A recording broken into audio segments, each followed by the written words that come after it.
This story starts in a training hall. Two shirtless men clashed fiercely in it. Their bodies moved with speed and precision, kicks and punches colliding with bursts of impact. Our main character, Su Hong, launched a powerful strike, while his opponent blocked and countered with equal force. Their fists met in midair, creating a shockwave that echoed through the hall. As the bout ended, Su Hong's opponent stumbled back, clutching his chest in pain. He winced and muttered that it hurt like hell. Around them, other students continued their own sparring sessions, the sound of hits filling the large, brightly lit training hall. That classmate called out to Su Hong, praising his progress. He said that Su Hong's diamond fist had improved again, and asked if he had reached the level of subtlety. Su Hong adjusted his stance and calmly replied that he had reached subtlety 2 days ago. Subtlety was one of the martial arts realms in this world. Mastery of any martial art could be divided into 5 levels: entry, proficiency, subtlety, great accomplishment, and perfection. Each stage represented a new depth of understanding and power. Hearing Su Hong's answer, the classmate's eyes widened with admiration. Giving a thumbs up, he said that in terms of diamond fist, nobody in their class could match Su Hong's level. Su Hong then turned toward his classmate and asked with determination if he had rested enough, suggesting they continue their training. His words carried a sense of tireless drive that made the other student freeze in surprise. His expression changed to irritation as he yelled that Su Hong was a training maniac. He grabbed his bag and declared that he was leaving to go home and eat instead. Su Hong was surprised as he watched his classmate dash toward the exit. At the door, the classmate waved and cheerfully said goodbye to Teacher Lee, who was just entering the hall. The teacher, looking calm but slightly exasperated, reminded him to put his clothes on properly before leaving. The student laughed awkwardly and hurried off, still half-dressed. Teacher Lee then looked around the hall until his eyes settled on Su Hong. His tone became serious as he said that he had finally found him. He asked Su Hong if he was applying for the martial division, his voice firm and expectant.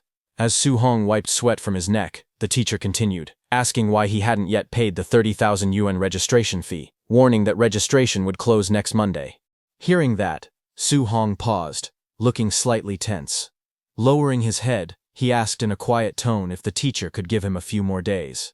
The teacher sighed and softened his expression. He told Su Hong that he understood his family was struggling, but there was nothing he could do about it.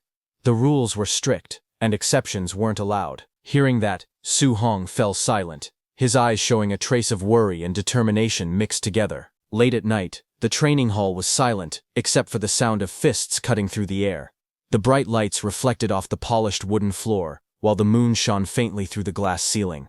In the center of the hall stood Su Hong, alone, his duffel bag nearby. He moved tirelessly, practicing his techniques again and again. Each punch echoed sharply, showing his frustration and determination. As he exhaled heavily, his thoughts focused on the words from earlier: 30,000 yuan for the registration fee. The number repeated in his mind over and over. Sweat ran down his body, his breathing heavy as he struck the air with even more force, whispering to himself, 30,000 yuan, 30,000 yuan. His mind drifted back to his childhood. He remembered a time when he was only 3 years old, crying amidst rubble and smoke. His parents had died during a ferocious beast disaster, leaving him all alone among the ruins. The memory of loss and helplessness still lingered vividly in his heart. After that tragedy, his uncle and aunt had taken him in, raising him as part of their family. He looked at a photograph showing all of them smiling together, a happy family that had supported him through everything. Once they discovered his talent in martial arts, they encouraged him wholeheartedly, helping him pursue training even when times were tough. Because in this era where the world was plagued by monstrous beasts, martial artists were considered the top earners, protectors, and symbols of hope. It was a path of both glory and survival. Yet as Su Hong looked down, his fists tightened. He whispered bitterly that he had trained in martial arts so his family could live better lives, but instead he was making things harder for them. His expression turned heavy with guilt and frustration, his body trembling under the weight of his own ambition and helplessness. Late at night, the quiet street was lit by a single street lamp, its light spilling across the narrow road. The small apartment building stood still under the calm blue sky, with the faint glow of indoor lights showing signs of life within. Su Hong returned home, his steps slow and tired. He stopped outside the door, his hand resting on the handle as he heard voices coming from inside. His aunt and uncle were talking about money again. His uncle asked how much they were short on rent since the payment date was approaching. But his aunt replied softly that rent could wait. They should focus on paying Su Hong's registration fee first. His uncle agreed, saying that Hong's talent was exceptional and that he would surely become someone great one day. He added that they couldn't afford to hold him back, no matter what it took. Su Hong's expression darkened as he listened. His aunt and uncle's voices softened again. His aunt suggested stopping her medication to save money, saying they didn't help anyway. But his uncle quickly refused, insisting he would take on an extra job so she could rest and not worry about anything. Standing silently outside, Su Hong clenched his fists. The sound of their kind words weighed heavily on him. He pressed his hands against his ears, unable to bear hearing any more of their sacrifices. Moments later, he pushed open the door with a forced smile and called out, "Uncle, Aunt, I'm home." His aunt smiled warmly, telling him he must be exhausted from practicing so late again. Su Hong tried to step forward and help, offering to take over her chores. But his aunt waved him off with a proud grin, saying couldn't she handle this little thing. His uncle firmly told him to go rest. His aunt chuckled and gently reminded him to listen and get some sleep. Su Hong looked at them both, his chest tightening with a mix of gratitude and guilt. The warmth of their home contrasted deeply with the struggle behind it. The night moonlight filtered through the window, casting soft patterns across the small room. Su Hong lay awake on his bed, staring quietly at the ceiling. Thoughts of his uncle and aunt filled his mind. They had already sacrificed so much for him. Clenching his fists under the blanket, he silently promised himself that he wouldn't let them suffer any longer. In his mind, he spoke to them, saying that they had done more than enough for him, and that from now on he would handle his own problems. His eyes hardened with resolve, as a plan began to form. He knew that for a martial practitioner to earn tens of thousands in just a few days, there was only one place to go. The next day, sunlight gleamed on a tall building surrounded by trees. It was the entrance to the underground fight club. Inside, an electrifying atmosphere filled the air as the announcer's voice echoed across the arena. "Folks in the crowd, welcome to the Martial Disciple Guard Challenge. No holds barred, life or death, victory is all that matters." In the center of the brightly lit ring stood a tall man wearing a Red Bull mask, his body covered in muscle. The announcer's tone rose with excitement as she introduced him, saying that today, holding down the stage, was the one and only Mr. Minotaur. The crowd roared as the rules were announced. Anyone who could win 4 matches in a row would walk away with 60,000 in prize money. Lose even once, and they'd get nothing. Among the audience, whispers began to spread. Some people noticed a masked newcomer stepping into the arena. One guy asked who that guy was, saying he had never seen him before. Another crossed his arms and said he was a newbie. A third spectator leaned forward, frowning, saying a newbie jumping straight into the guard challenge was just asking to die. As the lights focused on the stage, the tension thickened. Su Hong, hidden beneath the bull mask, was about to risk everything. Under the blinding lights of the arena, the announcer nudged Su Hong, who was wearing the bull mask. With a confident smile, she told him to liven things up and get the crowd excited. Su Hong tilted his head in confusion, scratching his mask. He asked how he was supposed to hype up the crowd. She rolled her eyes slightly, waving her hand dismissively. She explained that he should provoke them, throw some trash talk, stir them up. She muttered under her breath about how troublesome newbies could be. Hearing that, the masked Su Hong nodded firmly and gave a thumbs up. Then, stepping forward to the center of the stage, he clenched his fists and shouted with full confidence, declaring himself invincible against anyone below a martial artist. He challenged all weaklings to come and face him. Hearing that, the crowd immediately burst into noise. Some were shocked at his arrogance, whispering among themselves. One man frowned and said he was too cocky, while another laughed and called him a badass. Others muttered that he wouldn't even know how he died later. Excitement filled the air as people began chanting loudly, calling for his defeat, urging the fight to start. The announcer raised her microphone high and shouted, "Let's begin the match." As the crowd's cheers echoed through the arena, Su Hong stood tall behind his bull mask, his eyes sharpened with focus. He could feel the killing intent surrounding him. It was far stronger than anything he had felt before, but he wasn't surprised. This was the underground fight club, where life and death were always close. Taking a deep breath, he thought to himself that this was the only way to earn the tuition money quickly. He tightened his fists and murmured in determination, hoping that his diamond fist would bring him the victories he needed. The moment the match began, one of the fighters, a man wearing a mouse-shaped mask, stepped forward and shouted angrily at Su Hong. "Cocky punk. I'll play with you," he yelled, his body already in motion as he lunged forward with sharp momentum, standing calmly in the center of the ring. Su Hong watched the opponent's movements with a steady gaze from behind his bull mask. His sharp eyes analyzed the man's form in an instant. He noticed the speed and aggression, but also saw the weakness in the man's footing. His lower stance was unstable, his balance off. Su Hong smirked slightly, thinking to himself that this opponent would be easy to handle. The mouse-masked fighter closed in on Su Hong fast, shouting, "What are you daydreaming about?" He swung his fist towards Su Hong's head with a burst of power, but before the strike could land, Su Hong's arm moved like lightning. Energy gathered around his hands, swirling with bright blue force. With precise control, he unleashed his martial technique, the floating light palm. His glowing hand slammed straight into the attacker's face, the impact echoing across the arena. The mouse-masked man's eyes rolled back as his body was lifted off the ground and sent crashing into the floor with tremendous force. The crowd erupted in shock as Su Hong stood over his fallen opponent, the air around him still trembling from the energy of his strike. Under the blinding lights of the arena, Su Hong, wearing the bull mask, stood tall over his fallen opponent. Raising his fist high toward the ceiling, he shouted loudly, demanding the next challenger. The crowd erupted into cheers as the announcer's excited voice echoed through the speakers. "Minotaur, 1 win," she declared, her tone filled with energy. The audience roared in approval. Shouts of "badass" and "unbelievable" filled the air, the tension in the arena growing thicker with excitement. Soon after, another fighter stepped onto the stage. He was a tall man with curly blonde hair and a red mask covering his face. His muscular frame and confident smirk made it clear that he wasn't a rookie. The man taunted Su Hong, calling it a lucky break. Cracking his knuckles, he told Su Hong that his luck had run out now that he was facing him. Su Hong, still wearing his bull mask, stood calmly. His eyes narrowed as he observed the new opponent. Then, in a steady voice, he gestured for the man to make the first move.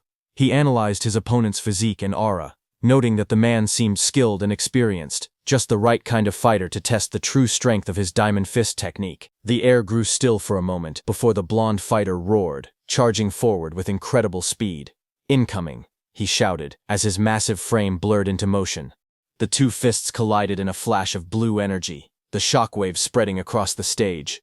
Both men gritted their teeth as their power clashed violently. The masked opponent widened his eyes, shocked by the strength he felt. It was the powerful fist wind that made him realize the impact behind Su Hong's strike.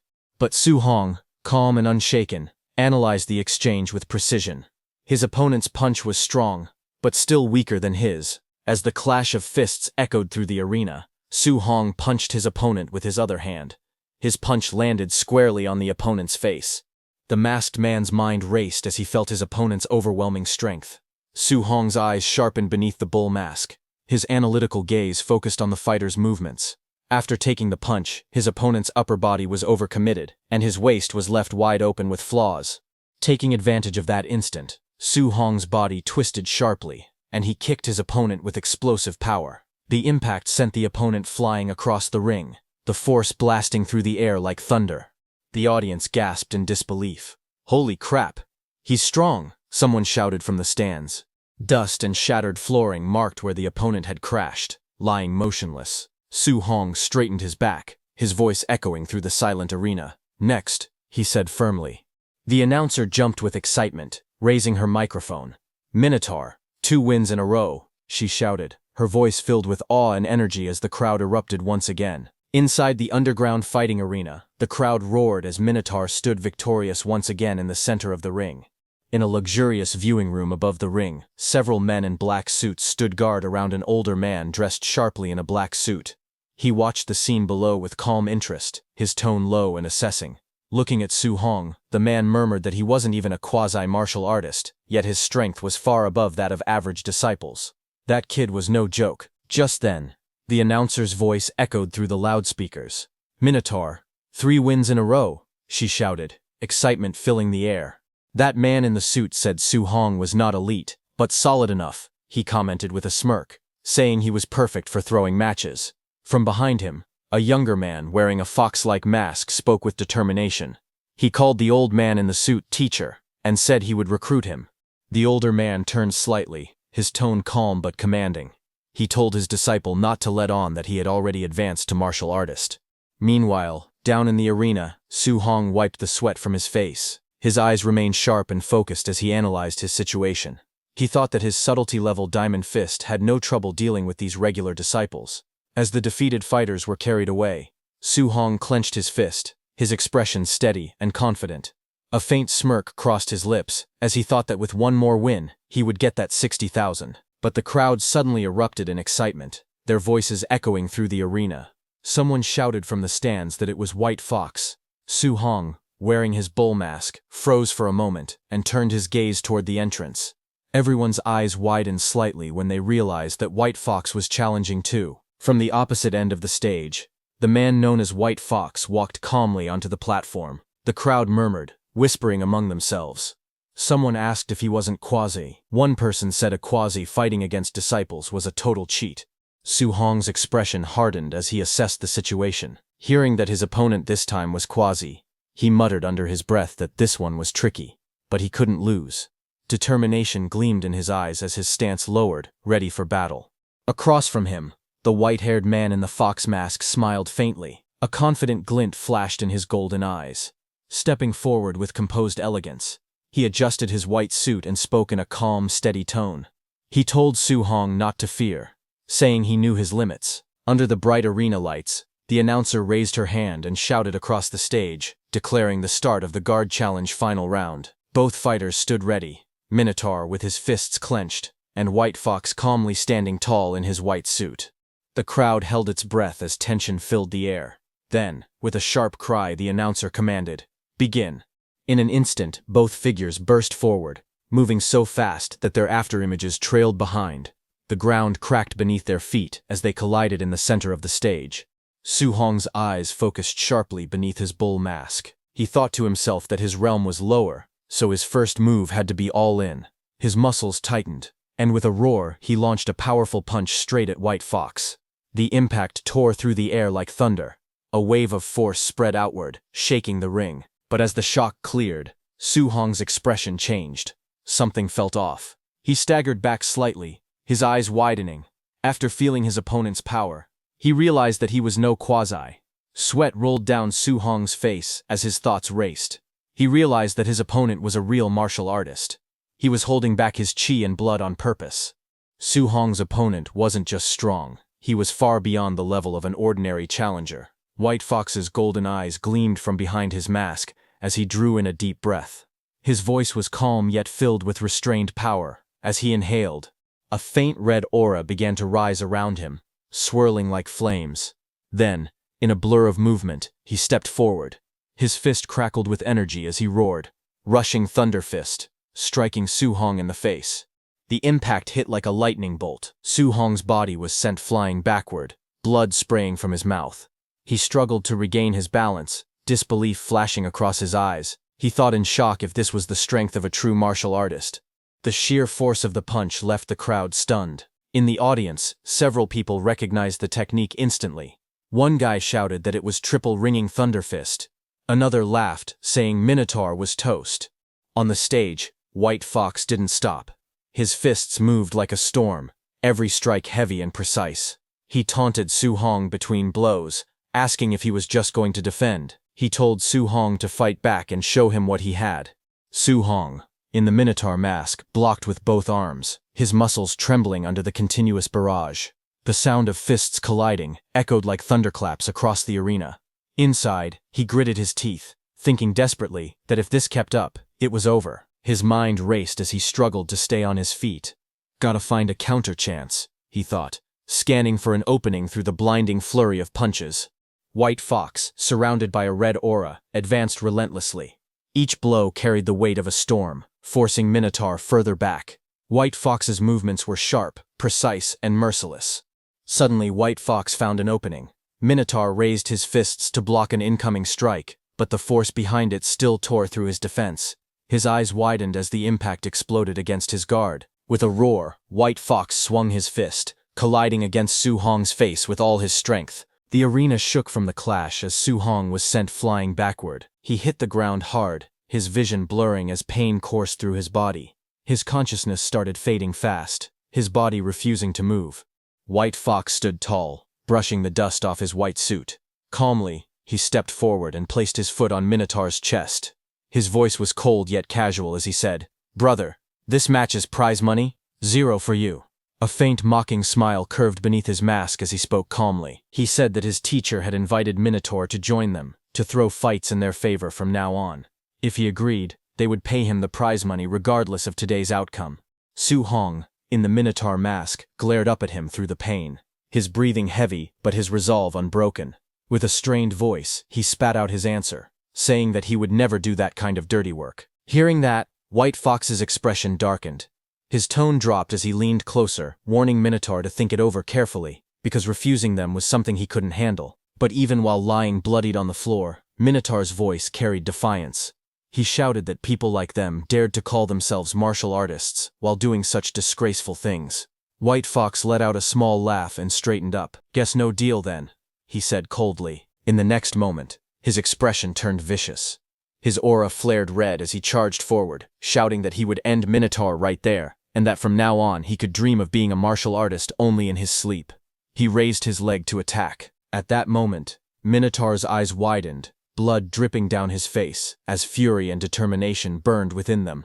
White Fox lunged in to deliver the finishing blow, but Su Hong moved swiftly and dodged his attack. White Fox's golden eyes widened in shock as something unexpected happened. Minotaur's body trembled, flames of determination burning around him as he rose to his feet.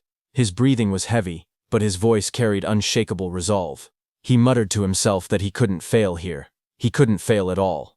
Step by step, he forced his battered body forward, his fiery aura growing brighter with each breath. White Fox froze in disbelief as he watched. His eyes widened behind the mask, and his mind screamed in shock. He couldn't believe it. Minotaur had taken a direct hit from his rushing thunder fist and was still standing. As memories flashed before his eyes, Minotaur's expression hardened. He remembered his family, the uncle and aunt who had sacrificed so much for him.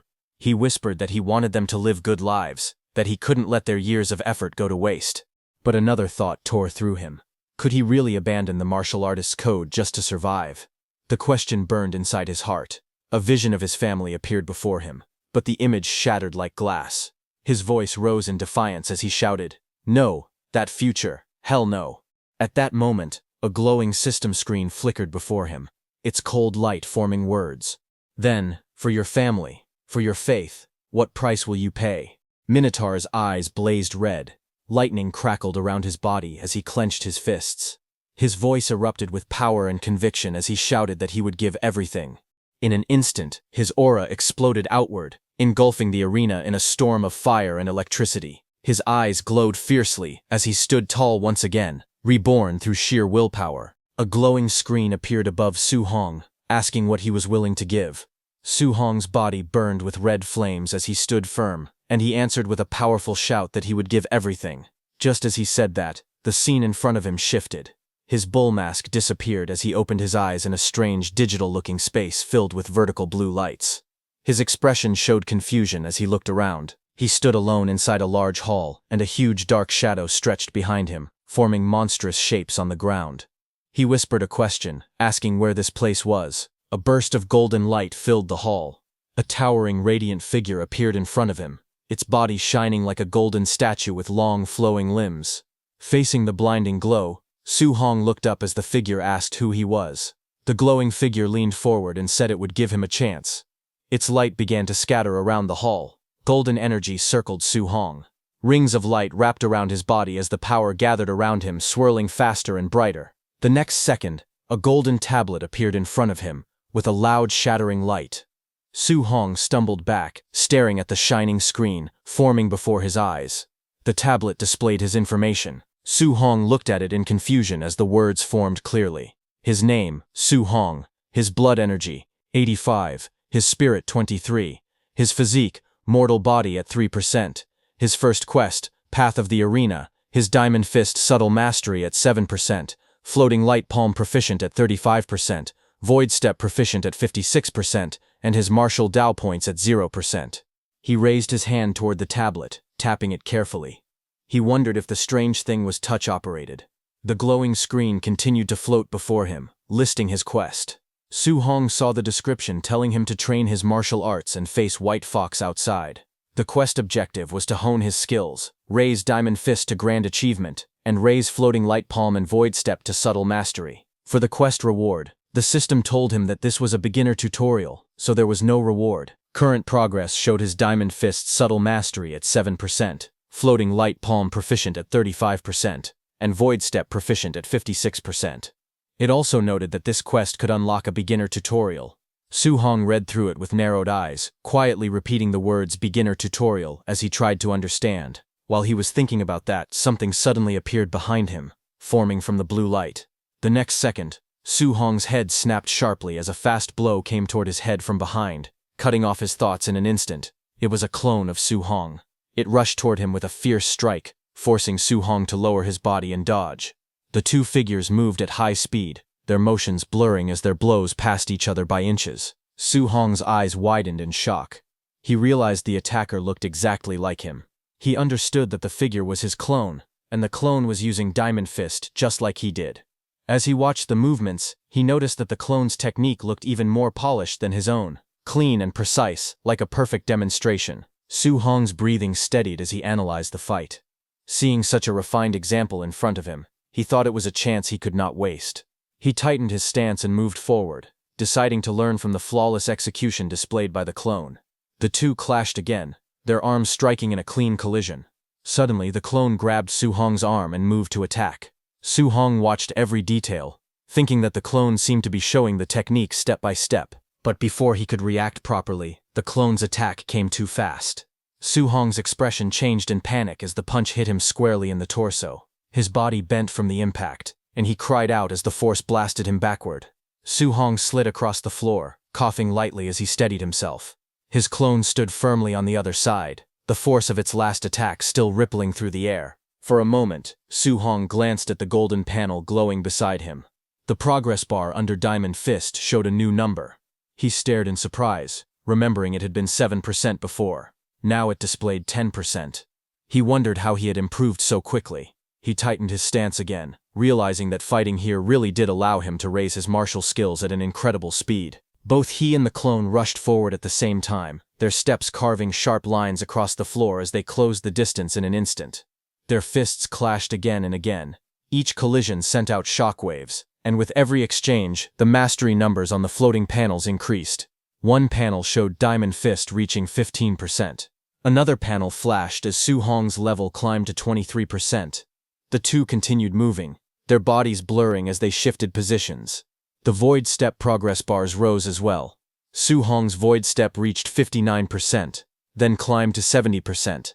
The battle continued, the room filled with streaks of motion and rising skill levels as the two figures pushed each other forward.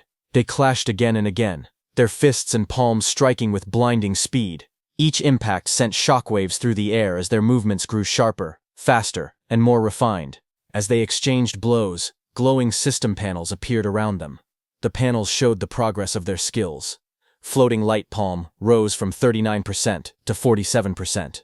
Diamond Fist, subtle mastery increased to 62%. Void Step, proficient climbed from 82% to 88%. Diamond Fist, subtle mastery surged to 88%. Floating Light Palm, proficient reached 95%. Void Step, proficient pushed even higher to 97%. Their movements grew even more explosive as their mastery continued rising. Then, one panel flashed brightly. Floating Light Palm, proficient hit 100%, and the technique evolved into Floating Light Palm, proficient subtle mastery. The fighter unleashed the newly mastered technique, striking forward with overwhelming force. Another panel lit up. Void Step, proficient reached 100%, changing into Void Step, proficient subtle mastery. His body blurred as he stepped through the air with perfect precision. A final golden panel filled the screen. Diamond Fist, subtle mastery reached 100%, transforming into Diamond Fist, subtle mastery grand achievement. He threw a crushing punch, the blow landing cleanly and sending his clone flying. With this, the battle ended. He stood alone in the quiet hall, breathing heavily, as golden fragments of the clone drifted around him. He lowered his fists and exhaled with exhaustion. He breathed out softly. A moment later, a system window appeared in front of him.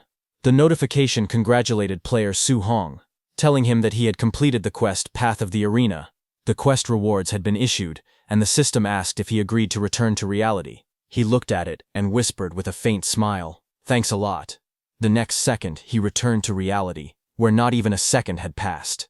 Wearing the bull mask, Su Hong stood calmly as flames rose around his body. His eyes glowed through the bull mask, and he gave a short reply, saying that he agreed. Across from him, White Fox watched the transformation with narrowed eyes.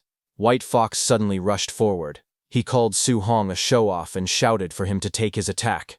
His body shot across the arena in a straight line, wind trailing behind him.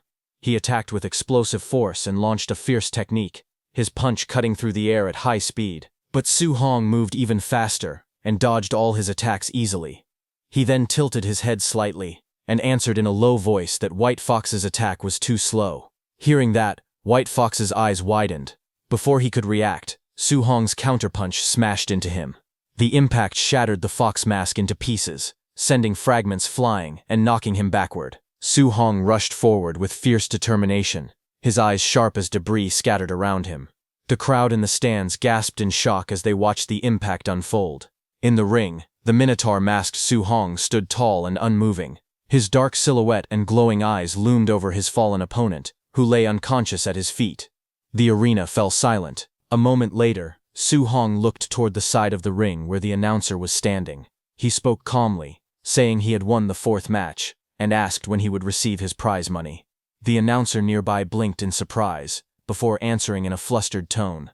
Inside the VIP viewing room, Fox Mask's teacher watched as the announcer announced the victory. She declared that Minotaur had successfully defended the arena and won the 60,000 yuan grand prize. The old man stared ahead in disbelief as he questioned how a martial apprentice could reach grand achievement in Diamond Fist, something even trained warriors struggled to do. He ordered his subordinates to follow the Minotaur and find out who he really was. The two men in suits bowed and replied that they understood. Sometime later, the night was quiet as Su Hong walked alone down a narrow street, his hands in his pockets and his steps echoing softly between the buildings. His expression remained calm, but his eyes shifted slightly, sensing something behind him. Farther back in the alley, two men in black suits hid in the shadows, watching him carefully. When Su Hong glanced over his shoulder, the two men stiffened. A moment later, he suddenly disappeared from their view, leaving them confused. They rushed farther into the alley, whispering anxiously. One of them complained that the boss had ordered them to uncover Su Hong's identity, yet they had already lost him. Above their heads, Su Hong clung effortlessly between the walls, suspended high above the alley. He watched them with a relaxed expression and muttered that they were still trying to tail him. The night sky hung quietly above Su Hong's neighborhood. 1 hour after escaping from the men tailing him, Su Hong returned home. Inside the house, Su Hong's family stared in shock at the huge stack of cash on the table. His uncle leaned forward with trembling hands and asked if he had robbed a bank, wondering where all that money came from. His aunt looked equally stunned, unable to believe her eyes. Su Hong sat across from them with a calm smile. He explained that he had been working as a sparring partner at a dojo. He said the dojo master thought he had potential, so he decided to sponsor Su Hong's training. His father frowned and reminded him that he had once said the dojo was extremely stingy. Su Hong reached out and held their hands, smiling brightly as he asked if they still didn't trust him. Hearing that, both his uncle and aunt softened. His aunt smiled with relief, and his uncle sighed happily. They said Xiao Hong would never do anything wrong, and praised him for finally making something of himself. Later that night, Su Hong moved quietly across the rooftop. Under the night sky, he sat beside a large, round water tank. He looked relaxed as he thought about his situation. He noted to himself that the martial exam registration fee was settled, and the rent was also settled. He added that his aunt's medical expenses would no longer be a problem either. A glowing system screen appeared in front of him. As he looked at it, he said that getting through this crisis was all thanks to the system. The screen displayed his name, Su Hong, along with his talent and stats. It showed his blood energy, spirit, and physique levels, along with 3 martial skills. Diamond Fist at Grand Achievement, 5%, Floating Light Palm at Subtle Mastery, 8%, and Void Step at Subtle Mastery, 9%. His martial Dao points were listed as 67. Su Hong observed that aside from his martial skill levels, the other stats didn't seem to have changed. Another notification appeared. It explained that he had gained 67 martial Dao points for defeating an opponent at a higher level. It said that martial Dao points could enhance blood energy and martial skills, and reminded him to allocate them wisely. Su Hong looked at the screen and said he should try it right now. He reached forward to adjust the numbers. A system sound followed, and the screen showed his blood energy rising to 90. Su Hong's eyes widened as energy surged through him. his entire body filled with heat and power. Flames of aura rose around him as he stood with a sharp, awakened expression. His clothes fluttered from the force of the energy as he felt the change taking place. Su Hong looked at the glowing screen in front of him. He whispered that a blood energy value of 90 was already equal to a quasi-warrior. Sweat slid down his face as he breathed out slowly. He then moved his hand across the transparent panel and said that he would pour all the remaining martial Dao points into blood energy. As he confirmed the action, lines of text appeared one after another, showing blood energy increasing by small amounts. As the numbers rose, he lifted his shirt slightly and examined his body. He noticed that his physical toughness had clearly improved, and even his injuries were almost healed. A strong wind swirled around him as he stood on the rooftop under the night sky. He could feel endless power gathering inside him. He realized he needed to find a place to test his current strength. He looked out across the rooftops, then leapt away from the building, moving quickly toward his next destination. He decided to go to the school's martial arena because they had a combat power tester there. Soon, he arrived at the outdoor martial arena of Star City No. 1 High School. His figure landed at the center of the wide circular platform under the moonlit sky. A Tier 1 combat power tester stood alone at the center. Su Hong walked toward the machine with steady footsteps. He stopped in front of it and prepared himself. He said that for his first punch, he would use 70% of his strength. Red energy flames rose around his body as he took his stance. His eyes sharpened, and a bright red glow flashed in one of them. He swung his fist forward with force. The punch landed on the tester, sending a powerful shockwave through the arena. Su Hong froze for a moment and let out a tense sound. He looked at the damaged machine with sweat on his face. He said the tester was too flimsy and wondered if they would make him pay for breaking it. Steam and sparks leaked from the machine as it continued to shake. Suddenly, a loud voice shouted from behind, complaining that it was noisy and asking what he was doing in the middle of the night. Hearing that, Su Hong quickly turned and sprinted away, thinking it was time to run. A few minutes later, an old man in pajamas stood beside the broken combat tester. He yelled angrily, asking which bastard had smashed the tester in the school's martial arena. He looked around and complained that in this school, only two little brats, Chen Shan and Li Tu, would dare to do something like that. The old man grew even more furious. His face turned red as he shouted that when school started he would definitely teach those two a good lesson. The next day, inside the gymnasium of Star City No. 1 High School, students gathered in a large group, while two people stood on the stage. The students talked among themselves as the gym filled with noise. Among the students, Chen Shan stood with a bandage on his head. Su Hong behind him looked confused and wondered why Chen Shan had been beaten up. Another student leaned closer and whispered that he heard Chen Shan had smashed the tester in the outdoor drill ground in the middle of the night and refused to admit it, so the principal punished him. Hearing this, Su Hong beside him sweated nervously, realizing that they had made Chen Shan take the blame. While they were talking, the two men stood by the microphone, one in a brown suit and the other in blue martial clothing. The man in the suit was the principal of Star City No. 1 High School. He told the students to quiet down. He explained that he had invited his old comrade, Chen Tian, a Tier 3 martial artist, to teach them a C-rank martial art called Thunder Rush Fist. He told the students that everyone must learn it well. Hearing that, the students reacted with excitement. One student whispered that it was his first time seeing a Tier 3 martial artist.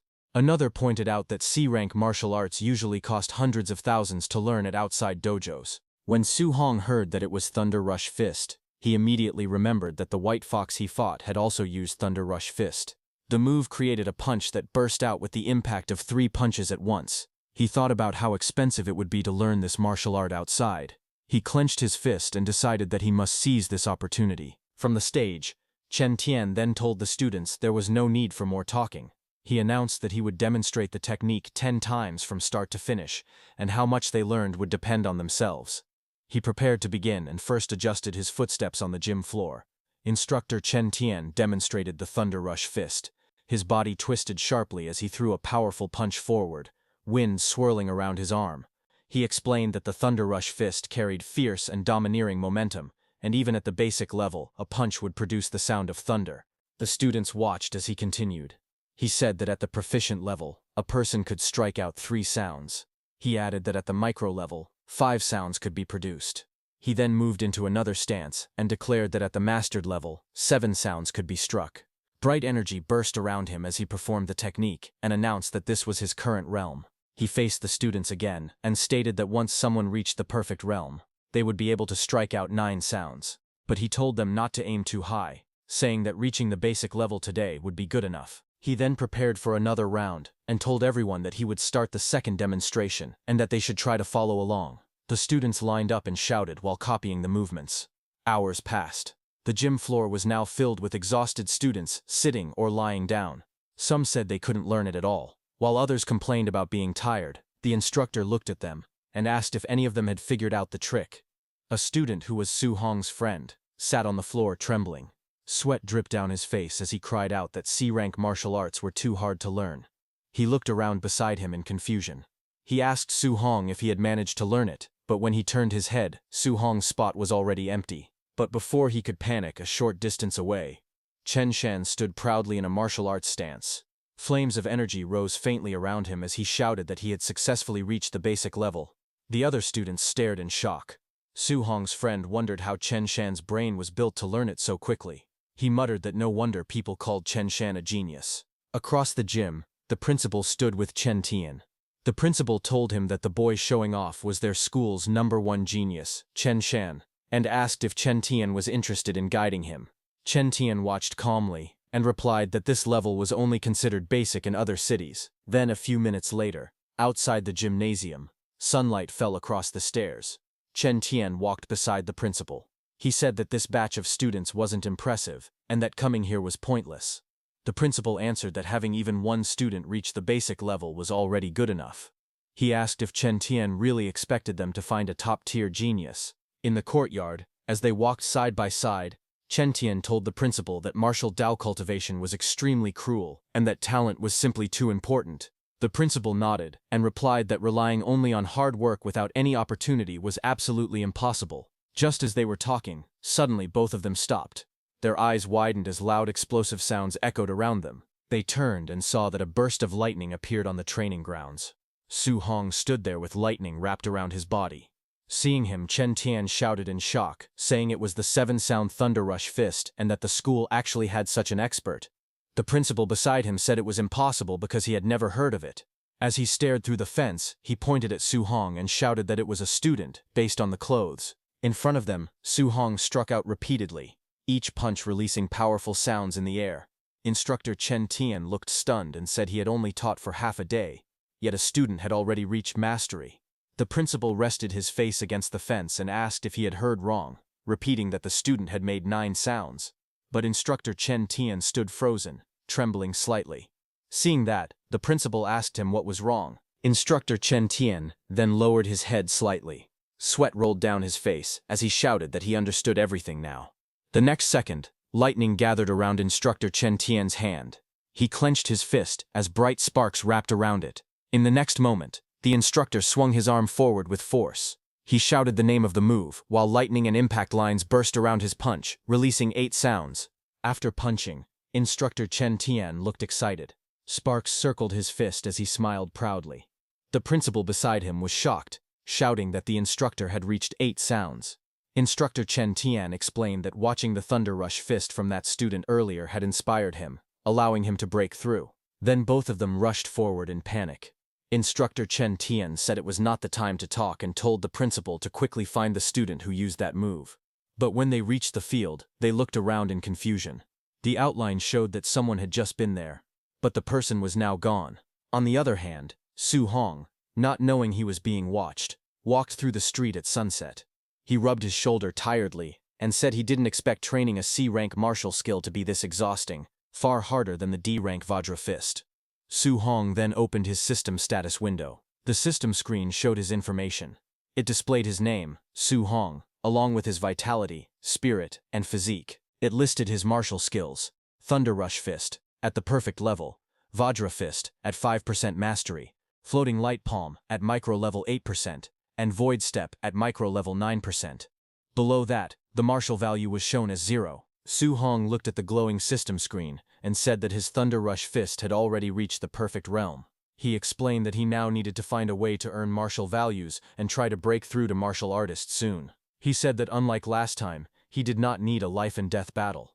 He wondered if sparring normally with someone could also let him obtain martial values. While thinking all that, Su Hong arrived at the entrance of the Raging Thunder Dojo, his workplace. He stood before the open gate and looked inside. Annoyed, he thought to himself that he had finally arrived. Inside the dojo, many students practiced with spears. They moved quickly across the training hall, clashing their weapons against each other as they trained. One of the students noticed Su Hong and walked over. He asked Su Hong why he had come today. Su Hong smiled lightly and answered that nothing special was happening.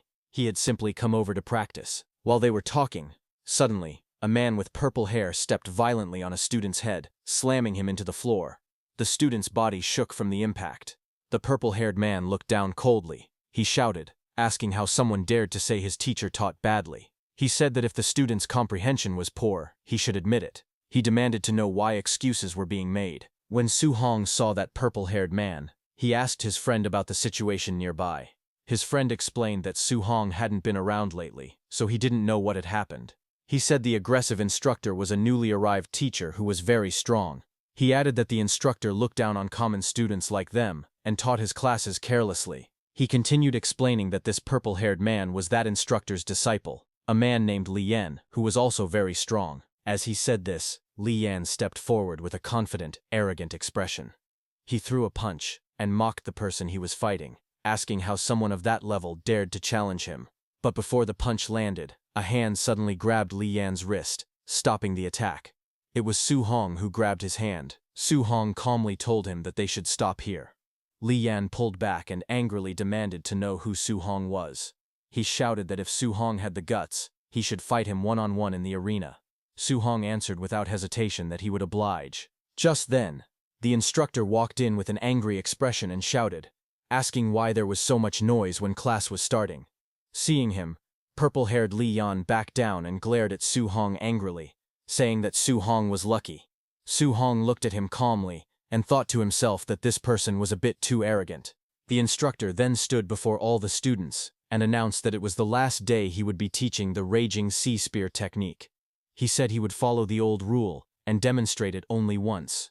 The students watched as he performed the technique with a spear, swinging it sharply across the room. After finishing the move, the instructor narrowed his eyes and said that he was only demonstrating it once because he did not believe they could learn it. But Su Hong stood with a spear in his hand. Blue light wrapped around the weapon as he stepped forward. His expression stayed calm, and his sharp blue eyes focused ahead.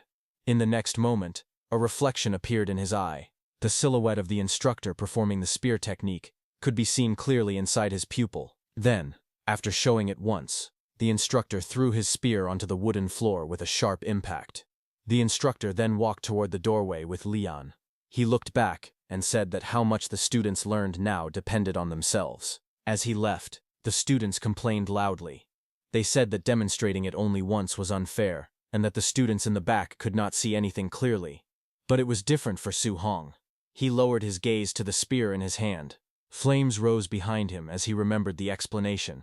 The technique's core was that the spear moved like a flood dragon crossing the sea. With momentum like endless waves, Su Hong held the spear tightly as blue energy wrapped around his arms. His body lowered slightly, and his eyes focused with a calm and determined expression. His body moved. Blue currents flowed around him, while he twisted his stance and swung the spear with powerful force. He stepped forward, spinning the spear as the blue energy followed each movement. The watching students widened their eyes in shock, unable to believe what they were seeing. Some students shouted in surprise, saying that Su Hong seemed to have learned the technique. Others wondered what kind of martial arts prodigy he was, and questioned if they were too stupid to learn it. Hearing the commotion, purple-haired Li Yan rushed out, asking why they were making noise and who they thought had learned the technique. He came forward and saw Su Hong swing the spear again, his movements sharp and smooth as the blue energy trailed behind him. Li Yan watched silently, his expression turning serious. He admitted to himself that Su Hong seemed to have really learned it. He thought that he needed to test Su Hong further, wondering if he truly was a genius. As Su Hong stood with his spear lowered, Li Yan called out to him, saying he would give Su Hong some pointers. Su Hong listened quietly and answered, saying okay. Hearing that, everyone moved back. Leaving space in the center, Li Yan stepped forward and spun his spear with force. Seeing that, a student beside Su Hong warned him not to be impulsive. He said that Li Yan had a bad personality, but very high strength. Su Hong told him not to worry. Su Hong then stepped out. He lifted his spear and asked Li Yan to enlighten him. Li Yan's expression turned sharp. He swung his spear fiercely and shouted that Su Hong was arrogant.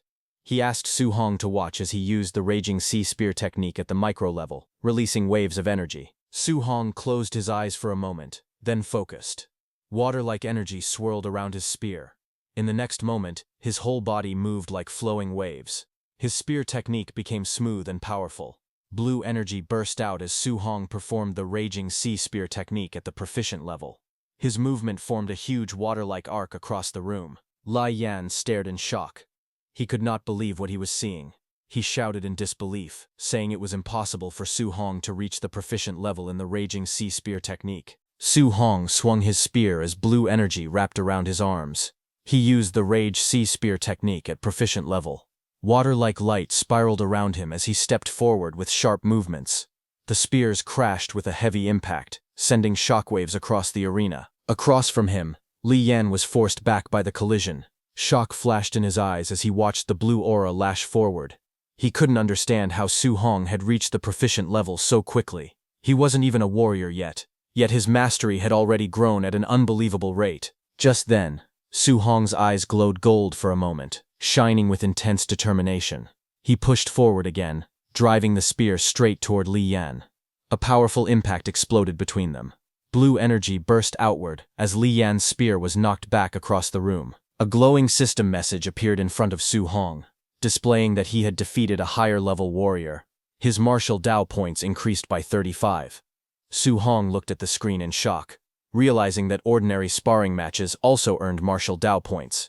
He decided that he should spar with people more often. On the other hand, Li Yan fell to his knees, trembling as he stared at the floor. He muttered that it was impossible, absolutely impossible. He could not believe that Su Hong had trained the Rage Sea Spear technique to proficient level so quickly. His frustration rose, and he grew furious. He asked what would happen to him. He wondered what all his years of effort had meant. In the next moment, he shouted and rushed forward, swinging his fist toward Su Hong. He yelled, demanding to know what all his hard training had been for. But before the punch could land, a voice echoed, telling Li Yan to stop. Immediately, Li Yan's attack froze inches from Su Hong's face. The angry Li Yan turned his head and saw his teacher standing there. The teacher walked forward, slapped Li Yan, and scolded him. He said that if Li Yan could not even face defeat, then he was not worthy of being a martial artist. That slap struck Li Yan to his core, and his eyes widened in shock. The teacher looked at Li Yan's fallen spear in disbelief. He couldn't believe that just by watching his demonstration once, Su Hong had learned the Rage Sea Spear technique to proficient level.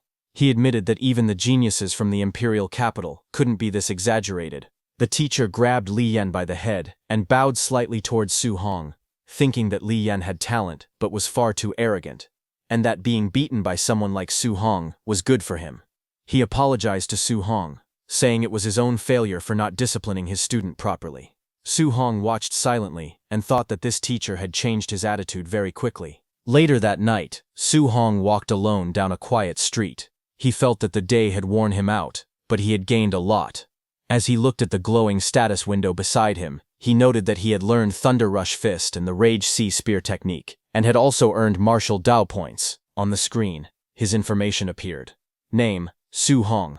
Blood energy, 91.7. Spirit, 23. Physique mortal body, 3%. Martial skills, Rage Sea Spear technique, subtle mastery, 28%. Thunder Rush Fist, perfect. Diamond Fist, grand achievement, 5%. Floating Light Palm, subtle mastery, 8%. Void Step, subtle mastery, 9%. Martial Dao points, 35 points. Su Hong fell deep in thought. He noted that the school exam was only a few days away, and students with money had already prepared high-grade alloy weapons. He thought that he needed to prepare his own weapon for the exam as well. He tested the feeling of the spear in his hand, and said that it felt comfortable. He thought that he might as well stick with using a spear from now on. He decided that he needed to buy an alloy spear, but remembering the price, he frowned. He admitted that his savings weren't even enough for his aunt's medical treatment, let alone buying an alloy weapon. Walking alone on the street, he wondered quietly what other ways he could make money. Just then, inside a convenience store, he overheard a broadcast. The announcement said that fierce beasts outside Star City were increasing every day, and the city lord was gathering warriors to hunt them. The rewards were described as generous. Hearing this, Su Hong looked up in surprise as an idea formed in his mind about leaving the city to hunt fierce beasts. Meanwhile, at Su Hong's house, his aunt stood behind his injured uncle, placing warm pads on his back as she scolded him. She asked why he was still working so hard when Su Hong had already given them money last time. His uncle, tired but firm, replied that Su Hong was still young, and they couldn't place all the household burdens on him. He said that as long as he could still work, he needed to save more for the kids. Just then, the door opened, and Su Hong stepped inside, calling out that he was home. Both his uncle and aunt turned in surprise before greeting him warmly. Su Hong walked over with a smile and offered to take over the chores. His aunt reminded him that they had told him to rest whenever he came home. Su Hong then turned to his uncle and gently placed a patch on his back.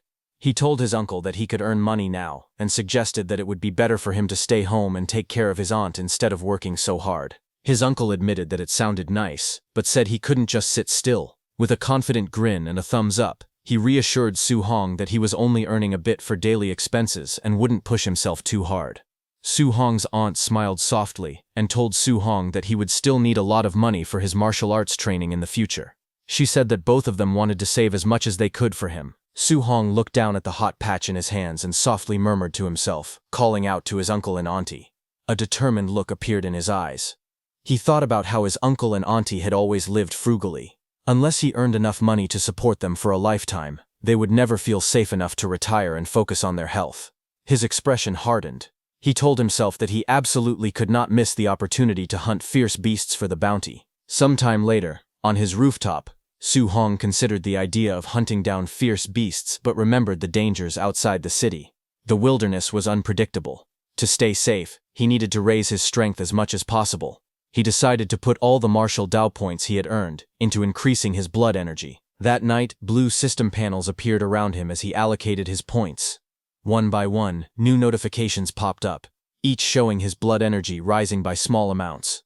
Eventually, a larger panel appeared before him, displaying that his blood energy was now 95.2. Su Hong sat cross-legged in a circle of burning red aura. Flames curled around his body as he checked his progress. He realized that he was now just one step away from becoming a warrior. 2 days later, at the school gymnasium late at night, Su Hong lay on the floor, drenched in sweat. System panels floated around him, displaying each of his martial skills: Rage Sea Spear Technique, Thunder Rush Fist, Diamond Fist, Floating Light Palm, and Void Step, all marked as perfect.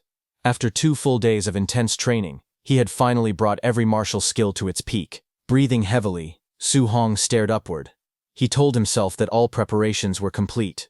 It was finally time to leave the city. It was Saturday at the Star City Warrior base. Su Hong finally arrived and muttered that the place was really far away.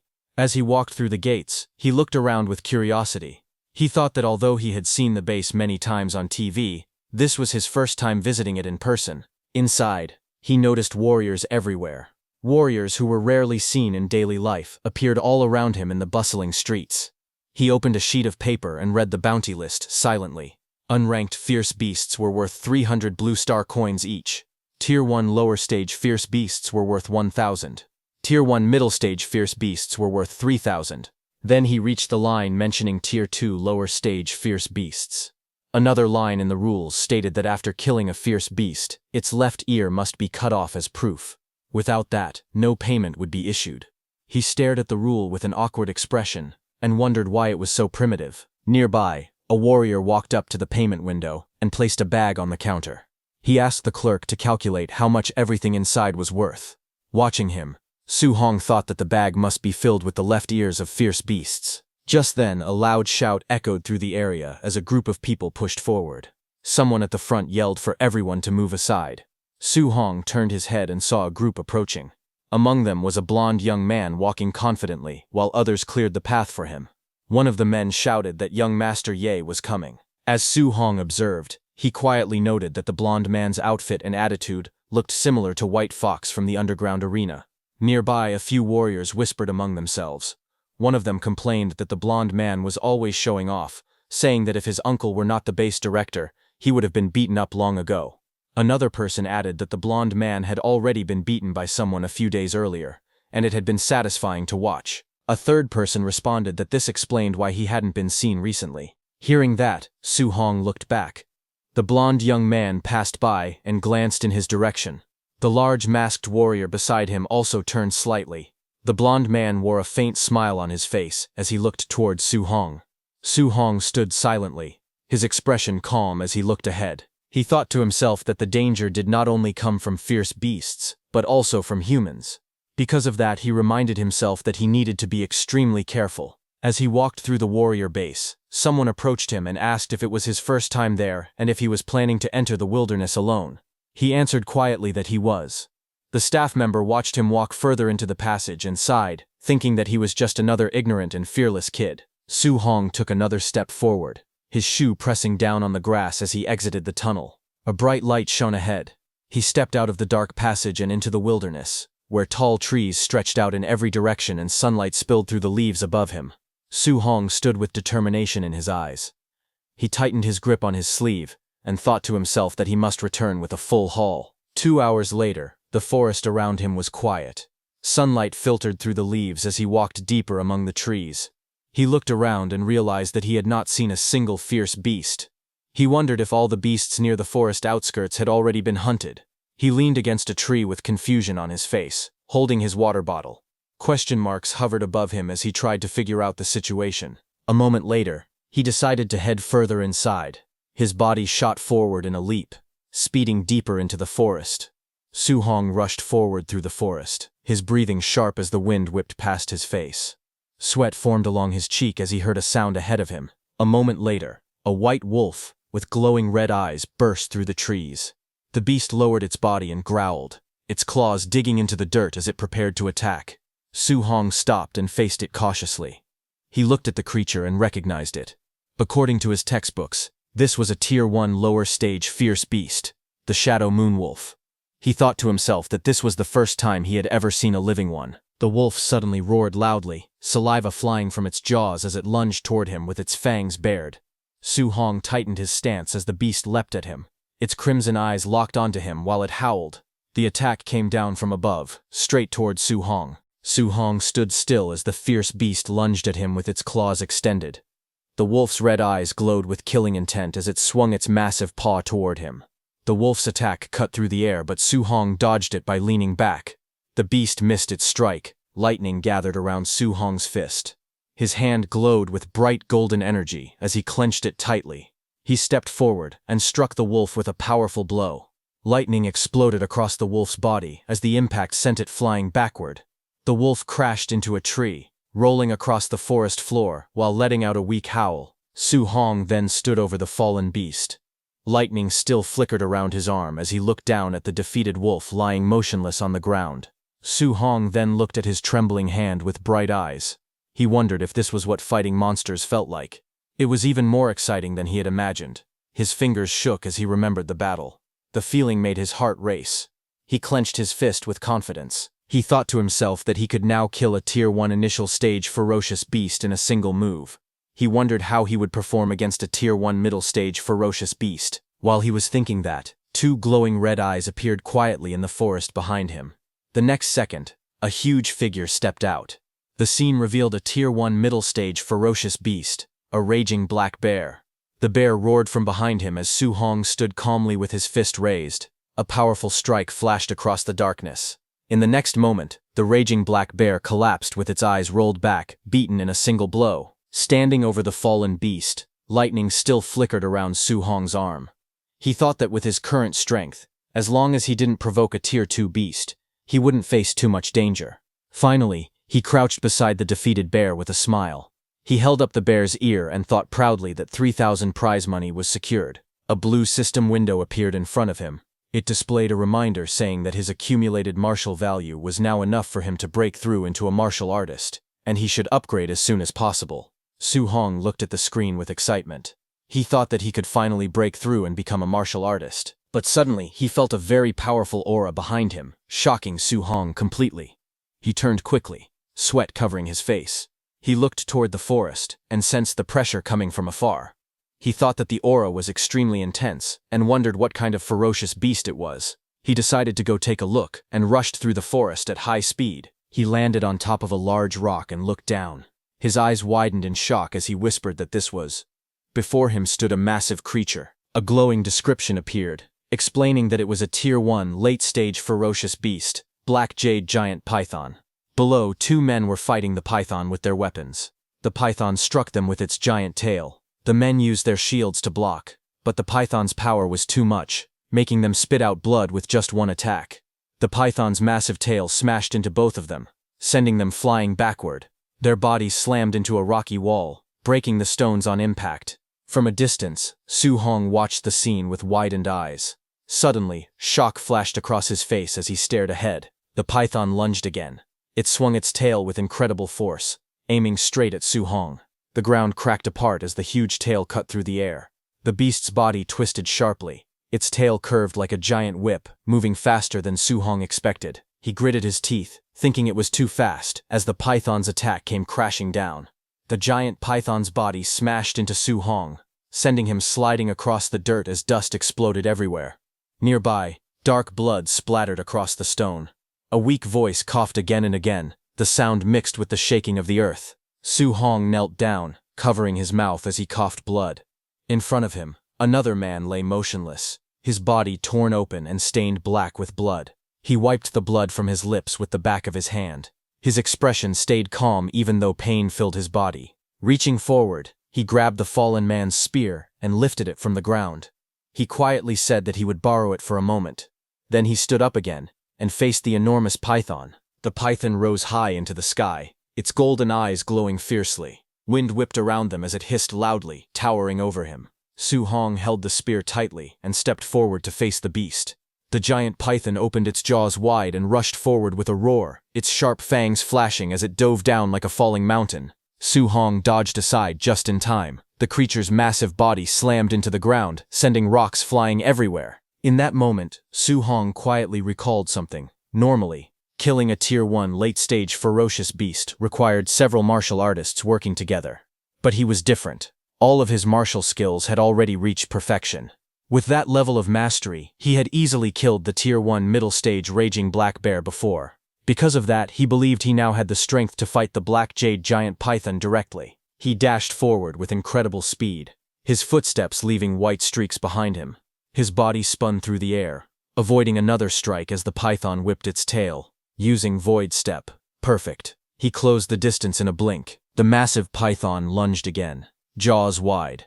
But Su Hong's eyes stayed calm. Blue light burst around his spear as water-like energy gathered and wrapped around the weapon. He raised the spear and unleashed his technique, Raging Sea Spear technique. Perfect. A powerful wave of blue energy burst forward as his spear swung down, carrying the force of crashing tides straight at the python. The giant python's massive body twisted violently as the golden spearhead pierced deep into its scales. The impact sent shockwaves through the air, and the beast let out a furious roar. Its jaws opened wide in pain, revealing rows of sharp fangs. Su Hong moved swiftly, stepping across the python's body with quick, precise motions. Each step left a sharp mark on the ground as he moved toward the spear. His hand tightened around it, gripping it firmly while power surged along his arm. Blue energy swirled around him, wrapping his entire body in a flowing, water-like aura. He lowered his stance, spear ready, eyes sharp and focused. With determination burning in his expression, he whispered to himself that he would strike again, one more time. With full power, he threw his spear at the massive python. The weapon shot forward like a beam of light. The giant python whipped its massive body forward, but the blue energy slash cut straight through its attack. Su Hong's spear pierced the python's body as it roared in pain. Enraged, the giant python swung its massive tail to attack, but Su Hong moved at extreme speed, circling around the creature again and again as faint blue trails followed behind him. He thought that the difference in their size was too great. Landing a fatal blow in a single strike would be difficult. He decided he had to weaken the python as much as possible first, then wait for the right chance to finish it. Just then, the python's tail swept toward him. Seeing this, Su Hong raised his fist, and a surge of bright energy formed around it. He used his Thunder Rush fist, perfect technique, as his entire arm shone with crackling power. He launched himself forward, delivering a powerful strike that sent waves of lightning bursting across the battlefield. The ground shook as the giant python's tail whipped across the battlefield. After landing a successful strike, Su Hong quickly leapt back, widening the distance between himself and the massive creature. Dust rose behind him with each step as he prepared his spear again. He reminded himself that after every attack, he needed to back away fast. Only by keeping his distance could he avoid being crushed by the python's huge body. The python twisted angrily, its scales scraping against the ground. Su Hong stayed alert. He told himself to wait for an opening, attack again, and then retreat right away before the monster countered.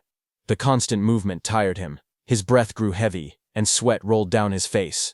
Still, he knew this method kept him safe. He exhaled as he steadied his stance.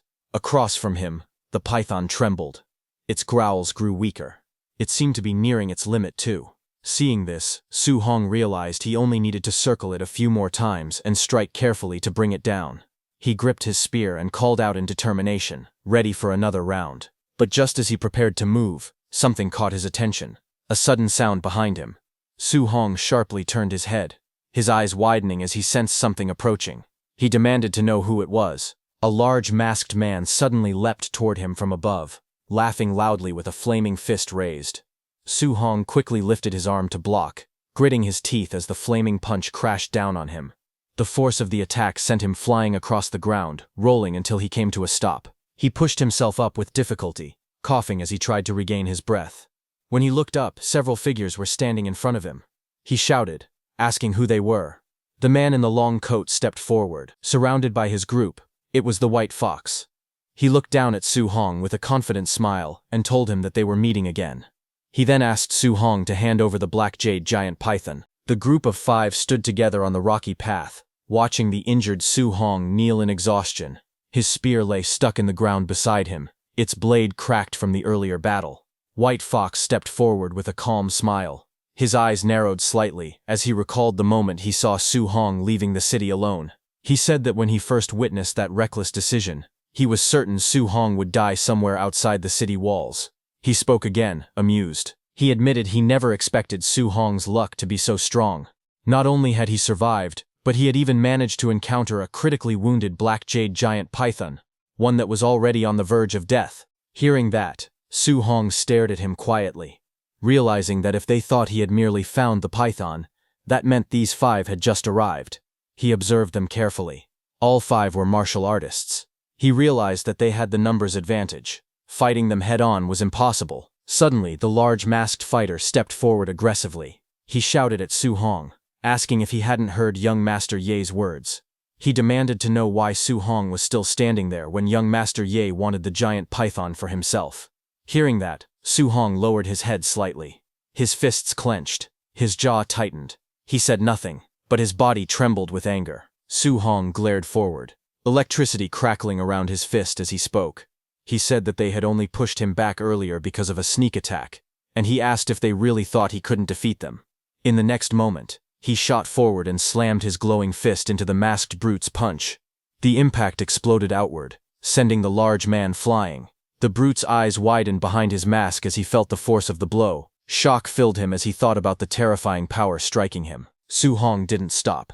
He rushed in again, his fist flashing with red light, and struck the brute hard enough to knock him into the ground.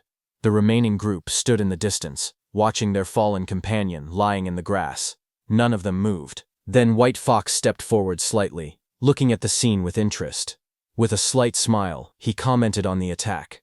He said it was an excellent Vajra fist, and confirmed that Su Hong was indeed the Minotaur.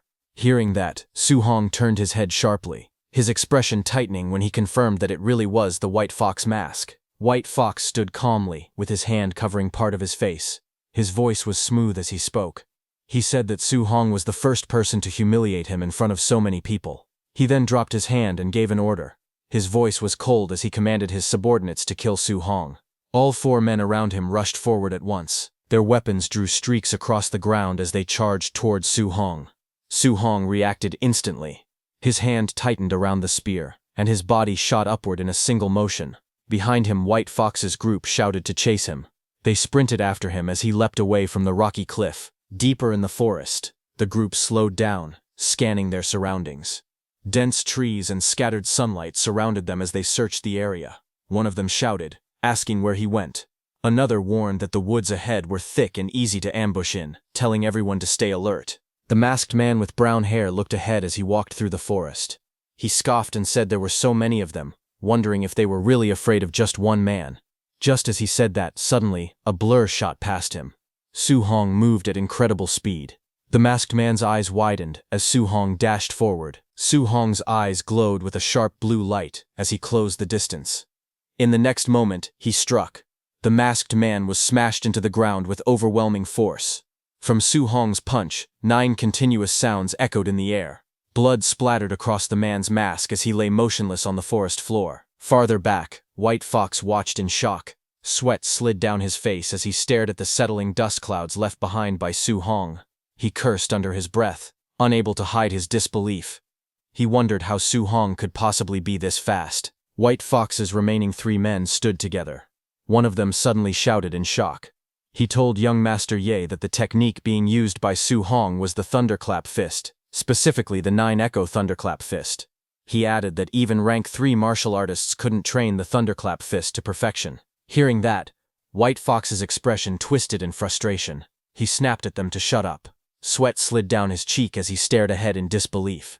He couldn't understand how Su Hong had perfection in the Vairara Fist, and now perfection in the Thunderclap Fist. He questioned how any of this was even possible.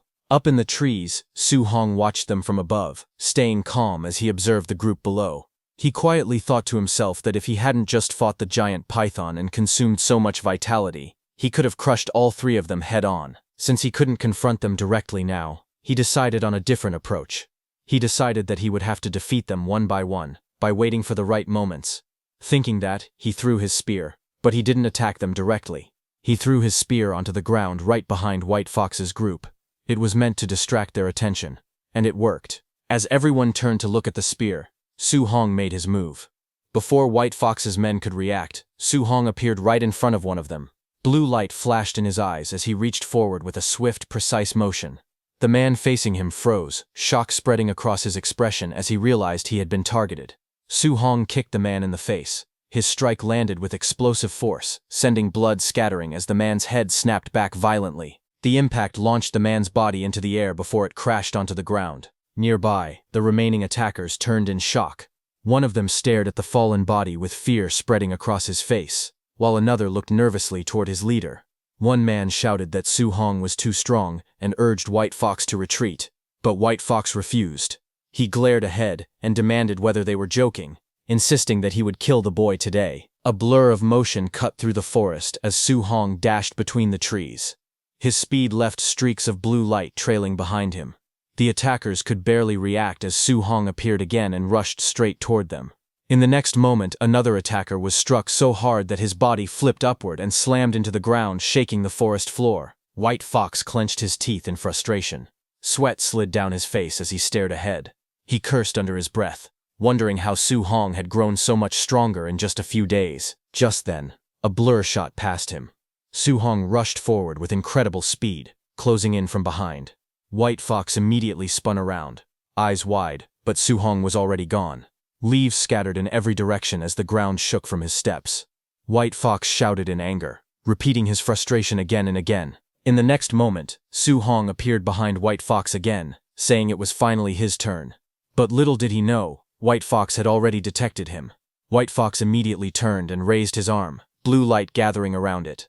Energy sparks shot outward as he charged forward, shouting and telling Su Hong not to think he had already won. White Fox thrust his glowing finger upward, shouting the name of his technique, Void-Shattering Finger.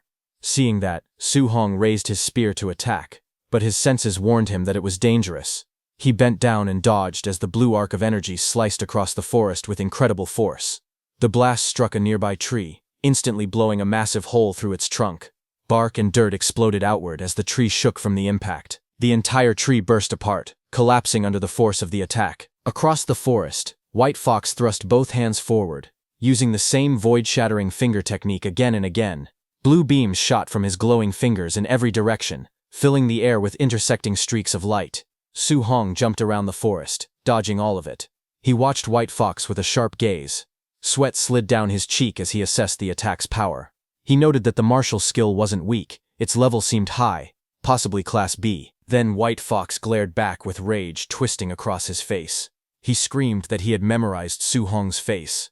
He shouted that if he was injured today, he would kill Su Hong's entire family once he returned. This was White Fox's biggest mistake. Hearing the threat, Su Hong's expression darkened instantly. Blue light flashed across his eyes as White Fox's words rang in his mind. Su Hong sprinted through the forest. He zigzagged through the trees, leaving trails of destruction in his path. Ahead of him, White Fox glared nervously. He held up his glowing finger and shouted that his uncle was a supervisor at the martial artist base, and that his father held even higher status. But before he could finish, Su Hong appeared behind him. White Fox's eyes widened with fear as he sensed him closing in. Su Hong appeared behind him with lightning-like speed. Red light crackled around his fist as he spoke calmly, saying he preferred White Fox when he was acting arrogant a moment ago. His punch connected instantly. White Fox's face twisted as the blow sent him flying, blood spraying from the impact. Su Hong didn't stop. With one more sweeping attack, a red arc cut across the air and smashed into White Fox again, throwing him violently backward as his body spun out of control. White Fox was sent flying out of the forest. He fell from the cliffside and hit the ground with a violent impact, sending dust exploding into the air. Thick clouds of smoke rolled across the rocky ground. Through the haze, White Fox slowly pushed himself up. He coughed and panted heavily as the smoke began to clear. Su Hong, surrounded by a red aura, walked out of the shadows. His eyes were dark and cold. He looked straight at White Fox and said that he should never have used his family as a threat. Blood covered White Fox's face and clothes as he struggled to lift his head. He asked why Su Hong was so strong, and said it shouldn't be possible. He panted weakly and stared in disbelief, saying the other wasn't even a martial artist. White Fox screamed, asking Su Hong what he actually was. Just then, behind him, a massive black python rose from the ground, its eyes glowing and its tongue dripping blood. Terrified, White Fox's eyes widened as he turned around after sensing the black python.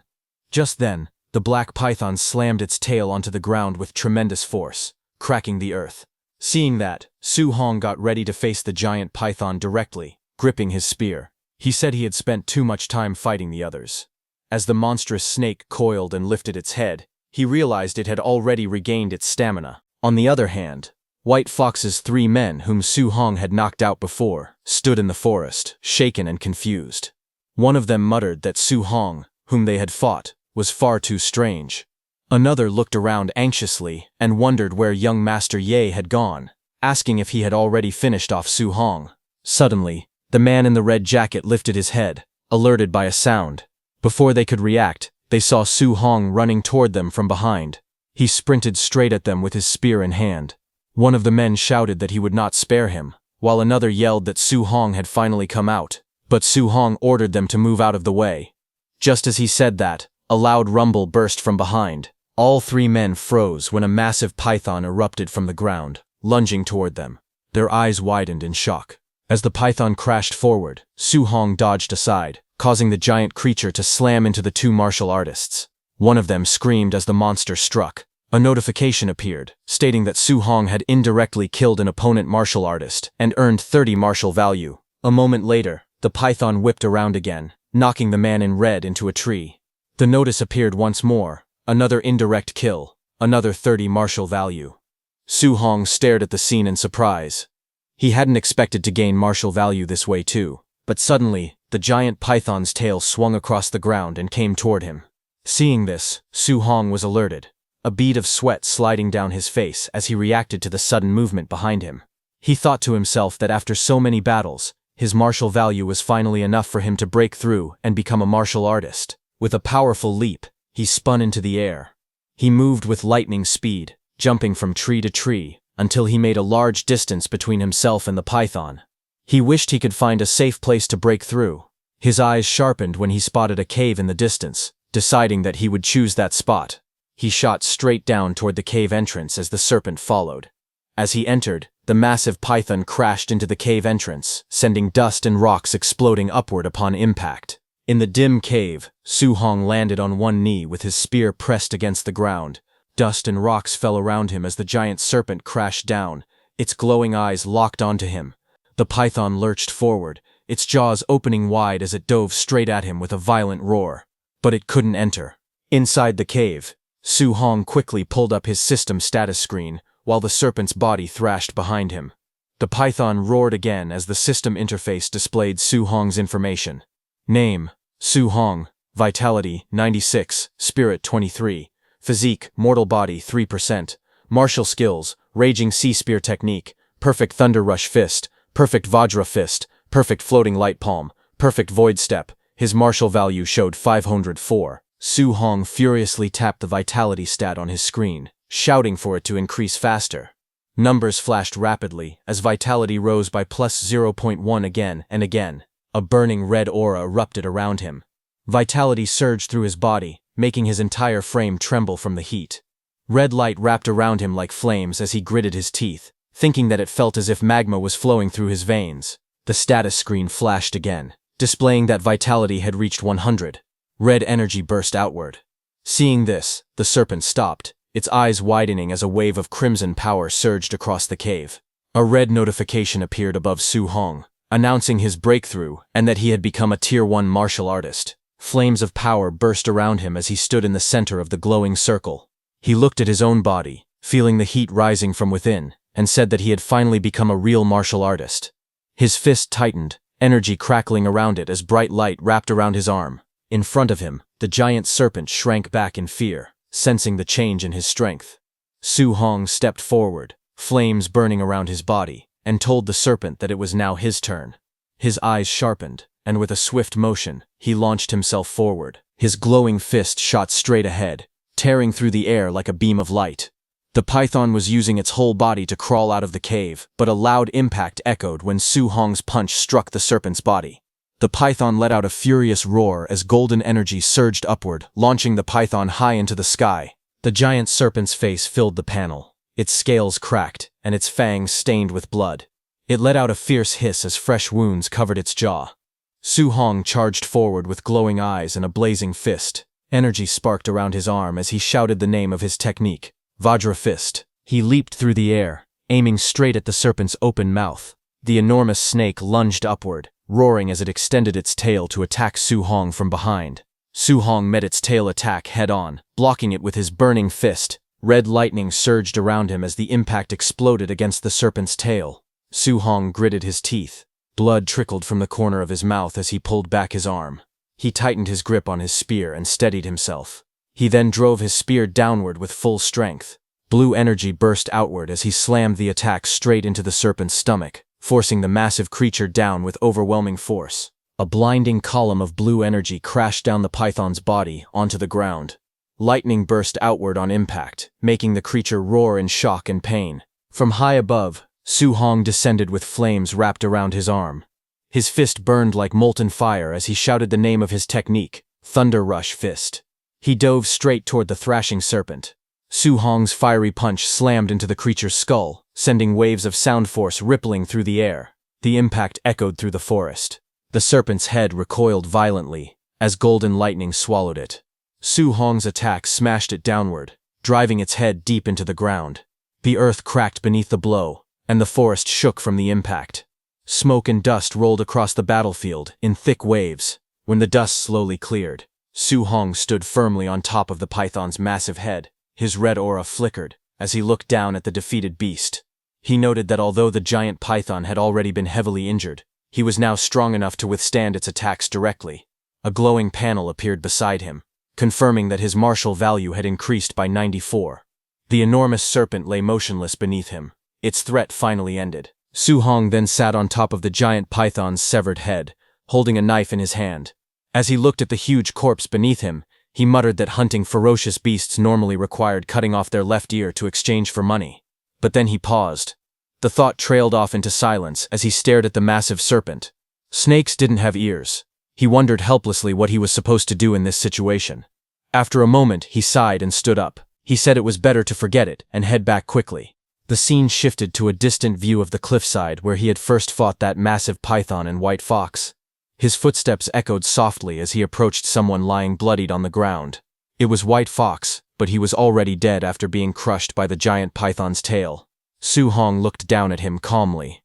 He said that ending up like this, White Fox had gotten off easy. Su Hong then crouched beside the fallen body and began searching through his belongings. While checking his pockets, he wondered if he might find the high-level martial technique White Fox had used earlier. His hand paused when he pulled out a small booklet. The cover was worn, but the words were clear. He read the title out loud, Void Breaking Finger. Later that night, As the massive corpse of the giant python rested motionless, something shone nearby. It was a small fire flickering inside a cave, whose entrance was covered by a wall of stone. Inside the cave, the warm glow of the fire lit up the rocks. Su Hong sat cross-legged with the void-breaking finger manual open on the ground. He calmly stated that he had already memorized the entire introductory method of the void-breaking finger, and the next step was to use the system to master it quickly. Soon, the surroundings shifted into a dark, digital-like space. Su Hong sat in the center and called out for the system to begin. In front of him, a glowing blue projection of himself slowly appeared. Training began instantly. Light beams surged around him, and a sharp force shot past his body as he practiced. He narrowed his eyes and continued. One by one, streaks of blue energy burst from his fingertips as he repeatedly used the void-breaking finger. His voice echoed as he shouted the name of the technique. System panels floated beside him, showing the mastery level rising rapidly, 51%, 63%, and 93%. Blue light filled the entire space as he continued to train, pushing the technique closer and closer. Suddenly, a faint blue screen flashed before Su Hong's eyes, showing a message that void-breaking finger had reached the basic stage. But before Su Hong could celebrate, a sharp beam of blue light shot into his forehead, causing his body to tremble. His eyes widened in shock. He coughed weakly, holding his chest as he returned to reality. He looked at the manual in his hand and thought that, as expected of a B-rank martial skill, even reaching the basic level put heavy pressure on him. While catching his breath, he decided he needed to find a monster to test the technique's power. 3 days later, deep in the forest, a massive bear with glowing red eyes burst through the trees. The beast roared furiously as it charged forward. Just then, Su Hong stepped in, raising his arm. Blue energy gathered at his fingertip. As he released his attack, he unleashed the void-breaking finger, sending a piercing beam of energy straight into the bear monster. The bear was struck violently, its body shaking under the force of the blow. Su Hong stood calmly with blue energy swirling around his finger. He realized he had finally reached the perfect realm of the technique. He felt satisfied, thinking that its power was truly worthy of a B-rank martial skill. Just then, a glowing notification appeared, displaying that he had mastered void-breaking finger to perfect void-breaking finger. With the skill perfected, he lowered his hand and said that it was time to go back. The scene shifted to a large fortified compound, the martial artist base, where countless martial artists were gathered within the wide courtyard. The martial artist base was lively that day. At the exchange counter, a startled clerk counted the rewards and announced loudly that the total came to 230,000. The surrounding hunters murmured in surprise. One of them praised the Thunder Squad, saying they were incredibly fierce for killing so many beasts. Another muttered that this single harvest equaled several months of his own hard work. Just then, a little distance away, new voices rose in excitement. Hunters pointed out that this guy didn't bring back a single non-ranked beast. Every corpse he carried was a Tier 1 ferocious beast, and some were even high-stage ones. Those voices attracted the Thunder Squad's attention. Those voices were for Su Hong. He stepped forward with a large bundle. The clerk checked the records and read out the numbers in disbelief. 72 initial stage beasts, 83 middle stage beasts, and 17 high stage beasts. The total reward reached 406,000 blue star coins. The hunters nearby stared at him in shock. Su Hong lowered his gaze slightly, sweat forming at his temple.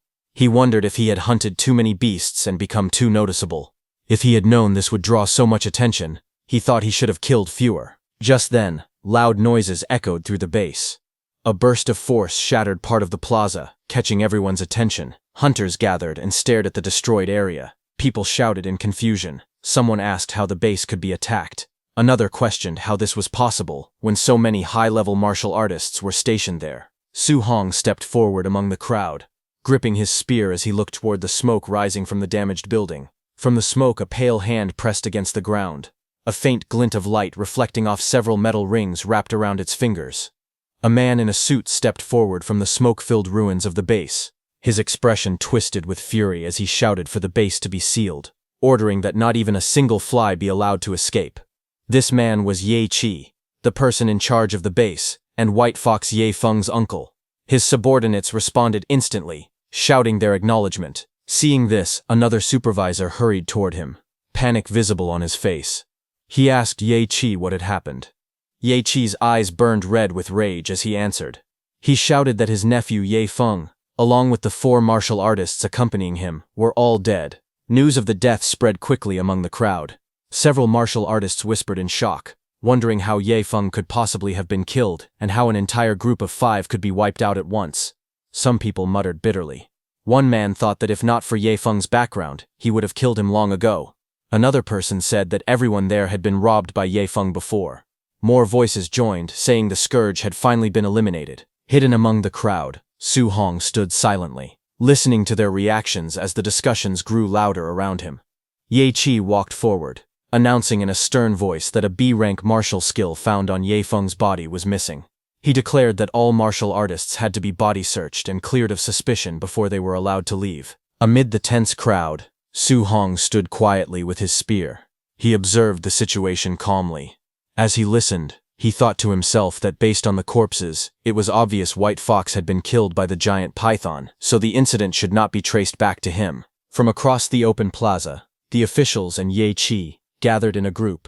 Their eyes scanned the crowd in suspicion. Su Hong noticed their focused stares drifting toward him. He wondered silently if they were targeting him. Suddenly, the people around him slowly stepped back, creating a clear path as the officials walked forward, led by Supervisor Ye. Their footsteps echoed as they approached directly towards Su Hong. Then Ye Qi, with a dark expression, stepped out from the group. His eyes glowed coldly as he spoke with a forced smile, addressing Su Hong as little brother. He said he had heard that Su Hong alone had killed ferocious beasts worth 400,000, and he claimed that Su Hong's skills were truly amazing. Ye Qi looked down at Su Hong and said he had heard that Su Hong had killed a ferocious beast worth 400,000 credits on his own. He called it impressive. A woman nearby stared at Su Bai suspiciously. She said he looked like a rank 1 early-stage fighter at best and questioned how he could possibly kill so many beasts. She insisted that he must have scavenged young Master Yi's belongings and ordered the guards to search him immediately. 2 suited enforcers stepped forward, flames burning around their arms. One of them warned Su Bai not to resist, saying things would get ugly if he did. But before they could touch him, Su Hong moved. In an instant, his spear was at one guard's face. The guard froze in shock. He asked Su Hong what he was doing. The guard was stunned because he couldn't even follow how fast the spear had been drawn. Su Hong then asked calmly if they truly wanted to search him. He reminded them that he was a student of Star City High No. 1. Hearing that, Investigator Ye Qi narrowed his eyes as he thought about the situation. He knew the principal of No. 1 High was fiercely protective of his students, someone no one wanted to provoke. But to him, Su Hong still seemed extremely suspicious. He walked forward with 2 guards beside him. He thought that if Su Hong truly hunted all those beasts by himself, then he was a genius, and if they accused the wrong person and offended him, it would become a big problem. Facing Su Hong directly, Ye Qi explained that his nephew had been attacked and their family's secret technique had been stolen.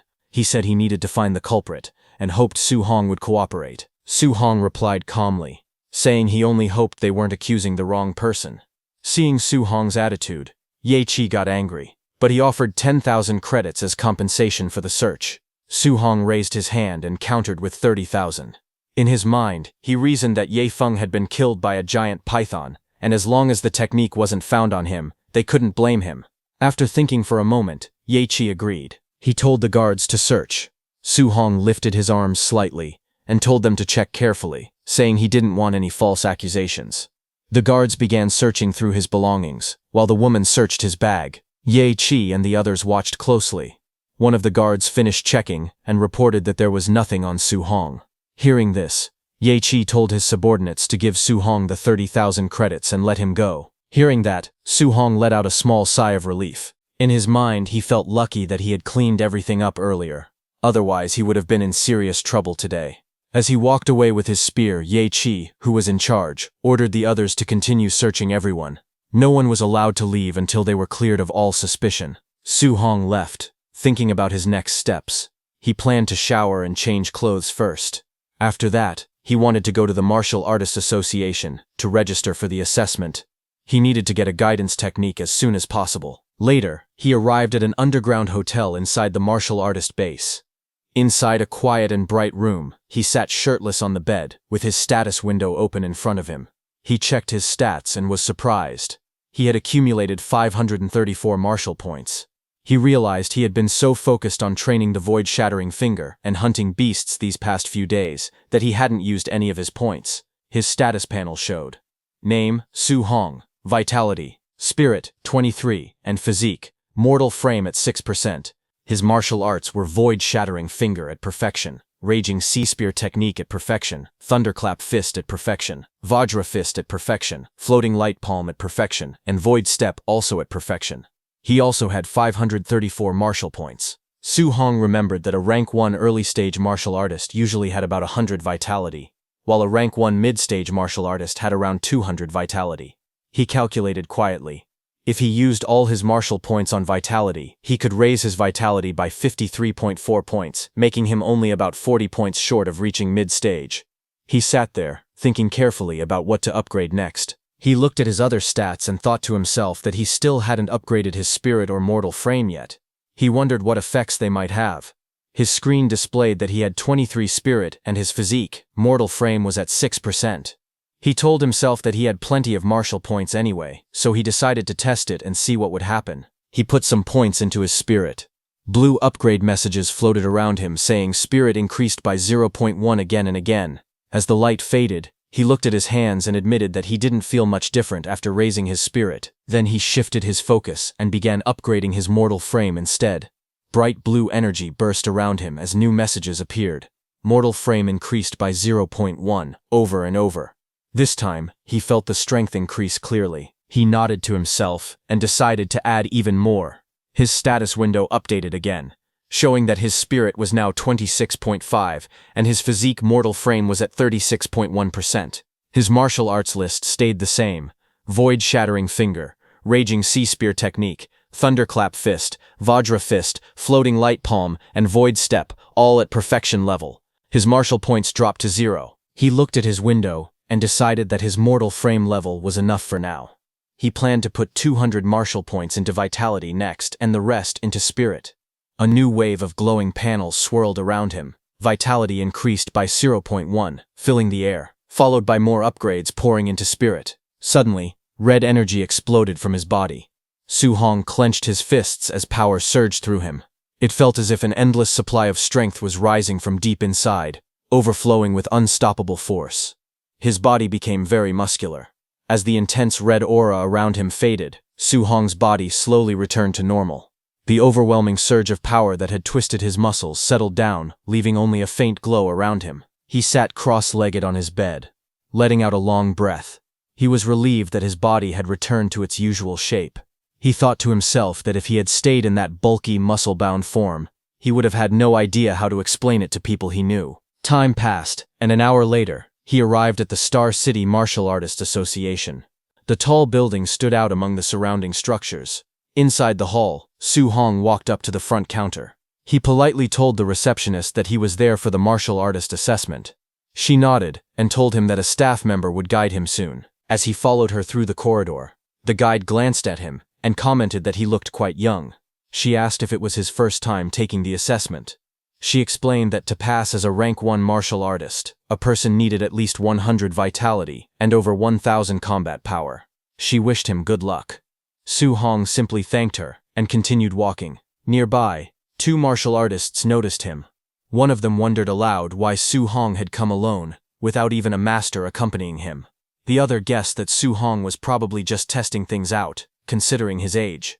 Su Hong continued forward quietly as their voices faded behind him. But just as he entered, his eyes widened slightly. His attention locked onto the assessment area ahead. A staff member read out the results loudly. Panjia's vitality was 102, but his combat power only reached 992, so the assessment failed. Panjia yelled in frustration, saying he had been so close. The crowd murmured all around. Next, another candidate stepped forward. The staff read the numbers again. Li Ming, vitality 105, passed. The examiner then announced that the next stage would be the combat power test. Li Ming faced the testing machine while the examiner watched. He took a stance and struck with full strength. The room shook from the force as he shouted.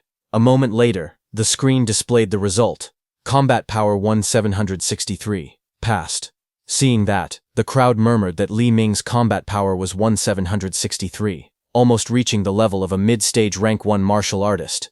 People whispered that Jiang Ming from the Raging Thunder Dojo had a disciple named Li Ming. They guessed he must be that disciple and praised his talent, noting that he even used the thunderclap fist. Su Hong listened quietly. He wondered to himself why they mentioned Jiang Ming's disciple.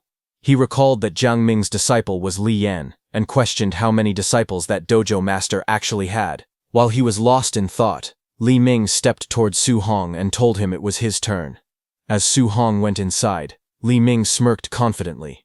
He thought to himself that he was taking the assessment at this age, because he was a genius. Watching Su Hong enter, he wondered if someone the same age could ever compare to him, but suddenly, shocked reactions filled the room.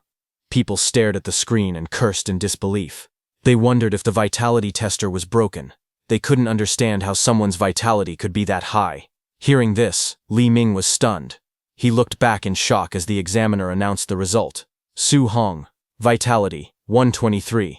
Li Ming, who had mocked Su Hong earlier, shouted in frustration, saying it was impossible. He tried to steady himself. He told himself to calm down, repeating that high vitality meant nothing and that only combat power truly mattered. A moment later, the examiner announced that the combat power test was about to begin. Everyone watched as Su Hong stepped up in front of the machine. He thought about his progress. He had already advanced to a martial artist and strengthened his body, so his power had grown a lot. He guessed that using 40% of his strength should be enough for this test. But then he worried. If he held back too much, he might fail the requirement. To be safe, he decided to use 50%. He took his stance and focused. His eyes sharpened as he rushed forward, his fist glowing with power. In the next instant, he struck the machine with a powerful blue force, sending a huge shockwave through the entire room. The machine went flying back violently as his attack blasted straight into it, leaving the ground cracked behind him. The machine exploded into pieces the moment his punch landed, leaving behind streaks of motion as fragments of metal scattered across the floor. Everyone watching froze in shock. Li Ming's eyes widened as he saw that the tester had been sent flying with just a single punch, calling that level of power terrifying. But what was even more terrifying was that Su Hong didn't even use any martial arts. Then the results appeared. The broken machine displayed the number 3004, a combat power normally reached only by a rank 1 high-stage martial artist. The crowd was stunned. They said that number was unimaginable. Up on the balcony, an instructor pointed at the chaos below. He told his superior that the same kid had caused trouble again, calling him an absolute monster. The superior looked down and recognized Su Hong. That was the same man who had watched Su Hong's match in the underground arena. With a calm expression, he said that it all made sense now. Meanwhile, in a bright office filled with sunlight, the president of Star City's Martial Arts Association, Wu Linshen, sat at her desk. She complained that the Yang City branch next door kept producing geniuses and showing off every day.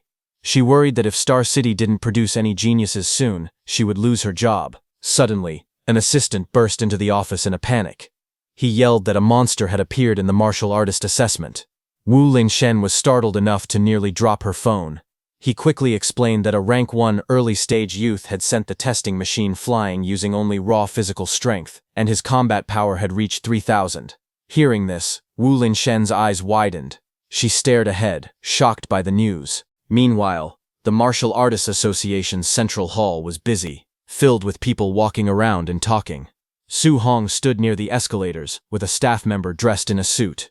The staff member told Su Hong that he would first take him to the second floor to register his martial artist identity. After that, they could go collect his allowance. Su Hong nodded and thanked him. As they spoke, someone walked down the escalator.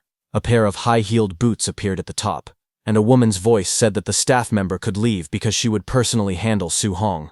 The staff member froze. Then the woman stepped fully into view. It was the president. Her long golden hair flowed behind her as she looked down at them from the escalator. The staff member called out in surprise. The president walked up to Su Hong and asked if he was Su Hong.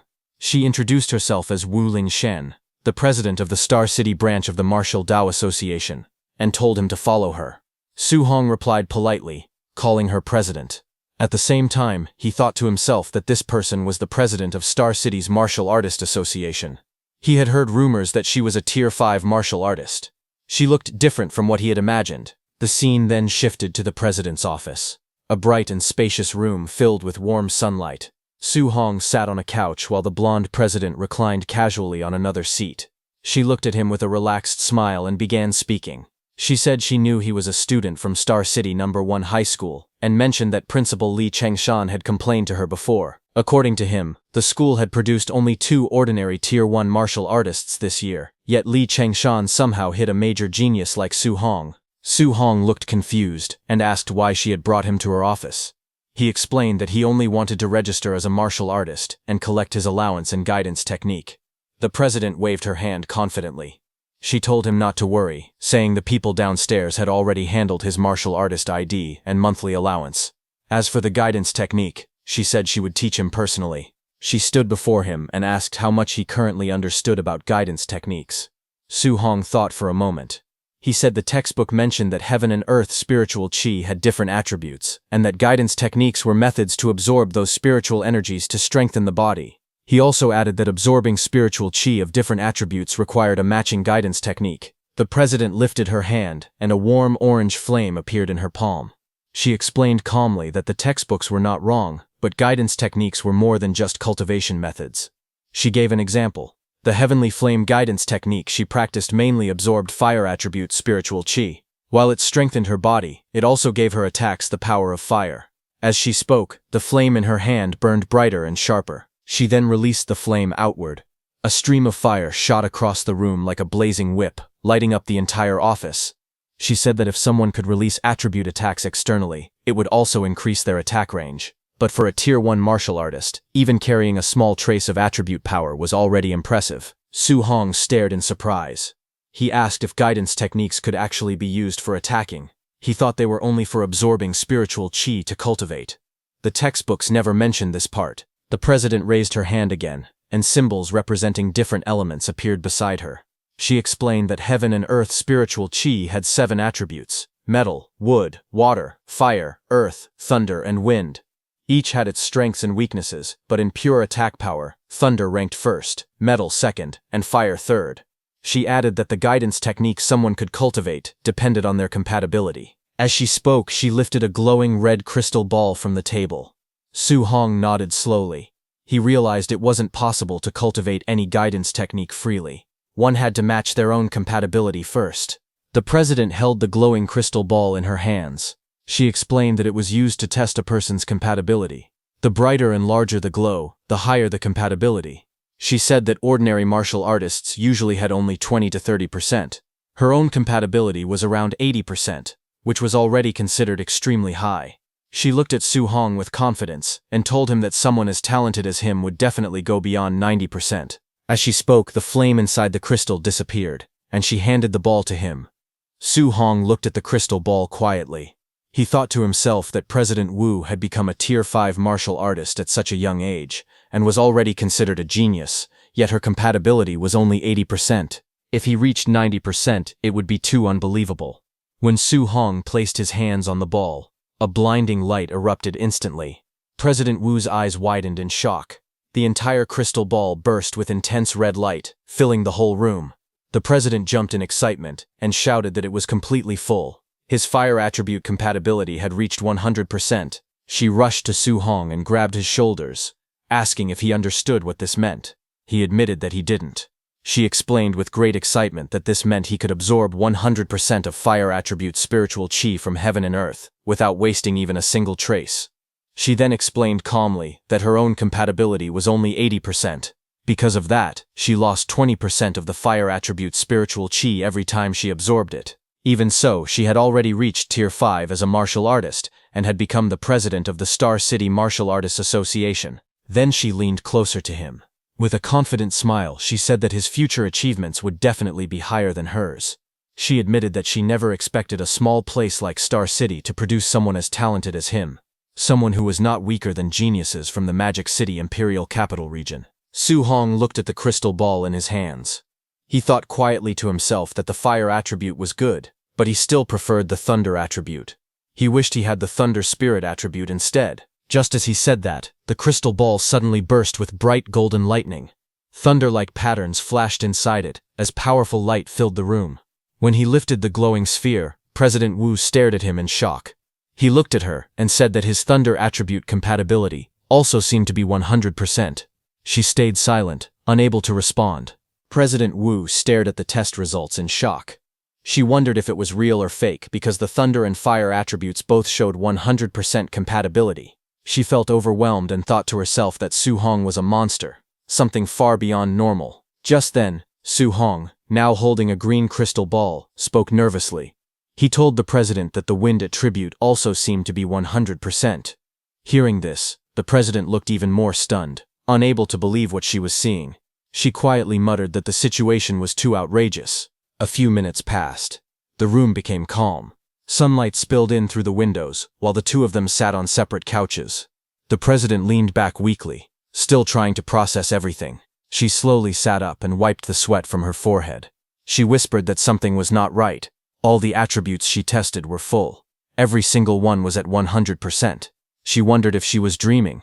Her thoughts drifted back to her past. She once believed she was a top-tier genius. Becoming a 30-year-old Tier 5 martial artist was as rare as phoenix feathers or unicorn horns. But when she once faced an opponent beyond common sense, she realized she was just an ordinary person. She remembered standing before a massive monster.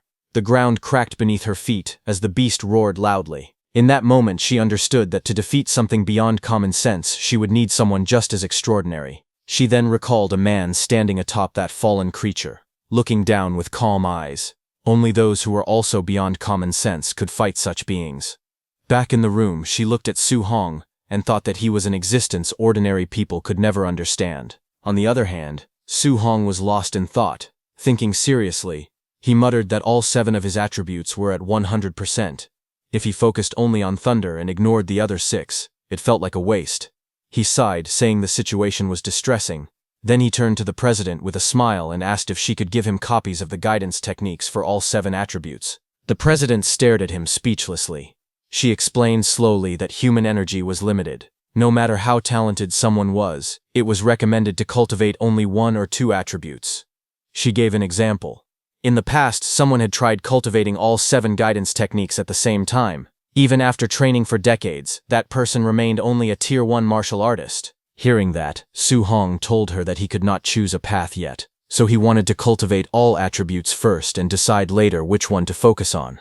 President Wu agreed, but warned him not to fool around and not to waste such rare talent. She then asked Su Hong if his school's monthly exam was coming soon. Su Hong nodded and asked why she suddenly mentioned it. President Wu explained that tensions on the All-Heavens battlefield were growing stronger. A huge war between the 10,000 races and the human race could break out at any moment. Because of this, nations had invested a lot of resources to create a genius training camp, and she wanted to recommend him. She said that if he could take first place in the school's monthly exam, she would give him a recommendation spot. Su Hong repeated her words softly, thinking about the war of the 10,000 races and the training camp. He then remembered the tragedy from over 10 years ago, the war that took the lives of all his relatives except his uncle and aunt. He clenched his fists and agreed, saying he would definitely work hard. Images of his past flashed in his mind, crying as a child, his uncle comforting him, and scenes of fear and chaos. He whispered to his uncle and aunt in his heart, promising that he would never let that tragedy happen again. Finally, Su Hong strengthened his resolve. He told himself that he must become strong enough to protect everyone around him. Late at night, Su Hong's home stood quietly under the dark sky. Inside, Su Hong sat at the table with a bright smile. He held an identification card in both hands and told his uncle and aunt that he had officially become a martial artist. His aunt wiped the tears from the corner of her eyes, happy and emotional. His uncle trembled with excitement as he held the card, unable to believe that Su Hong had really succeeded. They both praised him, saying that he had become a capable young man. Su Hong explained that a Tier 1 martial artist received a monthly allowance of 10,000, so his uncle no longer needed to work with such difficulty. His uncle laughed happily and said that Su Hong had now become the pillar of their family and that they would listen to him from now on. Su Hong smiled gently and promised that he would support the family from this day forward. Later that night, Su Hong sat alone on the rooftop. He crossed his legs and began cultivating. Orange energy flames burst out around him as he breathed steadily, focusing all his strength on training. Su Hong's eyes suddenly lit up with a bright, fiery glow. Power surged inside him, and his stare turned sharp and intense.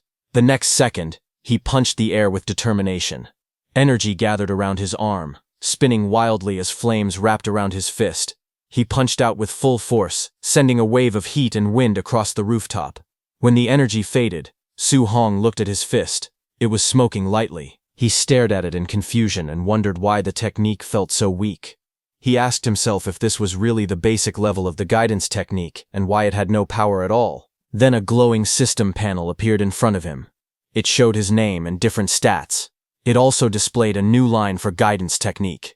He realized that he had actually learned the Heavenly Flame guidance technique. But it was only at level 1 with 5%. Su Hong became even more surprised. He wondered since when guidance techniques had levels. President Wu had never mentioned anything like that. If techniques could be leveled up, she would have told him. He looked back at the panel, thinking deeply. Maybe this guidance technique was different. Then a thought struck him. Su Hong stared at the glowing screen in shock. He couldn't believe it, but excitement spread across his face as he realized the truth. Only he could level it up. Su Hong stood before the glowing blue panel and stared at it seriously. He asked himself how he was supposed to upgrade guidance techniques, wondering if they were improved the same way as martial value. Just as he touched his system window, a red warning screen flashed in front of him. The panel showed the message: insufficient martial value. Seeing that, Su Hong sighed. He decided to first cultivate the rest of the guidance techniques. He told himself he would figure out how to earn more martial value later. He then sat cross-legged on the rooftop, surrounded by books. Flames of spiritual energy burst around his body, brightening the whole surrounding. Several hours later, Su Hong's inner view appeared, showing 7 glowing points of spiritual qi. Each point represented a different guidance technique. Thunder guidance technique, level 1. Water marsh guidance technique, level 1. Thick earth guidance technique, level 1. Spirit wind guidance technique, level 1, and others. The 7 different attributes of spiritual qi pushed against each other. Su Hong gritted his teeth as sweat rolled down his face. He understood why President Wu once said that a genius who cultivated 7 guidance techniques had stayed a Tier 1 martial artist for decades. He continued to channel the power. Flames rose around him, and he tried to control the energy. He noticed that although all 7 types of spiritual qi existed in his body, he could only use one attribute at a time. A ball of fiery spiritual qi formed in his hand as he breathed heavily. That bright flame swirled in Su Hong's hand as he watched it closely. He had realized that if he forced himself to use a second attribute, the 2 glowing forces instantly collided, followed by a violent explosion. It was a huge explosion of spiritual energies that shook his rooftop. The clash made both attributes disappear. Su Hong narrowed his eyes. He wondered if thunder and fire really couldn't be combined. Their natures felt similar, so why did they keep rejecting each other? He tried again. Thunder light and fire sparks wrapped around his fingers. The 2 forces touched. Another explosion burst out, and the energy scattered into the air. Still sweating, Su Hong clenched his teeth. He refused to give up. He yelled in frustration, telling himself to try one more time. Flashes burst from the rooftop again and again through the night, as he repeatedly attempted to fuse the attributes. When dawn arrived the next day, the building still glowed faintly from the leftover sparks of Su Hong's non-stop training. He breathed heavily, sweat running down his face. He told himself he just needed a little bit more. In his hand, the lightning and flame flickered and shook. He stared at it, insisting softly that he only needed a tiny bit more. He gritted his teeth and shouted for the power to fuse. Lightning and fire wrapped around his arms as he forced the 2 energies together. He raised his hand again and yelled, calling for fusion. A bright flame exploded in his palm. After trying through the whole night, he finally succeeded. He looked at the flame in his hand with relief and satisfaction.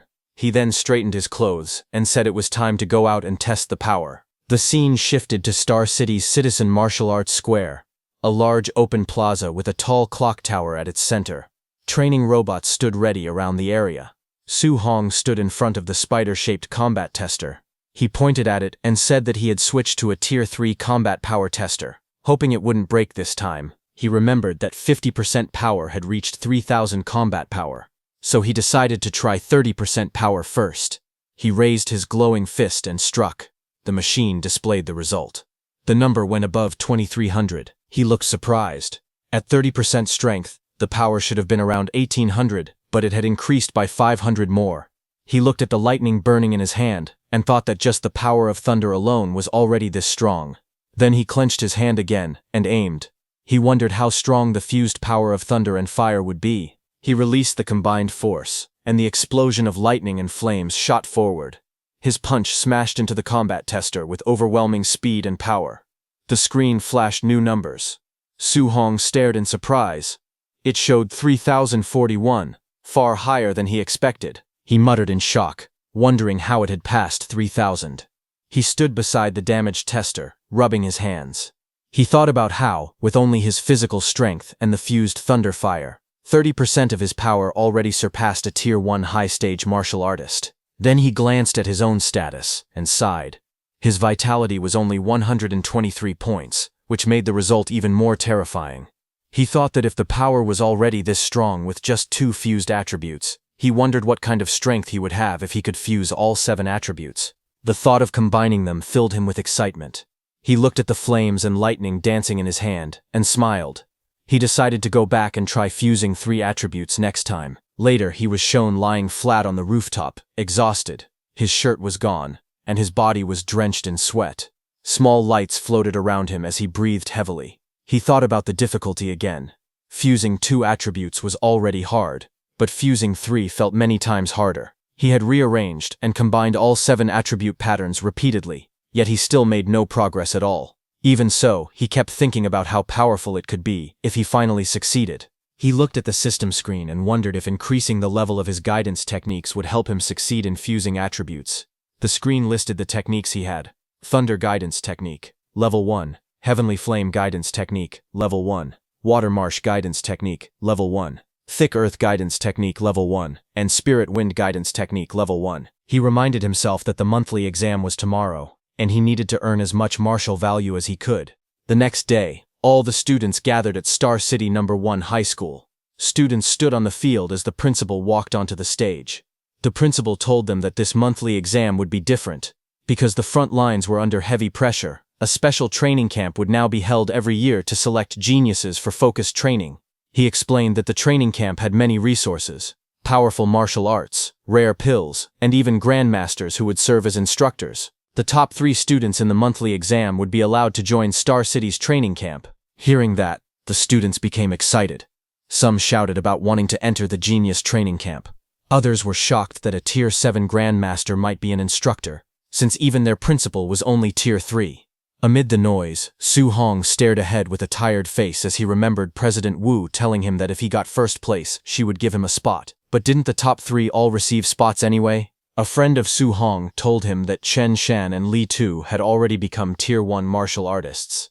Beside them, several others had also reached the basic level of Thunder Rush Fist, and he felt they had no chance of winning. Su Hong looked confused. He thought about how he had only missed school for 10 days.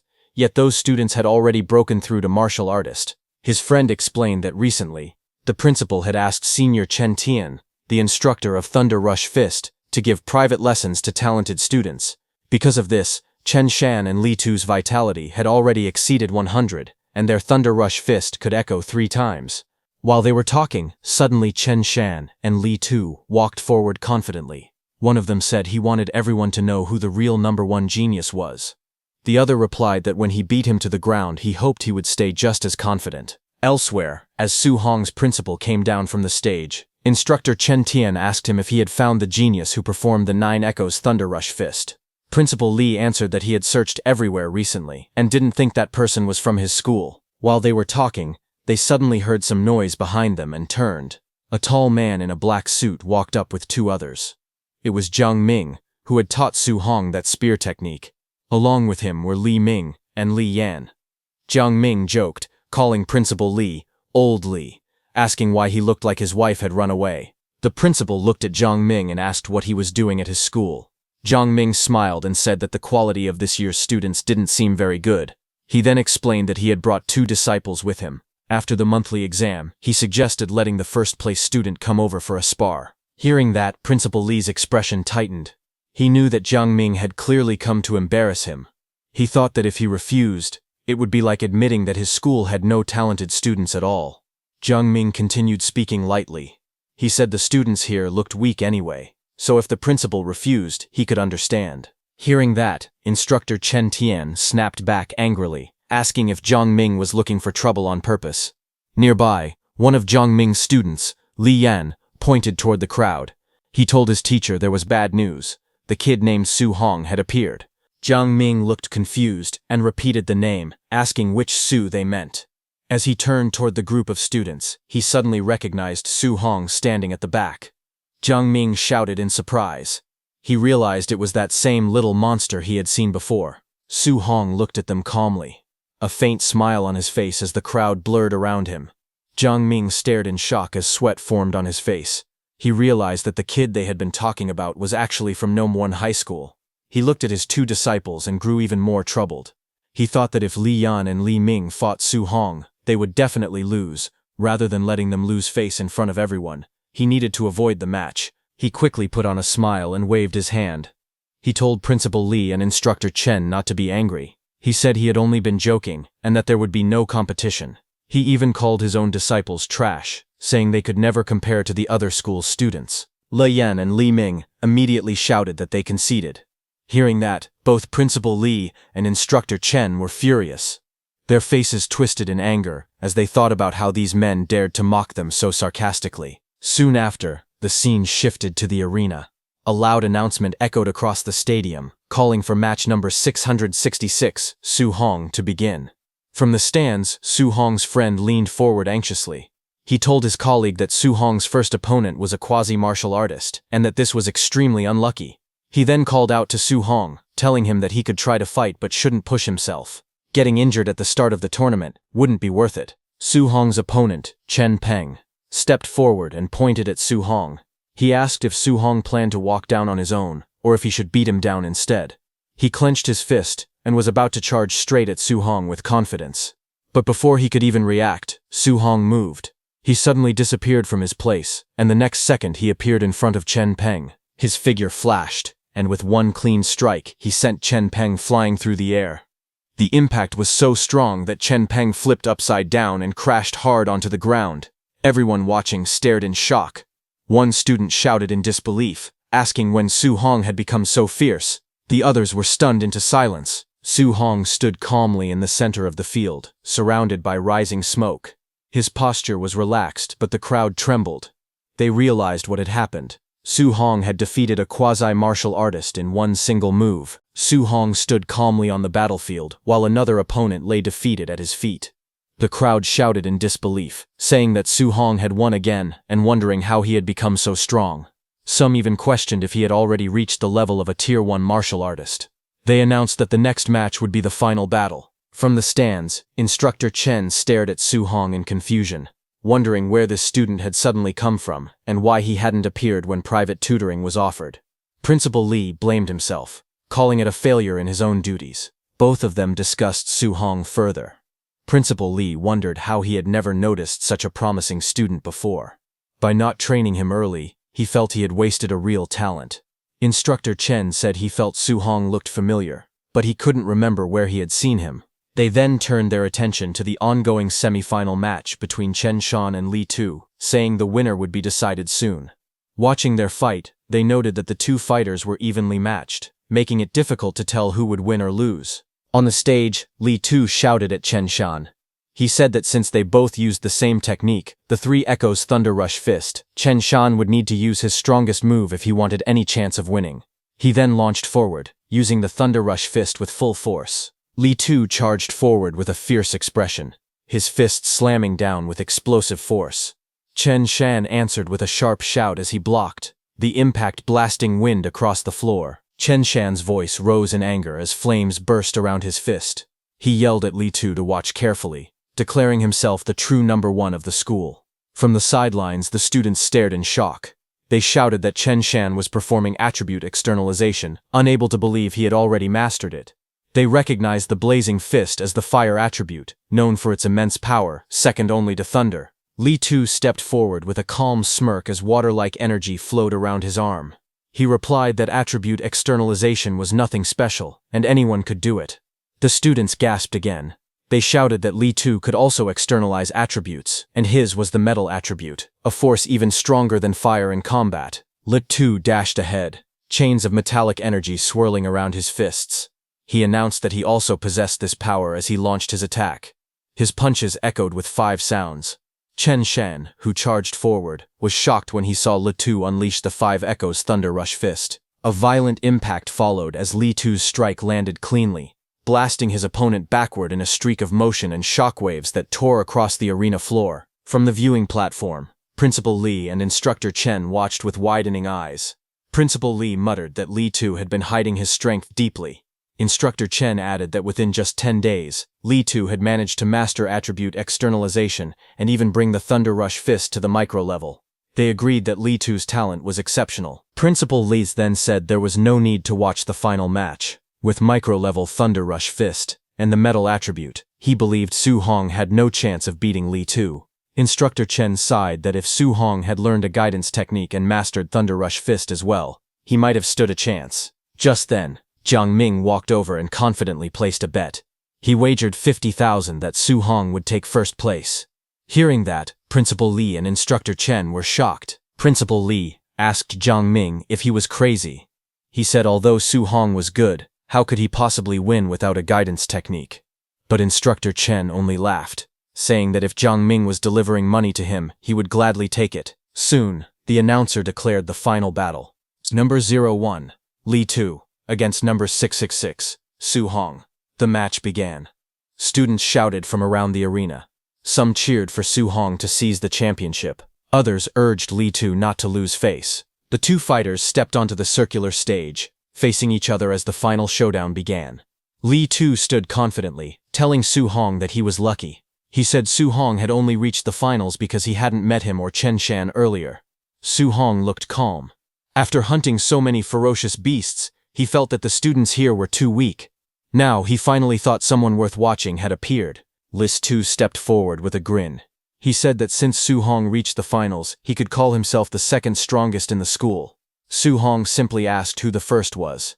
Lis Tu stomped on the ground and declared that the number one was himself. He rushed in with a fierce attack, saying he only needed one move to show how big the gap between them was. The students watching gasped in panic. One of them exclaimed that Lee Tu was using the 5 Echoes Thunder Rush Fist right from the start, wondering if he was actually taking things this seriously. Another student nervously said it was already over. With the Thunder Rush Fist coming out, there was nothing left to fight. Su Hong was bound to lose. But Su Hong's eyes glowed with a sharp golden light, as power built up inside him. In the next moment, flames burst from his fist, and he shot forward. He said he only wanted to see where the limits of his physical body lay. The students panicked even more when they saw him rushing straight in. One shouted that Su Hong must be crazy, he didn't even dodge, choosing to meet the attack head-on. Another yelled that even if he wanted to die, this wasn't the way, urging the referee to save him quickly. The two fighters collided in the middle of the arena, their fists smashing together with explosive force. Shockwaves blasted outward as the impact shook the ground. They clashed again and again, their blows sending bursts of energy through the air. Su Hong met his opponent's thunderous attack directly, the impact scattering chains of water and sparks in every direction. Lee Tu stared in shock, realizing that Su Hong had actually neutralized his 5 Echoes Thunder Rush Fist instantly with just 5 punches.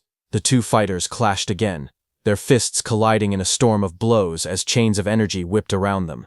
Lee Tu gritted his teeth, wondering if Su Hong was a monster, because every punch Su Hong threw felt overwhelmingly heavy. Up in the stands, students watched with wide eyes. Su Hong's teacher exclaimed that Su Hong wasn't using any martial skills at all, yet he was evenly matched with Lee Tu, who was using the 5 Echoes Thunder Rush Fist. Su Hong's friend shouted that Su Hong's strength was far too terrifying. Principal Lee and Instructor Chen also looked stunned. Instructor Chen said that Su Hong must possess some kind of special physique, otherwise his strength wouldn't be this exaggerated. Principal Lee burst into laughter, proud that his school had actually produced a genius with a special physique. But Instructor Chen beside him shook his head. He said that although Su Hong's strength was astonishing, Lee Tu had already condensed an attribute, so Su Hong still held no real advantage. On the arena, the clash sent both fighters sliding back across the arena floor. Su Hong steadied himself as flames flickered around his fist, while Lee Tu skidded several meters away, forced backward by the impact. Lee Tu's eyes widened with anger and disbelief. He shouted that Su Hong shouldn't act arrogant, because the winner could only be him. Blue lightning surged around his arms as he powered up again. He then lunged forward, shouting for Su Hong to accept defeat. His fists, wrapped in chains of energy, tore through the air as he charged straight at him. Su Hong watched calmly. He thought to himself that he had originally planned to test how far he could fight Lee Tu, using only his physical body. But Li Tu had already stopped holding back and was now attacking at full power. Since Li Tu had gone all out, Su Hong decided he should also show some respect. Flames burst from his own fist as he sprinted forward to meet the attack head-on. Lightning burst across the arena as Li Tu shouted in shock. He looked at Su Hong with wide eyes as he recognized his technique. Realizing what he was seeing, he yelled that Su Hong could also use attribute externalization. Principal Li and Instructor Chen on the side trembled as golden lightning wrapped around the arena. Instructor Chen stammered in disbelief, unable to finish his sentence. Principal Li could only mutter in shock, saying he had no idea how this was even possible. Both of them were stunned that Su Hong possessed the Thunder attribute and had mastered the Thunder guidance technique. Instructor Chen explained that a special physique combined with the Thunder attribute, which had the strongest attack power, made this talent terrifying. Inside the arena, Su Hong and Li Tu clashed again, lightning and chains exploding in all directions. Li Tu stared forward, realizing something alarming. He admitted that Su Hong's Thunder attribute was even stronger than his own Metal attribute. Su Hong looked back with a calm, confident expression. Lightning coiled around his body as he spoke. He told Li Tu that since he had revealed his ultimate move, he would now answer it properly. Su Hong narrowed his eyes as lightning flickered around him. He told Li Tu that he would show his ultimate move as well. Golden light burned in his eyes as thunder wrapped around his fists. He also used his Thunder Rush fist technique as he charged forward. In the next moment, his strike landed with explosive force. The scene shook as repeated impacts echoed, one after another, driving Li Tu backward. Su Hong's blows landed so quickly that 9 echo bursts exploded across the arena. Li Tu's eyes widened in disbelief. While falling, he shouted that 9 echoes were impossible. Blood burst from his mouth as he crashed to the ground. Su Hong stood over him with a firm expression, thunder still crackling around his fists. The students in the stands fell silent for a moment. Shock spread across their faces. They were all speechless. A student finally spoke, stunned, asking if Su Hong had really won. Excitement erupted as others shouted that Su Hong had reached the perfect realm. Thunder Rush Fist, 9 echoes. They cheered that his technique was even fiercer than the teacher who taught it. Instructor Chen and Principal Li stared in shock. Instructor Chen stuttered out that Su Hong had produced 9 echoes. He asked if Su Hong was the same genius who had disappeared from school that day. Principal Li trembled as he said that this wasn't just a genius. This was the dragon of Star City No. 1 High School. Instructor Chen wiped his sweat and said that once a monster like Su Hong entered the training camp, he couldn't imagine how devastated the other geniuses with powerful backgrounds would be. Not far away, Su Hong walked forward calmly in his school tracksuit. Looking at him, Instructor Chen spoke with admiration, saying that a golden carp was not meant to stay in the pond. Once it met wind and cloud, it would transform into a dragon. To him, Star City was nothing more than a small puddle for Su Hong. Principal Li nodded with confidence. He said that in the upcoming training camp, Su Hong was destined to be a dragon rising from the abyss, soaring into the sky. He added that the Magic City Imperial Capital, and even the battlefield of 10,000 races, were the true places where a monster like Su Hong would shine the brightest. The scene then shifted to evening at Su Hong's home. As he returned, he called out to his uncle and auntie, saying he was back. Su Hong stepped in with his school bag. His uncle looked up from the table filled with dishes and asked how the exam had gone. Su Hong smiled and said he got first place. Hearing that, his uncle became excited, repeating that Su Hong had ranked first in the monthly exam. Then he eagerly asked if that meant Su Hong could now attend the training camp he had mentioned before. Su Hong nodded lightly, but suddenly, there was knocking on their house door. Su Hong turned his head toward the sound. A woman stood outside, knocking firmly and calling out, asking if this was Su Hong's house. Su Hong opened the door slightly and looked at her. Behind him, his aunt and uncle peeked curiously from inside. Su Hong asked who she was. The woman stood at the doorway, addressing Su Hong. She introduced herself, saying she was the parent of Lin Nian, from his school. She explained that only the top 3 students in the monthly exam were allowed to attend the training camp, and since her son ranked 4th, she wanted to discuss Su Hong giving up his spot. She then held out money, offering 30,000 in exchange for Su Hong's place, so Lin Nian could go instead. Hearing her, Su Hong remained expressionless, while his uncle and aunt looked on from behind, surprised. The woman grew irritated at his lack of reaction. She raised her voice, saying the training camp existed to nurture geniuses for the future battlefield. She warned that the competition was extremely cruel and that people could actually die. She continued, explaining that those in the camp consumed high-grade pills until they vomited and practiced high-level martial skills freely. She added that, given Su Hong's family circumstances, giving up early was for his own good. Hearing that, back inside the home, Su Hong's aunt looked worried and asked him if what the woman said was true and whether the camp was really that dangerous. Su Hong's uncle turned to his wife and told her to calm down. The uncle then looked at Su Hong seriously and asked if he could guarantee his own safety. Su Hong answered firmly that he could, a confident flicker in his eyes. Hearing that, the woman in the purple suit complained, saying they actually believed a child's promise. Su Hong's uncle replied that he trusted Su Hong. He said going to the training camp was Su Hong's own decision, and he believed his promise. He added that if he couldn't trust his own family, he wouldn't trust her instead. The woman shouted in anger, but the uncle slammed the door shut right in front of the woman's face, telling her to leave. The woman stormed out. As she walked away, she angrily muttered that they should wait to be eliminated from the training camp. Then inside the house, Su Hong stood in the room and looked at his uncle. He told his uncle that it was not like he had intentionally hidden the dangers of the training camp, but his uncle shook his head and told him it was fine. His uncle smiled and pointed at himself, saying he was just a rough man.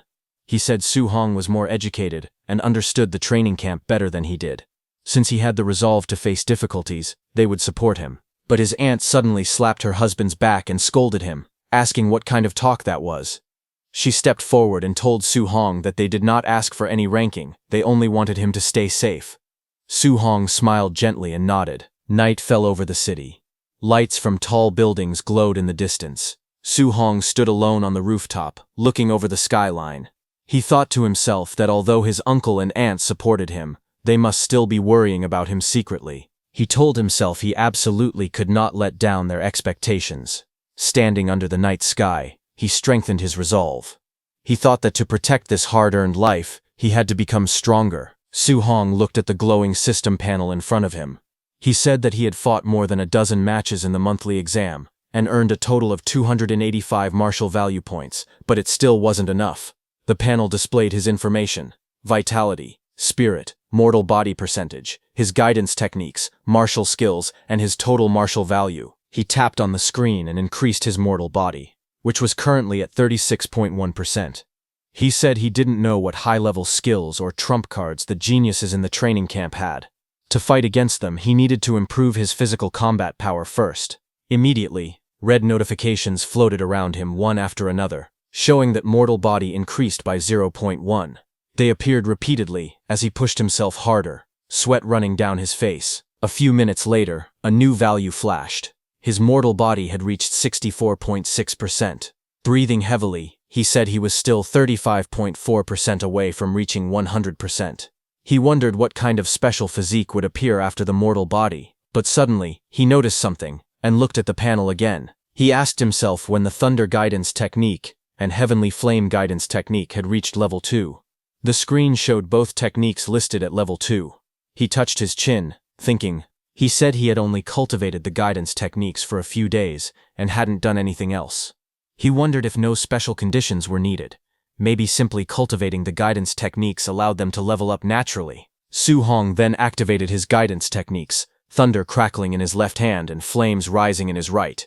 He thought to himself that he would strive to level up one more time. The next morning, dawn broke across the city skyline as sunlight spilled between the tall buildings. Su Hong slowly opened his eyes after cultivating all night, sitting cross-legged with lightning and fire gathering in front of him. Notifications appeared showing that his Thunder Guidance Technique was now level 3, and his Heavenly Flame Guidance Technique had also reached level 3. He looked at the glowing panel beside him and realized that not only had his guidance techniques leveled up, but his vitality had increased by 3 points. He called it an unexpected harvest. The panel showed his stats. His vitality was at 126, spirit at 26.5, physique mortal body at 64.6%. In his guidance techniques, Thunder Guidance was at level 3, and Heavenly Flame Guidance was at level 3. His martial skills, Void Breaking Finger, perfect, Raging Sea Spear Technique, perfect, Thunder Rush Fist, perfect. His current martial value was 0. Finger, perfect, Raging Sea Spear Technique, perfect, Thunder Rush Fist, perfect. Then some time later, on a quiet street outside their house, his uncle and aunt stood together, watching him prepare to leave. His aunt told him to pay attention to safety, and if things didn't work out, he should just come home. His uncle waved and told her not to say such depressing things. He encouraged Su Hong instead, telling him to go to the training camp and bring back another first place. Su Hong raised his hand in response and said he was heading out now. Su Hong walked away down the empty street. His uncle's hand started shaking as he watched Su Hong's figure grow smaller in the distance. His wife looked at him and said he talked about her, but he was just as worried. His uncle sighed and said he only spoke that way because he didn't want little Hong to worry. Meanwhile, Su Hong walked through the city with a calm expression, carrying a long bag over his shoulder. The morning sunlight followed him as he continued forward. Suddenly, he heard a loud sound and turned his head slightly, his eyes narrowing. A red sports car screeched into view, drifting across the pedestrian crossing. Its tires smoked as it came to a sudden stop. President Wu was confidently in the driver's seat of the red sports car. She looked toward Su Hong and told him to get in. The scene shifted to the highway as the red car sped across elevated roads, sunlight reflecting off its surface as it cut through the city. Inside the moving car, Su Hong sat beside her while the wind rushed past. Su Hong turned to her and asked what she needed from him. President Wu, still driving, explained calmly. She said that there were things about the training camp he needed to know. She told him that, as the president of the Martial Dao Association, she knew the profiles of several participants. She continued speaking as the car accelerated. She told him that, from what she knew, some of the martial artists entering the camp were already Tier 1 high-stage fighters. She added that a few of them weren't far from breaking through to become Tier 2 martial artists. She added that a few monsters in the training camp possessed martial skills that were at least B rank. Su Hong listened quietly. He thought to himself that a Tier 2 martial artist required 200 points of vitality, and some people in this batch were already close to that level. But he didn't feel afraid. He believed that with the system space, he could quickly learn even B-rank techniques. As the car sped forward, President Wu looked at him and continued speaking. She said that Su Hong's talent was the strongest she had ever seen, but he didn't have the same resources as the others. She told him not to worry even if he faced setbacks at the training camp, because with his talent, surpassing them was only a matter of time. Su Hong nodded and thanked her, calling her Sister Wu. Hearing that, President Wu glanced at him again.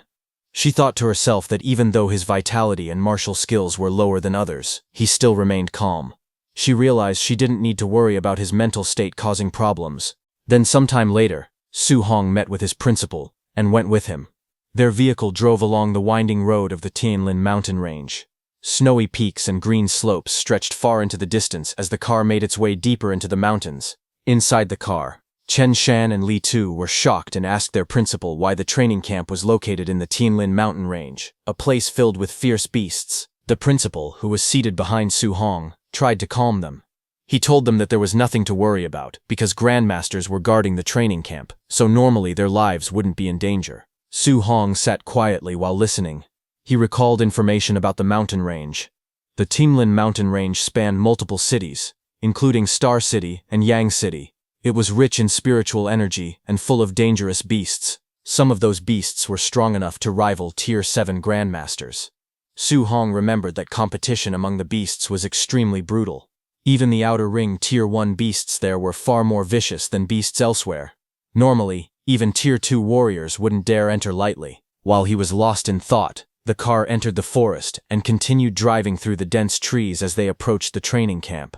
As they moved through the dark forest, pairs of red eyes slowly appeared between the trees. Growling sounds echoed as many large beasts stepped out of the shadows, their eyes glowing brightly as they watched the road. Seated inside the vehicle, Li Tu started to shiver. He said he felt like something was watching them. Chen Shen frowned and asked if Li Tu thought a fierce beast might ambush them. Su Hong looked ahead calmly. He thought to himself that the competition in the training camp would probably be just as brutal as the beasts tearing each other apart in the mountains. A strange smile formed on his face as he admitted that he must be crazy because he was actually starting to enjoy the feeling. Their vehicle eventually arrived at a fenced-off training area. Groups of students were already gathered near a large tent. As Su Hong and his group approached, Li Tu laughed and wondered how strong the other people there were. Just as he said that, a crowd of students turned to look at them.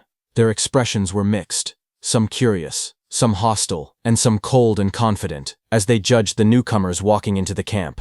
Seeing them, Chen Shen and Li Tu turned silent. their expressions stiff as they looked ahead. Su Hong stood calmly in front of them, holding his wrapped weapon while a relaxed smile rested on his face. He turned slightly and told them it was time to go. Chen Shen and Li Tu quickly agreed, following behind him as he led the way through the training camp. But suddenly, a hand reached out from an approaching supervisor, signaling them to stop. It was an instructor. He informed them that they would wait until everyone arrived. After that, the entrance assessment would begin. Su Hong was surprised to hear that, and asked if there was an entrance assessment as well. Just then, a sudden shout went up from the crowd, announcing that those rich kids had arrived. Whispered complaints followed. Some of the students muttered that the big clans always acted like they owned the place, making everyone else wait for them. Behind them, a line of luxury cars sped down the dirt road, engines roaring as they approached the training camp gates. When the vehicles stopped, several men in suits stepped out first, opening the doors for their young masters. From the red car, a white-haired man in elegant clothes appeared. From another car, a muscular man in a sleeveless shirt climbed out confidently. Nearby students began whispering. One of them admired how beautiful and cool Xiaoyan looked, calling spiritual mind masters enviable. That white-haired man scoffed at the surroundings, saying the place wasn't elegant. Someone pointed out Lin Xinghe, from the Lin family, saying he was almost tier 2, but far too flashy. The muscular man in front adjusted his gloves and told his group to move. Someone else in the crowd explained who he was, the city lord's son, Wang Tantuo.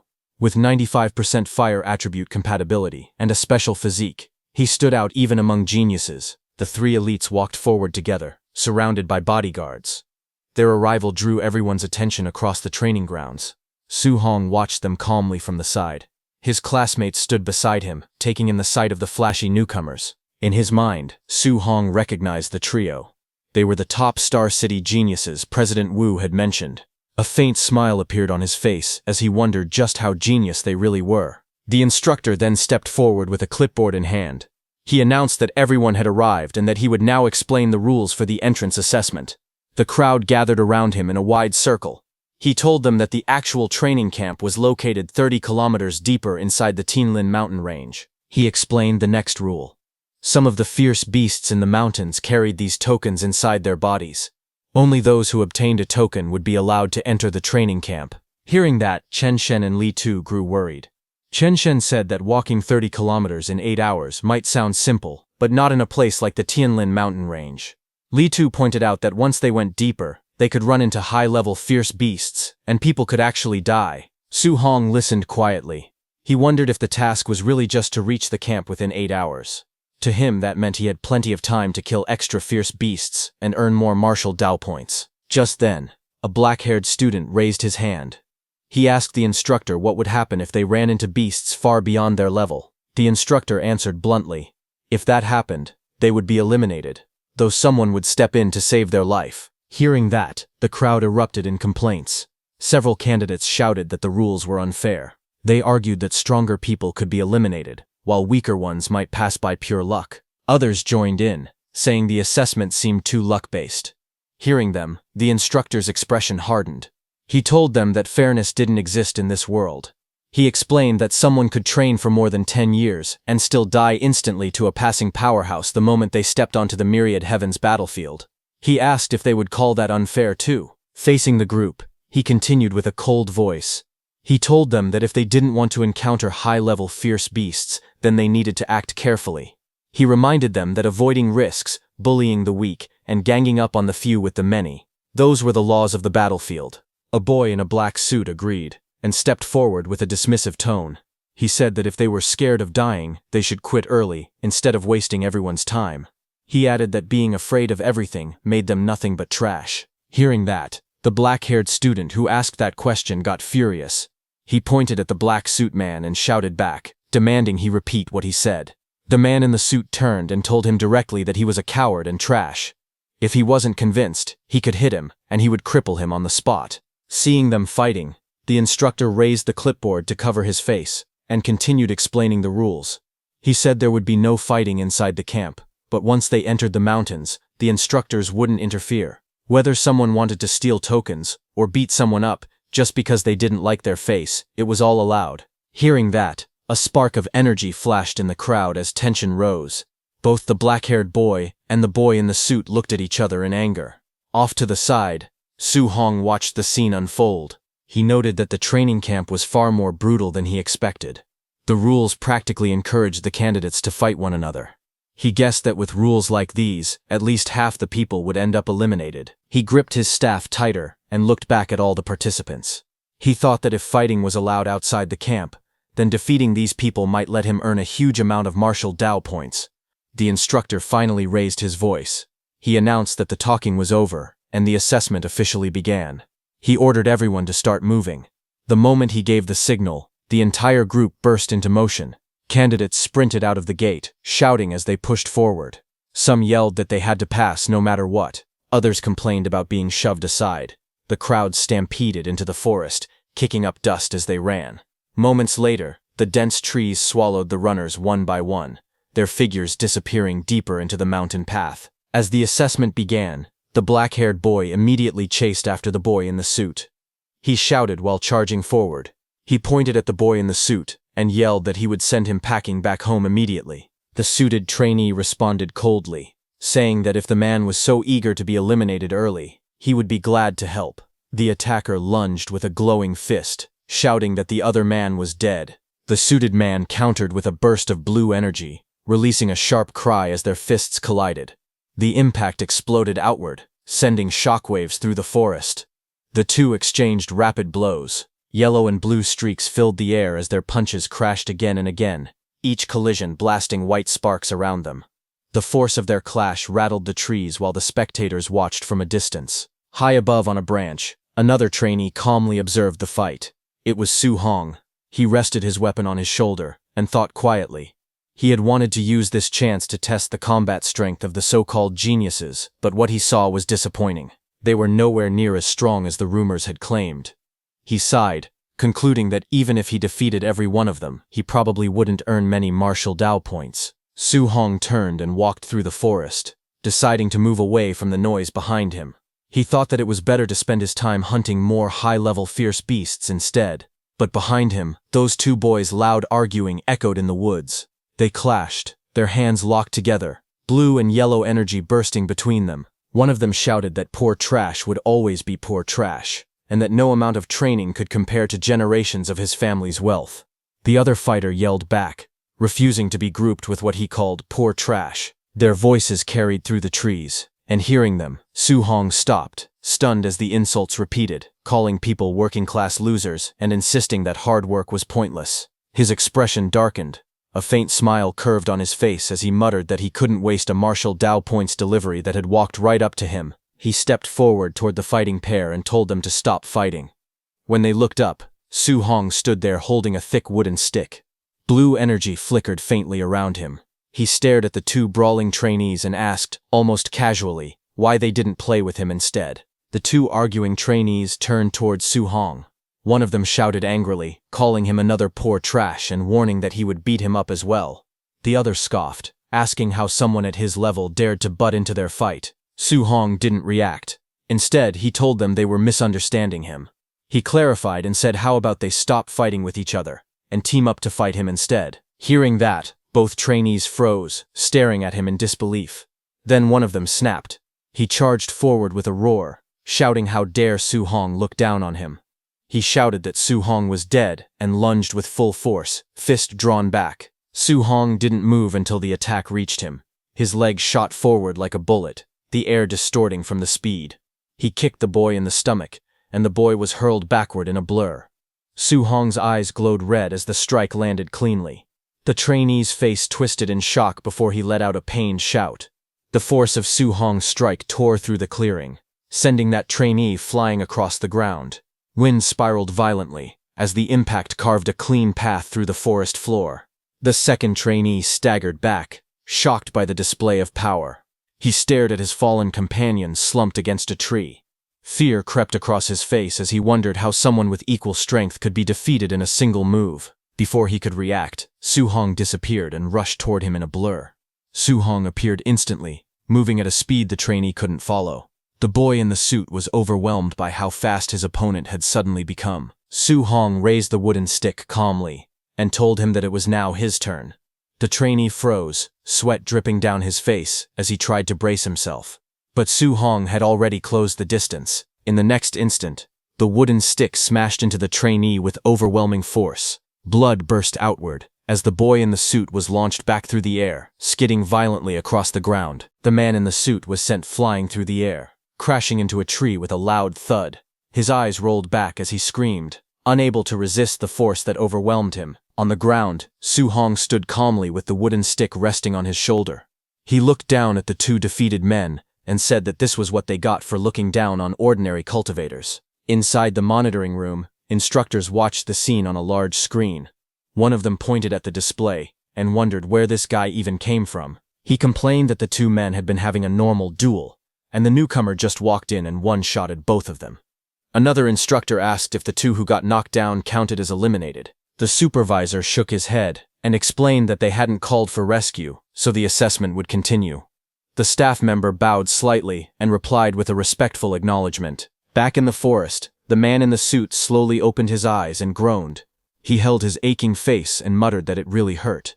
As he pushed himself up, his expression changed when he noticed the wooden bat beside him. He jerked back in panic, yelling for him to back off. His legs scrambled beneath him as the wooden stick rolled on the ground nearby. The man who had been beaten earlier screamed furiously, his face twisted with rage, and he shouted that he had never been humiliated like this in his life. He swore that Su Hong should never let him catch him again. Nearby, the other defeated man also woke up. He sat against a tree, clutching his chest. He muttered in frustration, blaming himself for underestimating Su Hong.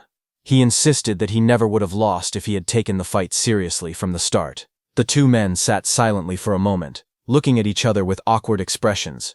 Neither spoke, but both shared the same bruised pride. Then one of them apologized. He said not to take his earlier words to heart and admitted that the other really was strong. The man in the suit nodded and apologized as well, saying he shouldn't have mocked him. They shook hands, the hostility between them fading. Before long, the two stood up and walked side by side through the forest, arms around each other like brothers. One of them urged the other to go find Su Hong and get their revenge. The man in the suit agreed, saying he absolutely had to hit Su Hong a few times with the stick to vent his frustration. On the other hand, Su Hong sprinted through the forest with incredible speed, a spear in his hand. Blue energy trails followed behind him as he dashed forward, ready for whatever came next. Suddenly, Su Hong's eyes narrowed as he sensed movement ahead.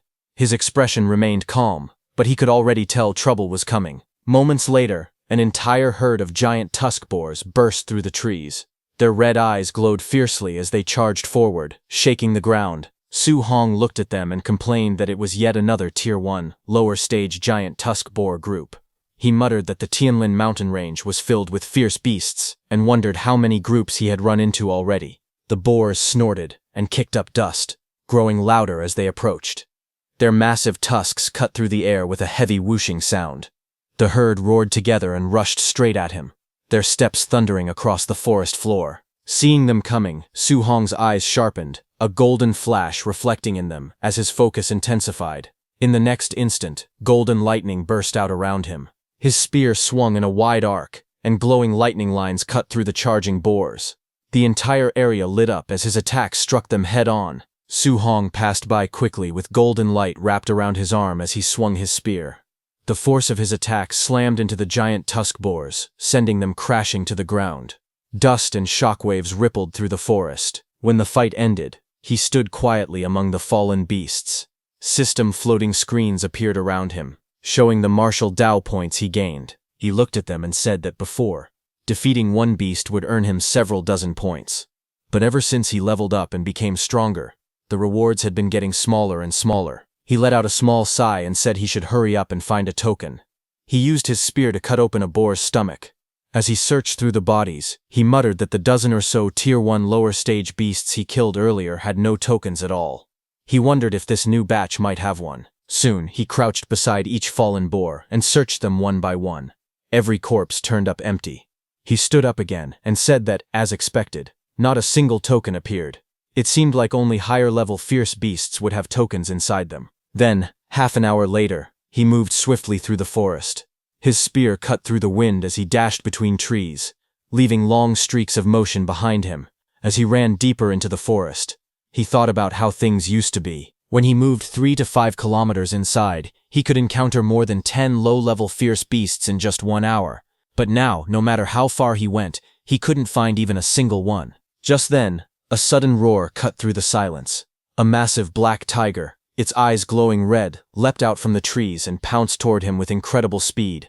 Wind tore through the air as its claws descended. Su Hong looked up sharply, his eyes glowing blue. A smile appeared on his face as he recognized the creature. He finally found one. This was a Tier 1 upper stage Dark Knight black tiger. Blue energy gathered at his fingertips. The power swirled and brightened until it burst outward. He thrust his glowing finger downward. A piercing blue beam shot straight into the tiger, splitting the ground beneath it. The Dark Knight black tiger roared in pain, its jaws wide open as blood sprayed from its mouth. The Dark Knight black tiger hit the ground hard, cracking the earth beneath its body. Dust scattered around it as it struggled, its body twitching from the impact. Su Hong didn't slow down. He gripped his spear tightly and lunged forward with incredible speed. His body spun through the air, and the spearhead glowed with bright light as he brought it down. He struck the tiger directly on the head. Blue energy exploded outward, shaking the ground again. The beast roared one last time before its strength faded. A screen appeared beside Su Hong, showing he earned 35 martial Dao points. He looked down at the fallen tiger and said that with his current strength, killing a Tier 1 upper stage fierce beast was as easy as breathing. He crouched beside the giant corpse and began searching. He said he hoped this high-tier black tiger would have a token inside. After cutting it open, he froze for a moment, then pulled out a blood-covered token. He laughed softly and said that, sure enough, it was inside the upper-tier beast's stomach. With the token in hand, he wiped the sweat from his forehead. Searching for just one token had taken him nearly 3 hours. Looking at the token in his hand, Su Hong thought about the beasts he had encountered. Tier 1 lower stage boars appeared everywhere, while upper stage black tigers only showed up once every half hour. As he walked, he realized something. The deeper he went into the mountain range, the stronger the beasts became. But there were fewer of them. He glanced at the corpse of the black tiger at his feet. Tier 1 upper stage black tigers gave more martial Dao points, but seeing only one every 30 minutes made it inefficient.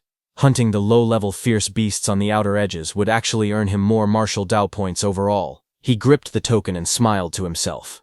Instead of chasing quality, he decided he might as well make it up in quantity. He raised his head and continued forward. There were 5 hours left in the assessment.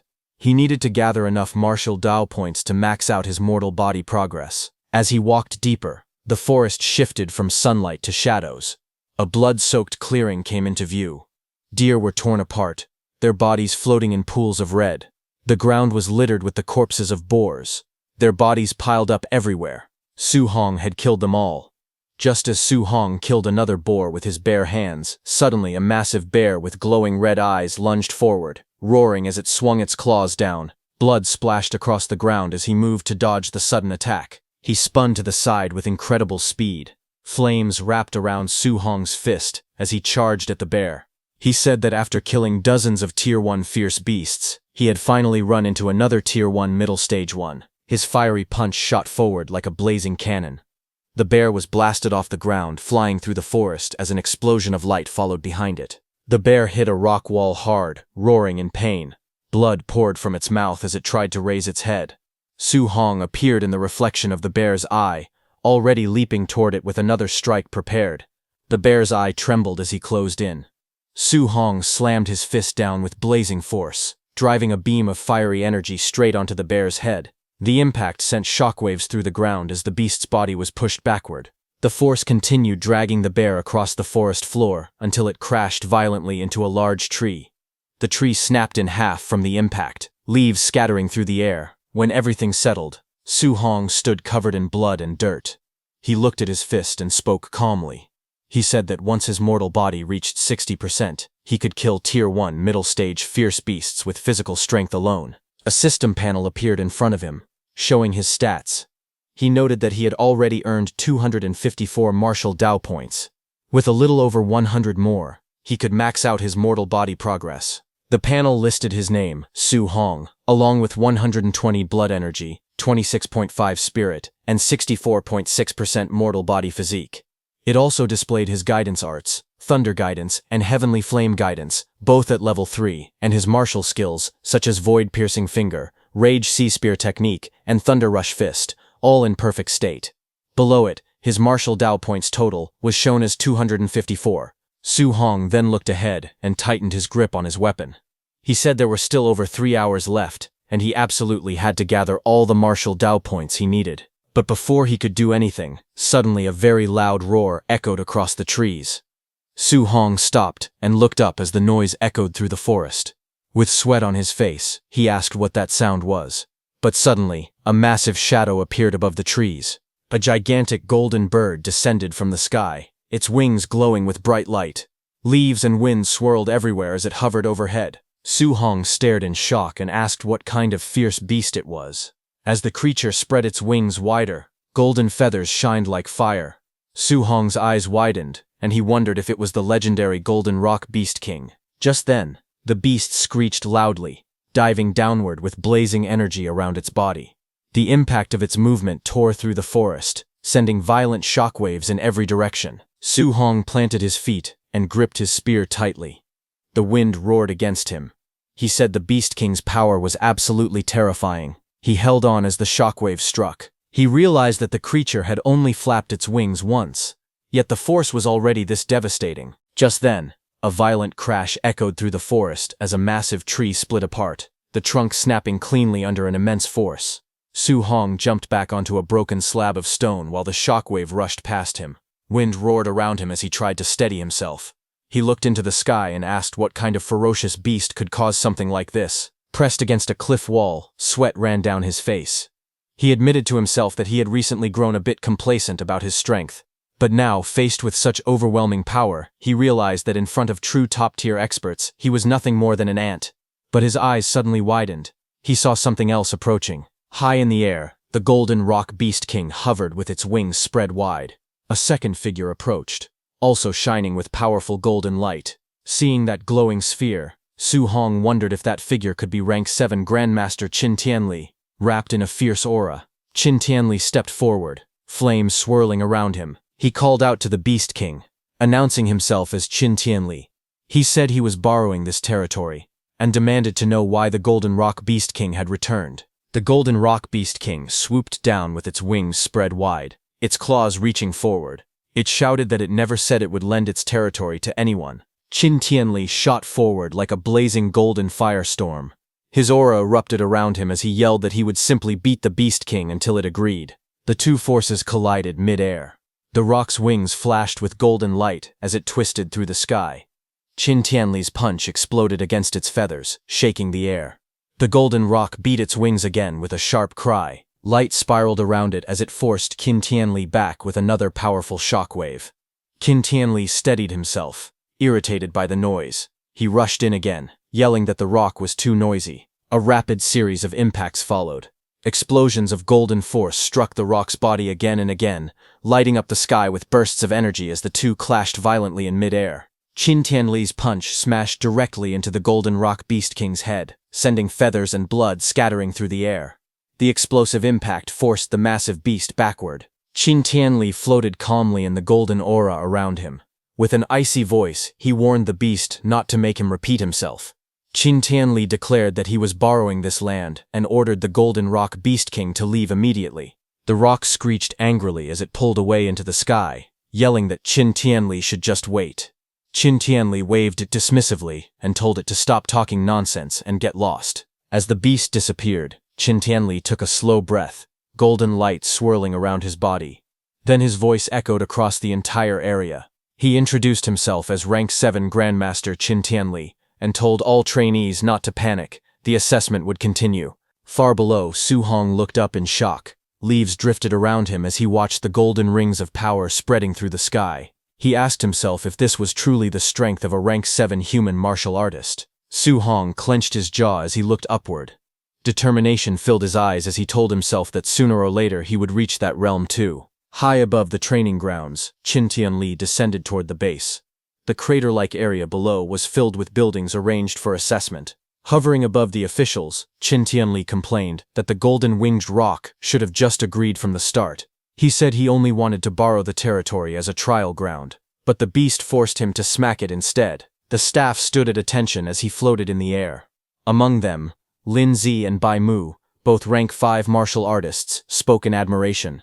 They said Grandmaster Qin was even more fearsome than the rumors, and they noted that the Golden Rock Beast King, famous for its powerful body, had gotten its temper knocked out of it. Qin Tianli brushed off the praise and ordered them to follow him to the monitoring room. He wanted to see which trainee had withstood the Golden Rock's pressure earlier. The staff answered him respectfully. Inside the surveillance room, Qin Tianli pointed at the screens. The monitors showed trainees collapsed on the ground during the earlier shockwave. Lin Zi explained that most of them had been unable to move under the Golden Rock's aura. Qin Tianli stared at the surveillance footage with surprise. On the screen, a trainee knelt beside the corpses of several Tier 1 late-stage black tigers, still calm even under the Golden Rock's pressure. Qin Tianli asked who the boy was. Bai Mu checked the documents and explained. The trainee's name was Wang Tiantuo, a Tier 1 high-tier martial artist with blood chi 340 and a 95% fire attribute affinity. She added that he possessed the barbarian god-body physique, incredible strength, and was the son of the Star City Castellan. Hearing that, Qin Tianli raised an eyebrow.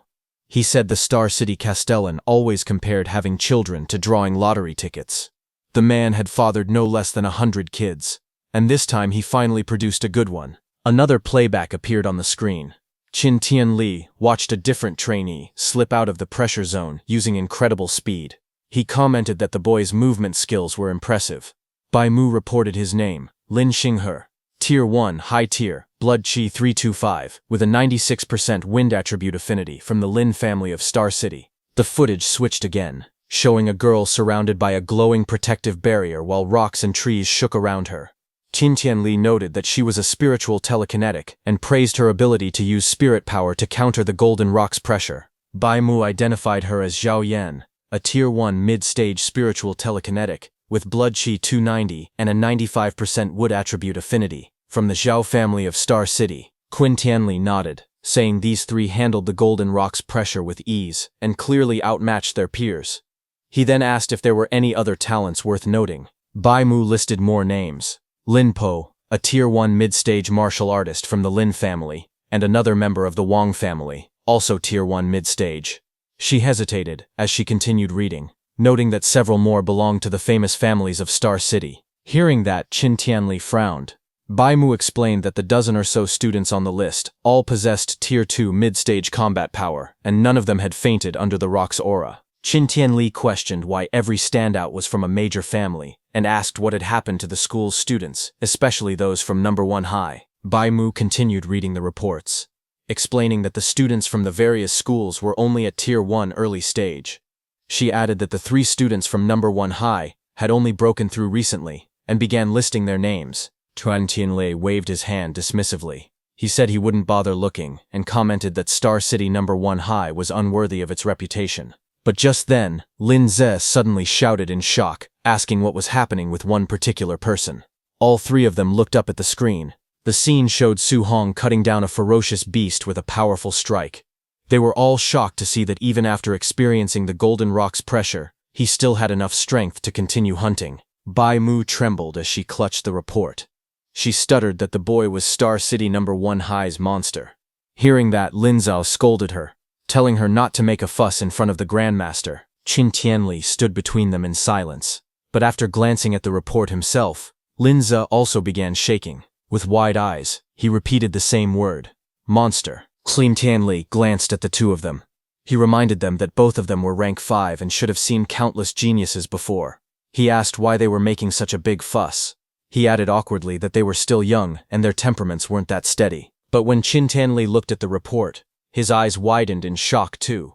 He stared at the report and screamed internally, asking if the boy they were looking at was even human. The report displayed Su Hong's profile. 18 years old, from Star City number 1 high, Tier 1 early stage, blood chi 123. It stated that he had perfected the C-rank martial art, Rushing Thunder Fist, and during the assessment, his physical strike alone produced 3,004 points of combat power, enough to rival a Tier 1 high-level martial artist. It also explained that he likely possessed a special physique and had 100% affinity for all 7 elemental guiding techniques. He was cultivating all 7 at the same time. Qin Tianli trembled as he read the file. He muttered in disbelief that such a freak could come from a backwater place like Star City. He compared the boy to a once-in-a-century talent, then corrected himself, calling him a once-in-a-millennium rarity. His expression shifted from shock to joy. Clenching the paper, his eyes glowed red with excitement. He shouted that he had struck gold. Then he suddenly paused. Something didn't add up. He demanded to know why someone with Su Hong's talent was still only at Tier 1 early stage, and why his blood chi was only 123. With a monster like this, that shouldn't be possible. Bai Mu quickly explained. She said that Su Hong was cultivating all 7 guiding techniques at the same time. Hearing that, Grandmaster Qin erupted in frustration as he read Su Hong's details again. He said it was no wonder the boy's blood chi was so low. Anyone cultivating 7 guiding techniques at once would destroy themselves. Even an immortal would be doomed. With that kind of strain, Qin questioned how Su Hong's cultivation could rise at all. He growled that the president of the Star City Martial Arts Association, Wu Linxin, should have explained this to the child but hadn't. Just then, a staff member stepped into the room, reporting that trainees were now arriving at the training camp one after another. Qin nodded and said they would go take a look. Outside, the first 3 trainees quickly greeted him.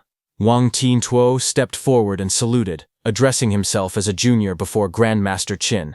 Qin praised them, saying the 3 of them were very good. Then, 6 hours after the assessment began, more students staggered toward the camp. Some complained they thought they were going to die. Another reminded them they had faced the Golden Rock Beast King. At 7.5 hours, more trainees gathered. Qin stood above the group, while the students who arrived earlier said that there shouldn't be anyone left behind. One student suggested ending the assessment early. Another scoffed that anyone who still hadn't arrived after all this time must be incredibly weak. But Grandmaster Qin wondered why Su Hong, his newly discovered freak, still hadn't shown up. He worried that Su Hong might be lost somewhere in the forest. A hint of panic crossed his face as he thought that his precious treasure might get eliminated. Then, a few minutes later, Grandmaster Qin finally spotted a figure walking out of the forest. He let out a sharp snort, thinking that the brat had finally decided to show up. Su Hong stepped into the light, dragging his spear behind him. Dirt and blood covered his clothes. He muttered to himself that he had made it in time. He admitted he had been so focused on earning martial value that he had almost forgotten the deadline. When he entered the camp, the other trainees looked at him in shock. One of them whispered that Su Hong was even more ruthless than he was. Another said he didn't see any injuries on Su Hong at all, and wondered how many beasts he had killed to end up so dirty. 2 men who had been embarrassed by Su Hong earlier glared at him from the ground. One shouted that he had finally waited long enough for Su Hong to arrive. The other stopped him, saying not to rush. Once they entered the training camp, there would be plenty of opportunities to deal with him. Nearby, the 3 elite trainees watched Su Hong approach. One commented that Su Hong had passed right at the deadline and called him an expert. Another simply said it was interesting. Wang Tiantuo, resting with his eyes closed, only gave a short nod in agreement. As the sunset cast a warm glow over the camp, Instructor Lin Zi stepped forward. He announced that the 8-hour limit had ended. Anyone who hadn't arrived by now was completely eliminated. He then said he would begin introducing the facilities and rules of the training camp. Instructor Lin began introducing the major facilities inside the training camp. He explained that the camp contained a gravity training room, a movement skill training room, and even a ferocious beast combat room. He continued the tour, pointing toward a large traditional building and announcing the martial arts pavilion. Inside that pavilion, trainees could exchange contribution points for martial arts, movement skills, pills, and weapons, some even reaching A rank. Hearing this, Su Hong sat among the other trainees, blood-covered but calm. He thought to himself that coming to this training camp had been the right decision. But then Instructor Lin shifted to the rules. He stated that all these facilities required contribution points to use. There was only one way to earn those points, by passing the various training subjects. Outstanding performance would bring extra rewards. With the sun setting behind him, he dismissed the group. He told those who still had energy to begin training immediately. Then he instructed the injured students to follow him to the dormitories so they could rest, saying he wouldn't allow anyone to die under his supervision. Su Hong entered his assigned dorm room and looked around.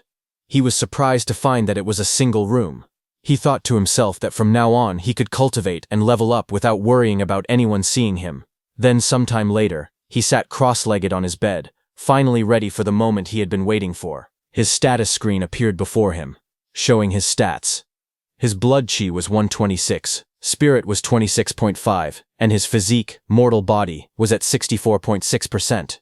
His guiding techniques were the thunder guiding technique at level 3 and the heavenly flame guiding technique at level 3. His martial arts skills, void piercing finger, raging sea spear art, and rushing thunder fist were all at perfection. Currently, he had 354 martial value. With a calm breath, he decided to use all 354 points of martial value to completely upgrade his mortal body. A surge of power erupted around him. Red flames rose, and glowing notifications appeared one after another, showing that his mortal body increased by 0.1. Countless notifications appeared like this. His entire body strengthened continuously as the red energy washed over him. Finally, a new message appeared, showing that his mortal body had reached 100% and was now evolving. Su Hong's eyes snapped open, glowing with intense crimson light.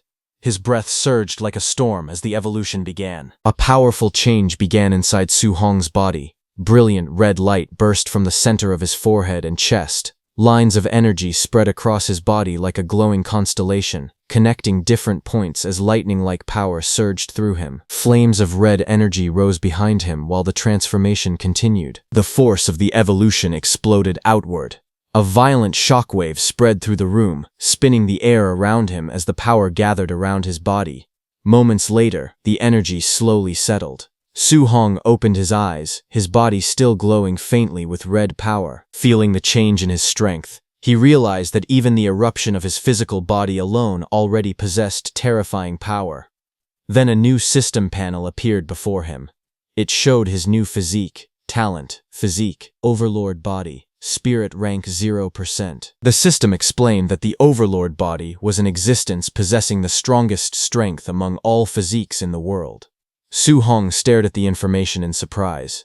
He admitted he had never even heard of such a physique before. Looking at the panel again, he noticed that the spirit rank was still at 0%, which meant the Overlord body could still continue to evolve.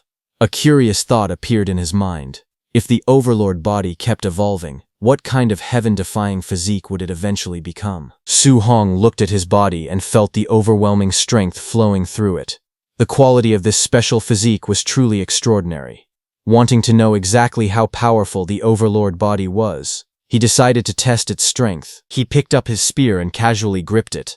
The moment he squeezed it slightly, the metal shaft began to bend and crack under the pressure of his hand. Su Hong stared at it in shock. The spear was made from C-rank alloy, and it was already about to snap just from him squeezing it. He quickly realized how terrifying his new strength had become. Then another thought crossed his mind. C-rank alloy spears were extremely expensive, and breaking one like this would cost a fortune. But a moment later, he remembered something.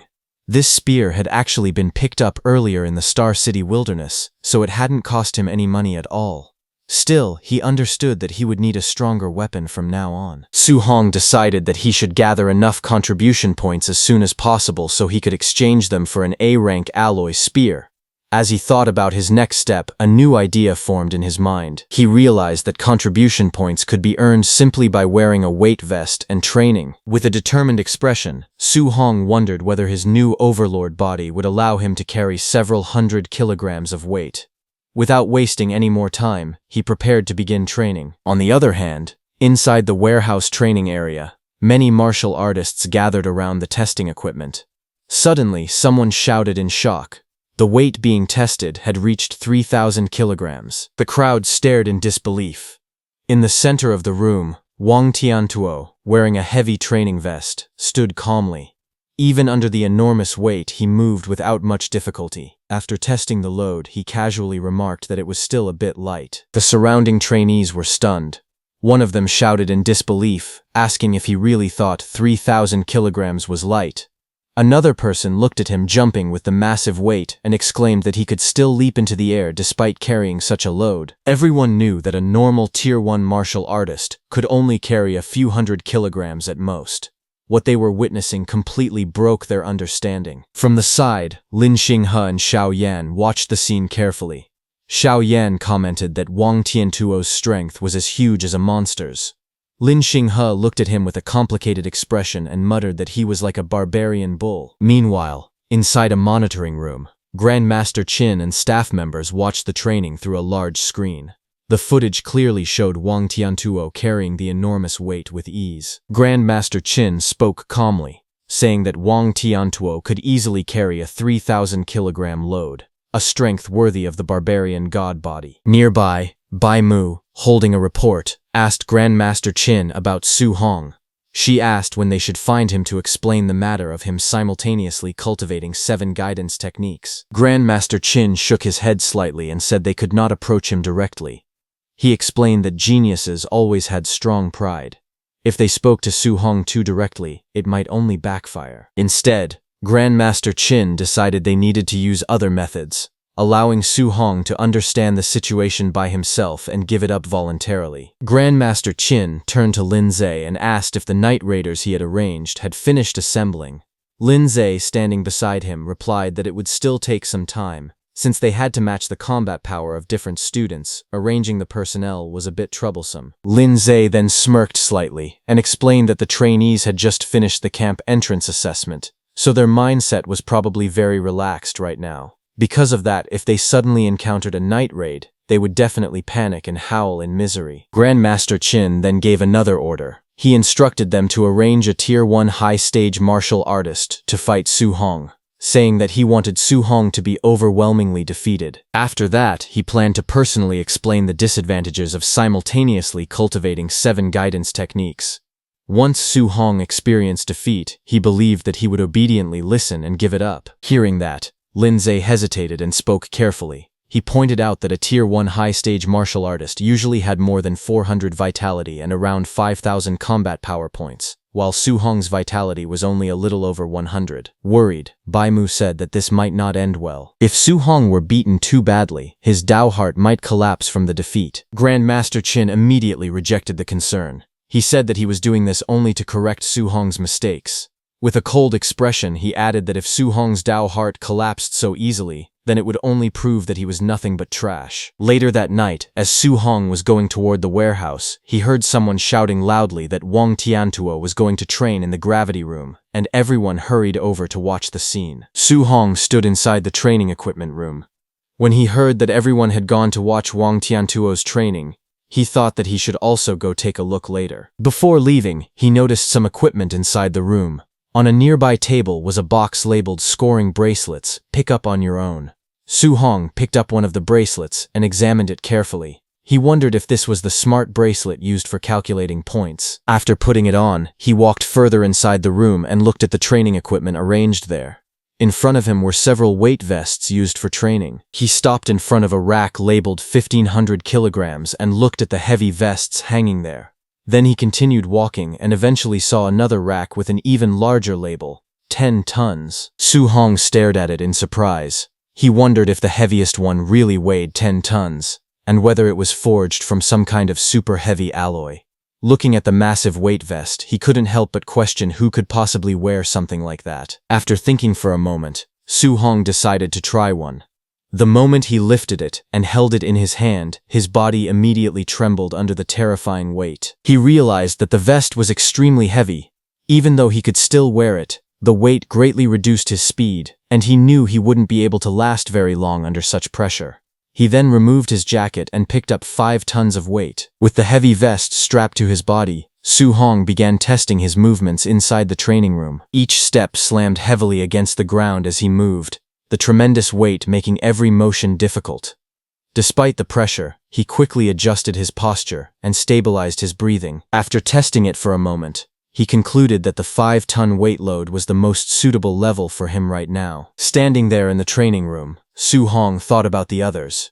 He wondered how much weight Wang Tiantuo and the other 2 had chosen for their training. Since they were already at the Tier 1 high stage, he guessed their strength should be around the same as his, or maybe even a little stronger. After thinking for a moment, Su Hong wore his jacket on top of the weight vest and decided he should go watch their training. Observing their cultivation methods might help him learn something useful. With that thought in mind, he quickly left the training room and headed toward the gravity training hall, hoping to gain some experience. Outside the massive building, many students had already gathered, watching the training inside through a large display screen. Some of them spoke in amazement. They said that Wang Tiantuo was truly unbelievable because he had entered the gravity room without even removing his 3-ton weight vest. Another person added that Wang Tiantuo had even set the gravity to double the normal level, which sounded completely absurd. Inside the gravity chamber, Wang Tiantuo could be seen struggling slightly while moving under the overwhelming pressure.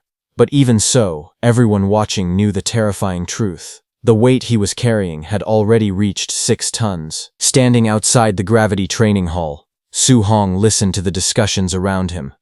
When he heard that Wang Tiantuo's weight vest was only 3 tons, he was slightly surprised. To him, that sounded unexpectedly light. Realizing this, Su Hong understood that he might have misjudged the true toughness of the overlord body.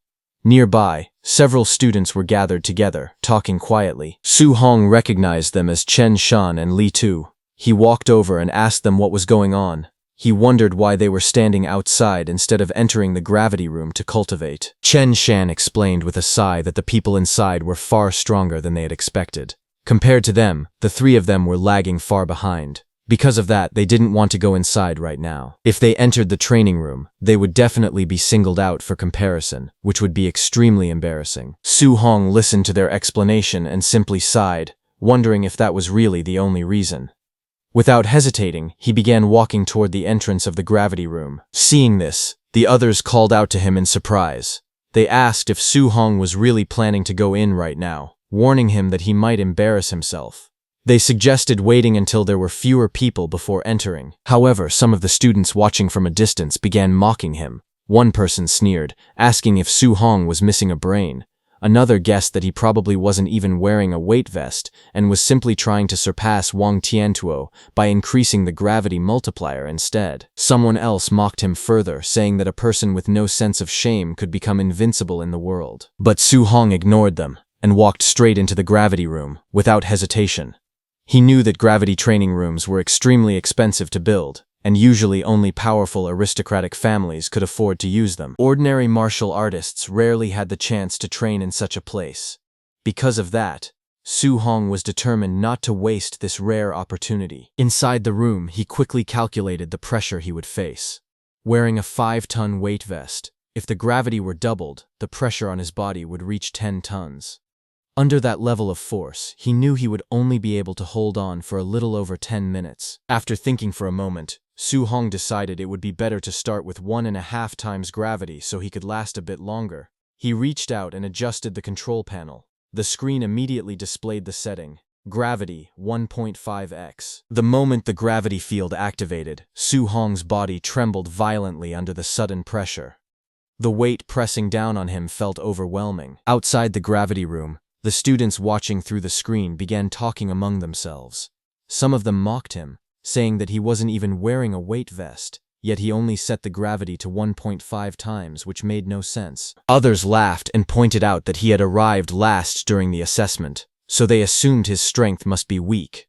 To them, the situation looked ridiculous. But inside the gravity room, Su Hong ignored the outside voices. He sat down cross-legged and began circulating his energy, activating his guidance technique while enduring the heavy gravity. Under the crushing pressure, cultivating the technique became much more difficult than usual. Yet Su Hong quickly realized something important.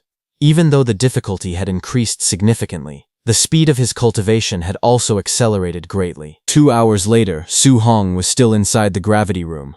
Red energy flames surrounded his body as he continued circulating his guidance technique under the intense pressure. Sweat poured down his face, and his breathing became heavier, showing how exhausting the training was. After enduring the pressure for a long time, Su Hong finally stopped and checked his progress. Aside from the Thunder Guidance Technique and the Heavenly Flame Guidance Technique, all of his other guidance techniques had leveled up by 1 level. A system panel appeared in front of him, displaying his updated status. His vitality had increased from 126 points to 130 points, and his other techniques had improved as well. The results clearly showed that training inside the gravity room had greatly boosted his cultivation progress. Su Hong realized that the gravity room's effect was far better than he had expected. If the gravity training could produce such results, then the movement technique room and the ferocious beast room would probably be just as effective. Feeling completely exhausted, Su Hong slowly stood up and reached toward the control panel. With trembling hands, he turned the gravity machine off. Even standing up was difficult under the lingering pressure, but he managed to walk toward the exit. Finally stepping out of the gravity room, Su-hong wiped the sweat from his forehead and admitted that he was completely exhausted. Outside, a few students noticed him leaving and immediately began whispering among themselves. They mocked him, saying that the student who ranked dead last in the assessment had come out of the gravity room very quickly. One of them laughed and said that Su-hong wasn't even wearing a weight suit, yet he still couldn't handle 1.5 times gravity and came out drenched in sweat. Another student arrogantly claimed that if it were him, he could easily sleep inside the gravity room overnight. Just then, Su-hong removed his jacket, revealing his weight suit, and complained about how uncomfortable it was. The suit had terrible breathability, and wearing it made him feel extremely hot. This caught the attention of the two students watching him. Their eyes widened in shock as they stared forward in disbelief. The two students stared at Su-hong with surprise as they realized that he had actually been wearing a weight vest before, and they wondered how heavy it was. In front of them, Su-hong slowly removed the heavy vest from his body. Watching him struggle, one of the students commented that for someone who ranked last, even 500 kilograms would already be hard to handle. However, since he managed to stay inside the gravity room for 2 hours, his strength could at least be considered acceptable. Another student added that even if Su-hong had some strength, he still couldn't be compared to Wang Tiantuo at all. Ignoring them, Su-hong carefully placed the weight vest on the ground. Meanwhile, the others continued talking, saying that comparing anyone to Wang Tiantuo was a joke, because no one among them could match that monster. At that moment, someone suddenly shouted that Wang Tiantuo was coming out. Everyone immediately turned their attention toward the gravity room. They were shocked as they realized that Wang Tiantuo had endured 6 tons of pressure for more than 2 hours. Wang Tiantuo then came out, sweating heavily. Seeing that, one student exclaimed that Wang Tiantuo's physical strength was incredible, and that he was clearly number 1 in the training camp. Another added that even with a 500-kilogram weight, they themselves could only last half an hour at most. Right then, the heavy vest Wang Tiantuo was wearing dropped on the ground with a loud impact. The ground cracked slightly under the force, and dust rose into the air. The surrounding students froze, their eyes widening in shock as they stared at the scene. At the same time, Wang Tiantuo stepped out, stretching his arm as sweat dripped down his body. He let out a breath, feeling relaxed after finishing his training. Looking at him, the students remarked that the weight was truly terrifying. After finishing the gravity training, Lin Xinghe approached him, admitting that in terms of raw strength he was indeed inferior to Wang Tiantuo.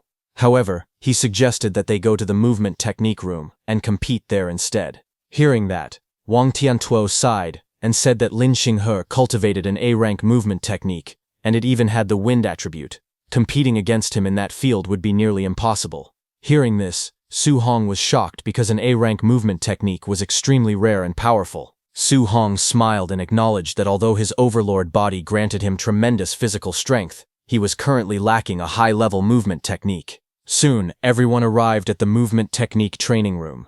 Someone recognized the technique being used and exclaimed that it was the A-rank movement technique called Flying Swan, Startling Cloud Step. Its power was overwhelming. One of the students admitted that when he set the training difficulty to level 3, the room became densely packed with flying arrow projectiles. He couldn't even dodge them properly. And Lin Xinghe had actually set the difficulty to the maximum, level 10. Seeing this, all the students were stunned. They watched as Lin Xinghe moved inside the room, his figure flashing through the air like a streak of light. Arrows shot toward him from every direction, crisscrossing the space at terrifying speed. The attacks were so fast that the other students' eyes couldn't even keep up. One of them admitted that he wouldn't last even a single second under that level of speed and pressure. As Lin Xinghe moved gracefully through the training room, pink petals suddenly began to swirl around him. His figure looked almost unreal, like a scene from a dream. Someone in the crowd couldn't help but shout that he actually had spare energy to show off, wondering where those petals even came from. Another person immediately protested, saying it wasn't showing off at all. All they could think about was how handsome he looked. Watching from the side, Su-hong commented that it was a good movement technique. Immediately, a system screen appeared before him, showing that his understanding of Flying Swan's Startling Cloud Step was at 1%. Su-hong's blue eyes sharpened as he focused carefully on Lin Xinghe's movements. Every step, every shift in balance, every subtle flow of force was reflected clearly in his eyes. He took a step forward. In the crowd, someone noticed him and shouted for the others to look quickly. Another person frowned in confusion. Soon, everyone noticed what Su Hong was doing. He began to move his body in the same rhythm he had just observed. Blue streams of light swirled around him as he mimicked the footwork.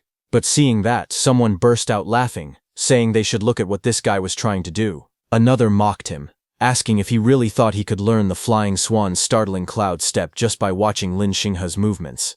Someone else laughed even harder, saying there was no way an A-rank movement technique could be so easy to learn. Su Hong's mind transferred to the digital space. Su Hong continued moving his body the same as Lin Xinghe, dodging flying arrows as his progress bar slowly started rising. It reached 8%, then 15%.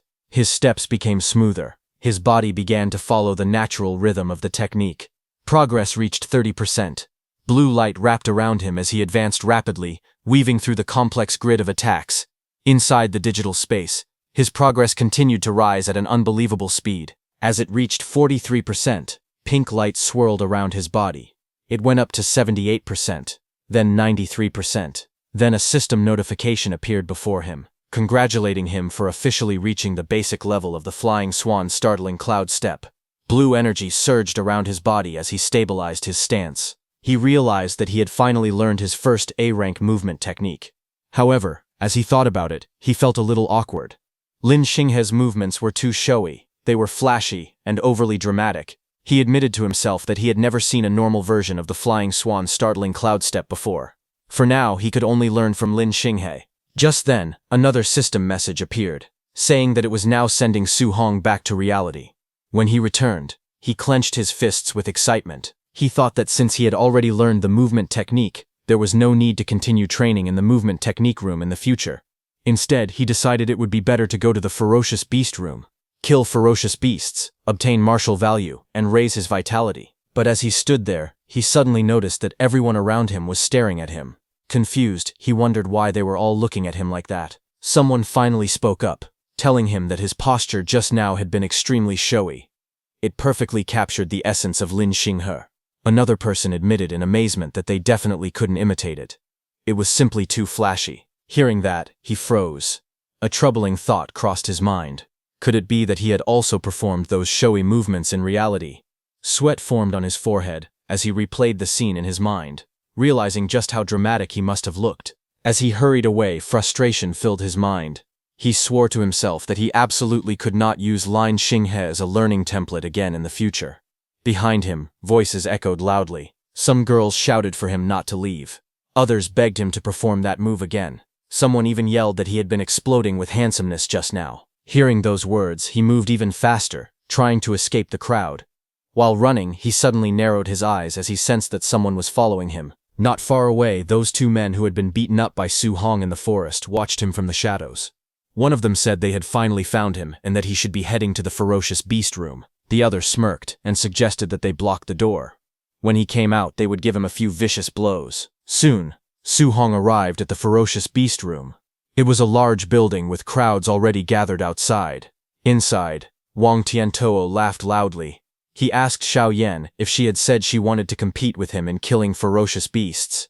Xiao Yan calmly replied that she only wanted to know, between the two of them, who was truly number one in the training camp. Hearing that, Wang Tiantuo raised an eyebrow and questioned whether she really thought she could defeat his barbarian god body by relying on spiritual telekinesis. He wondered aloud if he was being underestimated. Xiao Yan remained composed. She answered that it was actually he who had underestimated the power of a spirit master. Hearing the words spirit master, Su Hong paused because he had never actually seen a spirit master's fighting method before. He decided that he might as well go take a look first. He could always come back later to fight ferocious beasts and earn martial value. Inside the ferocious beast room, something shocking was happening. Xiao Yan suddenly floated into the air. Seeing this, Su Hong was stunned. He could not understand what was going on. She had actually floated out of thin air. Sweat formed on his face as he remembered that walking on air was a method only grandmasters possessed. He wondered if this was truly the power of a spirit master. In the next instant, Xiao Yan raised her hand. Golden light gathered at her fingertips. Streaks of flowing light shot forward at terrifying speed. Before anyone could react, 3 Tier 1 high-stage black tigers were pierced at the same time by that golden light. Blood splashed as the beasts collapsed instantly. Su Hong stared in disbelief. In just one moment, she had simultaneously killed all three of them. He could not understand what those streaks of flowing light were. Suddenly, a deafening roar echoed through the arena. A massive, ferocious beast appeared behind Zhao Yan, its eyes glowing red with killing intent. Red energy surged around it like flames. But suddenly, the massive beast's eyes widened in shock. Xiao Yan turned sharply, and using her telekinesis, she grabbed the beast's neck. Su Hong was shocked to see that Xiao Yan was actually using spiritual telekinesis to forcibly bind and control her enemy. Golden energy flared again. Xiao Yan made a simple motion with her hand. In the next instant, blazing streaks of light slashed forward. The attack tore through the beast with explosive force. As Su Hong observed closely, he finally understood. Those streaks of flowing light were daggers. He felt a chill run down his spine, walking on air, controlling objects from a distance, even controlling enemies directly. Now he truly understood why spirit masters were known to be ridiculously strong enough to easily crush ordinary martial artists. Suddenly, the crowd behind him erupted in shock. They stared at the battlefield in disbelief. Someone shouted in confusion, asking what that giant sword was. Golden light filled the entire ferocious beast room as a giant ferocious beast appeared there. Seeing that, Xiao Yan created a massive golden sword in the sky. Blazing light poured down like a pillar from the heavens. Xiao Yan raised one hand calmly. In the next instant, the enormous sword slammed straight down. The giant ferocious beast opened its mouth and roared, but the golden blade pierced through it with overwhelming force. The beast's massive body trembled violently as the attack tore through it from head to tail. Watching from the side, Su Hong felt his heart shake. He realized that it was a weapon, but just moments ago she had not been holding any weapon at all. He could not understand how such a huge weapon appeared out of nowhere. He also wondered how something that massive could possibly not weigh several tons. At that moment, Lin Xinghe appeared there and explained to everyone that this was a martial skill belonging to spirit masters, and it was even ranked as high as A rank. Hearing this, everyone was stunned. A martial skill belonging to spirit masters was already shocking enough, but A rank made it even more unbelievable. Some of them admitted they had never even heard of such a thing before. Then someone turned toward Lin Xinghe, questioning how they all seemed to know A rank martial skills. He asked Lin Xinghe whether Wang Tiantu might also possess one. Lin Xinghe casually waved his folding fan and calmly stated that Wang Tiantu indeed possessed an offensive A-rank martial skill. The others stared at him in disbelief. Someone muttered in shock, wondering if they were all monsters. Another voice questioned how they could be so heaven-defying. Sweat rolled down Su Hong's face when he heard that Wang Tiantu not only had an A-rank martial skill, but that it was also offensive. Inwardly, he exclaimed that this training camp was truly filled with A-rank martial skills, and felt that coming here had been the right choice. Suddenly, an explosion echoed from the testing area. A Tier 1 high-level ferocious beast was blown apart with a single punch from Wang Tiantu. Seeing that, all the students were stunned. They could not understand what kind of martial skill could destroy such a beast in one strike. But someone corrected them, saying it was not a martial skill at all. It was purely Wang Tiantu's physical strength. The realization shocked everyone even more. He was this powerful without even using a martial skill.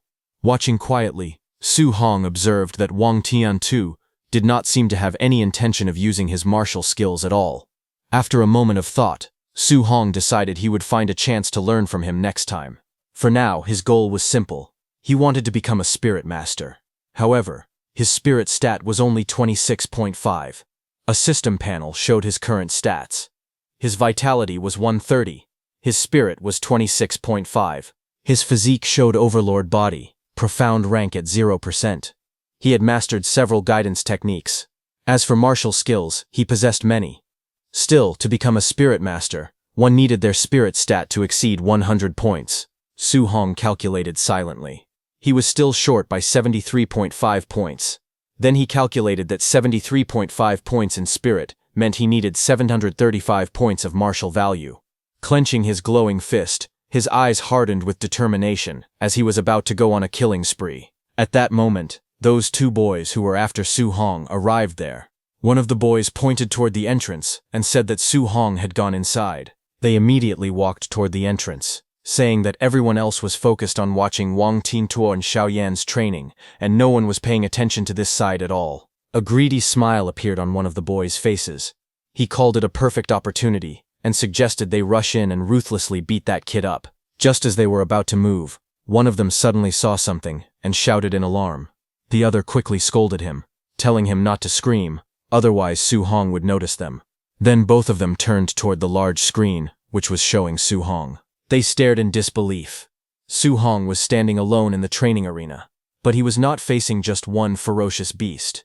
He was challenging more than 10 ferocious beasts at once, and every single one of them was Tier 1 high stage. The sight left those two boys stunned. They could not believe what they were seeing and wondered if he was completely insane. The two boys panicked as they watched the screen.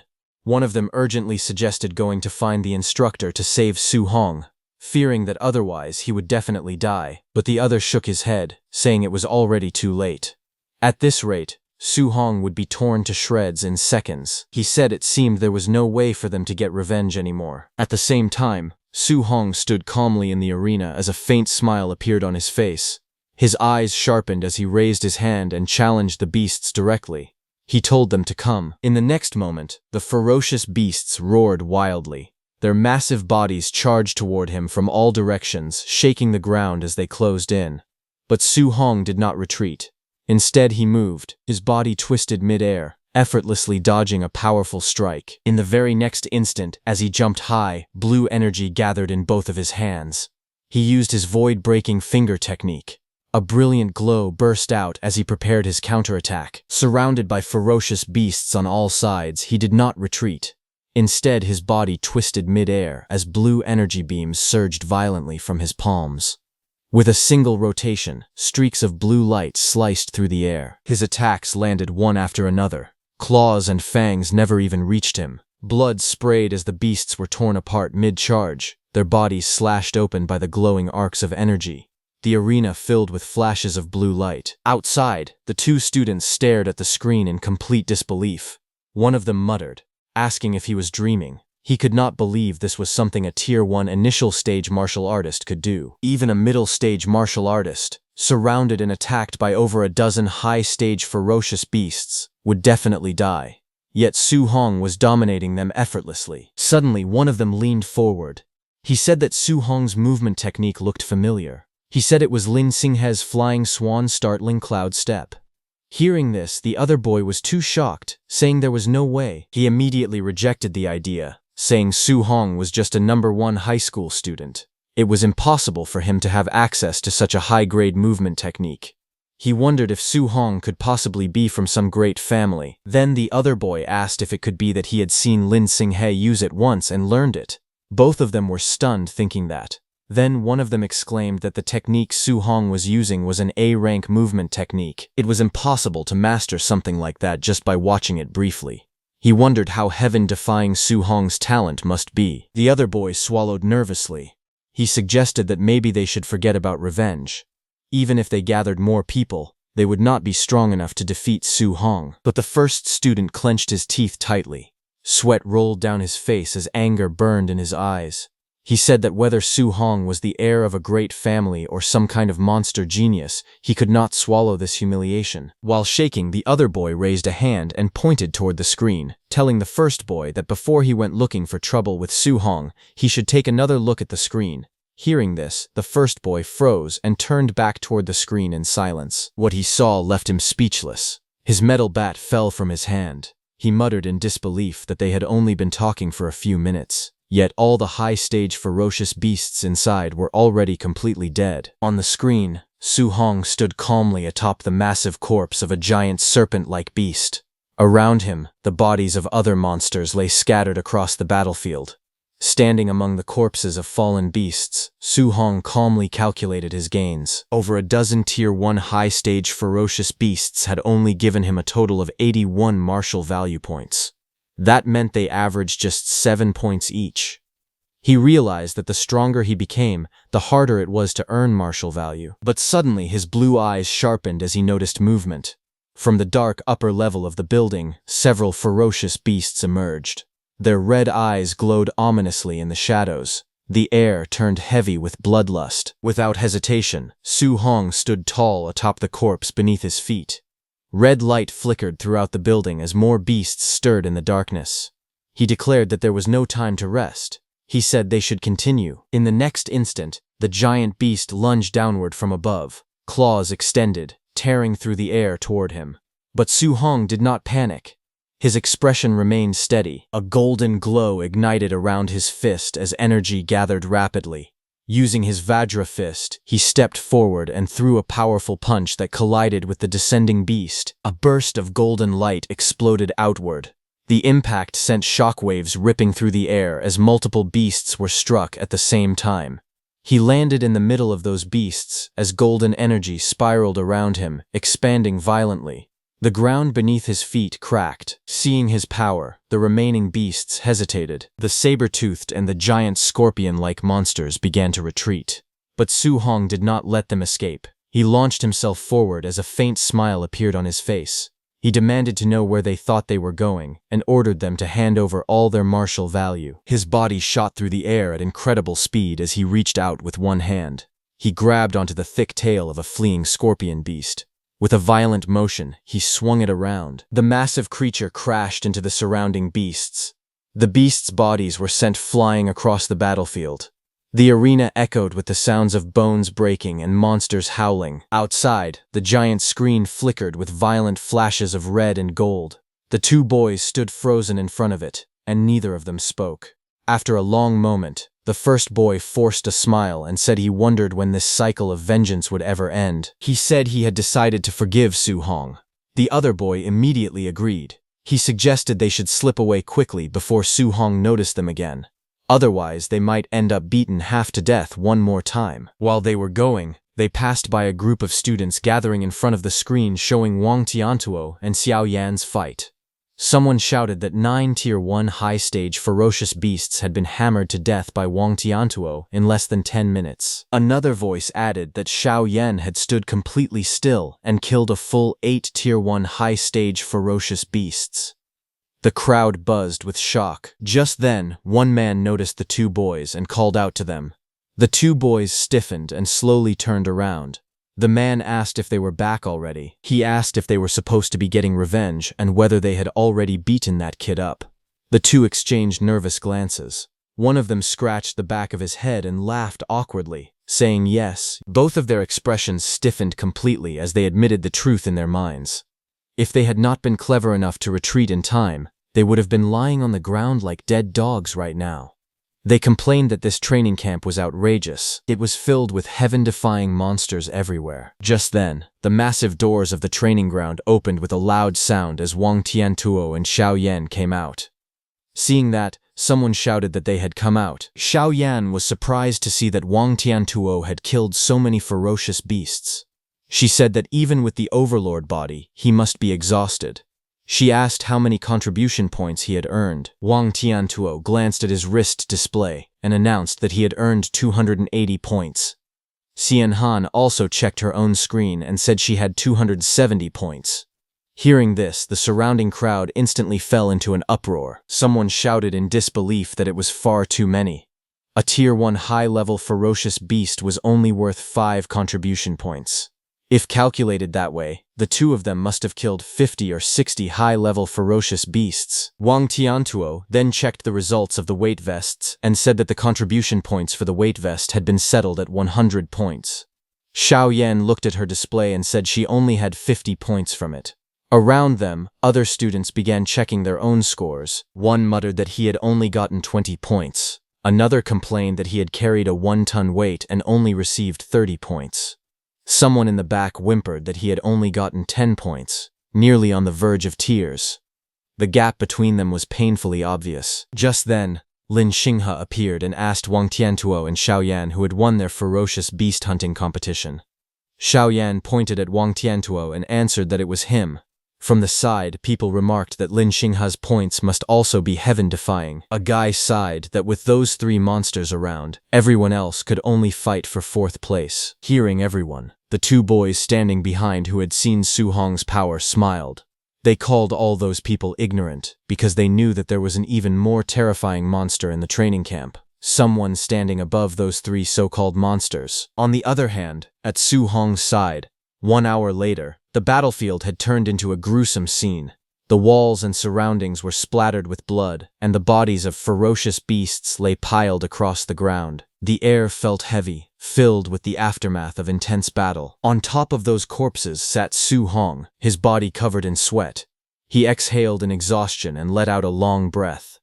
After continuously killing ferocious beasts for over an hour, even with his overlord body, he could feel the strain taking over. Even after everything, he was still far from reaching 735 martial value points. He then checked his training watch for points. Despite the exhaustion, he had gained 700 contribution points.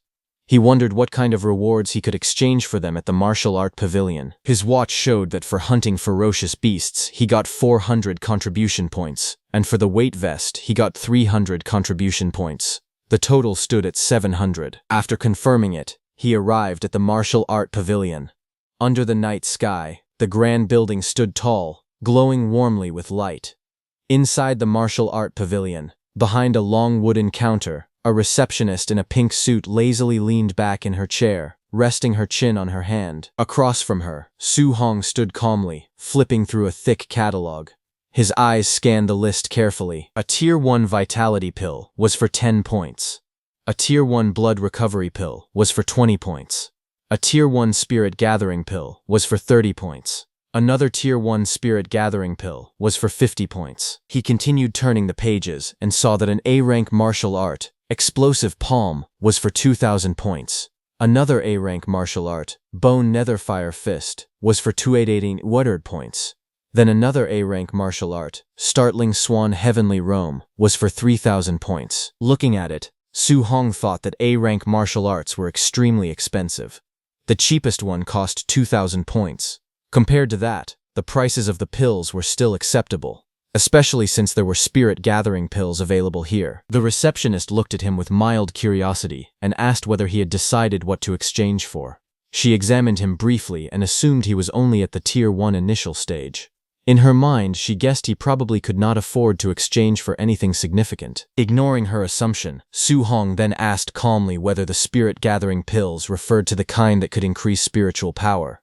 The receptionist said yes and explained that the spirit-gathering pills were only effective the first time they were taken. The higher the grade of the pill, the better the improvement effect. Hearing that, Su Hong immediately checked the book. He saw that the highest grade of spirit-gathering pill available there reached Tier 4. Costing 500 contribution points. The catalog listed clearly. A Tier 4 Vitality pill was for 100 points. A Tier 4 Blood Recovery pill was for 200 points. A Tier 4 Energy Gathering pill was for 300 points. And a Tier 4 Spirit Gathering pill was for 500 points. After a brief moment of silence, Su Hong made his decision.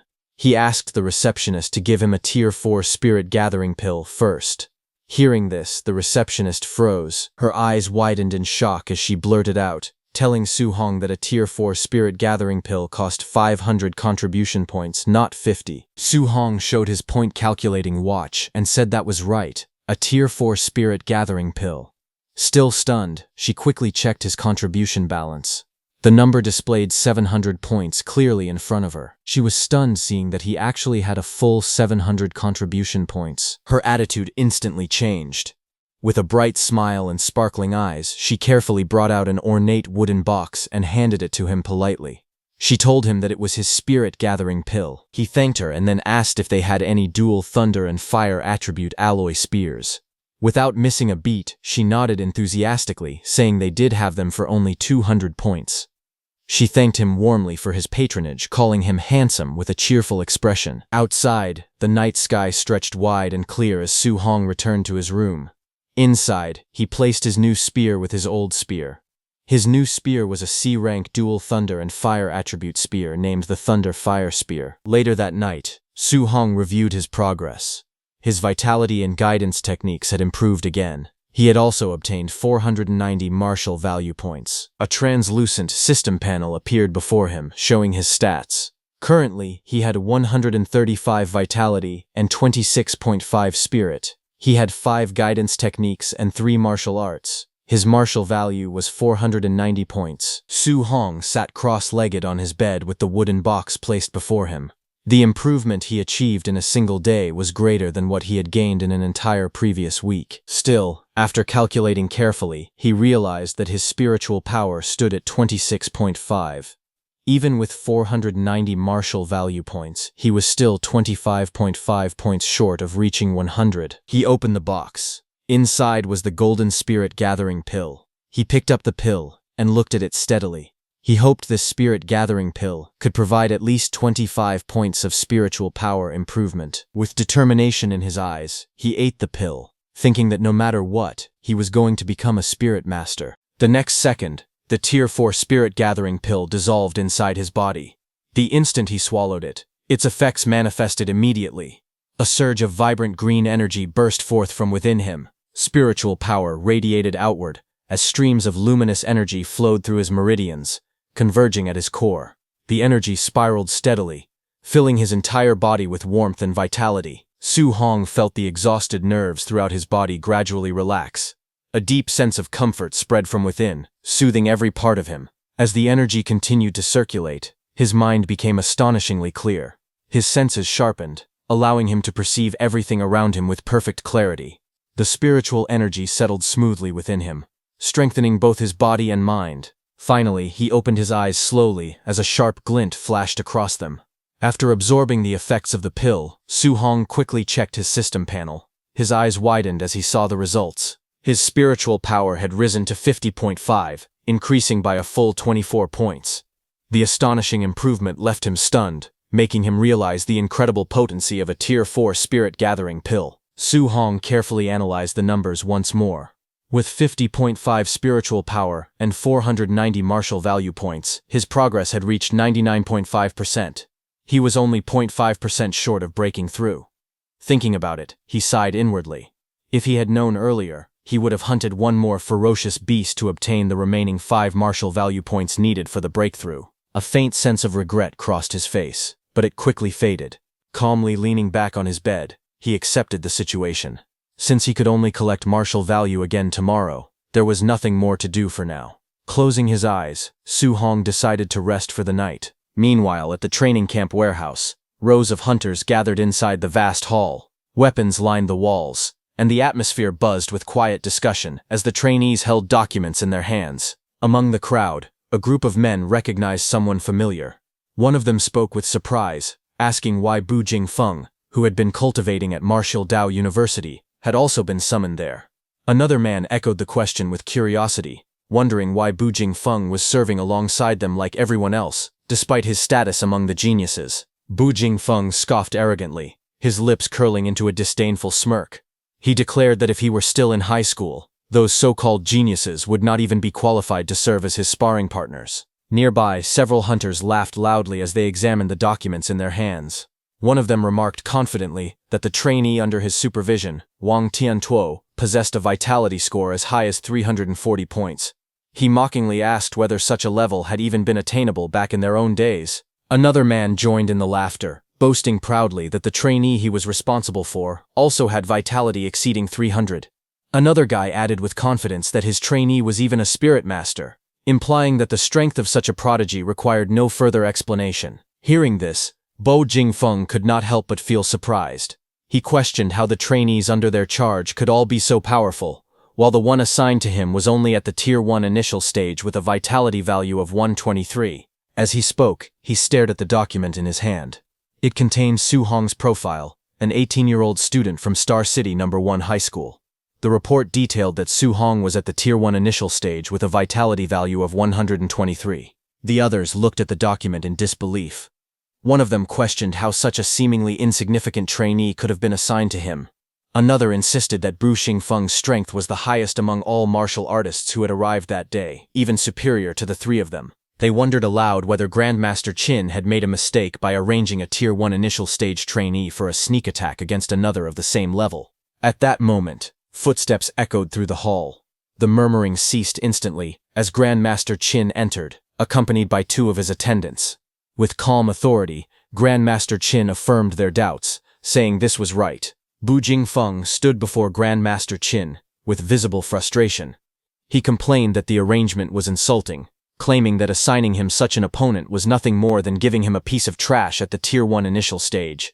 But Grandmaster Qin looked at him calmly and explained that Su Hong was not as simple as he appeared. Despite having a vitality of only 123 points, his combat power was strong enough to rival that of a Tier 1 high-stage martial artist. Hearing this, the surrounding hunters were stunned. They could hardly believe that someone with such low vitality could possess strength equal to a high-stage martial artist. Shock filled their expressions as they wondered what kind of monster Su Hong truly was. Grandmaster Qin continued, revealing that part of Su Hong's intelligence was classified and therefore not included in the files they had received. He assured them that once he exchanged blows with Su Hong, he would naturally understand his true abilities. Still dissatisfied, Bao Jingfeng lowered his head and protested. He explained that his own vitality was nearly 500 points, and he was on the verge of breaking through to become a Tier 2 martial artist. Yet he was being ordered to bully a junior with only 123 vitality points, which he found utterly unreasonable. Grandmaster Qin's expression hardened. He sternly ordered him to stop complaining and fight as instructed. With decisive authority, he struck Bu Jingfeng lightly on the head, reminding him to go all out. He emphasized that it would be best if he defeated Su Hong so thoroughly that Su Hong would begin to doubt his own life. Hearing this, Bu Jingfeng hesitated before asking cautiously whether Grandmaster Qin held a grudge against the trainee. He warned that if he crippled Su Hong during the fight, he would not take responsibility. A sinister smile slowly spread across Grandmaster Qin's face. He coldly replied that Bu Jingfeng should beat Su Hong without restraint. Not only would he bear no blame if Su Hong were crippled, but he would also be rewarded for it. Bu Jingfeng felt a chill run down his spine, terrified by the Grandmaster's cruel smile. To him, Su Hong seemed pitiful, unaware of the brutal challenge that awaited him. A cold command echoed through the night as Grandmaster Qin ordered everyone to stop wasting time and begin the operation immediately. In the next instant, all those hunters, now wearing masks, launched forward with explosive speed, their movements slicing through the air as they descended toward their target. The scene shifted to a quiet training city under the night sky, where faint lights glowed from buildings scattered across the skyline. The calm atmosphere was suddenly shattered as the hunters stormed into action. Inside a building corridor, one of the masked hunters struck swiftly, while another attacker advanced relentlessly with a weapon in hand. From inside, voices rang out in alarm. Someone shouted, demanding to know who they were, while another voice declared that it was a sneak attack. Amid the chaos, a frightened voice pleaded desperately, asking if he could at least put on some underwear before the assault continued. Awakened by the commotion, Su Hong jolted upright in his bed. Shock filled his eyes as he realized that it was a sneak attack. The next second, he turned his gaze toward his door. Deep slashes suddenly tore across its surface. Bu Jingfeng, wearing a mask, broke through the door and jumped inside, gripping a weapon glowing with a fierce purple aura. With a confident smirk, he unleashed a powerful strike, sending a blazing arc of energy crashing down toward Su Hong. The violent impact shattered the floor as the purple energy exploded outward, forcing Su Hong to leap back to avoid the devastating blow. Regaining his balance amid the chaos, Su Hong quickly assessed the situation. A tense thought crossed his mind, as he recalled a disturbing rumor. There were whispers that the All Heaven's 10,000 races frequently hunted down human geniuses across the world to weaken the strength of humanity. He wondered if these attackers were among them. Without hesitation, he clenched his spear from the side, steeling himself for the battle. Though uncertain of the enemy's true power, he remained alert and prepared to defend himself. The next second, Bu Jingfeng jumped towards Su Hong, his blade radiating a dangerous purple glow. With a mocking tone, he declared that it was just as he expected. A mere Tier 1 initial stage brat stood before him.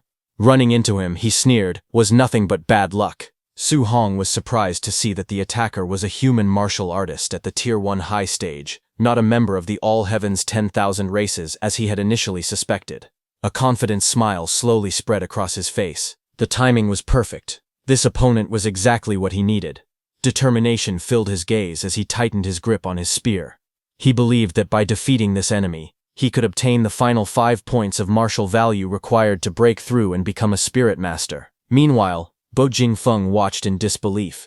He could not understand why a mere Tier 1 initial stage martial artist would choose to confront his attack head-on instead of evading it. To him, such a decision seemed utterly reckless, as if Su Hong had lost his mind.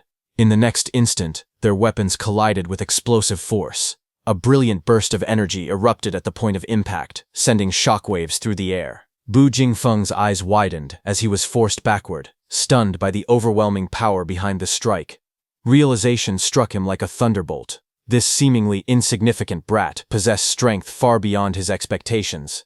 Bu Jingfeng admitted that his combat power was indeed capable of rivaling that of a Tier 1 high-stage martial artist. As he struggled against the pressure of the clash, he finally understood that Grandmaster Qin had spoken the truth. Bu Jingfeng's eyes widened in disbelief as he felt the overwhelming force pressing against him. Panic surged through his mind as he realized something was terribly wrong. He shouted inwardly that this level of strength was impossible, and questioned how a Tier 1 martial artist could possess such terrifying power. At that moment, Su Hong remained calm. He acknowledged that his opponent was merely at the Tier 1 high stage, and reminded himself that he had already fought someone of that level before. With unwavering confidence, he tightened his grip on his weapon and commanded the energy around him to press forward. A crimson aura erupted from his body as he raised his spear high. With a fierce shout, he unleashed his full strength and brought the attack crashing down. His strike descended like a blazing comet, smashing toward Bu Jingfeng with unstoppable force. The impact exploded with a thunderous sound, sending shockwaves across the battlefield and forcing Bu Jingfeng backward. Staggering from the overwhelming power, Bu Jingfeng trembled as he gripped his sword. Unable to contain his shock, he wondered if Su Hong was a monster. Bu Jingfeng decided to now get serious, as purple flames covered his blade. He steadied himself, gripping his glowing weapon. With a confident expression, he declared that a battle between martial artists was not merely about comparing who possessed greater physical strength. Su Hong watched closely, recognizing that it was a fire attribute martial art, something he had never encountered before. So he also activated his lightning attribute martial arts. Without hesitation, Bu Jingfeng unleashed his power. Purple flames surged violently, forming a blazing arc that tore through the air. With a mocking grin, he challenged Su Hong, questioning how he intended to withstand a B-rank martial art. With a thunderous roar, he executed his technique, Flame Slash, sending a massive wave of blazing power crashing towards Su Hong. Facing the incoming attack, Su Hong remained calm.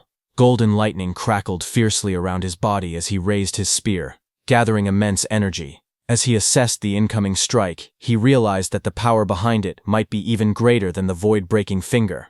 A technique also ranked at B level. The clash of power erupted violently as the two attacks collided mid-air. Purple flames and golden lightning struck against each other, releasing a blinding burst of energy that illuminated the battlefield. The impact exploded outward with overwhelming force, sending shockwaves in every direction and shattering the ground beneath them. Amid the swirling dust and debris, Su Hong descended calmly from the air, smoke curling around him as the battlefield fell silent. Standing in front of Bu Jingfeng, he held his spear firmly, his expression composed and unwavering. Bu Jingfeng stared in shock, sweat running down his face as he struggled to comprehend what had just happened. He realized that Su Hong had not used any martial arts at all. Instead, he had blocked his B-rank fire attribute martial art, using only thunder externalization. The realization struck him deeply, filling his mind with disbelief. Bu Jingfeng clenched his fists as he acknowledged the terrifying talent before him. It was no wonder Grandmaster Qin had instructed him to go all out. This opponent was far stronger than he had anticipated. Then, with a faint hint of mockery in his tone, Bu Jingfeng remarked that it was truly a pity that Su Hong still did not know any thunder attribute spear techniques.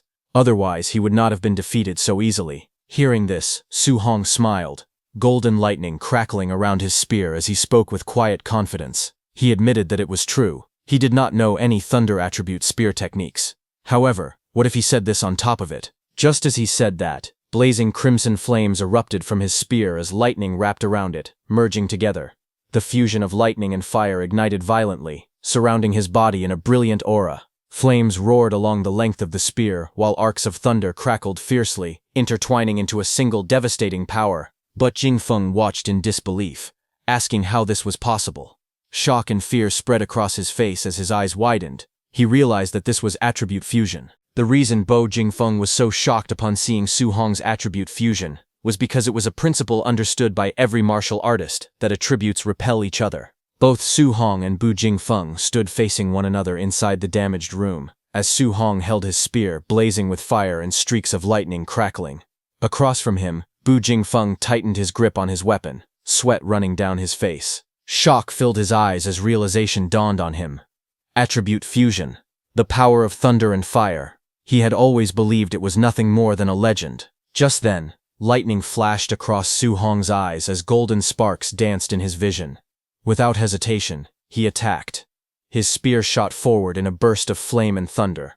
Seeing the incoming fast strike, Bu Jingfeng's eyes widened in alarm. He shouted in panic as Su Hong's spear tore through the air toward him. Reacting instantly, he roared out his technique, Flame Slash. Purple flames spiraled around his blade as he swung with full force, unleashing a blazing arc of energy. The two attacks collided violently. Flames and lightning clashed in a blinding explosion of light. Bu Jingfeng wanted to deflect Su Hong's attack, but just as Su Hong's spear touched his sword, thunder crackled violently along the shaft while flames spiraled downward, gathering into a single devastating strike. The fused power of thunder and fire crashed toward Bu Jingfeng like a descending pillar of destruction. Caught in the center of the blast, Bu Jingfeng could only stare in disbelief. He admitted that this power was far too outrageous. Bu Jingfeng groaned in pain as he was blasted away, completely overwhelmed by the fused elemental force. Ripping through the wall, he went flying out of the room. When the dust slowly began to settle, the flame and thunder around Su Hong's spear calmed down. Amid the swirling smoke, Su Hong stood calm and steady as a notification popped up, stating that he had gained 7 martial value. A faint smile appeared on his face as he realized that the martial value required to become a spirit master. He finally had enough. A system panel appeared before him, showing his stats. Su Hong's vitality was 135, spirit was 50. His guidance techniques. Thunder guidance technique was at level 4. Extinguishing heaven guidance technique was also at level 4. Water marsh guidance technique was at level 3. Origin earth guidance technique was at level 3. And spirit wind guidance technique was also at level 3. His martial skills. Flying cry sweeping cloud step was at basic 3%. Startling thunderfinger was at perfect, and raging sea spear technique was also at perfect. His current martial value was 497, but the number increased by 7. On the other hand, a few seconds earlier, outside the trainees' rooms, Grandmaster Qin and Bai Mu stood waiting. Grandmaster Qin looked calm and confident. He remarked that it was about time. In his view, Su Hong should have already been defeated by Bu Jingfeng. He had prepared several sets of arguments to persuade Su Hong to give up cultivating multiple guidance techniques simultaneously. Tonight, he was certain he would correct him. Just then, the rooftop of Su Hong's room exploded outward, as a body was blasted into the air, debris and fragments scattering across the night sky. Both Grandmaster Qin and Bai Mu looked up in shock as the figure came hurtling down at terrifying speed. In the next instant, the body slammed violently into the ground right in front of them, cracking the pavement and sending dust and stone flying everywhere. The fallen man lay sprawled in the rubble, blood trailing from his mouth. His eyes were wide with disbelief, his face twisted in pain. Bai Mu gasped as she recognized that it was Bu Jingfeng. Grandmaster Qin's expression changed instantly as he stared down at the injured Bu Jingfeng. Bai Mu stared ahead in shock, sweat running down her face as the realization struck her. Bu Jingfeng was lying here now, which meant Su Hong had defeated him. Before she could fully process it, violent beams of energy tore through 3 more rooms' rooftops. Covered in golden, blue, and purple light, 3 more figures shot downward like meteors, crashing into the ground with explosive force. The impact shook the surroundings. Grandmaster Qin and Bai Mu stood frozen as those new figures fell beside Bu Jingfeng. Those 3 were hunters who had gone after trainees like him, and now all of them lay there completely defeated. Suddenly a voice came from above. It was Lin Xinghe. With a faint chuckle, he addressed Grandmaster Qin and remarked that next time he should send someone stronger because this opponent had not been enough of a fight. Beside him stood Wang Tiantuo, and Shan Yan floated quietly inside a glowing golden sphere. Just then, Wang Tiantuo noticed that there were 4 hunters lying on the ground instead of the 3 they had defeated. Shan Yan questioned why there was 1 more body. Had someone actually won faster than them? From the rooftop above, Lin Xinghe spoke dismissively, saying that this 4th martial artist must have been too weak and was easily dealt with. Hearing that, sweat rolled down Bai Mu's face, because she knew that Bu Jingfeng was not weak. He was the strongest among the 4. Seeing them, Grandmaster Qin fell into deep thought. He stroked his beard while observing the situation carefully. He reasoned that Wang Tiantuo and Lin Xinghe were both at Tier 1 late stage, and Xiao Yan was a spirit master. For them to win was normal. However, Su Hong was only at Tier 1 initial stage.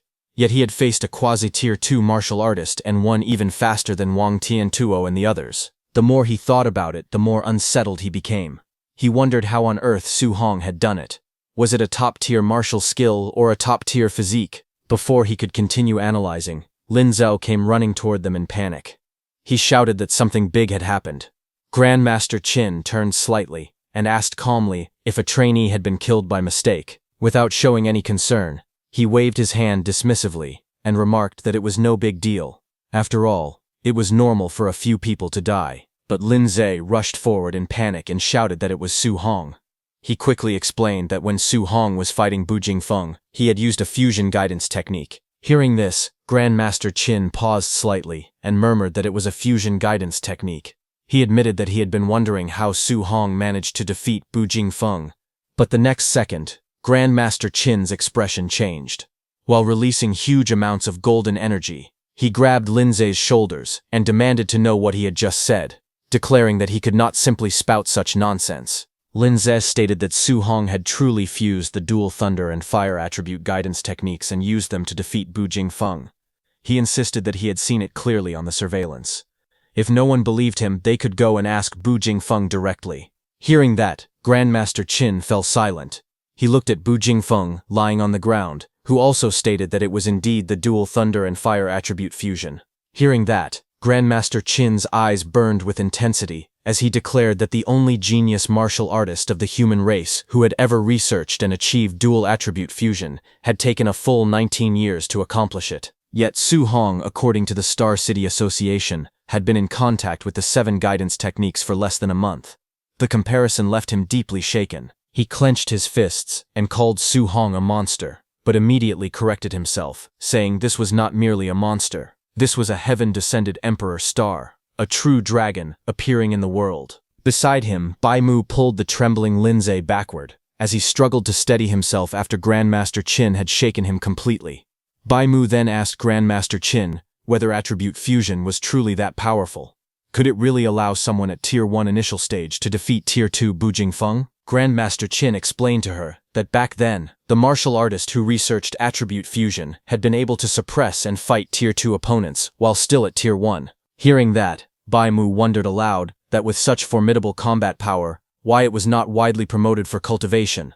Although the difficulty was high, what if the fusion succeeded? Grandmaster Qin answered with a grave expression that many people had tried in the past, but they discovered that attribute fusion was not only extremely difficult, it also carried a very high probability of crippling oneself.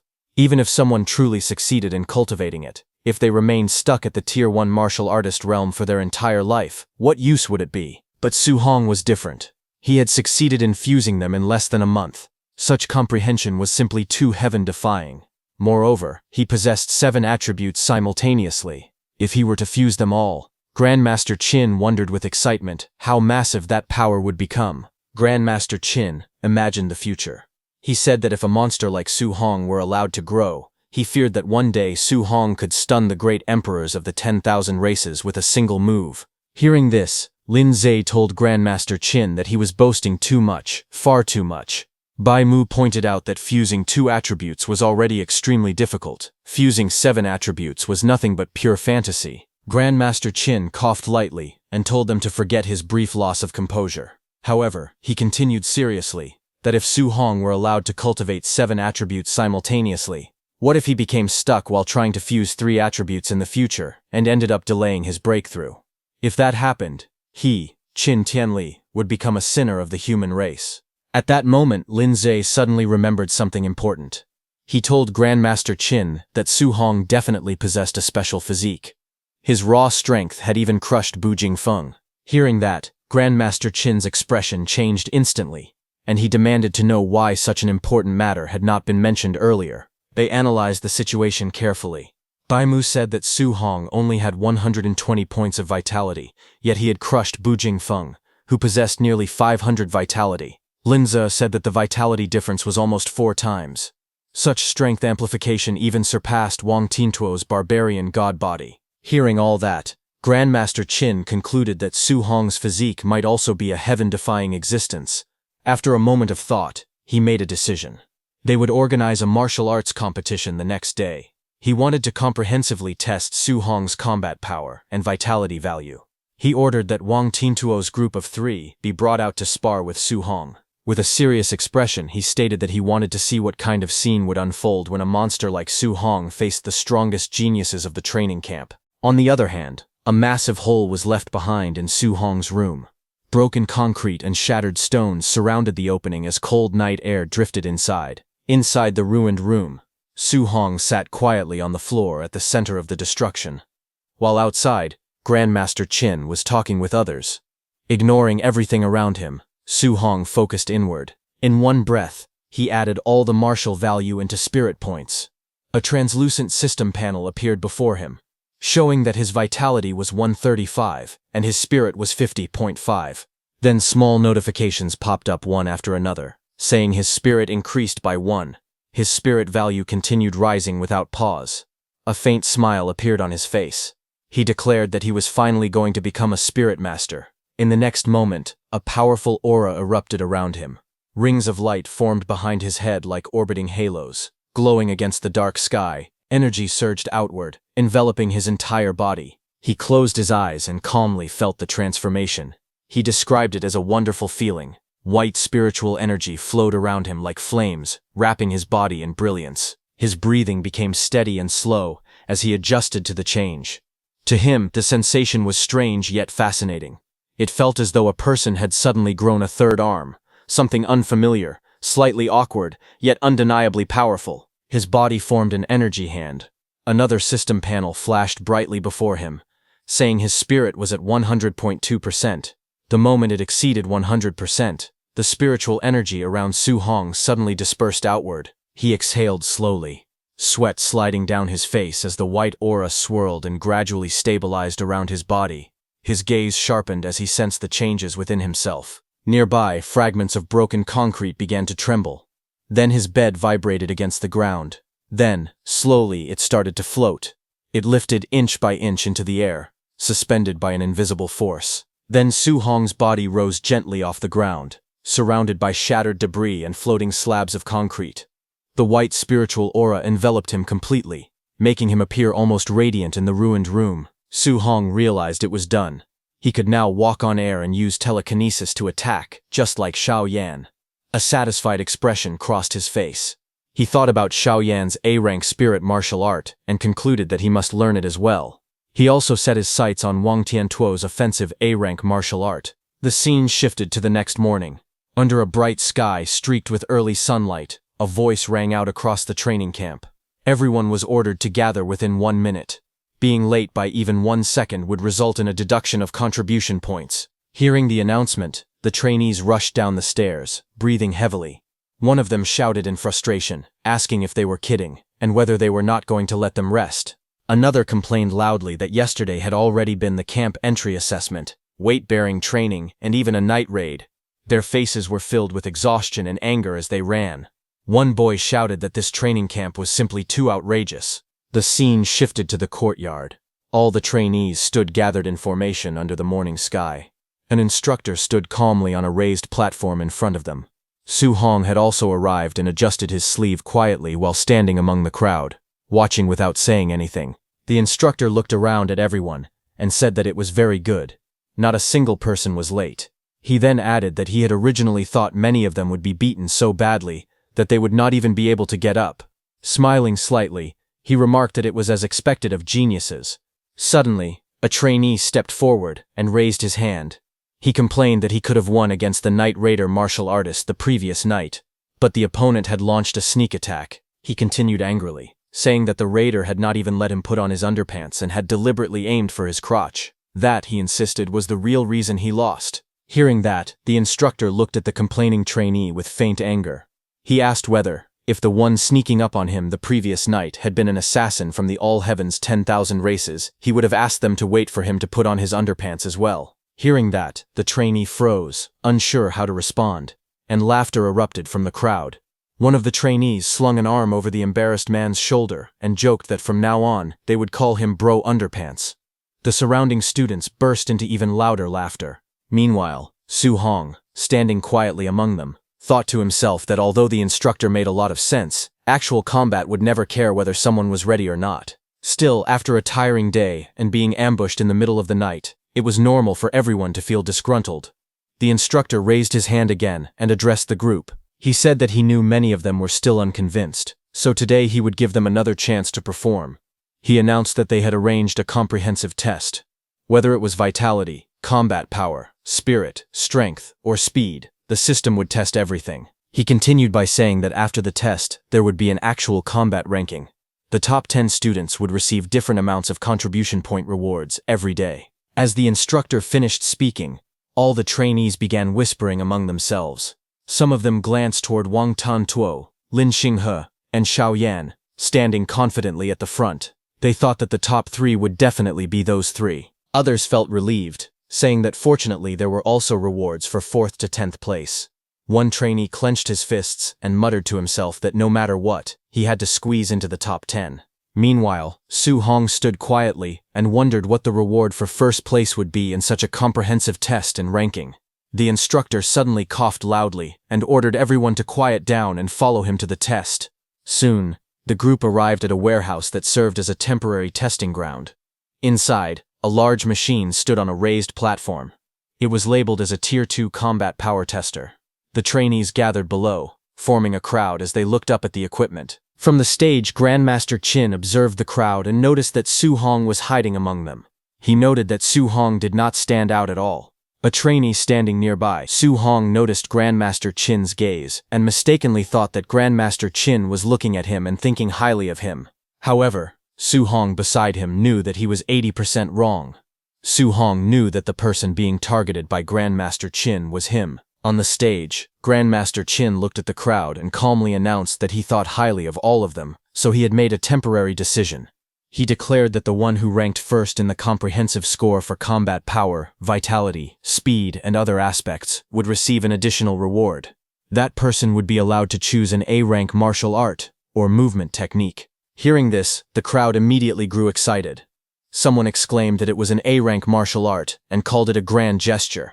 Others began discussing intensely, saying that Wang Tiantuo and the other 2 would probably have to go all out now. One person asked who everyone thought could win. Hearing this, Wang Tiantuo thought to himself that A-rank martial arts were not common. Even his family only possessed a few of them. Xiao Yan smiled faintly as she thought that simply by getting first place in the comprehensive test, she could freely choose an A-rank martial art. Lin Xinghe thought that as long as he obtained an A-rank martial art that could complement the Flying Swan's startling cloud step, no one in the family would dare to say that speed was useless anymore. When Su Hong heard about the reward, his eyes sharpened. He thought to himself that it was another A-rank martial art. A faint red aura seemed to glow around him as he decided that he would have to go all out in this test. On the stage, Grandmaster Qin narrowed his eyes slightly. He wanted to see just how strong the true strength of this monster-like, talented Su Hong really was. Soon, he began calling names. He ordered Lin Xinghe to go first. Second would be Xiao Yan. Third would be Wang Tiantuo. The crowd immediately reacted. Some whispered that the test was starting off explosively right away. Others said that with those 3 testing first, who would even dare to test next? Many began wondering who the 4th person would be, thinking that whoever it was would definitely be sweating bullets. Then Grandmaster Qin calmly announced the next name. 4th, Su Hong. The crowd instantly turned their heads in surprise. Su Hong stood among them, a bead of sweat sliding down his face. He calmly thought that, as expected, this Grandmaster Qin had his eyes on him. Whispers spread through the crowd. Someone questioned whether Su Hong was not the one who had come last during the camp entry assessment. Su Hong's classmate Chen Shen shook his head and sighed, saying that Su Hong was truly too unlucky. Li Tu placed a hand on Su Hong's shoulder and asked if he had offended Grandmaster Qin. The crowd murmured among themselves. They said that putting the 3 strongest first and then the weakest would make the contrast even stronger.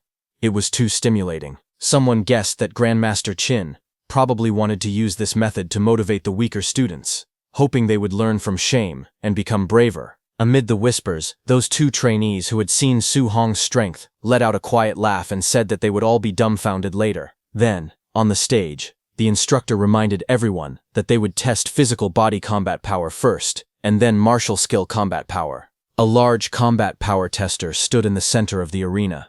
Lin Xinghe stepped forward calmly. He thought that the combat power tester was not his strong point. Without hesitation, he dashed forward and threw a powerful punch. His fist struck the machine with explosive force. The impact caused sparks to fly as the number on the screen rapidly increased to 4113. The crowd was instantly shocked. Someone shouted that it was over 4,000 and that this punch was thrown without using any martial skills. People stared in disbelief. They could not believe that Lin Xinghe had called this his weak point. However, someone commented that compared to his terrifying speed in the movement technique room, his physical combat power was indeed his weak point. But Su Hong knew that since Lin Xinghe could cultivate an A-rank movement technique, his physical body would definitely not be bad either. His lips curved slightly into a faint smile. He judged that it had to be at least a B-rank martial art. He wondered if he could learn it. Green energy began to swirl tightly around Lin Xinghe's fist. Wind gathered in layers, wrapping around his hand as sharp currents formed. In the next moment, he stepped forward and unleashed his technique, Cloud-Hiding Gale Fist. A powerful green torrent of wind crashed down onto the combat power tester. The machine trembled violently as the numbers on the screen surged upward to 5642. Seeing that, the crowd was completely stunned. Someone shouted that 5600 was already the standard of a Tier 2 martial artist. Another cried out in disbelief, saying the combat power was unbelievable. What shocked them even more was that this was not his strongest ability. It was only his weak point. They realized that he had just used a B-rank wind attribute martial art, and they called it terrifying. At that moment, a system notification appeared before Su Hong, saying he had acquired a new achievement. Wind, Cloud-Hiding Gale Fist. Su Hong immediately used it, calmly observed the result, and thought that using a B-rank martial art had only increased his combat power by 1600. To him, the increase felt a bit small. On the stage, Lin Xinghe brushed shoulders with Xiao Yan as they passed each other. She told him that it was just so-so and asked why he looked so smug. With a faint smile, he told her to do her best. The examiner announced the next result. Xiao Yan's physical body combat power was 32,053. The number appeared clearly on the combat power tester. Seeing that, Su Hong commented that it was normal for a spirit master's physical body to be a little weaker. What truly mattered was spiritual telekinesis, martial arts. Xiao Yan closed her eyes and took a deep breath. A golden light suddenly ignited around her body. Her spiritual power surged outward, blazing like flames. In the next moment, a massive golden spirit weapon condensed in the air and smashed heavily toward the combat power tester. The entire machine shook under the impact. At that instant, a notification appeared before Su Hong, saying he had acquired a new martial art, Spirit Weapon Condensation Art. Seeing this, a faint smile appeared on his face. He thought to himself that this training camp was simply amazing. With excitement in his eyes, he wondered how many martial skills he could still learn today. Golden energy surged and rapidly condensed, forming a massive glowing spirit weapon in mid-air.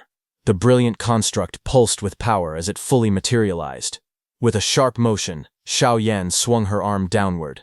The enormous golden spirit weapon followed her command and slammed fiercely into the combat power tester. The impact was explosive, sending shockwaves and sparks in all directions as the machine trembled violently under the force. Moments later, a blue holographic display appeared, showing the number 5942. Seeing that, the crowd erupted in shock and excitement. Many stared wide-eyed at the result, stunned by the overwhelming power. People exclaimed that her combat power was nearly 6,000. Even higher than Lin Xinghe's. Others recalled that she previously had just over 3,200 combat power, and now it had almost doubled. The spectators praised the terrifying explosive strength of a spirit master, calling them true darlings of heaven.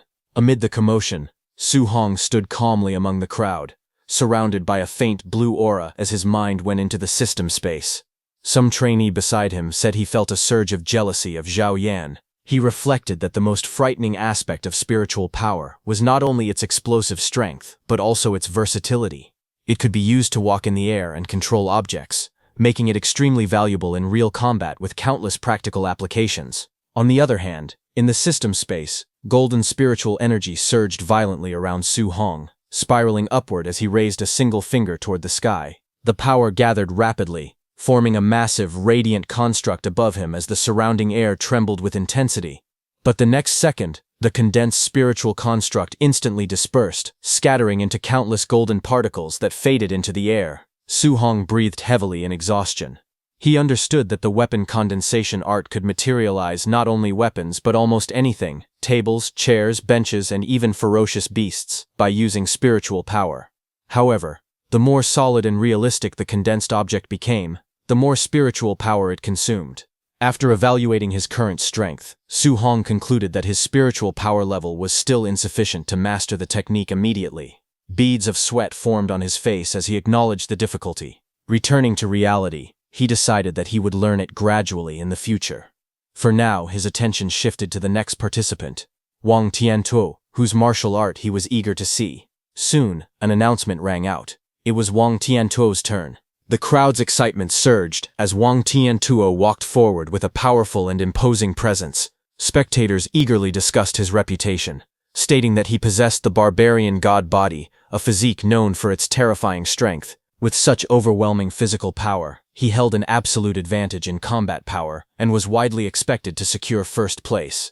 As anticipation filled the arena, many declared with confidence that the true god of combat power had arrived. Su Hong stood among the crowd, calmly observing the scene ahead. As he watched Wang Tiantuo prepare for his turn, he wondered how much of a difference there was compared to his own overlord body. Wang Tiantuo stepped forward confidently, his eyes sharp and filled with determination. Raising his fist, he declared that everyone should watch closely, because this punch would show the gap between him and them. Power surged around his arm as he launched himself forward and delivered a devastating punch to the combat power testing machine. The impact exploded outward with a thunderous force, sending shockwaves rippling through the arena. The audience was instantly stunned. Some shouted in disbelief, questioning whether what they had just seen was real. Others exclaimed that it was unbelievable. Wang Tiantuo's pure physical punch was only 300 points lower than Lin Xinghe's result when he had used a martial art. The crowd erupted in amazement, recognizing the terrifying power of the barbarian god body, a physique famed for its immense strength. Amid the lingering dust and shockwaves, Grandmaster Qin and Lin Ze observed the scene from a distance. Grandmaster Qin remarked that it was very good. Hearing this praise, Wang Tiantuo respectfully cupped his fists and thanked Grandmaster Qin. With unwavering confidence, he then announced that he would use a martial art next, preparing to demonstrate even greater power. As Wang Tiantuo prepared to unleash his next move, Su Hong grew excited, realizing that Wang Tiantuo's offensive A-rank martial art was finally about to be revealed. He watched calmly from the side with a faint smile. At the center of the arena, energy began to gather around Wang Tiantuo's arm. White, flame-like power surged and crackled, wrapping tightly around his hand as his aura intensified. With a powerful stance and focused gaze, he condensed the energy further, preparing to release a devastating attack. Observing the technique, Grandmaster Qin immediately recognized it. He noted with interest that Wang Tiantuo was using the A-rank martial art known as the Bone Netherfire Fist. At the same time, a system notification appeared before Su Hong's eyes, indicating that he had acquired a new martial art, Fire, Bone Netherfire Fist. Seeing that, Su Hong's eyes widened as he recalled that this martial art was also available in the martial art pavilion and required 2,800 contribution points to exchange for it. With sharp focus, Wang Tiantuo's eyes gleamed as he prepared to act. Wang Tiantuo unleashed his A-rank martial art with overwhelming force. His arm, engulfed in blazing energy, came crashing down like a meteor, and the impact shook the entire arena. The combat power testing machine flashed brightly before displaying the result, 7534. The crowd erupted in shock. Spectators were stunned, exclaiming that if it were just 500 points higher, it would meet the standard of a Tier 2 middle-stage martial artist with a vitality value of 600. Many were stunned, recalling that Wang Tiantuo's vitality was only around 350, which made his result even more astonishing. Grandmaster Qin watched with satisfaction and praised Wang Tiantuo highly. He remarked that Wang Tiantuo's elder had long spoken of nurturing a grandmaster, and now it was clear there would be no problem achieving that goal. Wang Tiantuo respectfully cupped his fists and humbly responded that he would borrow the grandmaster's auspicious words. With Wang Tiantuo's performance concluded, Grandmaster Qin called for the next participant, Su Hong. As Su Hong walked forward calmly through the crowd, whispers spread among the spectators. Many felt that after the outrageous performances of the top three, anyone going up now would be extremely humiliated. Some were surprised by Su Hong's composure, saying that if they were in his place, they would be terrified. Some guys murmured that a dead pig does not fear boiling water. Reaching the testing area, Su Hong stood before Grandmaster Qin and Lin Zhe. Grandmaster Qin explained the rule clearly. The first punch must rely purely on physical strength, and no martial arts could be used. Su Hong calmly acknowledged the instruction with a simple agreement, and prepared to begin. Su Hong planted his foot firmly on the ground, his body lowering as a powerful aura swirled around him. The air twisted with force, and dust rose beneath his feet as he gathered his strength. After a brief moment, he let out a quiet breath, steadying himself. A sharp glint flashed in his eyes as confidence filled his expression. In his mind, he declared that the test reward was definitely his. In the next instant, Su Hong surged forward like a released arrow. His fist shot out with explosive speed and slammed into the combat power testing machine. A thunderous boom echoed across the arena as a massive cloud of dust and debris erupted, stunning everyone present. As the smoke cleared, the glowing screen of the machine revealed the result, 655-1. The spectators froze in shock. The number was far beyond what anyone expected. Grandmaster Qin stared at the result, his eyes widening as cold sweat formed on his face.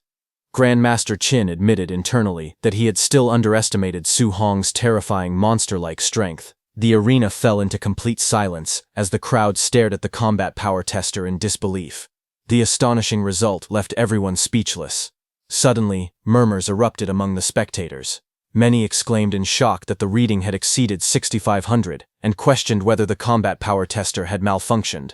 Others pointed out that Su Hong had previously ranked last, yet now he displayed strength like a monster. Some trainees admitted they had believed Wang Tiantuo was already invincible in the training camp, only to realize that an even more powerful expert had emerged. From the observation area, Wang Tiantuo, Lin Xinghe, and Xiao Yan watched with tense expressions.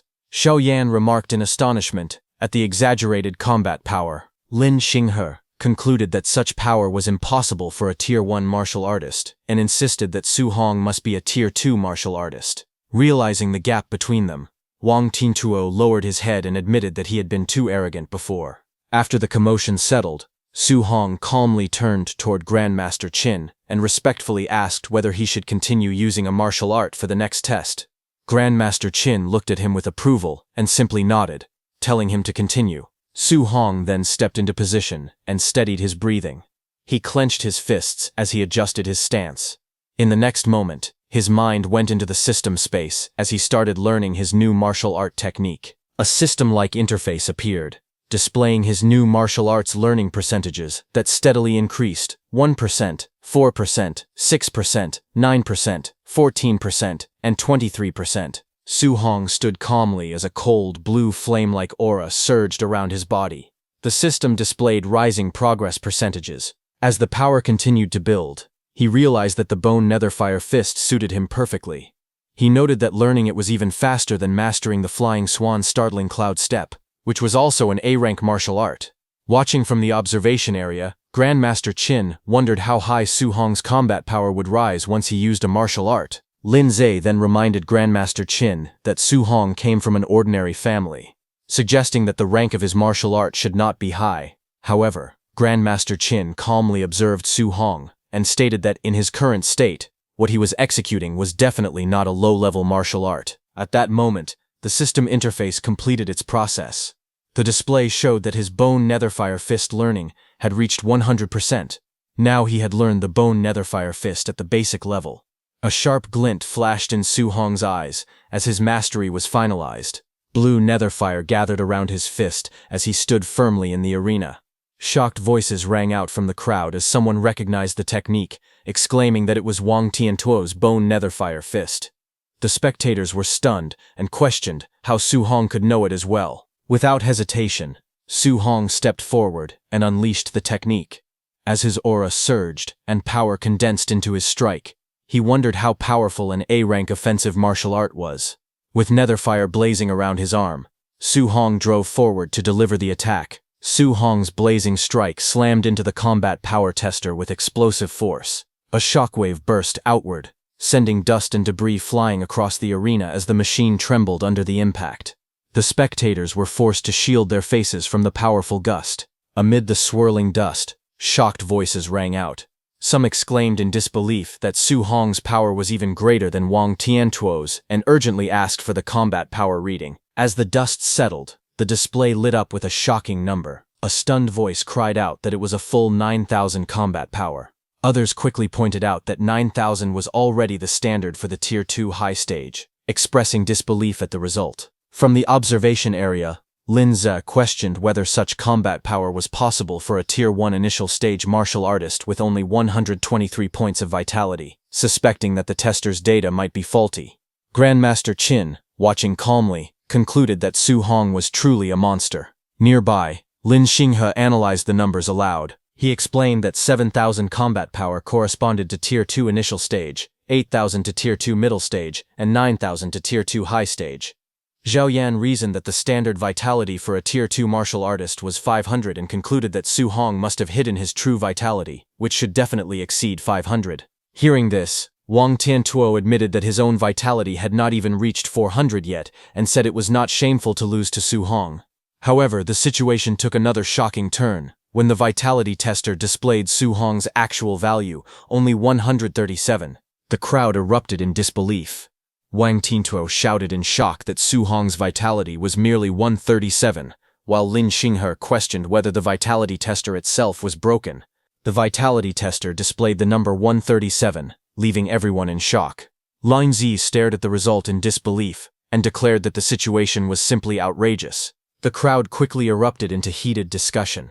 Some questioned whether the number was missing a zero and wondered if it should have been 13,700 instead. Others shouted in astonishment that Su Hong was actually only a Tier 1 initial stage martial artist. The shock deepened as people exclaimed that producing 9,000 combat power with just 137 vitality was far too outrageous to believe. As the murmurs spread through the room, Su Hong calmly stepped out of the testing chamber, steam drifting around him. Nearby, Grandmaster Qin watched with a serious and thoughtful expression, silently acknowledging the extraordinary result. Regaining control of the situation, Grandmaster Qin addressed the crowd and told them to stop crowding around. He announced that they would proceed with the practical combat test and directly begin the practical combat tournament ranking. He then explained the rules of the competition. The tournament would adopt a challenge system where participants could designate their own opponents. He further stated that if no one dared to challenge a participant, that person would be ranked first and would receive the reward of an A-rank martial art. At that moment, someone called out to Grandmaster Qin. It was Lin Xinghe. He stepped forward confidently and, with a determined expression, pointed at Su Hong and declared that he wanted to fight him. Lin Xinghe looked at Su Hong with a confident smile, thinking that although Su Hong's combat power could be called invincible, his vitality was far too weak. He planned that as long as he used his movement technique to avoid Su Hong's attacks, he could rely on his higher vitality to slowly exhaust him to death. But Grandmaster Qin firmly rejected the idea. Lin Xinghe was startled and let out a confused sound, unable to understand the response. Grandmaster Qin then made a shocking proposal. He looked at Lin Xinghe, Zhao Yan, and Wang Tiantuo, and said that the three of them could attack together. Hearing that, the group froze in surprise. Lin Xinghe immediately questioned the decision, asking what kind of opponent deserved the three of them attacking at the same time. Zhao Yan accused Grandmaster Qin of looking down on them too much. With a sneer, Wang Tiantuo added that he was only worried they might accidentally cripple Su Hong while playing around. Grandmaster Qin ignored the complaints and turned his gaze towards Su Hong, asking him what he thought. Without hesitation, Su Hong said that he had no objections. Hearing that, Wang Tiantuo and his group looked at him with amusement. Wang Tiantuo wondered aloud if Su Hong truly believed he was guaranteed to win. Zhao Yan let out a quiet chuckle. Looking down at Su Hong, they mocked him for being so pretentious. Lin Xinghe declared confidently that, forget about fighting the three of them, he could defeat Su Hong alone and leave him completely stunned. The atmosphere grew tense as the challenge was set. Grandmaster Qin gave the signal and announced that they could begin. All four of them stood facing each other inside the vast testing hall. In the next instant, Lin Xinghe dashed forward with incredible speed. Wang Tiantuo and Zhao Yan followed closely behind, charging straight towards Su Hong. As he moved, Lin Xinghe formed a plan in his mind. He decided that he would first unleash a cloud-hiding gale fist, and then retreat.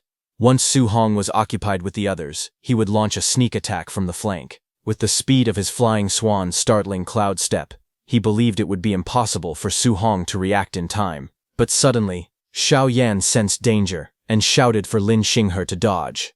Before Lin Xinghe could react, Su Hong had already moved. In a blur of motion, he appeared behind Lin Xinghe. Lin Xinghe was stunned, unable to comprehend what had just happened. With cold determination, Su Hong said goodbye as his fist surged forward, aimed directly at Lin Xinghe. But just as Su Hong's fist was about to land, everything came to a sudden stop. Su Hong's punch froze mid-air, inches away from Lin Xinghe's face. In a blur of motion, Lin Xinghe backed away, barely dodging Su Hong's attack. Lin Xinghe fell back and returned to Wang Tiantuo and Xiao Yan's side. He thanked Xiao Yan, who was using her golden spiritual energy to stop Su Hong's punch mid-air. Lin Xinghe warned them, saying Su Hong's speed was unusual and that they needed to be careful. Su Hong stood there with one hand vibrating non-stop. He realized what was happening. It was spiritual telekinesis. It was his first time experiencing the strange feeling of being controlled like that, and he was clearly not used to it. His eyes narrowed slightly. From the corner of his eye, he glanced toward Xiao Yan, who had used that spiritual telekinesis. In that moment, Su Hong made his decision that he needed to finish her off first. Without hesitation, he dashed forward again, moving so fast that afterimages trailed behind him. The air split around his body as he charged straight toward her. Xiao Yan's eyes widened as she immediately recognized that Su Hong was using Lin Xinghe's flying swan startling cloud step. At the same time, shock spread across Lin Xinghe and Wang Tiantuo's faces. Lin Xinghe yelled in disbelief, wondering how Su Hong could use the flying swan startling cloud step when he was supposed to be of the fire attribute.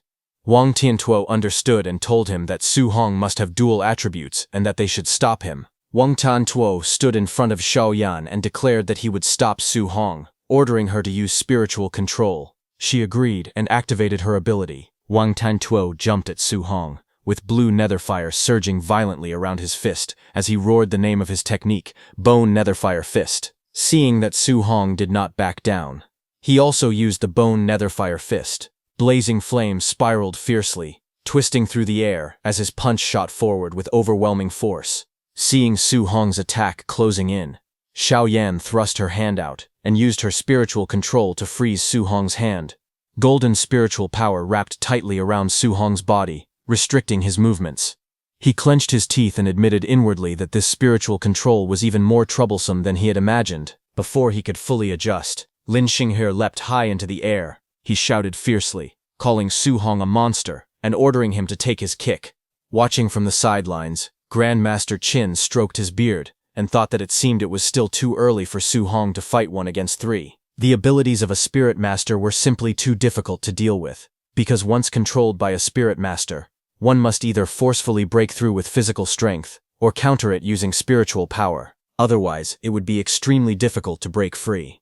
Looking at Su Hong, he thought that although Su Hong's physical strength was very high, it probably still was not enough to break free from such control. But at that moment, Grandmaster Qin noticed that Su Hong's lips curved into a smile. Grandmaster Qin was shocked, seeing that Su Hong was actually smiling, as Lin Xinghe and Wang Tiantuo came toward him from both directions while using their powerful techniques. In that moment, with a sudden burst of strength, he shattered the spiritual restraint on his body. Blood burst from Xiao Yan's mouth as the backlash of her spiritual control struck. Her eyes widened in disbelief as she realized that Su Hong had actually forcefully shattered her spiritual power, using nothing but brute strength. At the same time, Su Hong raised his arm and blocked Lin Xinghe's and Wang Tiantuo's incoming attacks head-on. Observers stared in disbelief. They could not believe what they were seeing. Just by relying on physical strength, Su Hong had blocked it. Not only that, he had even shattered Xiao Yan's spiritual telekinesis using pure physical power. The crowd erupted in astonishment. They called it ridiculous, saying Su Hong's strength was inhumanly great. He was simply a humanoid, ferocious beast. In the next moment, Su Hong tightened his grip on Lin Xinghe's leg and Wang Tiantuo's hand. Lin Xinghe's and Wang Tiantuo's faces twisted in shock as they shouted in panic, cursing loudly. But it was already too late. Su Hong swung them violently through the air, turning the battlefield into chaos. Su Hong's eyes glowed coldly as he tightened his grip further. In the next instant, he smashed Lin Xinghe and Wang Tiantuo straight into the ground. The impact echoed loudly across the arena. The floor cracked open as their bodies slammed down headfirst. Dust and debris burst into the air. Pinned against the shattered tiles, Wang Tiantuo gritted his teeth and cursed, while blood spilled from Lin Xinghe's mouth as the force of the blow shook his entire body. Around them, the crowd stood frozen in shock. They stared at the brutal scene unfolding before their eyes. Someone muttered in disbelief that it was too savage, but Su Hong did not stop. He lifted them again and slammed them down repeatedly. The ground trembled with each impact. Lin Xinghe's and Wang Tiantuo's eyes rolled back as they completely lost consciousness. Only then did Su Hong stop. He lowered his head slightly and let out a long breath, standing amidst the drifting smoke and debris. Then suddenly his eyes sharpened as he looked to his side. A flicker of alertness flashed across his face. Standing at his side, Xiaoyan hurriedly raised both hands and backed away. Her voice trembled as she shouted at him not to come any closer. She quickly declared that she surrendered. Seeing that, the room fell into stunned silence. Someone exclaimed in disbelief that Su Hong had actually won. Another questioned whether the training camp's strongest trio had truly been defeated by him alone. They called him an absolute monster. At that moment, Grandmaster Qin frowned slightly and asked what all the noise was about. He questioned if anyone else planned to challenge Su Hong. Silence answered him. With no one stepping forward, the result became clear. He declared that Su Hong was first place in this combat test. Hearing that, the crowd murmured. A guy awkwardly stated that Su Hong was number 1 in the training camp and that there was no need for the remaining matches. Another voice quickly admitted surrender, saying he forfeited and did not want to take a beating. After witnessing that battle, only an idiot would dare to challenge Su Hong. Grandmaster Qin then looked over the arena and announced that since that was the case, Su Hong would take first place. Looking at Lin Xinghe and Wang Tiantuo lying there, he continued speaking, stating that the 2nd to 10th places in the tournament would also receive rewards. He instructed everyone to continue the competition, adding that instructor Lin Zi would arrange the rest. Then he turned his attention back to Su Hong. He declared that as the universally acknowledged first place, Su Hong should come with him to receive his reward and choose an A-rank martial art. Hearing this, Su Hong's eyes lit up. He felt a surge of excitement because he had obtained another A-rank martial art. Later, away from the crowd, while walking with Su Hong, Grandmaster Qin told him that ever since the day he stepped into the training camp, he had been paying attention to him. He remarked that while others could not wait to show off their strength, Su Hong chose to hide his. Su Hong replied that he had no power or influence. If he revealed himself too early, it would only make him an easy target. Hearing that, Grandmaster Qin started laughing. He said he liked smart people like him. Then he explained that this combat tournament had actually been arranged by him specifically for Su Hong. He wanted to strive for more resources on Su Hong's behalf. Then, with a serious tone, Grandmaster Qin said that in today's world, the strong only grow stronger and resources would always be concentrated on geniuses. He told Su Hong that there was no need for him to hide his strength in the future. He declared that he, Qin Tianli, would personally cover him and challenge anyone who dared to cause Su Hong trouble. Hearing this, Su Hong respectfully thanked Grandmaster Qin. Soon after, they arrived at the martial art pavilion. The warm golden light filled the room as they stepped inside. A staff member immediately greeted Grandmaster Qin with respect. Grandmaster Qin instructed the staff member to bring the list of martial arts. He then told Su Hong to look carefully and choose well, adding that he should ask if there was anything he did not understand. Su Hong asked Grandmaster Qin what kind of martial art he thought would be better for him to choose at that moment. Grandmaster Qin looked at him and asked what martial arts he already knew. Su Hong started listing them. He said he knew Bone Netherfire Fist, Flying Swan Startling Cloud Step, Cloud Hiding Gale Fist, and Void Breaking Finger. The rest were of lower rank. Hearing that, Grandmaster Qin was surprised. He stated that he did not even have Flying Swan Startling Cloud Step and Cloud Hiding Gale Fist in his martial art pavilion.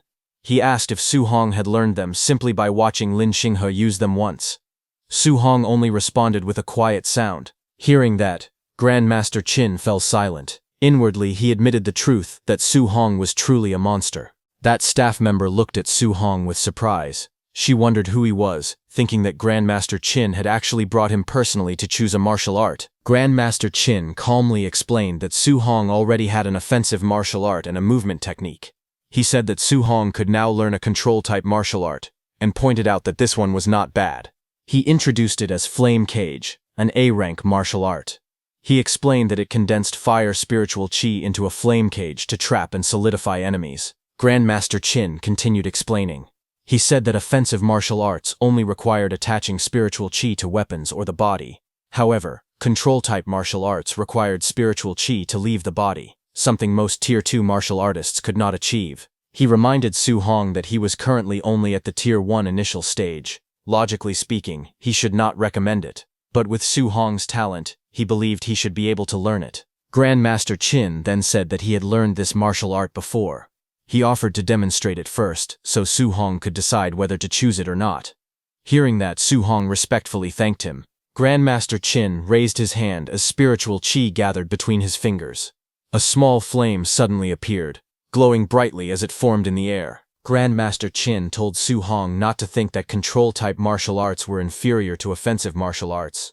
He explained that their usefulness in battle was immense. As he spoke, flames surged outward and formed a blazing cage in the air. The fiery cage burned intensely, radiating powerful heat. Grandmaster Qin told Su Hong that the first step was to trap the enemy inside the flame cage. Then, after trapping them, one could launch an attack. He created a fire bow and arrows and aimed at the cage. He stated that by doing so, it would be possible to achieve a one-hit kill. He shot, and the fiery energy gathered and exploded downward with tremendous force. After the demonstration, Grandmaster Qin looked at Su Hong and explained further. He said that maintaining the flame cage while launching an attack at the same time was currently impossible for Su Hong. Even for him back then, he had only mastered it after becoming a Tier 3 martial artist. Hearing this, Su Hong shook his head. He said that since even Grandmaster Qin considered it so difficult, he would choose something else. He stated that he no longer wanted a control-type martial art. Grandmaster Qin looked slightly surprised and asked if he was giving up so quickly. Inwardly, he reflected that geniuses were usually arrogant. Yet a monster like Su Hong actually listened to advice. He thought that Su Hong's future was limitless. But on the other hand, a system notification appeared before Su Hong, telling him that he had acquired a new skill. Fire, flame cage. Su Hong gave a faint smile because he had already obtained this martial art. He then politely asked Grandmaster Qin to help him look for another martial art instead. Grandmaster Qin looked at him and explained that he already possessed an offensive martial art and a movement technique. For now, a control-type martial art was not suitable for him. He suggested that Su Hong should consider learning a defensive martial art next. After flipping through the book, Grandmaster Qin pointed at one technique and stated that this martial art was definitely suitable for him. It was an A-rank Earth attribute technique called Thick Earth Armor. He explained that it condensed battle armor on the body's surface using Earth spiritual chi, providing extremely high defense. Su Hong thought to himself that with his physical body combined with this defensive martial art, the effect would certainly not be bad. He nodded and agreed that he would listen to Grandmaster Qin. Suddenly, Grandmaster Qin remembered something and asked about Su Hong's special physique.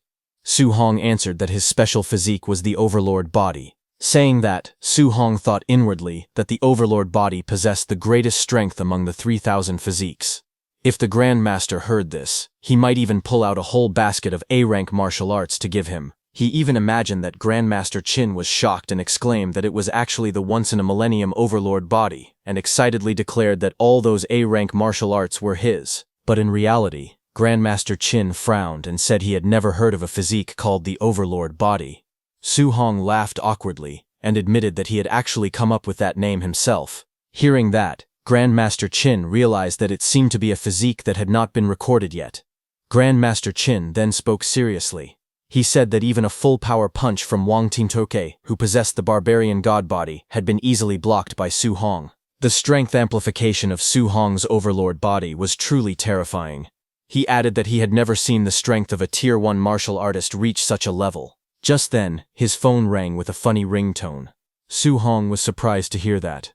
Grandmaster Qin answered it and asked what the matter was, saying that he was still busy. On the other end, he was informed that the contribution point statistics backend showed that when Su Hong was fighting earlier, he seemed to still be wearing a weight vest.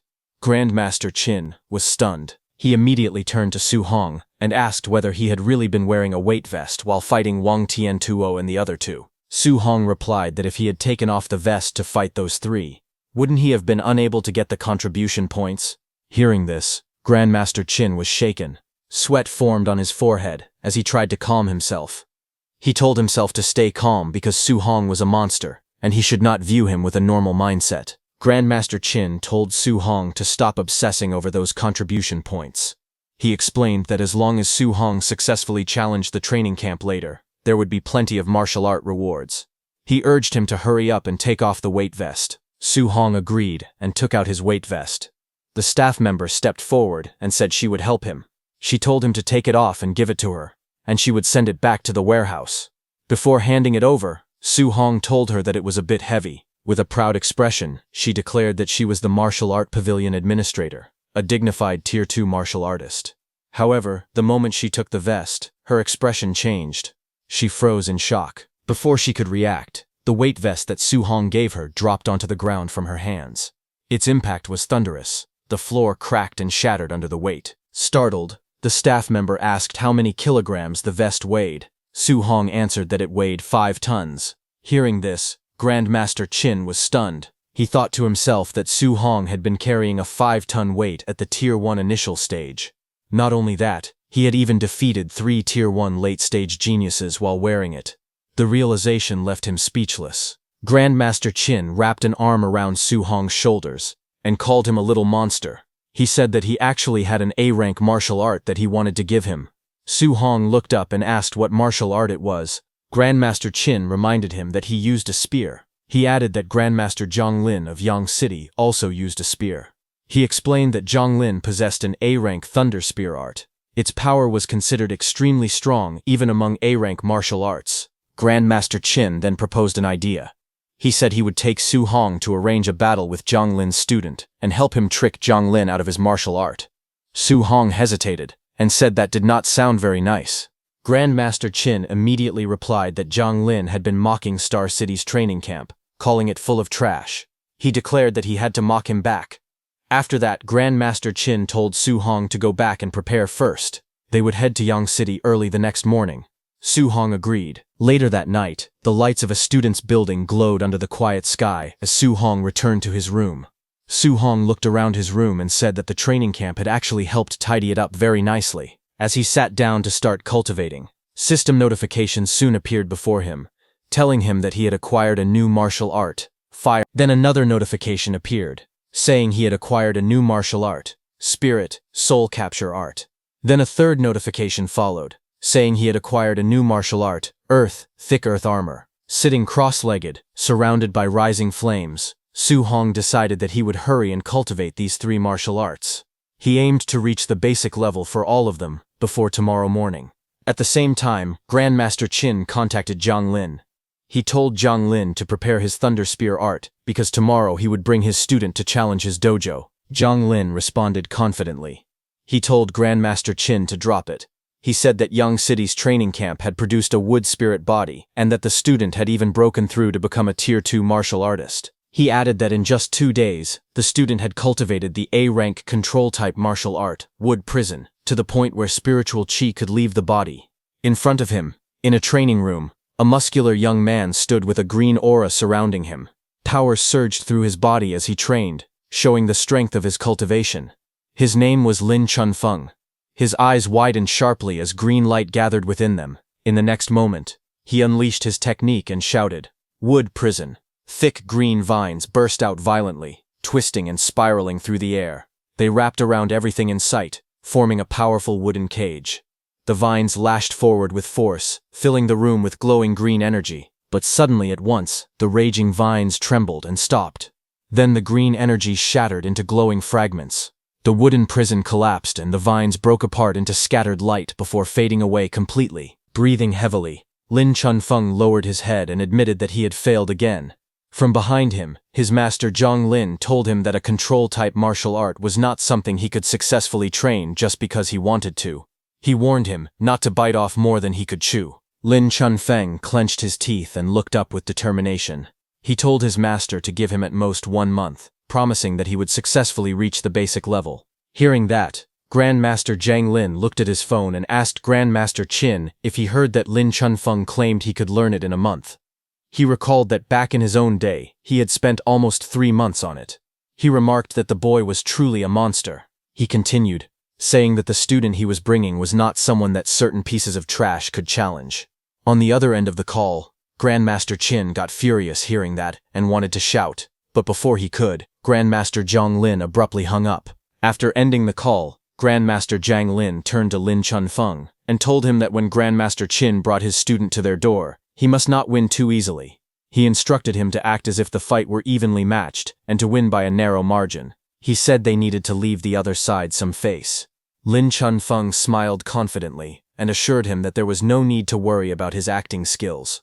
The next afternoon, at Yang City training camp, the facility stood atop a high plateau surrounded by mountains. Grandmaster Qin and Su Hong came flying there. Grandmaster Qin pointed at the building below and told Su Hong that they were here. As the wind rushed past Su Hong's face, he thought to himself that he had never expected his first experience of flying to happen in such a situation.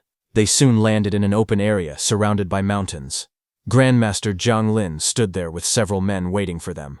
Grandmaster Zhang Lin looked at Grandmaster Qin with a grin and asked what kind of genius he had brought this time. He told him to hurry and let him see. Grandmaster Qin introduced Su Hong calmly. He said his name was Su Hong, a Tier 1 initial stage cultivator, and that he used a spear just like him. Su Hong stepped forward respectfully and greeted Grandmaster Zhang. Seeing him, Grandmaster Zhang frowned and asked Grandmaster Qin if he was joking. He questioned whether he had gone senile, wondering how he could treat a Tier 1 initial stage as some kind of treasure. In his thoughts, Zhang found it absurd. A Tier 2 fighting a Tier 1 initial stage would be an instant kill. He wondered how he was supposed to act like the fight was evenly matched. He then looked at Lin Chunfeng, thinking that the moment to test his acting skills had finally arrived.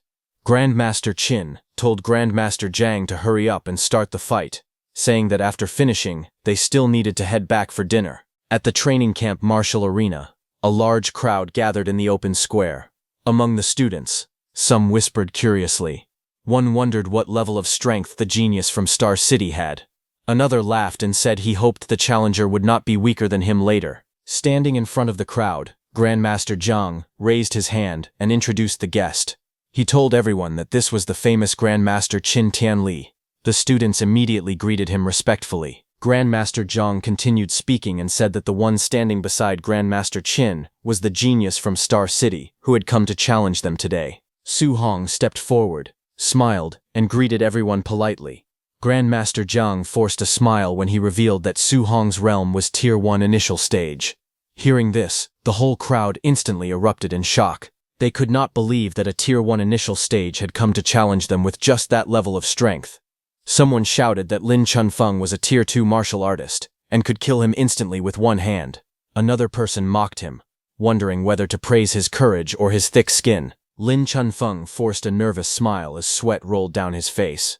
Hearing that Su Hong was a Tier 1 initial stage fighter, in his heart he wondered how he was supposed to act out a back-and-forth battle and barely win at the end. Nearby, Grandmaster Zhang spoke with a faint smile. He told Grandmaster Qin that if his student defeated Su Hong at Tier 1 initial stage, he would have to teach his student an A-rank martial art. He admitted that he felt a little embarrassed, even asking. Grandmaster Zhang then patted Su Hong's shoulder and told him that if he won, then besides the Thunder Spear art, he could also choose another A-rank martial art. He told him to do his best. Su Hong immediately thanked Grandmaster Zhang. Hearing that, Grandmaster Qin praised Grandmaster Zhang, saying that he was actually quite a nice person. However, Grandmaster Zhang was thinking that it was impossible for a Tier 1 initial stage to defeat Lin Chunfeng, who was already Tier 2 and possessed a wood spirit body. Soon, both fighters stepped onto the martial arts viewing platform and stood facing each other from a distance. Grandmaster Zhang warned Lin Chunfeng to know his limits. Lin Chunfeng answered calmly, telling him not to worry. Lin Chunfeng stepped onto the platform with his sword in hand, looking calm on the outside. Inside, however, he was thinking carefully. He wondered how he should act out the fight. If he seriously injured the other party with just one move, it would not look good. From the other side, Su Hong stepped onto the stage barehanded.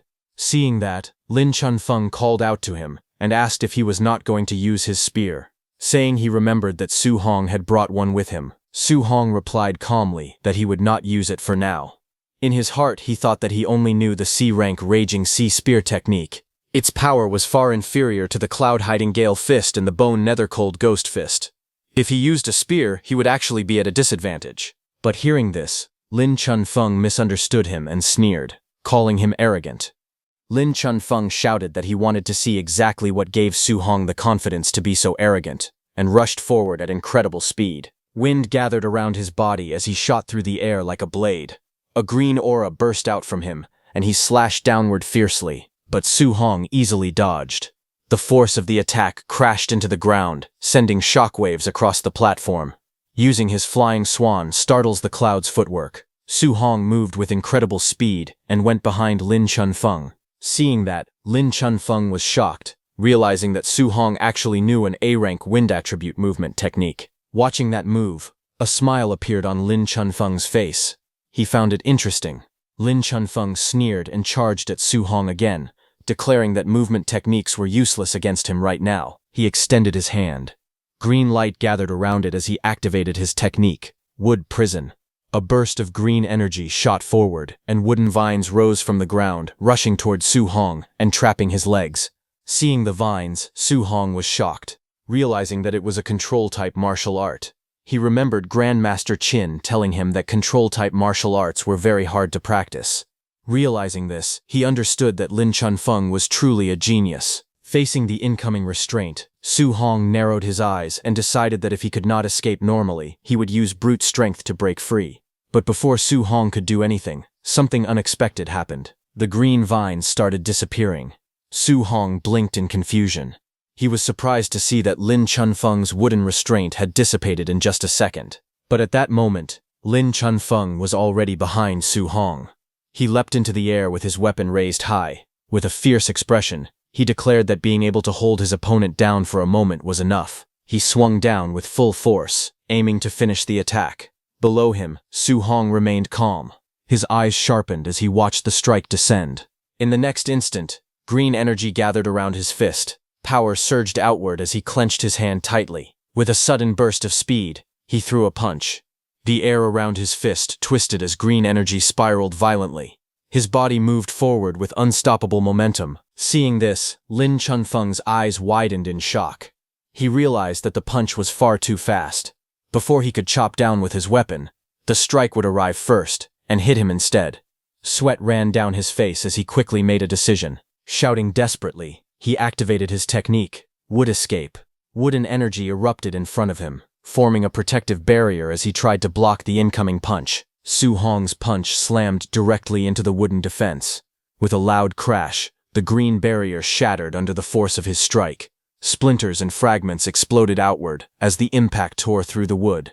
Lin Chunfeng was blasted backward, thrown into the air by the overwhelming power. The shockwave spread in a wide circle, shaking the surroundings. Gritting his teeth, Lin Chunfeng stared in disbelief. He could not help but think that Su Hong's strength was ridiculous. The spectators watching the fight were completely stunned. One of them muttered in shock, asking what the hell had just happened. Another exclaimed that the shattered technique had been an A-rank defensive martial art, executed by a Tier 2 martial artist. They realized that the strength of this Tier 1 initial stage fighter was probably greater than that of a ferocious beast. In the seating area, Grandmaster Qin laughed loudly and asked Grandmaster Jiang how it was. Grandmaster Jiang replied calmly that having just great strength would not be enough to defeat Lin Chunfeng. He told him to watch carefully. In the arena, as Lin Chunfeng was sent flying backward, Su Hong charged at him with explosive speed. In the blink of an eye, Su Hong suddenly appeared and delivered a powerful kick. The force of the strike tore through the air and cut Lin Chunfeng in two, but then he disappeared. Watching closely, Su Hong realized the truth. It was actually an afterimage. Before he could fully react, Lin Chunfeng appeared behind him and attacked with a powerful strike, saying that Su Hong was not the only one who knew an A-rank movement technique. Green light erupted as Lin Chunfeng countered with his technique, but Su Hong moved fast and dodged his strike again. Lin Chunfeng's attack hit the ground with a violent explosion, sending debris and cracks across the ground. Smoke and dust filled the surroundings as the shockwave faded. Breathing heavily, Lin Chunfeng told Su Hong to give up, saying that for a Tier 1 initial stage fighter to push him to this extent, he was already strong enough. He added honestly that if they were in the same tier, he would be inferior to him. But suddenly, Su Hong raised his hand toward Lin Chunfeng. Lin Chunfeng stared at him in confusion, but suddenly his eyes widened as a thought crossed his mind. Could Su Hong also know? But it was already too late. Su Hong smiled as flames began to gather around his palm, burning fiercely. In the next instant, a massive pillar of fire erupted upward, forming a blazing structure around Lin Chunfeng. Surrounded by roaring flames, Lin Chunfeng trembled and shouted in shock. He instantly recognized that it was a control-type martial art. His heart pounded as he realized the truth. A mere Tier 1 initial stage martial artist had actually learned a control-type martial art. Sweat rolled down his face as he tried to calm himself. He told himself that it did not matter. Su Hong would not be able to maintain it for long. All he had to do was wait for the flames to collapse on their own. Not far away, Grandmaster Qin and Grandmaster Jiang watched in disbelief. Grandmaster Jiang exclaimed in shock that it was the flame cage. He could not believe that Su Hong had mastered the flame cage at the Tier 1 middle stage. He turned to Grandmaster Qin, telling him that his student was simply too ridiculous. When Grandmaster Jiang saw Grandmaster Qin's expression, he asked why he looked so shocked. Wasn't this the very martial art he taught Su Hong? Grandmaster Qin hesitated awkwardly and tried to respond, stumbling over his words. Grandmaster Jiang suddenly realized something and shouted in disbelief. He pointed out that Su Hong was supposed to have a wind attribute. He demanded to know where this fire attribute had come from. Grandmaster Qin coughed and replied that it was simply multiple attributes. He asked whether there was really a need to be so shocked about it. But Grandmaster Jiang frowned and said that if that was the case, why had the flame cage not collapsed yet? Grandmaster Qin told him to look carefully at Su Hong's hand. There was a white flame there. On the battlefield while Lin Chunfeng stood inside the blazing flame cage, Su Hong stood in front of him as white flames rose on his hand. Sweat dripped down Lin Chunfeng's face as he forced out a strained smile. He could not believe what he was seeing. He asked whether Su Hong could really maintain the flame cage and attack at the same time. He admitted that even a Tier 3 martial artist would find something like that difficult to do. Su Hong said bingo and raised his fist, blue flames swirling around it. Su Hong charged at Lin Chunfeng with blue energy swirling around his fist as the flame cage continued burning fiercely around him. Seeing the incoming attack, Lin Chunfeng gritted his teeth and reacted quickly. He activated his technique, Wood Escape, forming a wooden barrier to block Su Hong's attack. But Su Hong's fist crashed forward with unstoppable force. The impact struck hard against Lin Chunfeng's body. A sharp sound echoed as the blow landed. Blood spurted from Lin Chunfeng's mouth, and his eyes widened in shock. Wooden fragments exploded into the air as he was driven backward by Su Hong's strike. Through clenched teeth, he cursed bitterly, saying this was simply too ridiculous. Su Hong's strike connected cleanly, and Lin Chunfeng's body bent backward from the force, fragments of wood and debris scattering through the air. A sharp cry escaped his mouth. Blood sprayed from his lips as he was sent flying. He gritted his teeth in pain, letting out another strained sound as he hit the flame cage behind him. Fire roared upward, surrounding his entire body. Lin Chunfeng slowly turned his shoulder, flames swirling violently around his back. Then glowing green energy began to spread across his wounds. His heal and recover immediately started. Bright green light pulsed as the damaged flesh visibly regenerated. With sweat rolling down his face, he clenched both fists, flames blazing higher behind him. He smirked confidently and declared not to underestimate the healing power of a Tier 2 martial artist's wood spirit body. Su Hong narrowed his eyes as he looked at Lin Chunfeng and muttered to himself that it was a wood spirit body, a special physique with incredibly strong recovery power. But then his gaze sharpened. He thought that if one punch was not enough, then he would throw a few more. Without hesitation, he launched himself forward, his fist cutting through the blazing flames. He declared that he did not believe Lin Chunfeng could keep recovering forever. His punches rained down one after another, crashing through the fire with explosive force. But Lin Chunfeng only grinned through the blood on his lips. He shouted that it was useless, and that Su Hong could not outlast him. He added confidently that a Tier 1's endurance could never surpass a Tier 2's. Green spiritual energy swirled around his body as he raised his hand.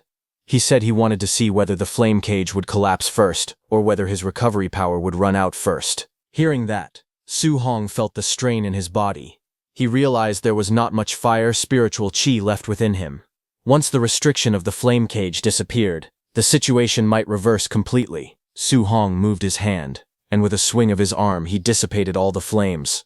The fire scattered across the ground as green spiritual energy flared up around Lin Chunfeng's body. With a loud laugh, Lin Chunfeng mocked Su Hong, asking if he was already giving up. His body immediately started to recover as the green aura intensified around him. His wounds visibly began to mend under the glow of his wood spirit body. Smirking confidently, he declared that now it was his turn to counterattack, and that Su Hong was bound to lose. But suddenly, his expression changed. His eyes widened in shock as he saw something unusual. He stared forward and demanded to know what that thing was.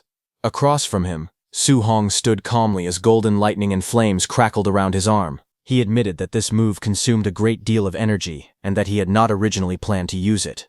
Electric arcs danced wildly around his body, illuminating the battlefield. Seeing that overwhelming power, Lin Chunfeng trembled. Sweat rolled down his face as he shouted in disbelief, asking whether this was truly a power a Tier 1 martial artist could unleash. He called Su Hong a monster. Panic flashed in his eyes. He told himself that he absolutely could not let him get close. Green energy surged violently as he pushed his hands onto the ground. Lin Chunfeng clenched his teeth and used his wood escape technique desperately, repeating the words wood escape again and again. Green spiritual energy burst from his hands and slammed into the ground. In an instant, thick wooden walls shot upward from the floor, rising one after another with violent force. The towering wooden barriers stood in front of Su Hong, blocking him from attacking. Behind the walls, Su Hong lowered his gaze slightly. His golden eyes began to glow intensely, lightning flickering within them. Without hesitation, he stepped forward. Golden lightning exploded from his body as he drove his fist into the wooden barrier. A deafening crash echoed through the arena. The massive wooden wall cracked under the impact, splinters and debris flying everywhere. The lightning-charged punch tore straight through the defense. In the next instant, Su Hong burst through the broken wall in a streak of golden light. Before Lin Chunfeng could react, Su Hong descended and smashed his electrified fist downward. Lin Chunfeng was blasted backward violently. His body spun through the air before crashing heavily onto the ground. Dust exploded outward as he struck the floor, completely overwhelmed by the lightning-infused punch. Su Hong stood calmly amid the fading golden aura. Flames and lightning slowly settled around him as he looked down at his defeated opponent. Silence spread across the arena. Su Hong stood alone at the center, while Lin Chunfeng lay motionless on the tiles. The crowd watching from a distance fell into stunned silence. Someone finally broke the quiet in disbelief. They exclaimed that Lin Chunfeng had been knocked out with just one punch, even though he possessed a wood spirit body. Another voice cried out in shock, saying that the power of that punch was almost catching up to an S-rank martial art. They could not believe it. They added that Su Hong was only at the Tier 1 initial stage. Grandmaster Zhang stared in disbelief and demanded to know what kind of monster Grandmaster Qin had brought. He turned to Grandmaster Qin and, pointing at the arena, shouted that it was attribute fusion. Su Hong actually knew attribute fusion. He emphasized that such a young Tier 1 martial artist had already mastered attribute fusion and asked whether he understood what that truly meant. Grandmaster Qin calmly sipped his tea and said that it did not matter. He added that he definitely would not tell anyone that Su Hong had only taken 1 month to achieve dual attribute fusion. Grandmaster Zhang, beside him, froze in confusion. Still holding his teacup, Grandmaster Qin continued in a casual tone. He said that if people knew Su Hong had 100% compatibility with 7 attributes and could cultivate 7 guidance techniques simultaneously, they would probably be scared to death on the spot. Hearing that, Grandmaster Zhang turned pale, sweat running down his face. Grandmaster Qin simply looked away calmly while drinking his tea. After a moment, he suddenly exclaimed that it had slipped out and claimed he regretted it very much. However, his satisfied expression clearly showed otherwise. His words echoed dramatically in Grandmaster Zhang's mind. Fusing dual attributes in 1 month, achieving 100% compatibility in 7 attributes, and cultivating 7 guidance techniques at the same time. He was too stunned. Grandmaster Qin then reminded Grandmaster Zhang that since Su Hong had won, it was now time for him to fulfill his promise. He demanded an A-rank Thunder Spear art, and for the other reward, he wanted him to personally teach Su Hong the ultimate skill, Palm Thunder. Grandmaster Zhang stuttered in disbelief before finally nodding weakly and agreeing. Later, the scene shifted to the martial arts training room, a large dome-shaped building standing quietly under the open sky. Inside the martial arts training room, Su Hong and Grandmaster Zhang stood facing each other on the circular platform, each holding a spear. Grandmaster Jiang looked at Su Hong and admitted inwardly that Su Hong was truly a monster. He had never seen someone like him in his entire life. After a moment, he straightened his posture and began explaining seriously. He said that the A-rank Thunder Spear art he was about to teach was called 9 heaven-breaking spears. He gripped the spear firmly, and lightning suddenly surged around it, crackling with blue energy. He explained to Su Hong that in the 9 heaven-breaking spears, every 3 moves formed one stance, and there were 3 stances in total. Electricity wrapped around the spear as he continued, saying that each stance was stronger than the last, and the difficulty of learning them increased progressively. He then added that if it were an ordinary martial artist, he would not teach this technique at all unless they had reached Tier 4. However, he looked at Su Hong calmly and said that with Su Hong's talent, learning the first stance should not be a problem. Grandmaster Jiang's eyes flashed with lightning as he gripped the spear tightly. Blue electricity crackled violently around the weapon. He shouted at Su Hong to watch closely. In the next instant, thunderous power burst forth.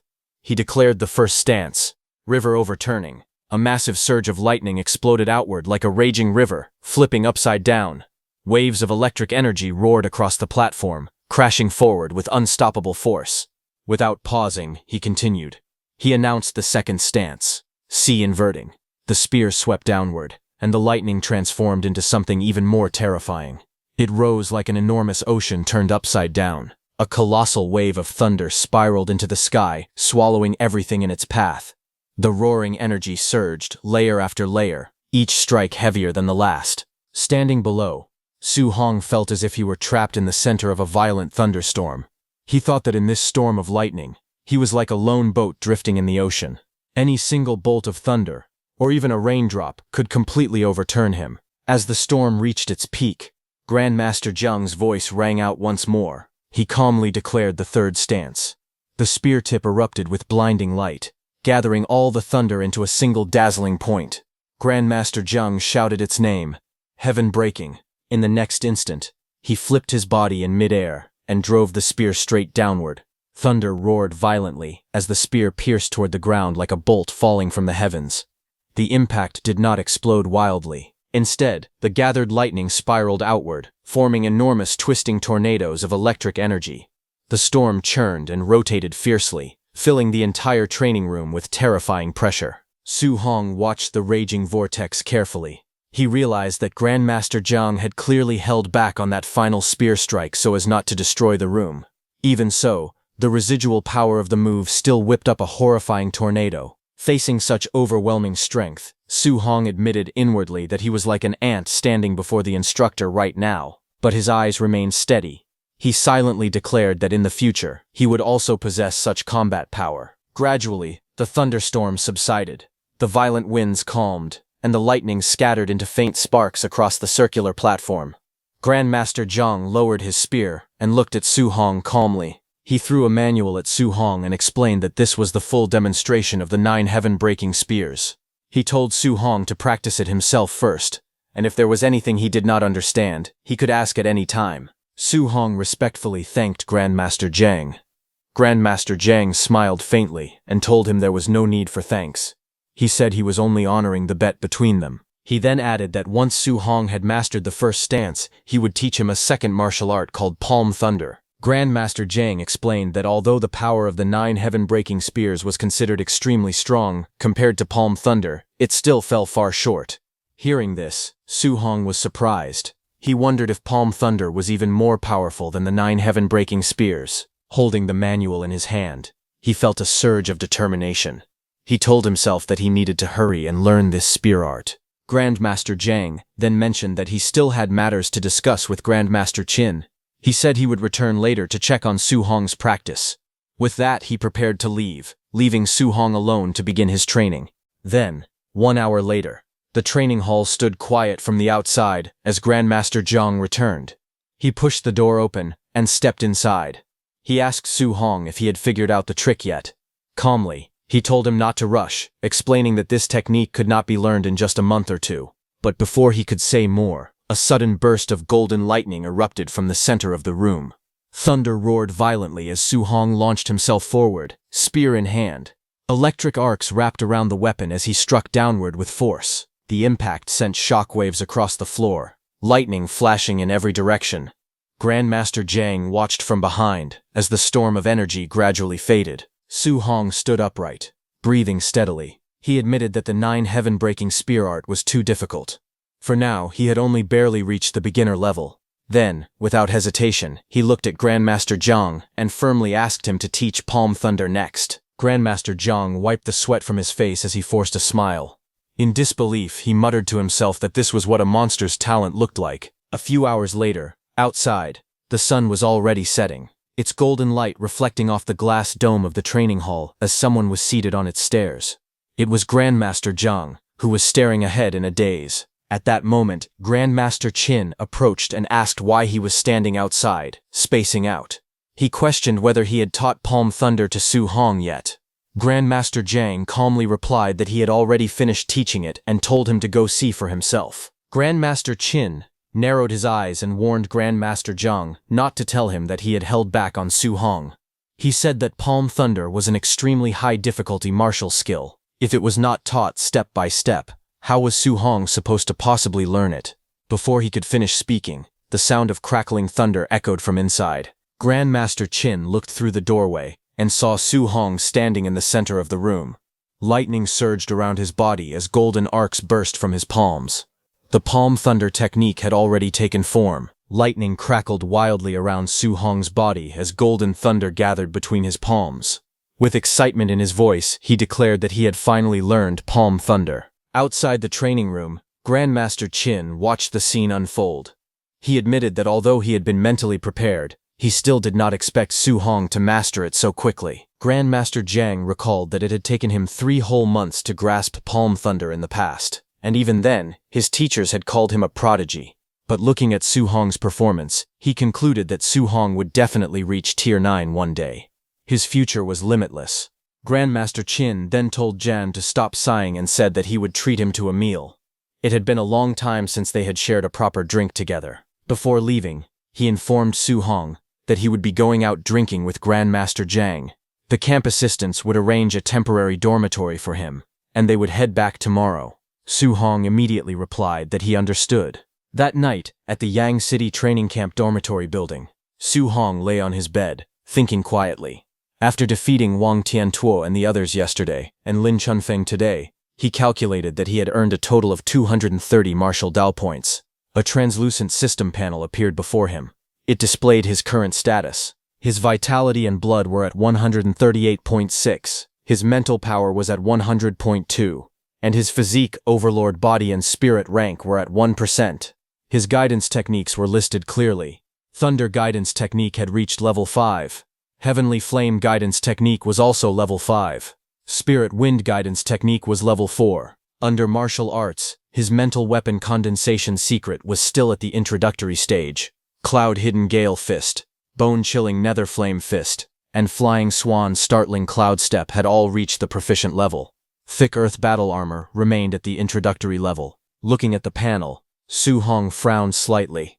He admitted that his blood energy was still too low. His spirit, physique and martial skills all needed improvement as well. The 230 martial Dao points he had earned were far from enough.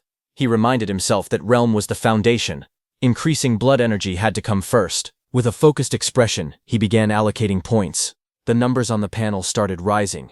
Blood energy increased by 0.1. Then another 0.1. Again and again, the value climbed steadily. Even so, Su Hong knew he needed more martial Dao points. But inside the training camp, no one would dare to spar with him anymore. After a moment of thought, he concluded that from now on, he could only grind more fierce beasts in the beast room. At the same time, in a hotel under the moonlit sky, Grandmaster Zhang cursed loudly, calling Grandmaster Qin a bastard. Both of them were drinking at a table as Grandmaster Zhang angrily complained that Grandmaster Qin had tricked him out of 2 A-rank martial skills. Grandmaster Qin told him that he had already said that countless times. While they were talking, suddenly the door behind them burst open as someone rushed inside. He shouted loudly that he had finally found Grandmaster Zhang. He told Grandmaster Zhang that tonight's night raid event was about to begin, and everyone was waiting for his order. Grandmaster Zhang turned his head.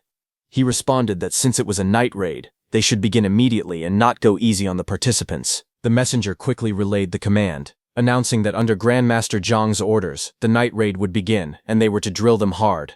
However, Grandmaster Qin reminded Grandmaster Zhang that Su Hong was also staying in his dorms tonight. Hearing that, Grandmaster Zhang's expression changed. With a loud smack, he suddenly sobered up. In panic, he shouted for them to postpone the night raid and delay it immediately, but the messenger nervously replied that the word had already been sent out. The night raid had already started. On the other hand, outside under the dark blue night sky, many figures gathered on a mountain hill as the raid unfolded throughout the dormitory area. 2 warriors stood at the corner of the hill, looking down at the dormitory. One of them, Bu Jinglong, who had fought Su Hong before, looked at his companion and asked why he was still participating in night raids despite being a Tier 2 upper stage warrior. The other, Bo Jingfeng, calmly explained that there was a wood spirit body here with extremely strong regeneration and that Grandmaster Zhang had specifically asked him to come. Bo Jingfeng thought of Grandmaster Zhang and spoke helplessly. He said that the wood spirit body was only Tier 2 lower stage and that arranging this felt like bullying kids. Beside him, Bu Jinglong paused slightly. Hearing the mention of a night raid and a wood spirit body, he muttered that it sounded strangely familiar. Bu Jinglong then smirked and teased him. He said he had heard that Bu Jingfeng was reverse killed by some brat during a night raid at Star City's camp. He clicked his tongue and mocked him, saying it was a shame for his big brother's reputation. Bu Jingfeng's face flushed with anger. He immediately defended himself, saying that he had only underestimated Su Hong. If he ran into Su Hong again, he would definitely take him down. Bu Jinglong sneered and reminded him that he was only a near Tier 2 warrior. Beating a Tier 1 lower stage opponent was nothing to be proud of. Bo Jingfeng warned him not to get cocky, adding that wood spirit bodies were troublesome and that he should be careful not to end up eating dirt. Bo Jinglong let out a cold laugh, questioning whether he would really eat dirt. Then Bu Jinglong ordered everyone to put on their masks and follow his command. Immediately, all masked figures rushed forward together. Bu Jinglong shouted for his brothers to charge with him. Under the night sky, chaos erupted around the dorm buildings. Shouts rang out as someone yelled that they were under attack. Cries of pain echoed through the area, followed by angry curses in the darkness. Hearing the loud commotion outside, Su Hong slowly opened his door and looked into the hallway. He wondered if all that noise meant this was a night raid. Before he could think further, chaos erupted in the corridor. A naked boy was sent flying by a masked attacker. He shouted that they had no honor. Another masked figure lunged at Su Hong aggressively, accusing his companions of even missing one of the students. But in the next instant, a powerful punch slammed directly into the attacker's face. The masked man's head snapped back violently as he was struck. Su Hong's punch blasted the attacker into the air and smashed him against the ceiling before sending him crashing down. Dust filled the hallway as the impact echoed through the building. With a cold expression, Su Hong spoke. He said that they did not even bother asking who he was. He was not even part of their training camp. Yet they were attacking him without question. Su Hong looked up in surprise. He paused and questioned to himself if this really was a night raid. The masked attacker hung awkwardly from the cracked ceiling, his body trembling. Su Hong observed carefully and noted that they were all dressed in black outfits and wearing masks. A thought crossed his mind. If he put on their clothes and pretended to be one of the raiders, he could openly beat up students and farm martial Dao points. But then again, that idea felt kind of wrong to him. But Su Hong being Su Hong, he was not going to stop. A few minutes later, in another room, a flustered student shouted angrily, telling the attackers that if they had guts, they should wait until he put some underwear on. The masked raiders laughed and told him not to fight it, advising him to be a good boy and let himself be knocked out. But suddenly, another masked figure appeared and declared that he had his back. The atmosphere instantly grew tense. The first raider coldly announced that this section was his night raid zone and questioned what the other was doing there. Little did he know that the second raider was none other than Su Hong. Su Hong charged forward and punched that raider, sending him flying out of the room. Seeing this, the student was frightened. He stared in shock, asking what was going on. He asked if it was friendly fire. Su Hong then turned to leave. He grinned and declared that it was a jackpot. He proudly announced that he could earn a few hundred points tonight. The half-naked student looked confused and asked if they were not going to hit him. But ignoring that student, down the corridor, Su Hong rushed forward with flames blazing from his hand. Laughing confidently, he said that they were all higher tier, so he could go all out. Without hesitation, he attacked. Bright golden strikes exploded across the hallway as all the raiders and students were hit repeatedly. The victims cried out in pain, shouting and demanding to know why they were hitting them.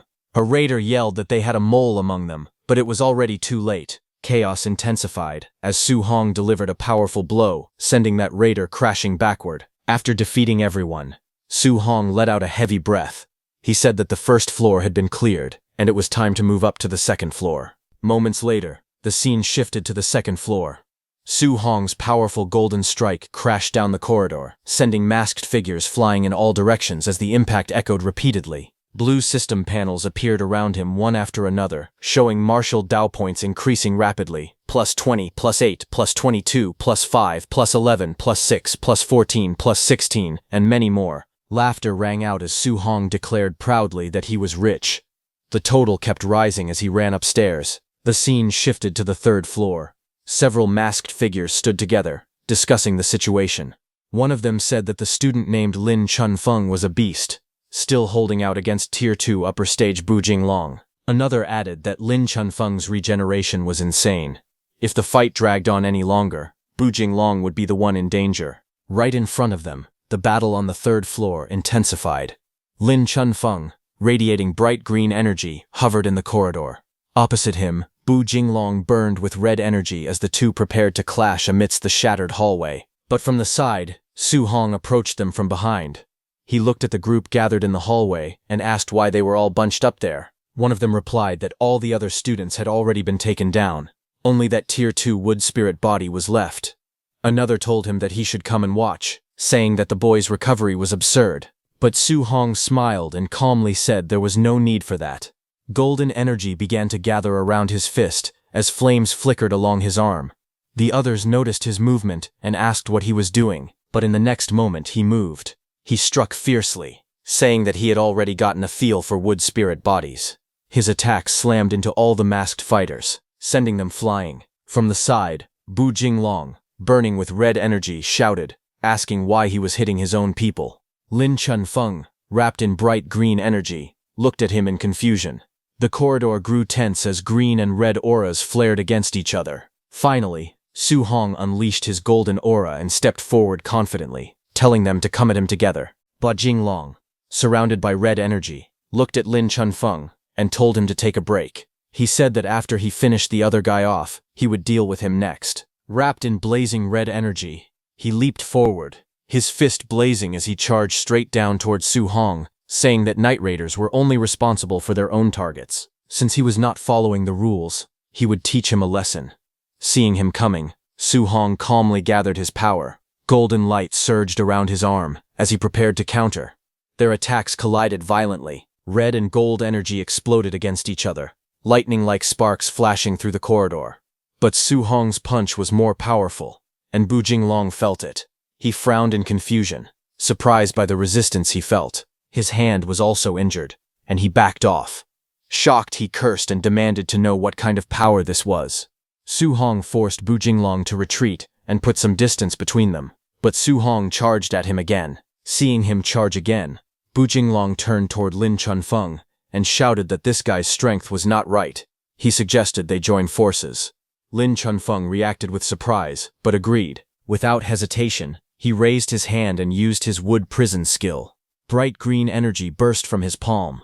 Thick wooden vines erupted from the ground and twisted violently towards Su Hong. Those vines tried to wrap around him and restrain his movements, but Su Hong did not get caught. Using his hand, he jumped forward and dodged. Taking advantage of the moment, Bu Jinglong rushed forward with blazing red energy and shouted for Su Hong to be defeated. He rushed forward at full speed, his fist driving down with crushing force. But instead of breaking through, his attack slammed against a strange purple armor. Startled, he realized what it was. An Earth attribute armor. He could not believe it. He looked at Su Hong, surrounded by the Earth attribute armor, and wondered where this monster had come from to actually be able to block his Tier 2 high-stage attack. In the next instant, Su Hong moved with blinding speed, closing the distance in a flash. Bu Jinglong's eyes widened in shock, and before he could react, a powerful strike slammed into his chest, smashing him back against the wall. The impact cracked the surface behind him. Bu Jinglong coughed violently, blood spilling from his mouth as the force of the blow overwhelmed him. Su Hong moved again, flames blazing fiercely around his arm as he leapt into the air to attack Lin Chunfeng. In the next instant, Su Hong's flaming attack came crashing down. The impact slammed Lin Chunfeng into the ground with explosive force. The floor cracked, rubble scattered, and dust rose into the air. Lin Chunfeng's face was buried in broken debris. His eyes were shut tight, bruises covering his face as smoke drifted around him. At that moment, 2 system notifications appeared in the air. For defeating Bu Jinglong, he gained 140 martial value. And for defeating Lin Chunfeng, he gained 75 martial value. Su Hong became very excited seeing that in just one night, he had earned over 2,400 points of martial value. He felt rich. Then a detailed status panel appeared before him, showing his vitality, spiritual power, physique, spirit rank, his 3 guidance techniques, his 6 martial arts, and his 2430 total martial value. The next morning, everyone whom Su Hong had beaten sat together in anger. Lin Chunfeng held an ice pack to his head, still clearly injured. Beside him sat Bu Jinglong with bandages on his face. They all looked worn out after the intense battle from the night before. Grandmaster Zhang angrily pointed toward the damaged area and told Grandmaster Qin to look at the good deed his so-called monster student had done. Su Hong immediately denied it. He respectfully told Grandmaster Zhang that he did not do this. Grandmaster Zhang refused to believe him. He told Su Hong to stop pretending and questioned who else could possibly have done such a thing. Grandmaster Zhang lost his patience. Furious, he shouted at them to scram. He said that just seeing them made him angry. Grandmaster Qin grabbed Su Hong and flew into the air. He burst into laughter and mockingly said goodbye to Grandmaster Zhang before leaving. As they were in the air, Grandmaster Qin turned to Su Hong and asked if he was still lacking martial arts for the 3 attributes of metal, wood, and water. Su Hong replied honestly. He confirmed that he was, and asked why the Grandmaster was asking. Grandmaster Qin smiled slightly and said that he still had some old friends. He suggested they go pay them a visit. Over the next 10 days, they visited 3 other training camps. At one camp, when Su Hong defeated that Grandmaster's disciple, that Grandmaster angrily accused Grandmaster Qin of fraud. But Grandmaster Qin calmly told him to concede defeat when losing a bet and not to play dirty. With the same routine as before, Su Hong won 3 new A-rank cultivation methods. Later, the scene shifted to Su Hong's training camp dormitory. Inside his dormitory, Su Hong sat cross-legged as a powerful red aura flared around his body. He learned those 3 new martial arts, and system notifications appeared, telling him that he had learned the metal element technique, Metal Repel, at basic level, the wood element technique, Vine Entanglement at basic level, and the water element technique, Water Dragon at basic level. Su Hong had finally raised all 3 A-rank martial arts to the basic level. Sweat rolled down his face as he reflected on it. Suddenly possessing so many A-rank martial arts was something he would not have even dared to imagine before. After accumulating so much martial value, he decided it was time to increase his vitality. His status panel appeared. He currently had 2,984 martial value. He began pouring his martial value into vitality. Vitality increase panels flashed repeatedly in front of him. Again and again the numbers rose. His body swelled with power, muscles tightening as red flames surged wildly around him. He realized he might have added a bit too much this time. Even so, when the surge finally stabilized, he calculated the result. He had gained 450 points of vitality. Now, he was only 50 points away from breaking through to become a Tier 2 martial artist. After increasing his vitality, Su Hong checked his remaining martial value. He still had 100 points left. Looking at his system panel, he wondered whether he should strengthen his spiritual power or upgrade his overlord body. After thinking for a moment, he decided to try strengthening the overlord body. He tapped the option, his 100 martial value was used, and a notification appeared showing that his overlord body spirit rank had increased by just 0.1%. Seeing the result, he was stunned. 100 points of martial value had only increased it by 0.1%. The system updated, and now his physique overlord body, spirit rank, was at 1.1%. Sweat slid down his face as he realized how difficult it was to upgrade the overlord body. He admitted to himself that this physique was far too hard to improve. After thinking it over, he concluded that from now on, he should prioritize breaking through to become a Tier 2 martial artist. With that decision made, he rushed out the door. He planned to go to the ferocious beast room to farm more martial value. But as soon as he stepped out, he saw Grandmaster Qin standing outside his door. Grandmaster Qin looked at him calmly and asked whether Su Hong was still lacking a healing martial art. Su Hong looked at Grandmaster Qin with an awkward smile and wondered if the old master had come once again with another arrangement. Soon after, the scene shifted to the Hang City training camp. A vast compound stood among towering mountains and drifting clouds. Birds circled above the tiled rooftops as young martial artists gathered below. Grandmaster Wang Qingshan explained the rules of the wilderness special training. The training required surviving in the 10,000 monster mountain range for 7 days. No supplies were allowed to be carried. Only by killing ferocious beasts of the same realm or higher could the participants obtain contribution points. Su Hong listened carefully while standing among other trainees holding long spears. He realized that Hang City, the provincial capital of Jiangnan Province, truly gathered geniuses from everywhere. The difficulty of training here far exceeded that of Star City. Grandmaster Wang Qingshan then announced that the special training would begin and ordered everyone to move out. Without hesitation, the trainees leapt off the platform and rushed into the mountains below. As they left, Grandmaster Wang spoke to Grandmaster Qin. He questioned whether the boy Grandmaster Qin had brought, who had not even reached Tier 2 yet, was really worth making a bet on. Grandmaster Qin said that was right. He told him that the terms of the bet were clear. If Su Hong won, Grandmaster Wang would teach him an A-rank healing martial art. In exchange for however many of Grandmaster Wang's students managed to defeat Su Hong, he would personally teach each of them an A-rank martial art. Grandmaster Wang hesitated and pointed out that half of the students present were already Tier 2. He questioned whether Grandmaster Qin truly had the ability to teach that many A-rank martial arts. Grandmaster Qin remained indifferent.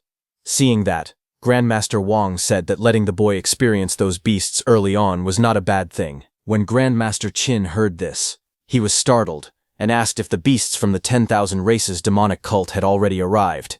Grandmaster Wang reassured him, saying that the ones who had come were merely some Tier 2 and Tier 3 small fry. Hearing that, Grandmaster Qin became anxious, saying Tier 3 beasts were no joke. Sending the students against them would be driving them to their deaths. However, Grandmaster Wang spoke firmly, saying that the war of the 10,000 races was cruel. Without enduring hardships, how could anyone become a true powerhouse? Hearing that, Grandmaster Qin sighed, as there was nothing he could do. Grandmaster Qin wanted to tell Su Hong that he was not required to take first place this time. Simply coming back alive would be enough. Meanwhile, in the mountains, Su Hong fought fiercely. Lightning surged around his spear as he launched himself forward. With a powerful strike, he pierced through a wolf ferocious beast. Blood splattered as golden lightning exploded outward. Next, he fought a boar ferocious beast. He soared high into the air, gathering blazing golden energy around him. Like a radiant meteor descending from the sky, he unleashed a devastating attack. Golden light rained down in countless streaks, crashing violently onto the beasts below. The mountains trembled under the storm of lightning as Su Hong continued his relentless assault. Next, Su Hong's spear flashed with green light as it pierced through the massive serpent-like beast. With a loud roar, the creature's body split apart. Blood sprayed into the air as the long body collapsed heavily onto the ground. Night slowly fell over the mountains. A crescent moon hung high in the sky, but Su Hong didn't stop. He charged at a black tiger beast that was wrapped in blazing red energy. A powerful wave of blue water spiraled upward like a roaring dragon and smashed down violently. The impact echoed through the valley as the beast was struck down. After the battle, Su Hong walked toward a cave, surrounded by the remains of defeated beasts. Su Hong thought to himself that the power of these newly learned martial arts was very strong. However, if he used them continuously, the spiritual qi in his body was clearly insufficient. He walked into that cave. Bloodstains covered the ground, and broken bones were scattered around him. He realized that he had finally gathered enough martial value. He needed to hurry and break through to become a Tier 2 martial artist. A system panel appeared before him. It displayed his information, and currently he had 502 martial value. Sitting cross-legged on the ground, he began to cultivate. Red energy surged around him as the system continuously displayed notifications. His vitality increased little by little. The numbers kept rising as Su Hong focused silently on his breakthrough. But outside, in the quiet of the night, suddenly a figure stepped through the grass. It was a red-haired man. He muttered to himself that it was the middle of the night, yet he had been sent to come and check the area. He felt there was no need to be so careful. As he walked deeper into the forest, he thought about the sacrificial location hidden deep within the 10,000 monster mountain range. In such a remote and desolate place, he believed there was no way anyone else could possibly be there. But suddenly, he paused when he saw something. He saw the body of a fallen beast lying near the cave entrance, blood pooled beneath it. He narrowed his eyes and looked ahead. To his surprise, there really was someone there. That man stared toward the dark cave opening under the starry sky and coldly ordered the hidden person to stop. With a sinister smile, he spoke loudly into the night. He declared that he knew someone was hiding inside. He told them to come out on their own, and he would give them a quick death. Otherwise, he threatened that he would swallow them alive and skin them. That red-haired man stood at the cave entrance with his arms spread slightly. He stated calmly that the person inside had killed a rank 1 Crimson Flame Black Tiger. At most, he concluded, that meant they only had the strength of a rank 2 or rank 3 martial artist. He warned them not to try to resist, otherwise he would show them something worse than death. Inside the cave, Su Hong, who was hiding behind a rock, listened carefully. Judging by that man's tone, Su Hong realized he did not seem like someone who could be trusted. And the way he spoke showed that he even looked down on rank 3 martial artists. Su Hong wondered if that man could possibly be rank 4. Although Su Hong had already broken through to rank 2, he was not sure whether he could defeat a rank 4 opponent. No matter what, he decided that he needed to escape the cave first. With a sudden burst of movement, he attacked, unleashing a powerful surge of blue energy that roared outward like a dragon. The force blasted through the cave entrance, shaking the ground. Outside, the red-haired man looked up at the sudden attack. A grin spread across his face. He laughed and said that Su Hong had finally shown his face. Flames ignited in his hand as he took out his blade and prepared to respond. That red-haired man cut down Su Hong's attack with ease, surrounded by clashing waves of red energy. After sensing the power of the technique, he smirked and concluded that the opponent was only an early-stage rank 2. Su Hong used the opportunity to run out of the cave. That red-haired man looked toward the cave and asked mockingly if he was trying to escape. Then he ran after him, laughing and admitting that killing a Crimson Flame Black Tiger at early-stage rank 2 was quite impressive. He even called him a genius, but he added that he loved crushing so-called lucky geniuses the most. As he rushed forward to attack, his expression suddenly changed. He froze for a moment, confusion flashing across his face. A drop of sweat rolled down as he let out a puzzled sound. Outside the cave, he noticed that Su Hong had stopped running. He asked why he had stopped. Standing calmly with his spear in hand, Su Hong looked at him steadily. After observing the power that had just been released, Su Hong concluded that the red-haired man was only an early-stage rank 3. He added that he had initially thought the man was rank 4. Su Hong noticed the dark tattoo on the man's neck, and stated that the tattoo belonged to the celestial race. He then asked if the man was part of the Myriad Race's demon cult. It was known that the members of the Myriad Race's demon cult were originally humans. However, they viewed being human as a disgrace and took pride in becoming part of the so-called Myriad Races. They carried out terrorist attacks and captured humans as sacrifices for other races, all in order to receive rewards. Golden energy surged around Su Hong as anger filled his eyes. He called that man human scum and declared that people like him deserved to die. The red-haired man smirked and told him to try. Flames wrapped around his arm as he prepared his attack. With a fierce shout, he unleashed his technique, Sky Sun Slash. A blazing arc of fire tore through the air, descending with overwhelming force. Facing the incoming attack, Su Hong steadied himself. He realized that this was his first time fighting a rank 3 martial artist. He decided that he would have to go all out. As the blazing attack descended, Su Hong unleashed his counter. With a powerful shout, he activated his technique, River Flip. A massive surge of energy roared upward, colliding directly with the fiery slash. The two forces crashed violently, flames and lightning scattering in every direction. Seeing the clash, Su Hong was stunned. He realized that a rank 3 martial artist's technique had actually been scattered by his own attack. The red-haired man's eyes widened in disbelief. He could not understand it. He was an entire level higher, and was even using an A-rank technique. Yet he was falling behind. On top of that, Su Hong was supposed to use water attribute abilities. How could he also wield lightning? Anger twisted his expression. He cursed and declared that Su Hong was asking for death. Golden arcs of energy tore across the battlefield as he swung his blade in all directions to attack. In the next instant, a flash of lightning streaked through the air. Before the red-haired man could react, Su Hong appeared behind him in a burst of speed, his blade cutting forward with decisive force. Golden lightning roared upward like a blazing pillar, illuminating the entire battlefield. Su Hong leapt into the air, surrounded by crackling energy. The red-haired man froze in shock as the overwhelming power pressed down. With calm eyes and steady resolve, Su Hong called out his next technique, Sea Treader. The lightning intensified, surging violently around him. The red-haired man felt the terrifying pressure and realized that this power was even stronger than his own Sky Sun Slash. Panic gripped his heart. He immediately decided that he had to retreat. Just as he attempted to pull back, green vines suddenly shot upward from the ground and wrapped tightly around his legs. His eyes widened in disbelief. It was a wood attribute control technique. First water, then lightning, and now wood. He couldn't believe his opponent was using multiple attributes. The vines tightened, holding him firmly in place. In the next instant, the blazing sphere of lightning energy crashed down with unstoppable force, exploding in a brilliant burst of light.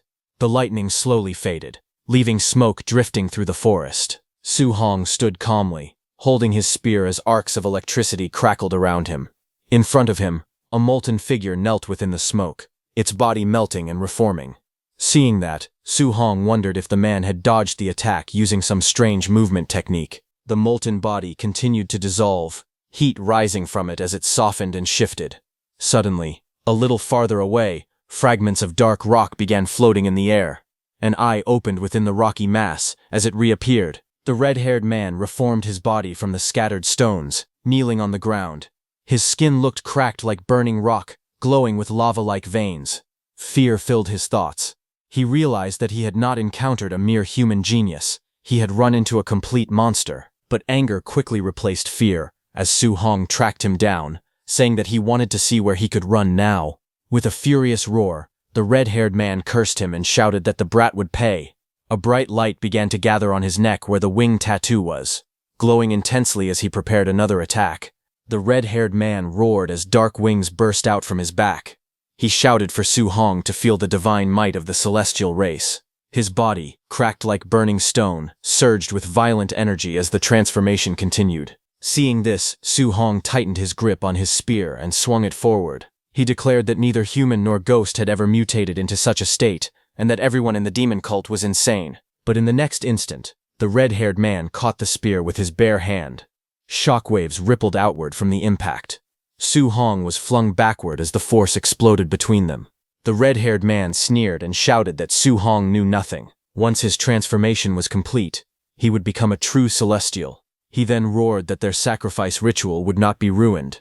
Dark wings spread wide as he pressed forward with killing intent. But suddenly, flames erupted violently around him. His eyes widened in disbelief as the blazing attack pierced through the battlefield. He could only shout in shock as the overwhelming fire engulfed him. Su Hong's eyes sharpened as flames spiraled violently around his fist. He thrust his hand forward and used his flame cage technique. In an instant, towering pillars of fire erupted from the ground, forming a blazing prison around the red-haired man. The flames roared upward like burning walls, sealing him inside. Without hesitation, Su Hong shifted his stance. Golden lightning crackled wildly around his spear as he lowered his body and used his piercing spear Destruction. The spear shot out like a bolt of thunder, wrapped in violent arcs of lightning. It pierced straight into the enemy's chest, sparks exploding upon impact. A massive blast followed. The ground shattered as debris flew into the air. Fire and lightning collided in a blinding explosion. When the smoke cleared, Su Hong knelt firmly with his spear planted before him, lightning still dancing around the blade. Behind him, the red-haired man's body was thrown backward, his wings torn and his cracked skin breaking apart like shattered stone. Blood spilled from his mouth as he collapsed onto the ground. With fading strength, he looked toward Su Hong and trembled. His voice shook as he muttered that Su Hong was a monster. Then the red-haired man's body began to crumble. With a cracking sound, his stone-like skin shattered into pieces, scattering across the ground like broken rock. A blue system panel appeared in the air. It displayed that Su Hong had killed a mutated celestial and gained 212 martial values. Su Hong looked at the notification in surprise. He muttered that the points for killing a demon cultist were actually this high. He reflected that he had been fighting beasts for so long and had only earned 500 points. Then his expression grew serious. He recalled that the enemy had mentioned a sacrifice ritual. He wondered if they had already captured humans. Realizing the seriousness of the matter, he decided that he needed to inform the Grandmaster. At the Hangzhou training camp, night had already fallen. Grandmaster Qin looked at his phone calmly.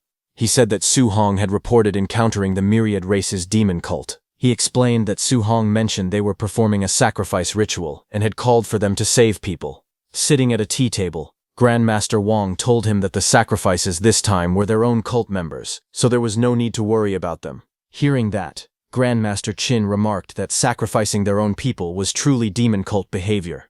He then poured tea for himself. Grandmaster Wang looked at him and asked if he was still in the mood for tea. He questioned whether he was not going to save his student. Grandmaster Wang calmly took a sip of tea and replied that it had only been an early-stage rank 3 cultist.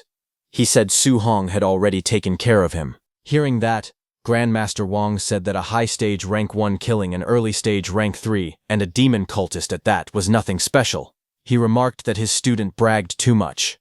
Grandmaster Qin simply told him to believe whatever he wanted. Then, 3 days later, a beast lay dead on the ground, blood pooling beneath its body. Su Hong stood nearby, leaning against the monster with his spear resting at his side. He muttered that it had already been 3 days. He had killed plenty of rank 3 beasts, but he had not found another cultist. A blue status panel appeared before him, displaying his information. His vitality had reached 5002 and his mental strength was 100.5. His constitution was listed as Overlord Body, Spirit Grade 11%. His total martial values were 832. Looking at the number, he remarked that it was only a little over 800 points in total. Not as good as killing 4 cultists. Just then, he sensed a sudden warning and looked up.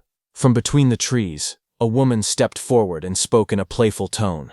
She called him a little handsome guy and praised his perception for being sharp enough to notice her presence. She smiled faintly and told him that if they had met at another time, she would not have minded showing him some love. Her expression then turned cold.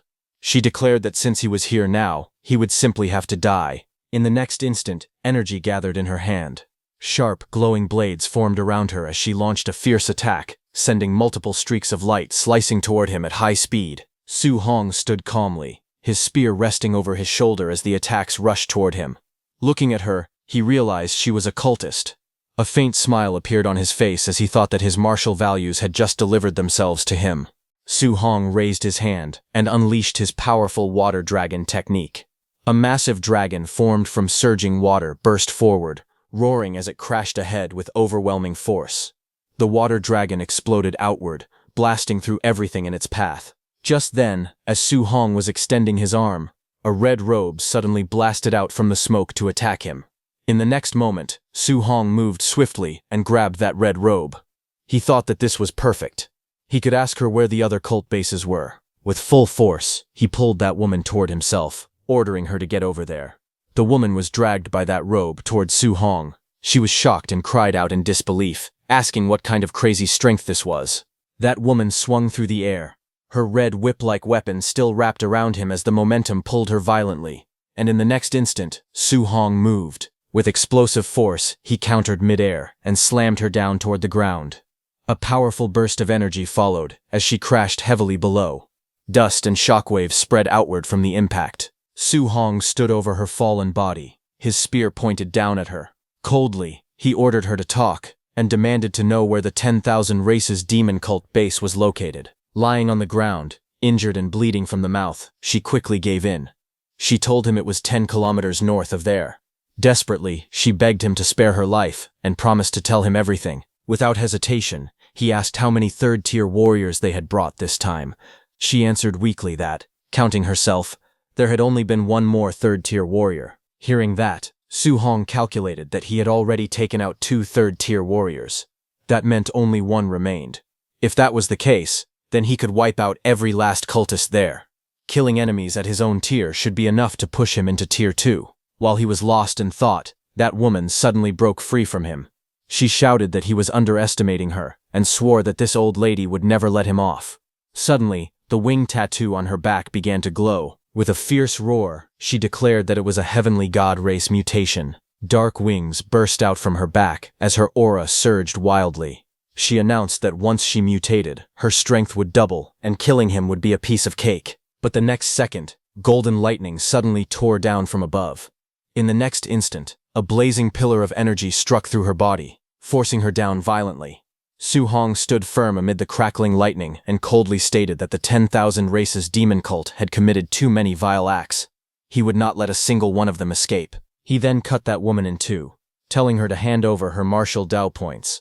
A blue system panel appeared before him, displaying that he had gained 208 martial Dao points.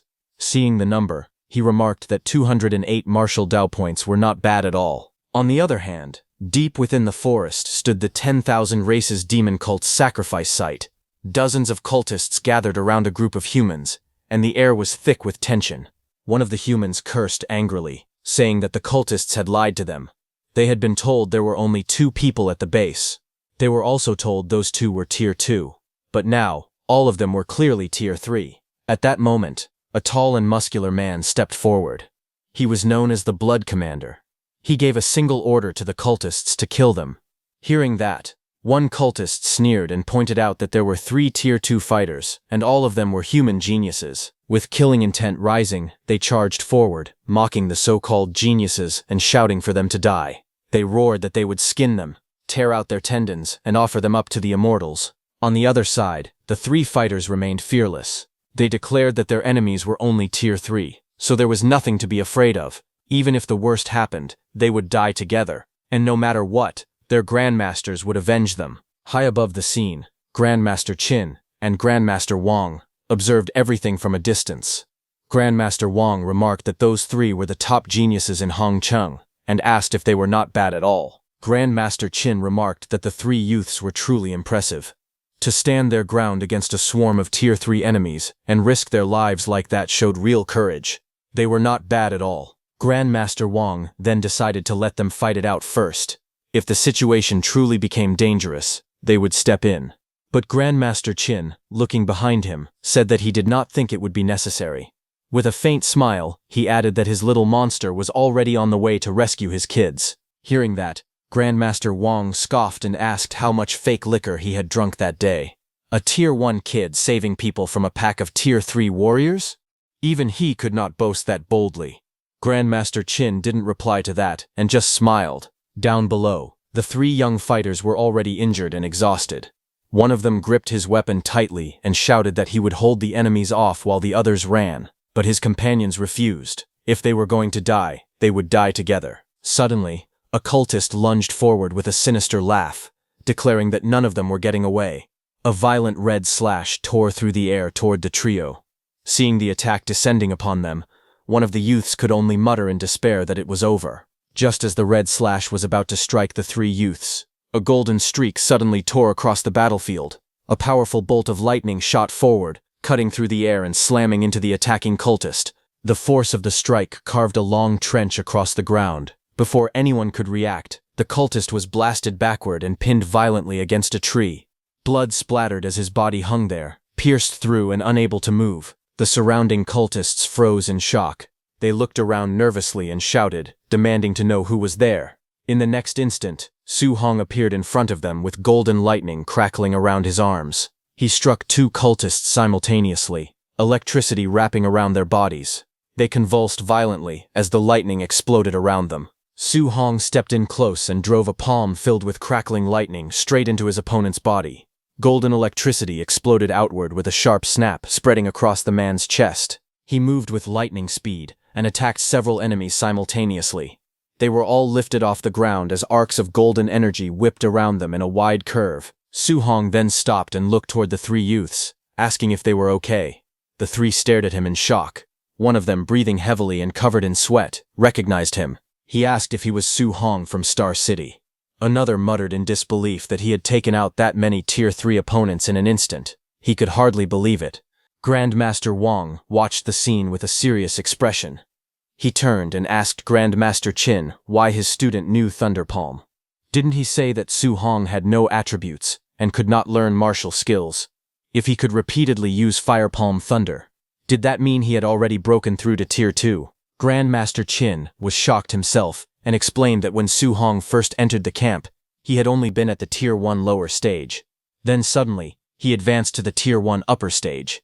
It had only been a few days, and now he had truly reached Tier 2. His cultivation speed was nothing short of ridiculous. Su Hong told the three behind him that he would cover the rear, and that they should leave first. The young man with the shield hesitated, but finally nodded. He told Su Hong to be careful as they prepared to retreat. Su Hong remained calm, though a drop of sweat slid down his face. He realized that the woman had lied to him. She had brought more than a dozen Tier 2 fighters with her. But instead of fear, a grin slowly formed on his face. He muttered to himself that they were all his. No one was going to take them from him. Each kill was worth at least 200 martial Dao points.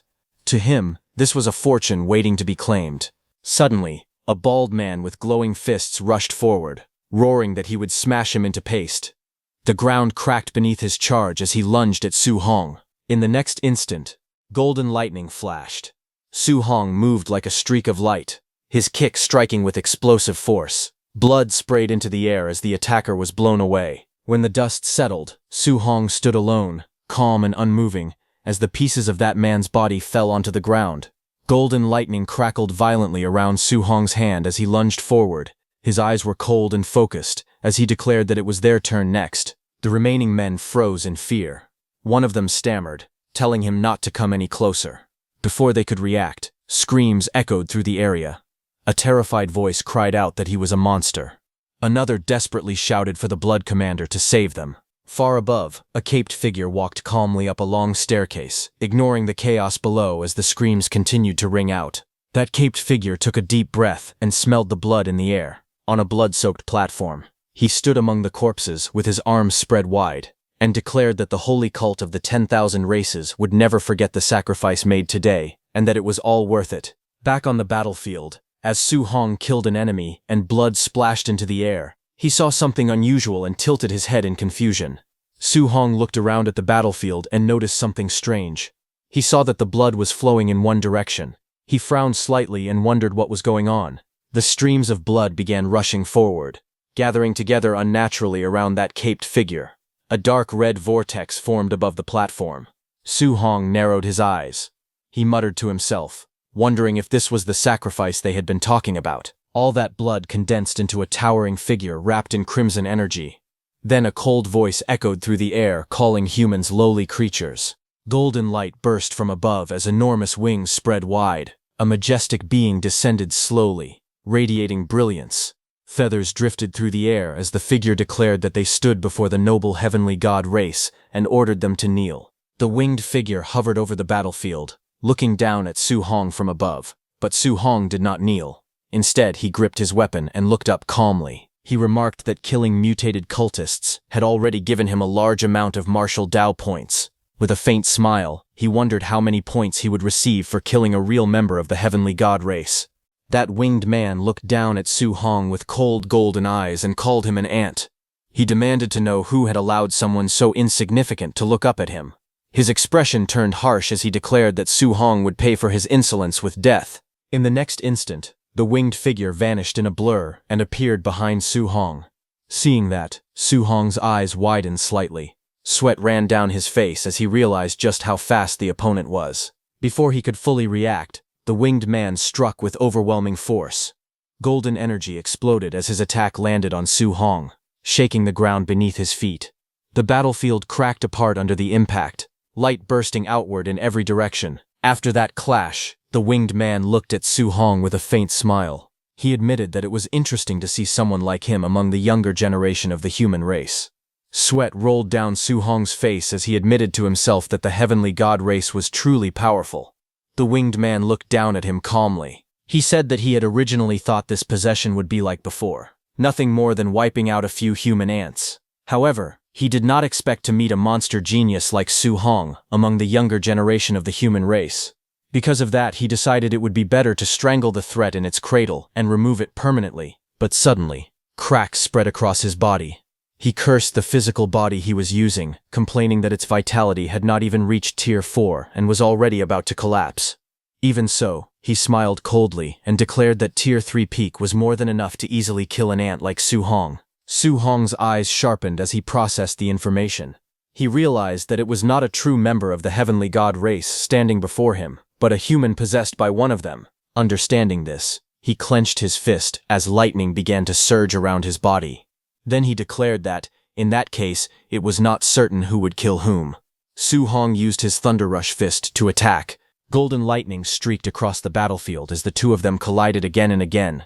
Explosions burst in midair, while Su Hong and the possessed heavenly god race exchanged blow after blow without retreating. From the sky, Grandmaster Qin and Grandmaster Wang watched the battle unfold.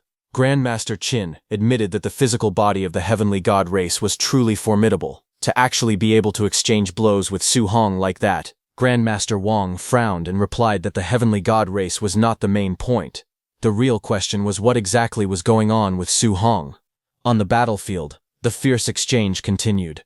Grandmaster Wang was shocked that Su Hong was fighting the heavenly god race using nothing but his physical body and was even suppressing his opponent. What made it even more unbelievable was that Su Hong was a whole realm lower than the heavenly god race. Suddenly, Su Hong's lightning-covered fist struck heavily against the opponent's body.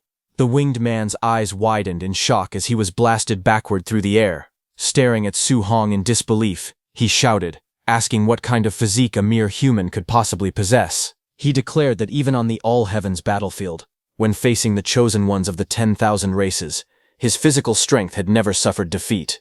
Yet today, even though he could not exert his full power, he was actually being beaten back step by a human. While he was in that condition, on the other hand, Su Hong was completely relaxed. He mockingly asked the winged man if he was tired, telling him to keep going. A fierce red aura flared around Su Hong as flames rose behind him like a blazing tide. He calmly admitted that ever since awakening the overlord body, he had never felt so exhilarated. In the past, he had been afraid of accidentally beating someone to death, but now, all he needed to consider was how to kill his opponent. Across from him, the possessed heavenly god race gritted his teeth and said that if not for this physical body being too weak, with his true strength, Su Hong interrupted casually, saying that if the opponent's real body were here, the battle would have been even more satisfying. Hearing that, the winged man's face twisted with rage. He shouted furiously that a mere ant dared to humiliate him like this. Golden light suddenly gathered above him as he activated a powerful technique. A dark sphere surrounded by blazing golden radiance appeared in the sky. He declared the name of the technique, Divine Arsenal. Immediately, multiple golden portals opened in midair. From each portal, brilliant golden weapons came out. Blazing golden spears descended like a divine rain of weapons. Hovering in midair, the winged man declared that Su Hong was the very first person to force him to use this move. Standing below, Su Hong looked up at the overwhelming storm of spears. He realized that each of those golden spears possessed enough power to obliterate a Tier 3 martial artist. He wondered what kind of martial art this was. Suddenly, a blue system panel appeared before his eyes. It displayed a notice stating that this martial art could not be learned. Su Hong was stunned. He had never encountered a martial art that could not be learned. From afar, Grandmaster Wang explained that this was the heavenly god race's innate martial art, Divine Arsenal. Only those with extremely pure bloodlines could cast it. Grandmaster Qin said that the heavenly god race's bloodline was incredibly pure. He wondered whether the opponent might be an important figure among the heavenly god race. Grandmaster Wang grew anxious and urged Grandmaster Qin not to hesitate. He insisted that Su Hong was a precious treasure and could not be allowed to die. However, Grandmaster Qin remained calm. He told him not to panic and to wait a little longer, reminding him that Su Hong had not yet used his ultimate move. He then added that Su Hong's compatibility with all 7 attributes was 100% and that he had already mastered the fusion of thunder and fire attributes when he was only a Tier 1 martial artist. Hearing that, the anxious Grandmaster Wang stared at him in shock, demanding to know if that was true. Meanwhile, golden light continued to gather around the winged man. As the divine arsenal intensified, he admitted coldly that if Su Hong were allowed to grow, he would become a massive threat. Golden light blazed across the sky as the winged man looked down coldly at Su Hong. He declared that since Su Hong had the potential to become a massive threat, he should die there today. At once, countless golden spears tore through the air and rained down toward the ground like divine punishment. The forest trembled beneath the overwhelming pressure as the glowing weapons streaked downward. Standing alone on the battlefield, Su Hong faced the descending storm without retreating. Then, a faint smile formed on his lips. He admitted that his opponent was also the first person to force him to use his full strength. Golden lightning began to crackle around his body. Sparks danced across his arm as he gripped his weapon tightly. With a sharp motion, he used his 9 heaven-breaking spears. Third stance, heaven-breaking. In the next instant, blazing lightning gathered around him and condensed into a massive spear of thunder and fire. The energy surged wildly, illuminating the battlefield. Su Hong launched upward like a streak of lightning, his spear piercing through the sky. A blazing pillar of thunder and fire shot straight toward the falling golden spears. The two overwhelming forces collided mid-air, and the sky exploded in a storm of light and lightning. The winged man's eyes widened in shock as Su Hong's blazing spear of thunder and fire pierced straight toward him. A stunned expression crossed his face. He could not believe what he was seeing. He shouted that this was impossible as the lightning-infused spear tore through his divine attack. The overwhelming force slammed downward, and in the next instant, a violent explosion erupted on the ground. Thunder and fire spread outward in a blazing circle, scorching everything in their path. When the light finally faded, only charred fragments remained. He was completely carbonized. The shattered stone structures collapsed with loud crashes, dust rising into the air as debris rolled across the ground. At the center of it all, Su Hong stood holding his spear, his body trembling slightly from the exertion. A translucent blue panel appeared before him. It displayed that he had gained 843 martial value. Sweat dripped down his face as he steadied himself, a faint smile forming on his lips. He admitted quietly that it was really worth a lot. Grandmaster Wang rushed down excitedly, his robes fluttering as he exclaimed that this was his darling treasure, his great genius. Su Hong stood there holding his spear, still catching his breath, looking slightly confused by the sudden enthusiasm. Grandmaster Wang declared that if he had not seen it with his own eyes, even if someone had beaten him to death, he would never have believed it. A Tier 2 martial artist had actually taken out a member of the heavenly god race. Su Hong wondered why Grandmaster Wang was so excited. After all, was it not just a heavenly god race opponent? Grandmaster Qin asked Grandmaster Wang if he should not be excited. Calming down slightly, Su Hong reflected that, as expected of the heavenly god race, ranked in the top 10 of the all heavens, even an ordinary clansman had forced him to use his trump card. He admitted it was hard to imagine how terrifying the true geniuses of the heavenly god race must be. Su Hong blinked and asked if he had been wrong.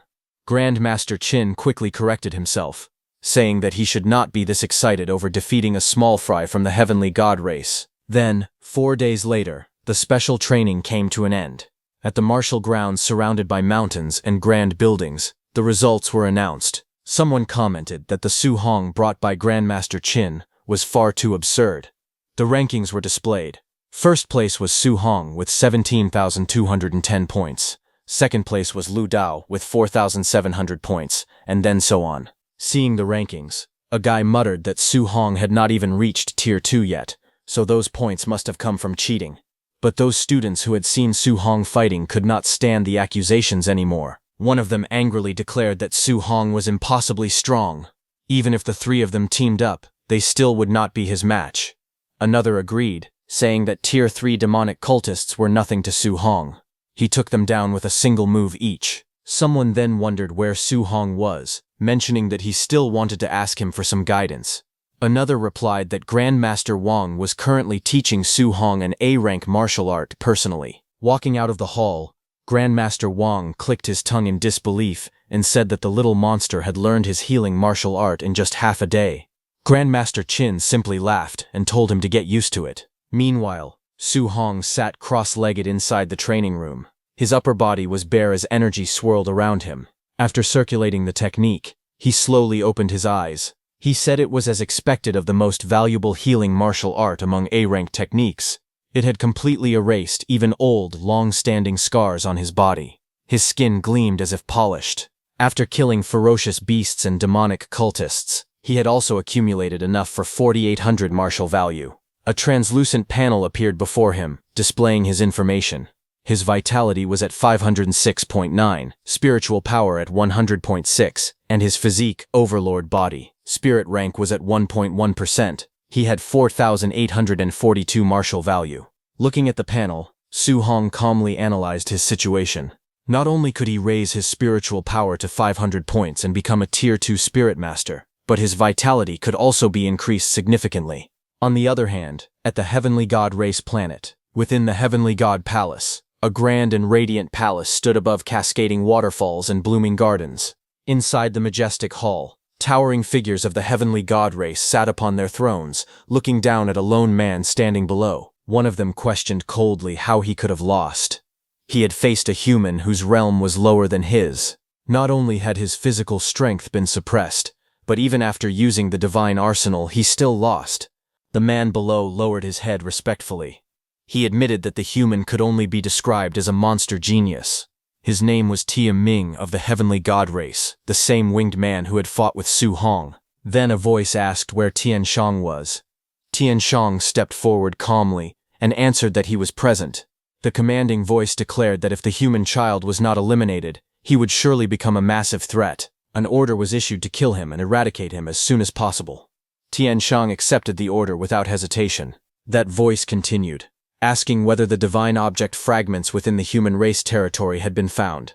Tian Shang reported that not a single fragment had been discovered yet, though there had been some recent news. The command came once more, saying that no matter what, they were to continue searching, and they must ensure that the human race did not notice. A ferocious bear threw its head back and roared loudly, its jaws wide open and fangs glistening.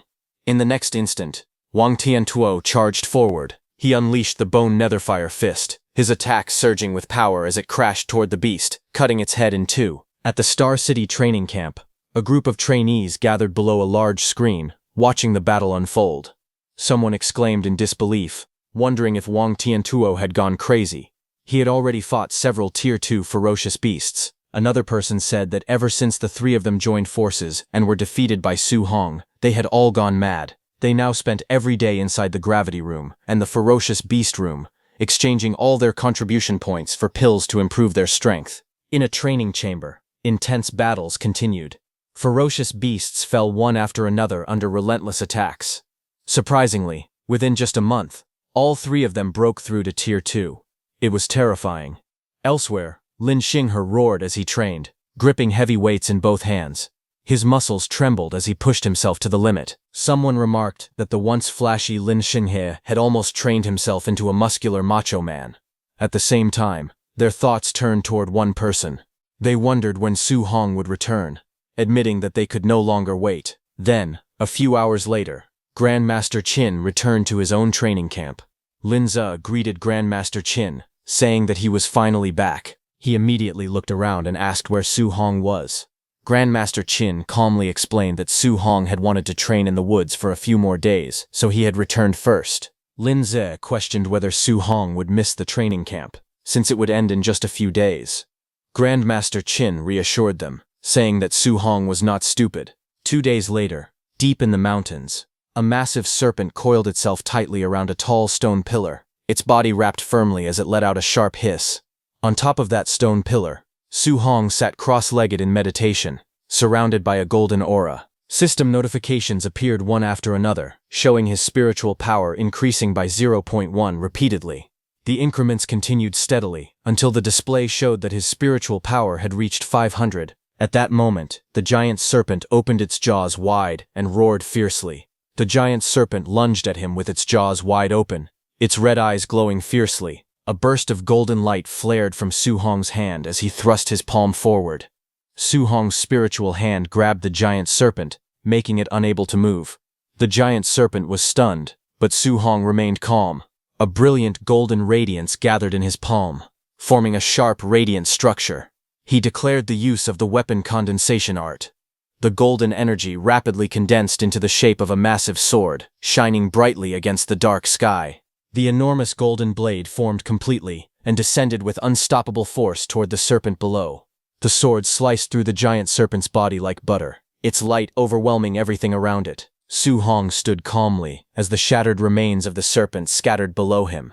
He remarked that the martial skill power of a Tier 2 spirit master was indeed terrifying. With a quiet command, he dispersed the golden sword formed from his spiritual energy, and the radiant light gradually faded away. Feeling the surge within his body, he realized that his spiritual power had greatly improved. He decided that he could now attempt the 3-attribute fusion. Standing firmly, he raised both hands. Thunder crackled in one palm, fire blazed in the other, and sharp metallic energy gathered between them. As soon as the 3 attributes of thunder, fire, and metal came together, they instantly became volatile. The energies collided violently in his hands, exploding outward in blinding light. Su Hong's expression changed as he felt the force spiraling out of control. He admitted that he was losing control of it. The unstable fusion erupted with tremendous force, lightning and flames tearing through the surroundings as the stone pillar shattered and debris flew everywhere. As the explosion subsided, Su Hong was thrown back heavily against the rocks. Coughing weakly, he acknowledged that the power of a failed fusion was truly terrifying. Even so, he concluded that if the fusion ever succeeded, it might even be powerful enough to injure a Tier 4 martial artist. It was the last day of the training camp. Su Hong walked forward calmly, holding his spear over his shoulder as he entered through the open gates. Soon someone noticed him and shouted that Su Hong was back. They urged others to quickly notify Wang Tiantuo. The news spread quickly. People rushed to watch, saying that Wang Tiantuo and the other two were going to challenge Su Hong again. Some spectators began wondering who would win this time. Standing before the three challengers, Grandmaster Qin asked them if they thought they could win. Without hesitation, they answered confidently that they would win. Facing them, Su Hong calmly asked if they were sure they truly wanted to challenge him. Wang Tiantuo and the others released their auras and warned Su Hong not to underestimate his enemies.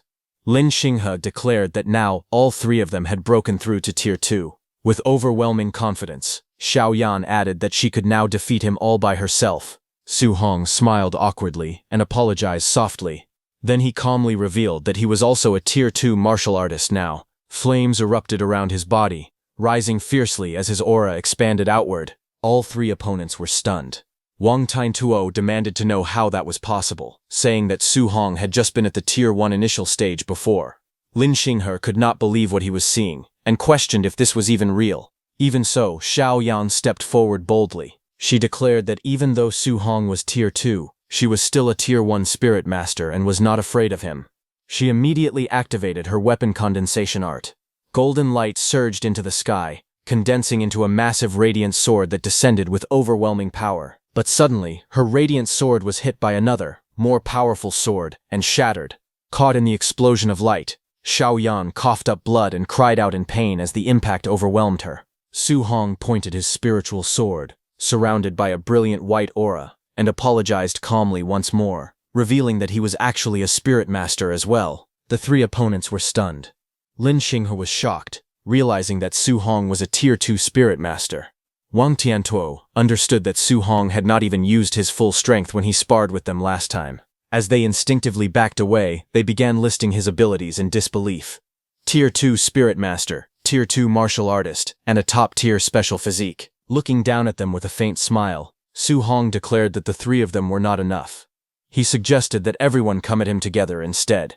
He treated it as an opportunity, thinking that it was another great chance to earn a large amount of martial value. Behind him, a massive spiritual phantom manifested, its glowing eyes shining with overwhelming pressure.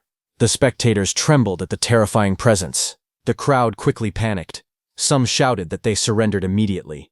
Others yelled for him to go find Wang Tiantuo and Lin Xinghe instead.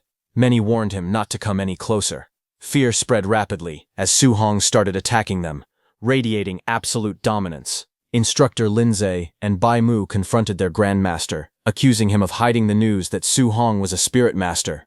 They questioned whether he was treating them too much like outsiders. But the grandmaster stood silently for a moment. Shock washed over his face as he muttered in disbelief that Su Hong was a Tier 2 spirit master. He found himself completely speechless. Bai Mu and Linze asked him directly whether he truly had not known beforehand, but the grandmaster burst into loud laughter.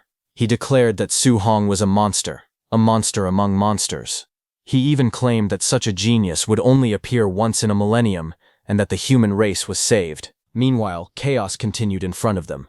Su Hong was beating all the students all by himself in a completely one-sided fight. Bai Mu asked whether they should go and stop them. However, Linzi told her that there was no need to interfere. This was youth. At that moment, Grandmaster Qin suddenly narrowed his eyes, sensing something unusual. He let out a low hum, clearly having noticed the change in the atmosphere. Just then, a massive fiery phoenix descended from the sky, its wings blazing as it roared that 30 days had passed and that the humans should get out of its sight. Su Hong, who was fighting, stopped and looked up. He immediately recognized the presence. He realized that it was the Great Rock again. Grandmaster Qin's aura suddenly erupted in a violent surge of purple energy. With fury in his voice, he declared that he had already given that smelly feathered bird enough face. The ground cracked beneath him as spiritual power burst outward in waves. The Great Rock responded coldly, stating that the time had come and that it would naturally leave. It questioned whether this was now their turn to chase people away. The Great Rock called out to Grandmaster Qin Tianli, asking what he intended to do today, but before the sentence could finish, the clash had already begun. The rock roared that it was not afraid. In an instant, Grandmaster Qin punched it with his blazing purple flames. Explosions of light and energy filled the sky as the Grandmaster launched his attack, punching the Great Rock again and again. Watching from below, Su Hong felt the terrifying heat radiating through the air. He wondered if this was truly the flame of a Tier 7 Grandmaster, noting that the temperature was overwhelmingly intense. To him, this battle was no different from immortals fighting in the heavens. As the Grandmaster stood atop the golden-winged Great Rock, the massive bird shouted desperately for him to stop hitting it. It claimed that it had a powerful backer supporting it today. Grandmaster Qin warned it to call that person out, saying he would beat him up as well. But suddenly, a cold voice echoed through the sky, saying that it was enough. Grandmaster Qin's expression changed instantly, shock flashing across his face. High above the mountains, a dark shadow with glowing red eyes appeared. Purple energy spiraled around it, pressing down upon the land like a storm. A single crimson eye opened within the darkness, staring down with terrifying authority. Bai Mu realized the truth in horror. It was actually the Lord of 10,000 Monsters.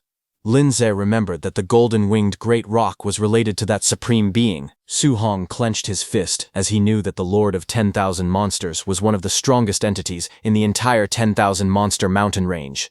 Even the weakest among those monsters were Tier 9, and above Tier 9 there were still King Tidal realms. High above the forest, the Lord of 10,000 Monsters with the crimson eye stared down coldly, its gaze piercing through the storm. Su Hong felt the overwhelming pressure and realized the truth. Facing experts of Tier 9 and above, even a Tier 7 Grandmaster seemed insignificant. He clenched his fists tightly. At that moment, he was only Tier 2. The gap between him and those beings was like heaven and earth. He thought that if that kind of expert were to attack Star City, the current him would be powerless. Who could he protect? He would not be able to protect anyone. A strong determination rose in his heart. He had to become stronger. Tier 3, Tier 4, Tier 8, Tier 9, and one day he would reach the King Realm. Meanwhile, Grandmaster Qin looked at the golden-winged Great Rock and said that even the Lord of 10,000 Monsters had appeared. The mixed feathered bird truly had a deep background. The rock glared fiercely and warned Qin Tianli to just wait. Soon after, the enormous bird spread its wings and flew into the distance.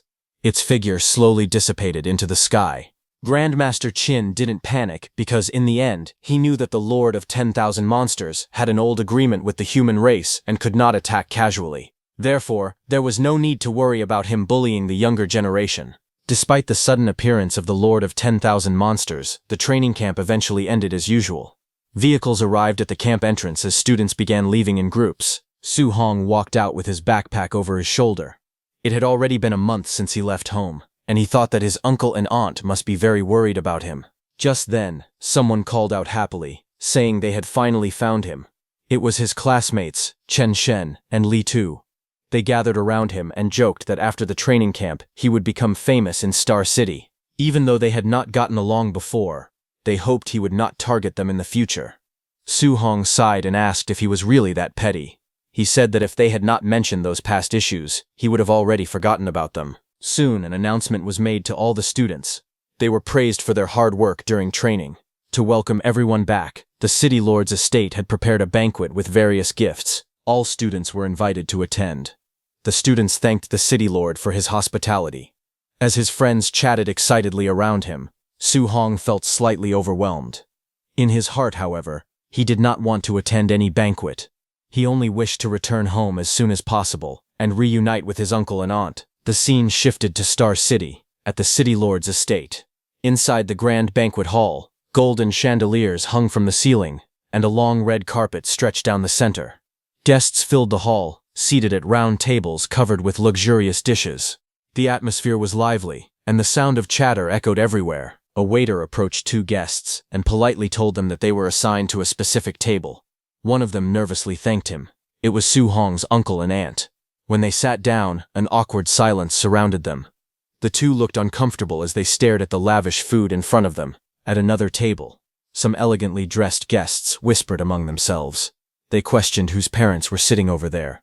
One woman wondered aloud if migrant workers were also allowed to attend the banquet. Another person complained about the waiter, asking why he was bringing just anyone over. Meanwhile, Su Hong's uncle and aunt, sitting at the table, felt uneasy. His aunt worried that they might be embarrassing little Hong by dressing the way they did. His uncle could only respond helplessly, saying those were their best clothes.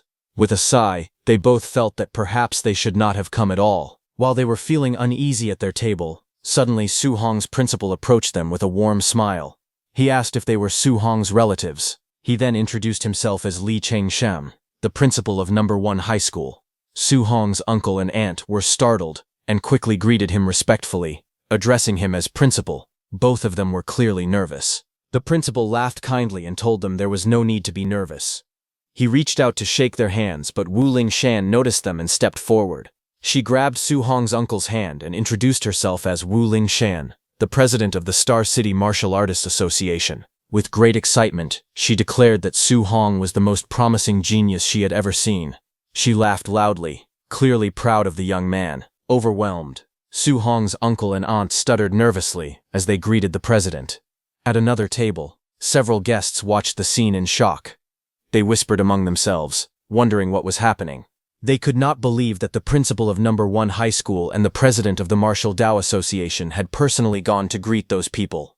They also noticed that the two of them seemed to have a very good relationship with them. Some guests looked confused and asked who Su Hong was. They even wondered whether there was any powerful family with the surname Su in Star City. Meanwhile, another table was filled with chatter as the banquet continued. Lin Xinghe's father smiled proudly and said that the city lord had a good son with a barbarian god body. In his opinion, that boy would easily take first place in the training camp. Nearby, the city lord of Star City and Wang Tiantuo's father, Wang Ni, calmly held a glass of wine and laughed. He admitted that both the Xiao family and the Lin family made him envious. He explained that one of the younger generation was the only spirit master in Star City, while another had terrifying comprehension. That young genius had mastered the A-rank martial art, Flying Swan, Startling Cloud Step, even when he was only at the Tier 1 initial stage. Xiaoyan's father nodded confidently. He said that compared to the barbarian god body, the spirit master seemed stronger. He believed his family's Yanyan would most likely take first place. Lin Xinghe's father let out a soft laugh and said that with Xinghe's movement technique before the overlord body and spiritual telekinesis could even react, they might already be defeated. Hearing them, the city lord slammed his hand down and angrily argued that his Tiantuo's attack power far exceeded ordinary people. He firmly declared that Tiantuo would definitely be first in the training camp. Xiaoyan's father responded with a confident laugh, saying that spirit masters were extremely rare, and that his Xiaoyan had the potential to become a king. Lin Xinghe's father added that in all martial arts under heaven, only speed was unbreakable. In his eyes, Xinghe was invincible. Wang Ni stubbornly insisted that his Tiantuo would completely crush the other two. As their voices grew louder, the atmosphere at the banquet table became tense, each father fiercely defending the strength of his own child. As the fathers continued arguing, Su Hong's principal turned to President Wu and asked if she was not going to break up the fight. President Wu crossed her arms and said that if they expected her, an older leftover woman, to step in and stop a few men from showing off their children, she might not be able to resist beating someone up instead. She then added calmly that when that kid arrived, the men bragging about their children would all fall silent. The principal looked at her and asked if she truly thought so highly of Su Hong. After all, Su Hong was only at the Tier 1 initial stage. With a confident smile, she replied that it was simply a woman's intuition. At that moment, a man rushed in and loudly reported to the city lord that the special bus for the training camp had arrived. Hearing this, the city lord immediately stood up and announced that the pride of Star City had returned. He called for everyone to come out with him to welcome them. Outside the grand gates, luxury cars slowly pulled in along the red carpet as security stood guard. The atmosphere was lively and expectant. Soon, injured Lin Xinghe and Xiaoyan appeared. Xiaoyan's father looked at his daughter and exclaimed that she had lost weight and gotten tanned, saying it broke his heart. Lin Xinghe's father anxiously asked his son how he had gotten hurt, worrying that his handsome face was disfigured. When the city lord heard Lin Xinghe's father call his son disfigured, he immediately retorted angrily. Pointing at Wang Tiantuo's injured face, he asked what that meant for his own son then. Xiao Yan looked at Wang Tiantuo coldly and said that someone had refused to admit defeat, so naturally he had been beaten badly. Lin Xinghe added that he had admitted defeat quickly, so he had taken fewer beatings. Hearing them all, the fathers were shocked. They could not believe that all three of them had lost. They wondered who could possibly defeat their children. But suddenly, the city lord noticed something strange. He sensed their auras and realized that all three had broken through to Tier 2. Xiao Yan's father was stunned. A Tier 2 martial artist, combined with spiritual telekinesis, should have been nearly unbeatable. He could not understand how they had still lost. Lin Xinghe's father muttered in disbelief that perhaps Star City had produced a true monster. All three young fighters then spoke honestly. Wang Tiantuo admitted that the opponent's strength was greater than his. Lin Xinghe said that the opponent's speed was faster than his. Xiao Yan confessed that the opponent's spiritual telekinesis was stronger than hers. Hearing this, the fathers fell silent. Finally, Wang Tiantuo told them that they should see for themselves. Xiao Yan declared that the person who defeated them was a monster. At that moment, the sound of footsteps echoed as students began walking down the bus stairs. A line of injured students stood facing each other, the air heavy with tension.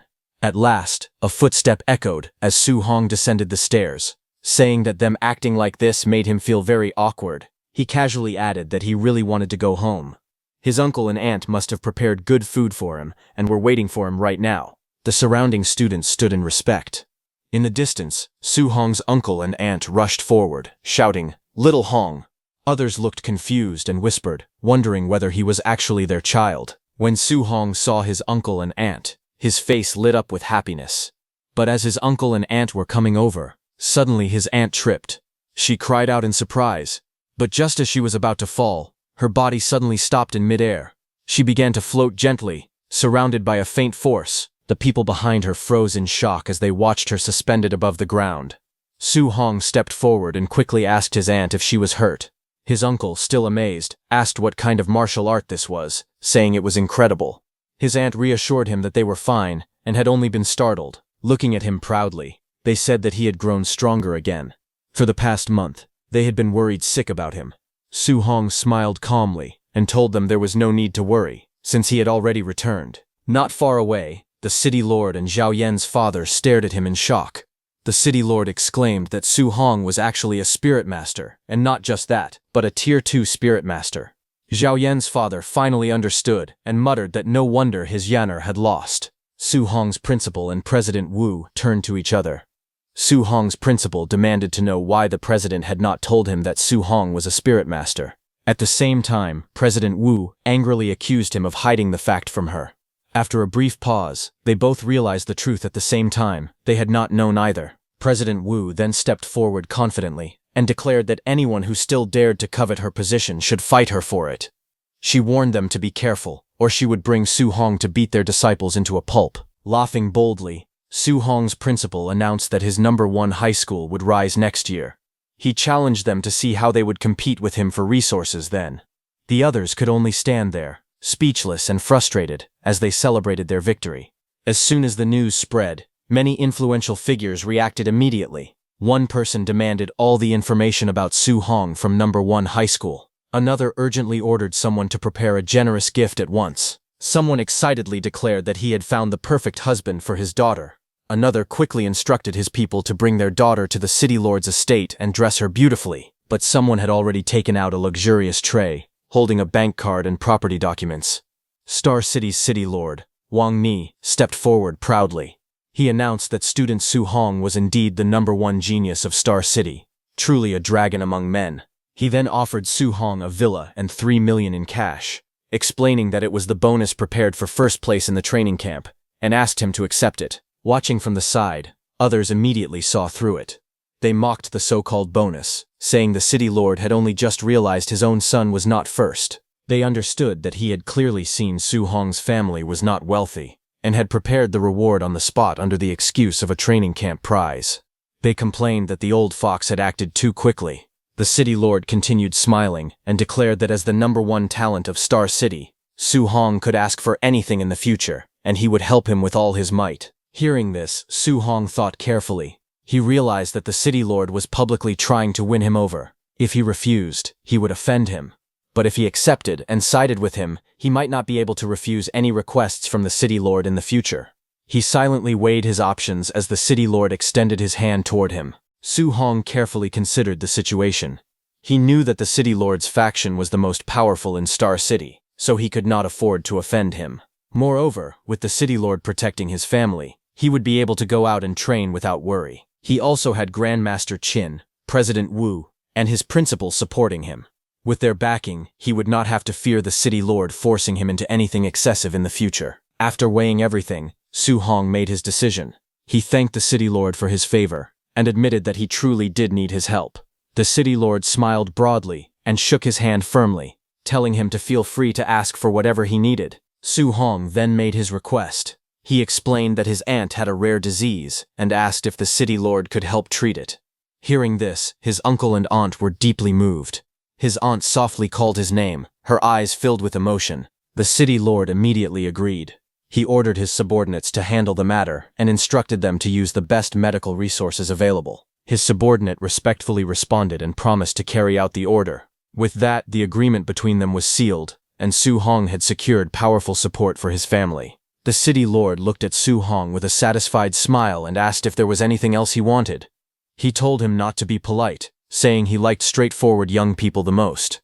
After a brief pause, Su Hong admitted that he also wanted a handy weapon. The city lord laughed heartily and told him to come with him to the armory and pick whatever he liked. Su Hong thanked the city lord respectfully. The city lord smiled even wider and thought to himself that he had been afraid Su Hong would not ask for more. The more requests Su Hong made, the deeper he would be tied to the Wang family. Su Hong then turned to his uncle and aunt and asked them to wait for him for a while. The city lord instructed Tine Tuo to host the banquet in his place and said he would return shortly. Wang Tiantuo politely guided Su Hong's uncle and aunt to another area. Onlookers whispered that Su Hong's family had truly risen to great heights. Soon they arrived at the city lord's mansion armory. Inside, rows of weapons were neatly displayed. The city lord explained that one section contained C-grade alloy weapons, another held B-grade weapons, and the deepest part contained A-grade weapons. He then asked Su Hong what attribute he possessed and told him to go straight to the A-grade area and pick one. Seeing the display of high-level weapons, Su Hong realized that an A-grade alloy weapon was worth hundreds of millions. He understood that the city lord was truly going all out to win him over. Su Hong looked at the city lord and respectfully asked whether there were any multi-attribute alloy weapons available. The city lord was startled. He repeated the question in disbelief and asked whether Su Hong was a multi-attribute martial artist. Su Hong calmly explained that he cultivated multiple attributes at the same time. He added that Grandmaster Qin thought highly of him and had advised him to choose a multi-attribute weapon if possible. As he spoke, 7 different attribute energies appeared around his body, glowing in different colors. The city lord stared in shock and stammered that there were 7 attributes. Seeing the city lord's reaction, Su Hong thought to himself that since he had already decided to accept the city lord's attempt to win him over, the more monstrous he appeared, the more the city lord would value him. The city lord could hardly believe what he was seeing. He exclaimed that cultivating 7 attributes at the same time should make cultivation extremely slow. He questioned how Su Hong's cultivation speed could be so fast. He even recalled that it was said that those who cultivated 7 attributes could not even reach rank 2, but Su Hong was already a rank 2 7-attribute martial artist. He was also a rank 2 spirit reader and possessed a special physique that surpassed the barbarian god body. Overwhelmed, the city lord declared that such a monster had actually appeared in his Star City. He felt as though a heaven-sent genius had descended upon them.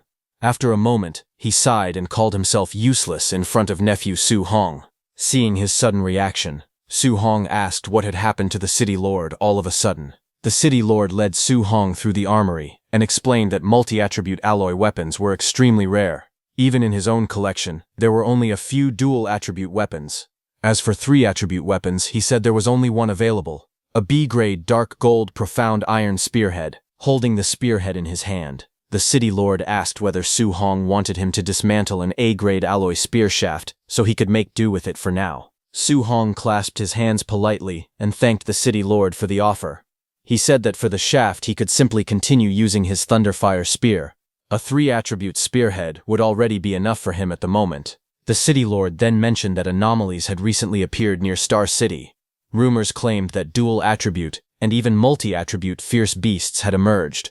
He assured Su Hong that he would have someone keep an eye out for him. Su Hong looked surprised and asked what kind of anomalies he was referring to. The city lord explained that while Su Hong had been attending the training camp, anomalies had appeared all over the world. In those places, not only had multi-attribute fierce beasts shown up, but multi-attribute natural treasures had also been born. He added that someone had personally witnessed a thunder-attributed fierce beast that, after coming into contact with a shard-like object, gained the ability to breathe both thunder and flames. The city lord told Su Hong that Stargazing Lake, located outside Star City, had also reported sightings of multi-attribute fierce beasts. Su Hong was surprised and asked about Stargazing Lake. The city lord explained that Stargazing Lake was too dangerous for him at the moment. He advised that once Su Hong entered a martial arts university in the future, he would have more opportunities to obtain multi-attribute weapons. There was no need to take risks now. Su Hong thanked the city lord for his guidance. A few hours later, outside Su Hong's house, an official vehicle from Star City arrived. The car attracted the attention of many neighbors, who gathered around in curiosity. Some people wondered why an official Star City vehicle had come to their neighborhood. Others quickly recognized the license plate number and exclaimed that it belonged to the city lord's private car. The crowd was shocked, questioning what the city lord was doing there of all places. Among the onlookers, the woman who had tried to buy Su Hong's training camp pass stared at the luxurious car with longing. She thought that if her son Lin Nian could ride in such a car, she could die without regrets. At the same time, resentment filled her heart. She believed that if Su Hong had given the training camp slot to Lin Nian, her son would have had a bright future. Angrily, she swore that she would raise the Su family's rent and drive them out. The woman stood with her arms crossed, staring at the car in disbelief as the door slowly opened. Then, from inside, Su Hong, his uncle, and his aunt stepped out. Seeing that, everyone was shocked. Someone asked why Su Hong's family was getting out of the car. Another person explained that Su Hong had gone to the training camp and was now being sent back in the city lord's private car. It seemed that the Su family had truly struck it rich. Hearing this, the woman was stunned. She could not believe it and muttered in shock, wondering how such a thing was possible. Su Hong's uncle stepped forward and spoke calmly. He greeted Sister Hong and said he just happened to have something to tell her. He announced that Su Hong had taken first place in the training camp and that the city lord had rewarded their family with a villa. They would be moving the next day. Sister Hong could only stammer in disbelief, asking if it was true. Su Hong's uncle then added that they would no longer be renting the apartment. He politely asked if she could refund the extra rent they had paid. His wife quickly interrupted, saying there was no need for a refund. Their family now had money, so they could simply treat it as a gift for Sister Hong. Later, as they walked inside, Su Hong's uncle asked whether they should move the tables and chairs from the apartment to the villa. His wife told him not to be so stingy. Su Hong was an important figure now, and they should not embarrass him.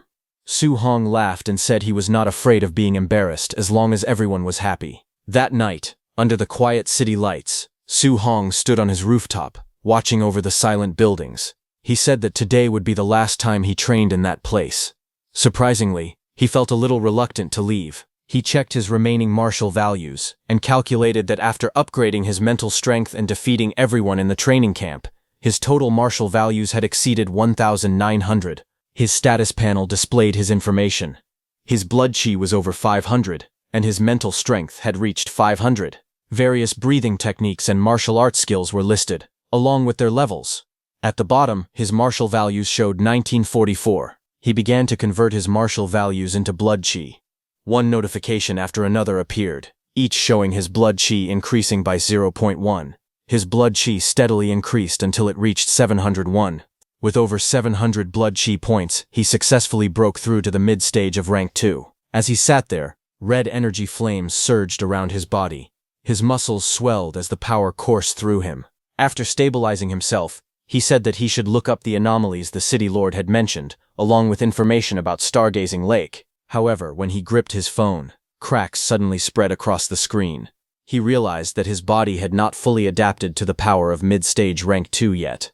Fortunately, his phone had not been completely crushed. While sitting on the rooftop at night, Su Hong scrolled through the news on his phone. He read that an S-grade spiritual medicine had appeared abroad, causing countless martial artists to scramble for it. Even grandmasters had taken action. Another report stated that after a fierce flame beast touched a certain mysterious shard, it immediately gained thunder and earth attributes. It was also mentioned that all the martial artists who had witnessed the mysterious shard had recently died under strange circumstances. As he continued reading, he found information about Stargazing Lake.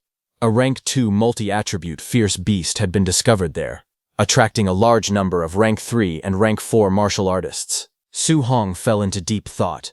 He admitted that he might not be able to defeat a rank 4 martial artist yet, but escaping from one should not be a problem. After making up his mind, he decided that once his family finished moving the next day, he would personally go and check out Stargazing Lake. The next day at Star City's Villa District, Su Hong's new home was already attracting attention. Inside the luxurious villa, gifts were piled everywhere. So many people had come to drop off presents that morning that it felt as if the doorstep was being worn out. It was clear that everyone living in the area was extremely wealthy. Because of that, his family felt they could not afford to embarrass Su Hong in the future. Soon, visitors arrived one after another. They greeted him warmly, telling Su Hong that he was welcome at their homes anytime and that their doors were always open. Others eagerly mentioned that their houses were filled with rare collectibles and invited him to visit whenever he had time. Su Hong could only smile awkwardly and respond politely, saying definitely again and again while sweat formed on his forehead. After finally seeing the last of them off, he collapsed onto the sofa, completely exhausted. He complained that socializing with so many people was even more tiring than grinding monsters and training. Even so, he reminded himself that he still had to head to Guansheng Lake that afternoon. Later, the scene shifted to the Martial Base, where activity was already underway. When Su Hong arrived at the Martial Base, he was surprised to see so many people gathered there. He wondered why the base was so crowded. Since Guanxing Lake had experienced an anomaly, he thought most people should have already gone there. As he walked through the base, he overheard several warriors talking. They questioned when the Tier 3 and Tier 4 warriors heading to Guanxing Lake would finally leave. Because of them, the Tier 1 warriors did not even dare to step outside. If those stronger warriors decided to rob them, they would not have the strength to fight back. At the same time, on the second floor of the Martial Base, Ye Qi, whose White Fox nephew had been killed by Su Hong, stood by the large window looking down at the crowd below. With a stern expression, he turned and asked the young man seated behind him if he was certain that Su Hong was the one who had killed his nephew. The young man sitting calmly on the sofa replied that he was 100% sure. Then, the young man stood up and said there was one more thing that he needed to mention. As he stepped forward heavily, the atmosphere suddenly changed. In the next moment, a powerful aura burst out from him and pressed Ye Qi onto the ground. The young man holding the wine glass stood calmly, red flames blazing behind him. His eyes glowed coldly as he warned Ye Qi to watch his mouth and address him respectfully. Overwhelmed by the terrifying aura, Ye Qi immediately trembled and admitted his mistake. He begged for forgiveness, calling him sir. Meanwhile, at Guanxing Lake, warriors were already gathering around the water. In the forest near the lake, several powerful fighters stood by the shore. Not far away, Su Hong quietly hid behind a tree, observing them carefully. He quickly noticed that there was not a single Tier 1 warrior in sight. Everyone present was at least Tier 2 or Tier 3. Among them, there were even several Tier 4 warriors. Su Hong realized that Guanxing Lake only had a Tier 2 multi-attribute beast on record. If that was the case, then other anomalous zones with higher-tier beasts must be attracting even stronger experts. Just then, one of the warriors suddenly noticed movement in the lake and shouted for the others to look over there. In the next instant, the surface of the water exploded upward. A massive column of water shot into the sky, crashing down with terrifying force as everyone stepped back in shock. From within the surge, a huge beast emerged. Su Hong immediately recognized that it was a star-spotted giant fish. The hunters confirmed that it was a Tier 3 lower-stage star-spotted giant fish. The enormous creature roared as blue energy gathered in its mouth. A glowing sphere of water and lightning condensed rapidly, crackling with power. Seeing the attack charging, someone yelled for everyone to run, warning that the beast possessed a dual-attribute water cannon. But not everyone panicked. One warrior scoffed and said there was nothing to run from, insisting that it was only a Tier 3 fish. He stepped forward confidently and pressed his hand onto the ground, creating a rock wall and declaring that he was a Tier 4 warrior. He moved to block the star-spotted giant fish's attack head-on, but the beast released its dual-attribute water cannon. The glowing beam pierced straight through his earth defense as if it were nothing. The impact was devastating, and he was heavily injured. Su Hong, watching in shock, realized that a Tier 3 dual-attribute attack had just torn through a Tier 4 earth defense like paper. As chaos spread along the shore, another warrior suddenly stepped forward. Surrounded by a golden aura, he declared that he had waited half a month for this moment. Finally, a dual-attribute beast had appeared. He rushed toward the fish as the glowing energy sphere gathered once again in its mouth. Then he threw a punch and told it to get back onto the shore. The star-spotted giant fish crashed onto the land as multiple warriors attacked at once. Blades and weapons struck its massive body from every direction. Greed quickly overtook fear. A warrior shouted that the fish belonged to him. Others yelled that it was first come, first served, and whoever grabbed it would keep it. 1 minute later, the enormous beast lay dead on the ground. The warriors quickly gathered around it, searching its body, but disappointment soon spread. Someone cursed in frustration, saying there was nothing inside. Another questioned in confusion, asking if they had not been told that the fish's belly was full of treasure. Su Hong, who stood quietly in the forest, turned away slightly, thinking to himself that a Tier 3 dual-attribute beast had been turned into sashimi in under a minute. He sighed inwardly, saying that the Tier 4 warriors were far too vicious. If he stayed near them, he would not get anything at all. Just as he prepared to leave, his eyes suddenly widened as he sensed danger. In the next instant, a masked man wrapped in crackling blue lightning appeared behind him, his blade raised high.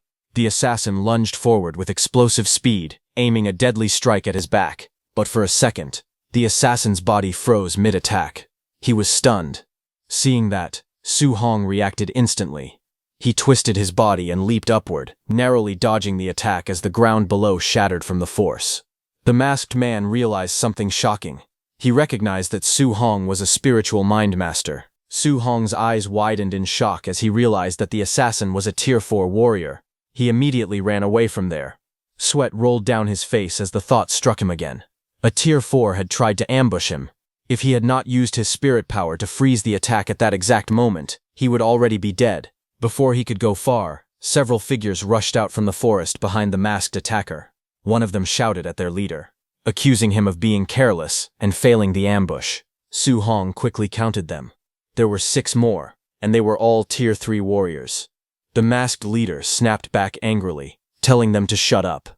He revealed that the target was a spiritual mind master. Su Hong's expression darkened as he sensed even more presences.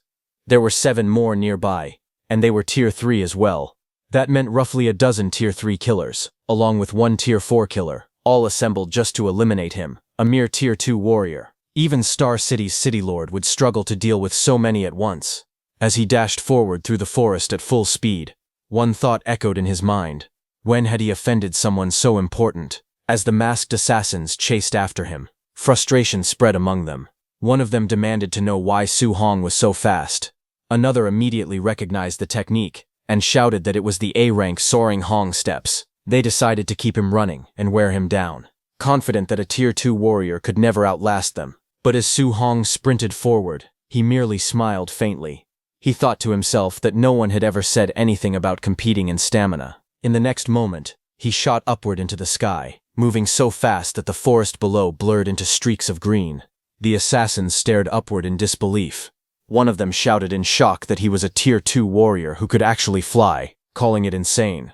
Another growled in humiliation. There were so many of them, yet they still could not kill him.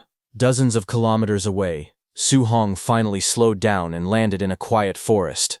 He leaned heavily on his spear, breathing hard. His blood energy was nearly drained, and his spirit was exhausted. Now, all he could rely on was the Overlord body's toughness and his raw physique to carry him as far away as possible. As he caught his breath, suspicion filled his mind. He wondered who was trying to kill him. Could it be the White Fox's uncle, Ye Qi? Su Hong knew that Ye Qi might only be Tier 3. But if the entire Ye family had paid enough money, they could easily hire that many Tier 3 killers. He was confident that he could kill all of those Tier 3 assassins. But the Tier 4 warrior was the real problem. If he focused on taking down the Tier 3 fighters first, he would leave himself wide open to a sneak attack from the Tier 4. and if he chose to fight the Tier 4 head-on first, he would end up injured and then get swarmed by the others. There was only one possible solution. Unless he could kill those Tier 3 assassins in an instant, he could not focus everything on taking down the Tier 4. His blue eye glowed faintly as lightning crackled around his body. Flames ignited in one hand, while cold mist swirled in the other. On the other hand, the masked assassin leader cursed in frustration and slammed a huge rock, cutting it in two. He angrily said that the intel had claimed Su Hong's combat strength was only on par with a Tier 3, even though he was just a Tier 2. No one had mentioned that he was a Tier 2 spiritual mind master. Another warned their leader that if Su Hong managed to escape back to Star City, they would be finished. A different man added that it was not just them. Even that mysterious lord would not dare reveal his identity by attacking Su Hong inside the city. If that lord found out they had failed, they would all be dead men walking. The masked leader suddenly shouted at them to shut their mouths. He coldly declared that if Su Hong returned to Star City, he would only die faster. At that moment, a group of robed figures appeared in the forest. One of them calmly said that Su Hong had only revealed he was a Tier 2 spiritual mind master yesterday, so there had been no time to update the intelligence. He added that they were still fortunate. Their people were stationed in every anomalous zone. He would have the others seal off the entire area. If they still could not kill Su Hong after that, they could simply wait for death. The masked leader replied that he owed them one, and told them to lock the place down tightly. As they began to move, the masked leader muttered with hatred that little bastard Su Hong would be torn to pieces. As they left, the robed man looked at the device in his hand. He examined the area carefully and concluded that there was nothing there either. He calmly said they should move to the next area. The next day, at night, while Su Hong was killing a beast, an assassin suddenly shouted that they had found the brat. Another yelled not to let him get away. Days passed. Then, on the fourth day, those assassins found Su Hong again. The masked assassin leader roared for him to die as he attacked with a violent slash, but Su Hong leapt into the air and dodged the attack. Time continued to move forward. Then, on the seventh day, while Su Hong was answering nature's call, one of the assassins found him and suddenly shouted that Su Hong was there. He urgently called for everyone to gather in that direction as he rushed towards Su Hong once again. In a burst of anger, Su Hong kicked the masked man hard and shouted that the man had been peeping while he was relieving himself. The impact sent the masked fighter crashing to the ground with a painful cry. After 7 days of running for his life, while still hunting beasts, Su Hong felt completely exhausted. Even with the Overlord body supporting him, he knew he was reaching his limit. Eventually, he arrived at the Star City official supply outpost. He thought to himself that it was risky, but he had no choice. He needed to rest at an official supply point for one night. He believed they would not dare attack him directly on government grounds. But as he walked inside carrying his spear, several men quietly watched him from a distance. This was just as he had expected. His movements were being monitored. Seeing all this, Su Hong became certain that the one trying to kill him was Ye Chi from the Martial base. Su Hong entered the temporary supply stronghold hotel to rest first. He checked his status window. His vitality was at 705.5, spiritual power at 500, physique overlord body spirit rank at 1.1%, and he currently had 540 martial value. Sitting cross-legged on the bed, he calmly reviewed his condition. His current vitality was 705, but to reach the Tier 2 high stage, it needed to reach 900. The martial value he had earned over the past 7 days was not much. It was not enough to let him break through. But he knew that increasing vitality by only a few dozen points would not help much right now. His eyes shifted to the Overlord body.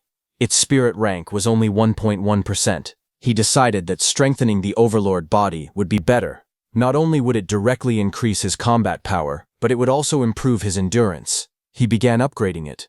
Red notifications appeared one after another, saying that his Overlord body had increased by 0.01%. Again and again, the value rose as power surged through his body. A fierce crimson aura erupted around him, filling the room with overwhelming pressure. He could not help but feel shocked. The increase in strength was terrifying. Finally, the system displayed a new notification. His Overlord body spirit rank had reached 6.5%.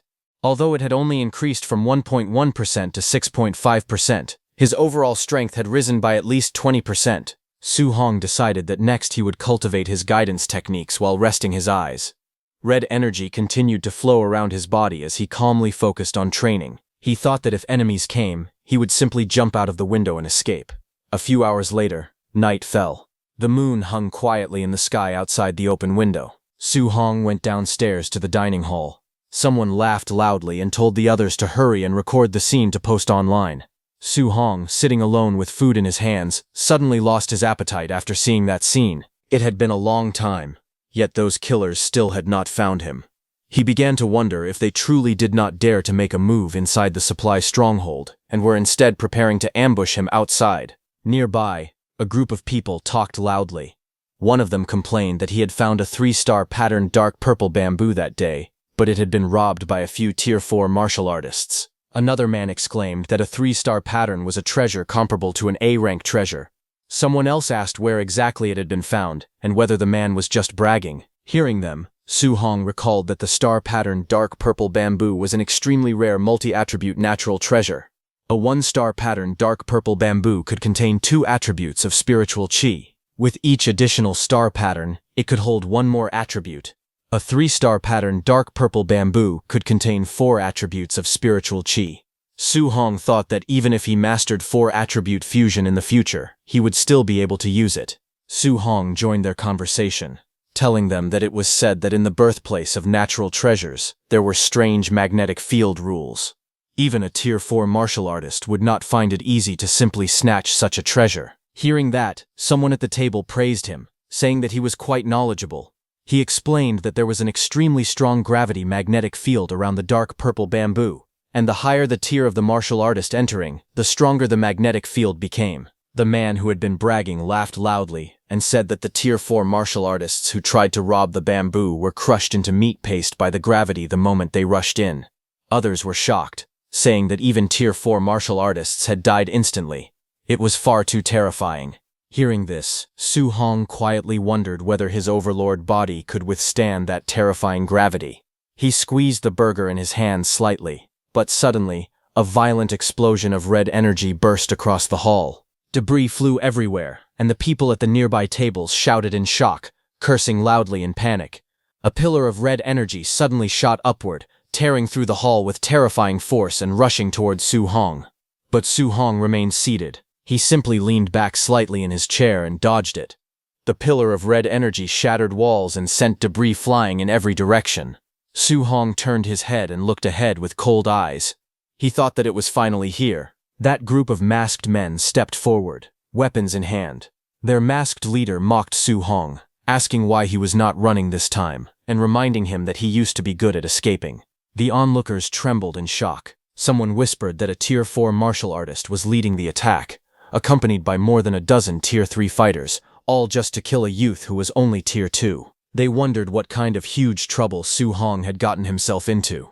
The masked men ordered everyone to leave at once, declaring that they were clearing the area. Terrified, all the martial artists scrambled away, shouting in panic and urging one another to hurry. Amid the cracked ground and scattered debris, Su Hong remained seated alone, facing the approaching enemies without fear. The masked men surrounded Su Hong with weapons drawn. The masked leader mocked him, asking if he really thought they would not dare attack him inside the supply stronghold. With a faint smirk, Su Hong asked them whether they would believe him if he said that he had been waiting for them. The masked leader laughed loudly and questioned whether Su Hong truly thought he could wipe them all out by himself. In response, Su Hong grabbed his spear. Flames and lightning suddenly wrapped around the spear as energy surged violently around him. The power coiled tightly, crackling with heat and electricity at the tip of the weapon. Su Hong raised his spear as blazing lightning spread across it. The air around him trembled under the rising force as he looked at them steadily and said that he would never know unless he tried. The masked assassin leader stared in shock, sweat running down his face. His voice trembled as he realized that Su Hong possessed 3 attributes. Panic immediately spread among them. He jumped back and shouted for everyone to scatter, but it was already too late. Su Hong leapt forward and drove his weapon into the ground. Lightning burst out from the point of impact, spreading in every direction. The floor lit up as blazing energy surged outward, surrounding the masked men. With a cold, glowing eye, Su Hong commanded the power to explode for him. The masked assassin leader cursed under his breath as waves of blazing light streaked across the area. Outside, People saw the supply stronghold suddenly erupt with dazzling golden light. Flames and lightning shot out from within the building. Staring at the overwhelming glow, someone muttered in confusion, wondering what that light was. But the next second, a massive explosion erupted from the stronghold. Fire and debris blasted outward, sending shockwaves across the courtyard. The crowd below stared in horror as flames swallowed the building. One of the onlookers shouted in disbelief, questioning whether it was truly necessary to use such overwhelming power just to kill a Tier 2 martial artist. The shockwaves swept across the ground as several Tier 3 martial artists were thrown violently into the air before crashing down. Bodies hit the earth one after another. Someone trembled and wondered why these were the ones who had died. He could not believe that such terrifying power had truly been released by that Tier 2 youth. Moments later, the building collapsed completely. Dust and smoke filled the air as the ruins settled into silence.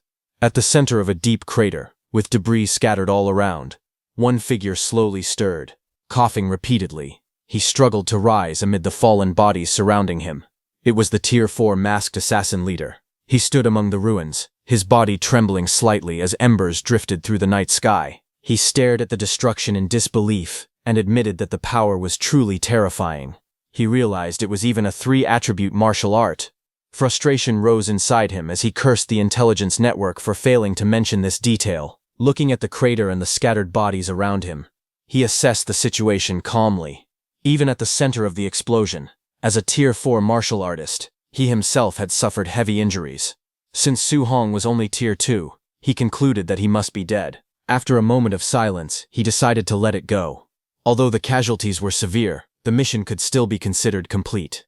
He let out a tired sigh, thinking it was far better than all of them being executed by Lord Nabu. But suddenly a violent surge of energy erupted behind him. The masked assassin leader's eyes widened in shock. From within the blazing light, Su Hong launched forward with a spear blazing with power. He used the third stance of the 9 heaven-breaking spears, the heaven-breaking technique, to attack. The masked assassin leader turned sharply, stunned to see Su Hong still alive. He swung his sword at Su Hong as Su Hong's blazing attack crashed toward him. The masked assassin leader swung his attack through the blazing red energy, but when the light faded, Su Hong was nowhere to be seen. Shock spread across his face as he wondered where Su Hong had gone. But a sudden thought struck him, and he wondered if it could be what he feared. He turned and saw Su Hong running toward the remaining Tier 3 masked assassins. Anger quickly replaced his doubt. He shouted furiously, accusing Su Hong of tricking him. He ordered his subordinates to wake up and pin Su Hong down immediately. One of the injured men, confused and barely conscious, asked what their boss was talking about. Before anyone could react, a sharp spear stabbed both of those assassins from behind. Su Hong appeared through the smoke. He stood with a spear in his hand, carrying the 2 killed masked assassins over his shoulder. Coldly, he declared that if he could not kill a Tier 4 martial artist, then killing the Tier 3 martial artists under him would be enough. Su Hong's expression turned serious as he reflected on the terrifying aftermath of the attack. He realized that the power of a failed 3-attribute fusion was far more frightening than he had expected. He knew that if he had not condensed the thick earth armor and upgraded his overlord body in time, he would have been crippled even if he had survived. Without hesitation, he flung the 2 dead Tier 3 martial artists into the air and coldly bid the Tier 4 masked assassin farewell.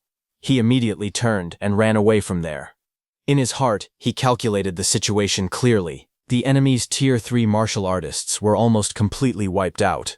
As long as he could successfully fuse the 3 attributes, he believed he still had a chance to kill the Tier 4 martial artist. Across from him, the masked assassin leader erupted in rage.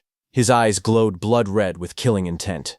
Surrounded by blazing red energy, he roared that he would tear Su Hong's corpse into 10,000 pieces.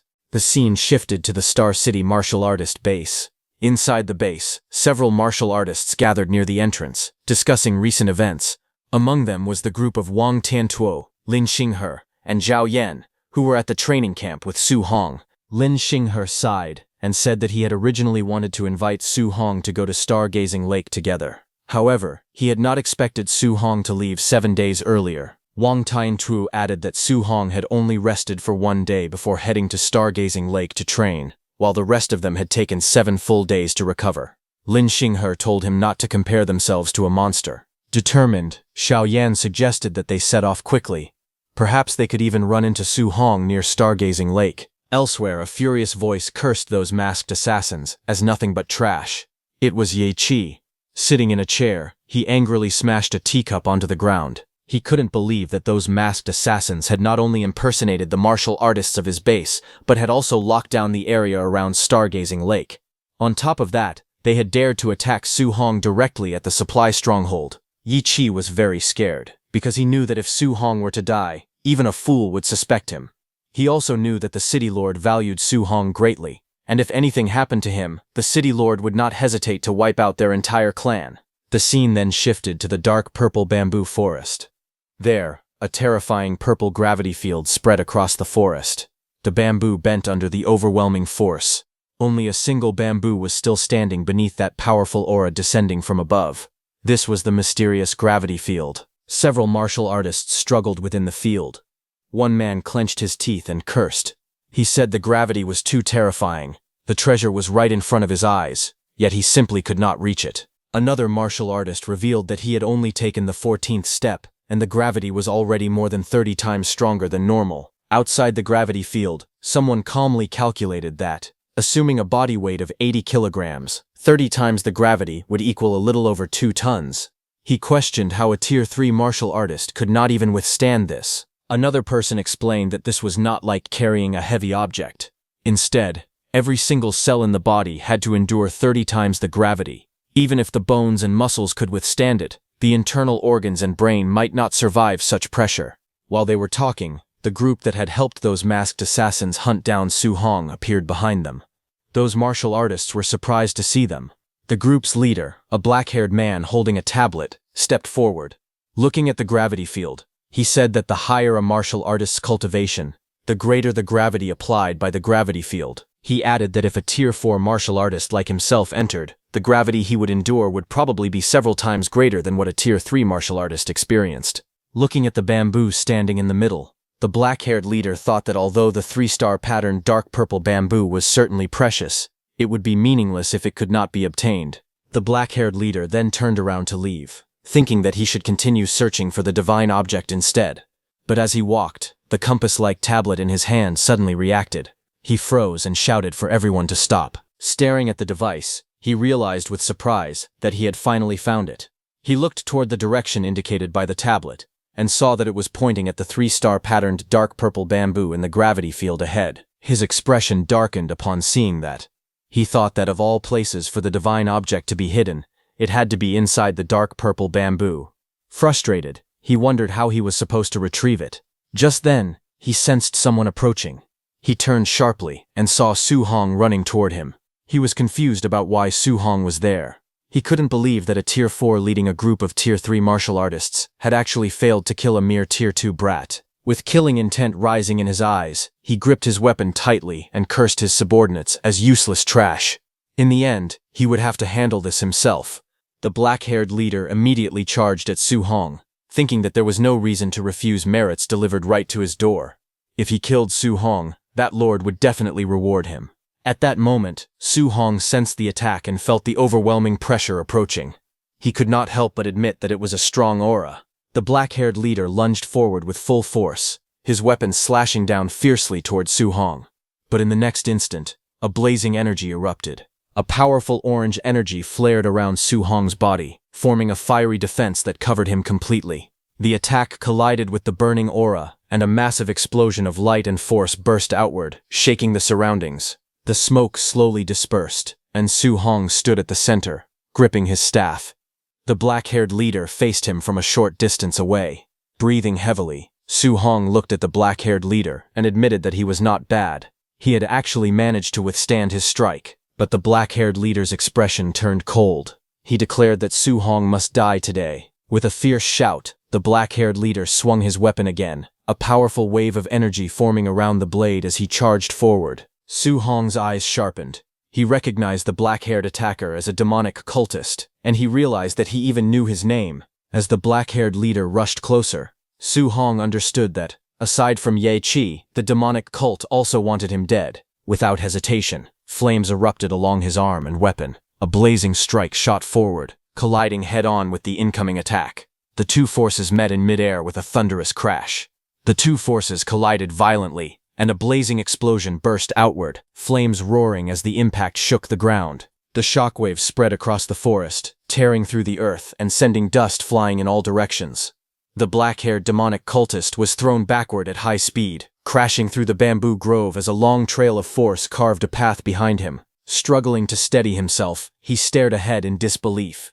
He could not understand it. Was this power really something a Tier 2 martial artist could unleash? Clenching his weapon tightly, fear crept into his heart. He realized that Su Hong was far too monstrous. Suddenly, his eyes widened. He saw Su Hong running toward the gravity field. Panic flashed across his face as he shouted for his allies to stop Su Hong.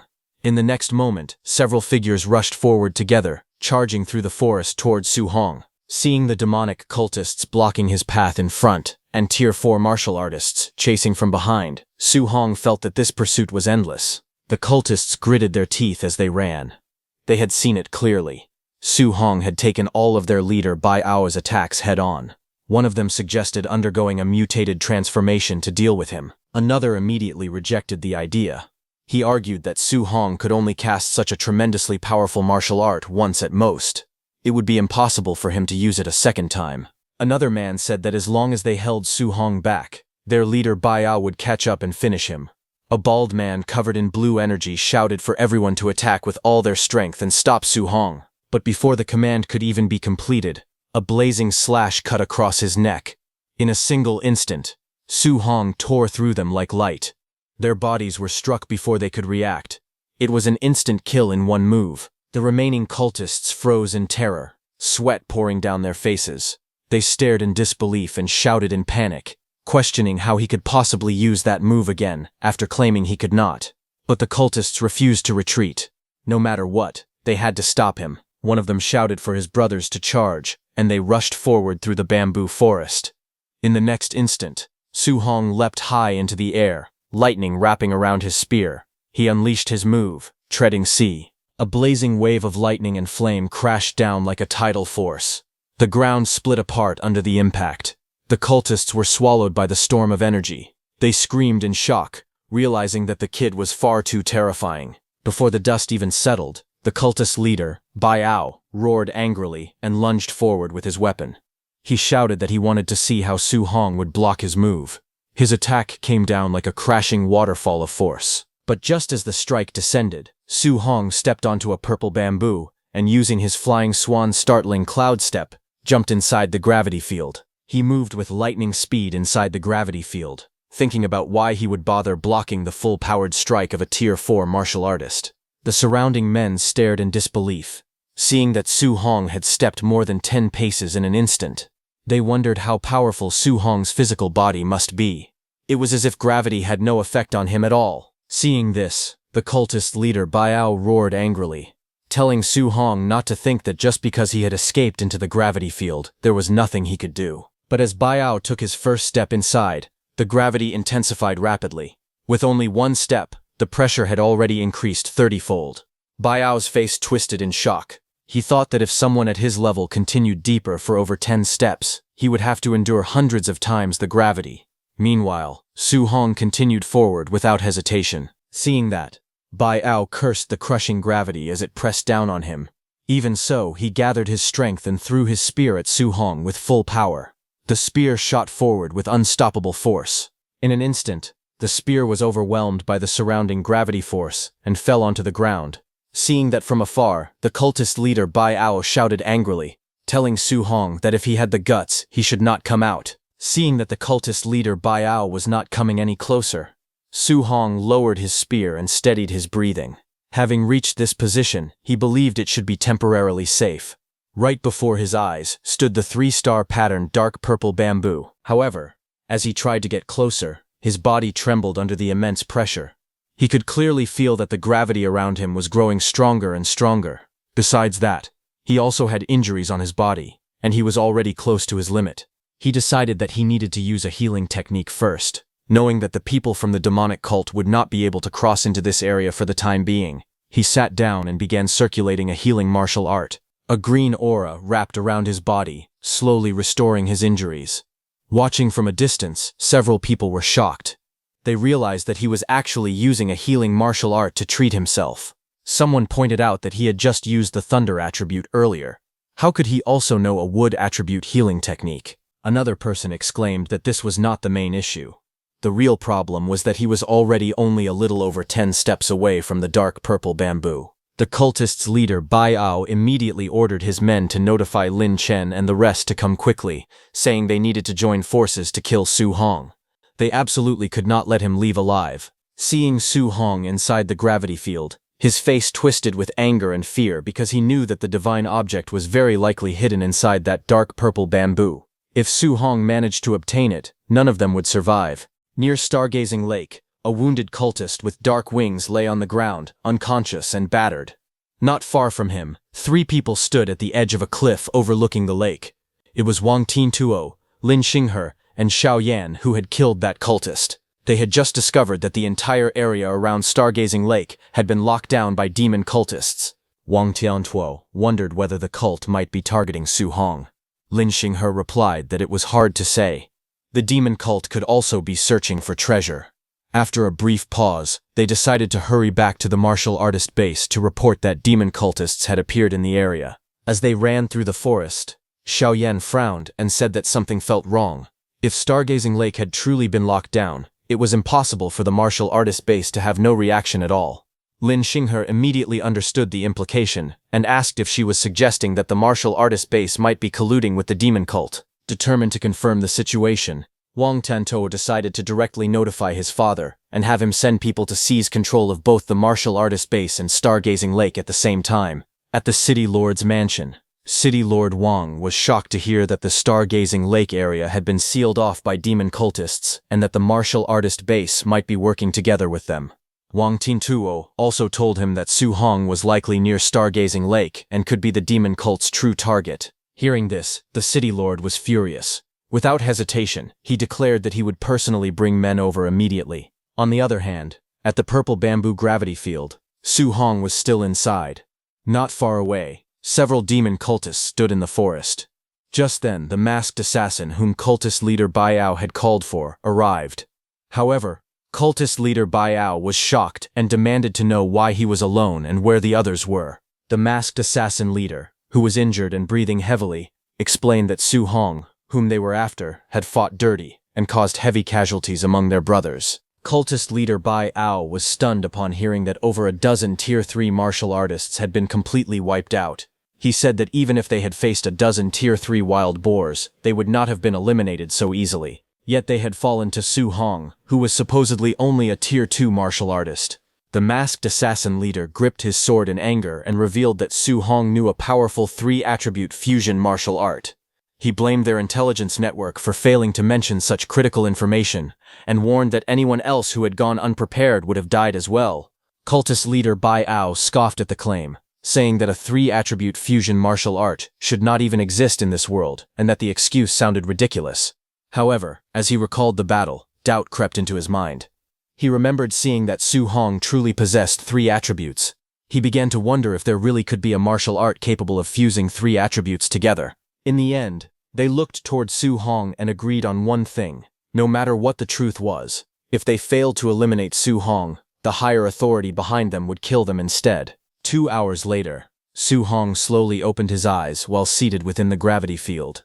He saw that thanks to an A-rank healing technique, both his physical body and spiritual energy had fully recovered to their peak states.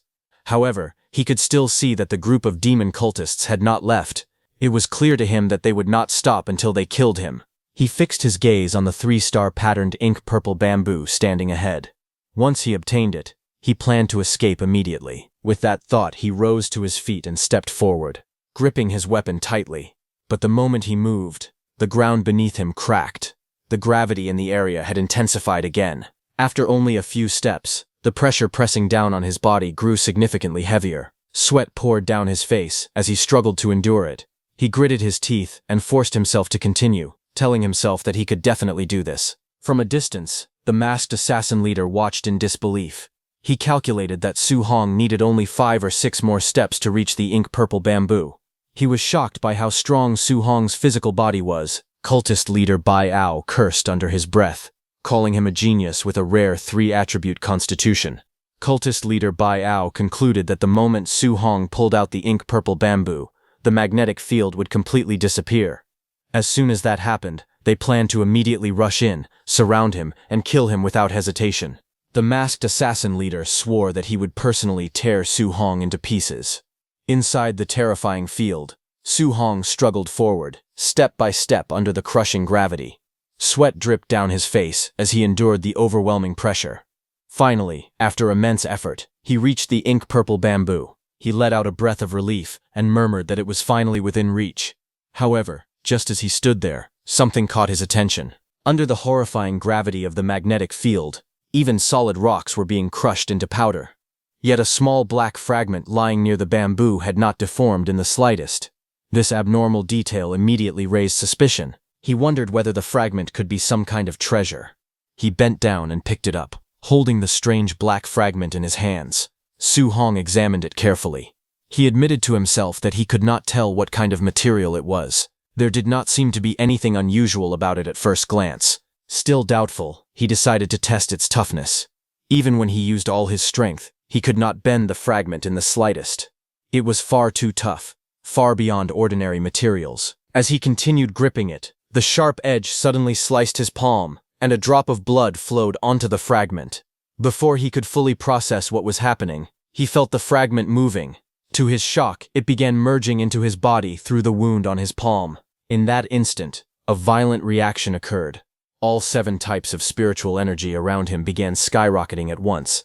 Multicolored lightning-like streams of power wrapped around his body, surging wildly through his meridians. A system notification suddenly appeared before him, informing him that he had obtained a fragment of the 7 gods' cauldron. Startled but quick to react, he realized that this fragment must be a treasure capable of raising his cultivation.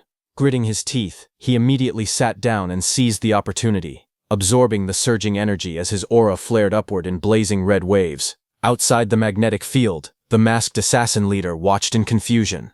He could not understand why Su Hong had suddenly sat down and started cultivating. Cultist leader Bai Ao cursed, and realized that Su Hong had bent down earlier. He must have picked something up. Inside the field, Su Hong felt the change clearly. The spiritual energy of all 7 attributes had skyrocketed by more than 10-fold. Previously, using the same attribute A-rank martial arts several times in a row would completely drain his spiritual energy. Now, however, he felt that he could unleash it dozens of times consecutively without exhausting himself. Even more astonishing was the fact that the 3-attribute fusion he had struggled to achieve for so long had now been completed directly and effortlessly. Radiant energy swirled in his palms as a glowing sphere of fused power formed before him. A system panel appeared, displaying his updated status. His blood chi and mental power had increased significantly.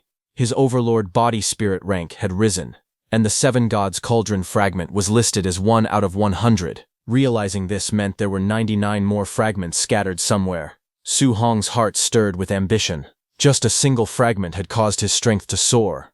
The 7 gods cauldron was clearly a treasure far beyond S rank. If he could gather all 99 remaining fragments, he could hardly imagine how powerful he would become. With 3 attributes fused and an immense amount of spiritual energy surging within him, Su Hong slowly rose to his feet. A confident smile appeared on his face. There was no longer any need for him to run. Su Hong's eyes turned sharp as he declared that it was time to end this. With a firm grip, he seized the ink-purple bamboo. Spiritual energy spiraled around him in glowing rings as he pulled upward with overwhelming force. Outside the magnetic field, cultist leader Bai Ao realized that Su Hong was about to pull out the ink-purple bamboo and shouted for everyone to prepare to strike. The masked assassin leader snarled that he did not need any reminders. He wanted to kill him even more than the others did. Su Hong grabbed the bamboo with both hands, and with a powerful roar, he yanked the bamboo free. The moment it left the ground, a violent surge of energy burst outward in expanding rings. The oppressive gravity field that had crushed everything within its range instantly disappeared. Freed from the pressure, the cultists charged forward at full speed, surrounding him from all directions. They shouted for him to prepare to die and launched their attack without hesitation. Standing at the center of the clearing, Su Hong took out his spearhead and attached it to the 3-attribute ink-purple bamboo. He then turned and let out a cold snort. His eyes filled with confidence and disdain. He decided that since they were so eager to attack, he would let them help him test the true power of the move he was about to unleash with all his strength. Gripping the ink-purple bamboo tightly, he swung it upward. Lightning and flames surged along the weapon, twisting together in violent streams of energy. The ground beneath him trembled as a blazing sphere of power gathered at the tip of the bamboo. Cultist leader Bai Ao and the masked assassin leader, who had rushed forward together, were shocked to see that. But it was already too late. In the next instant, a blinding light erupted, as Su Hong shouted for the power to explode. A massive pillar of fiery lightning shot upward, expanding in a roaring wave. The explosion tore through the air, swallowing everything in its path as shockwaves rippled across the clearing. The cultists screamed as the blazing beam tore through them. One man let out a hoarse cry as the scorching energy engulfed his body, flames and lightning streaking across his chest. Another shrieked in agony as he was hurled backward by the overwhelming force. The explosion carved a massive crater into the earth. Trees at the edge of the clearing trembled, and smoke spiraled into the sky. The ground cracked open, glowing with molten streaks as dust and embers drifted through the air. When the smoke began to settle, broken bodies lay scattered across the scorched battlefield. Some were burned beyond recognition, while others struggled weakly amid the rubble. The masked assassin leader coughed violently, black blood spilling from his mouth as disbelief filled his eyes. He could not understand how such terrifying power was possible. To him, it seemed absurd. Cultist leader Bai Ao, barely able to stand, concluded that Su Hong must have obtained the fragment of that divine object. Otherwise, there was no way he could have suddenly become so strong. Through the haze of smoke, Su Hong stepped forward calmly, lightning still crackling along the ink-purple bamboo. With a faint smile, he asked whether hunting him had been enjoyable, because now it was his turn to kill them. Su Hong stood holding the ink-purple bamboo in his hand. Looking at the surviving cultist leader, Bai Ao, and the masked assassin leader, he told them that survival was not impossible. If they wanted to live, all they had to do was reveal the location of the demonic cult's stronghold in Star City. He pointed out that for them to have worked together with Ye Qi from the martial artist base and gathered so many people in such a short time, it was obvious that numerous members of the demonic cult had already been hiding in Star City for a long time. The masked assassin leader's face twisted with rage.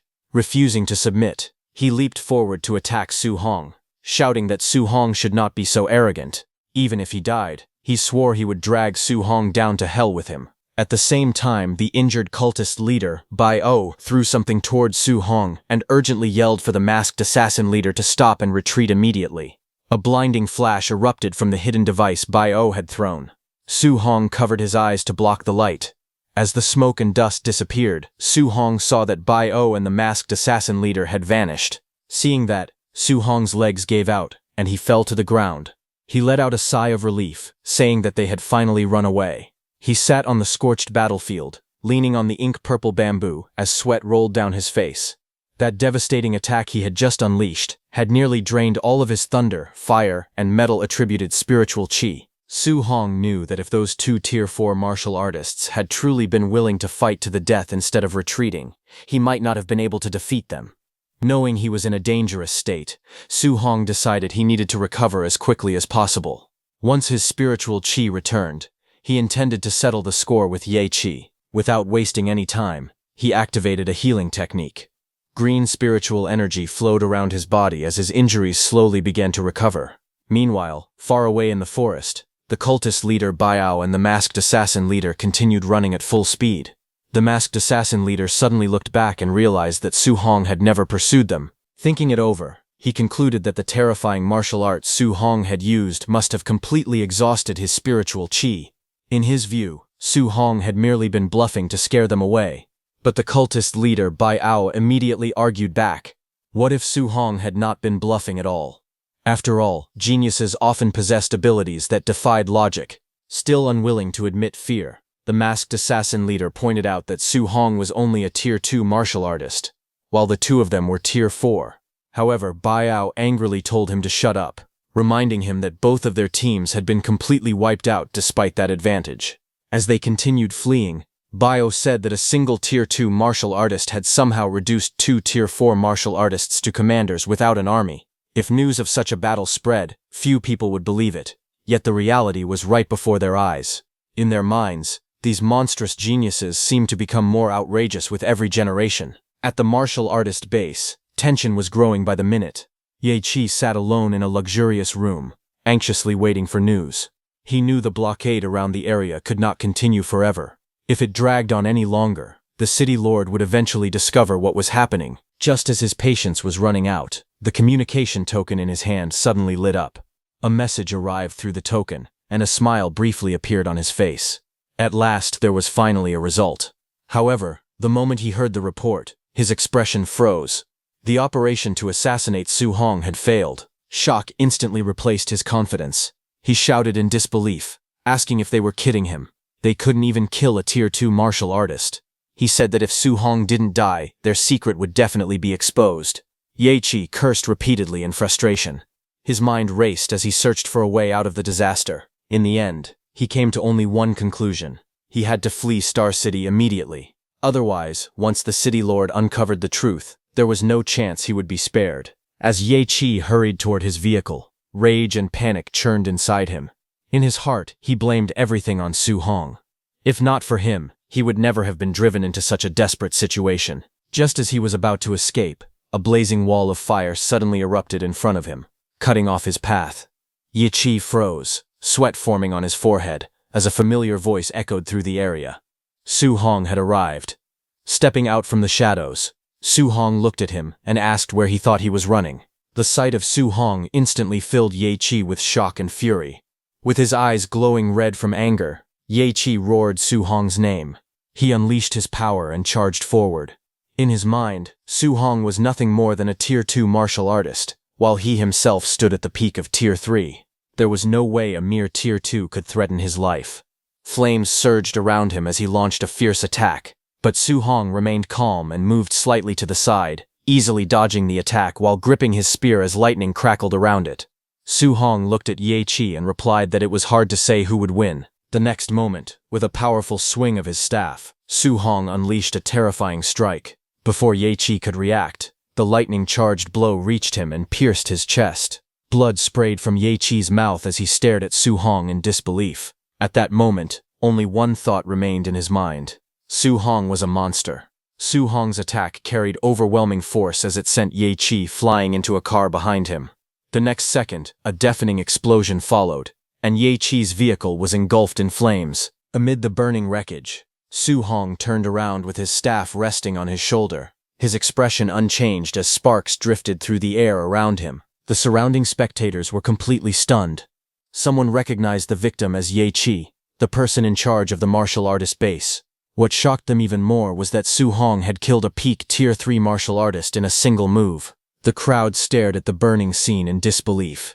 In broad daylight, right in the middle of Star City, someone had actually dared to kill a city official. The next second, sirens echoed through the area as several vehicles rapidly surrounded the scene.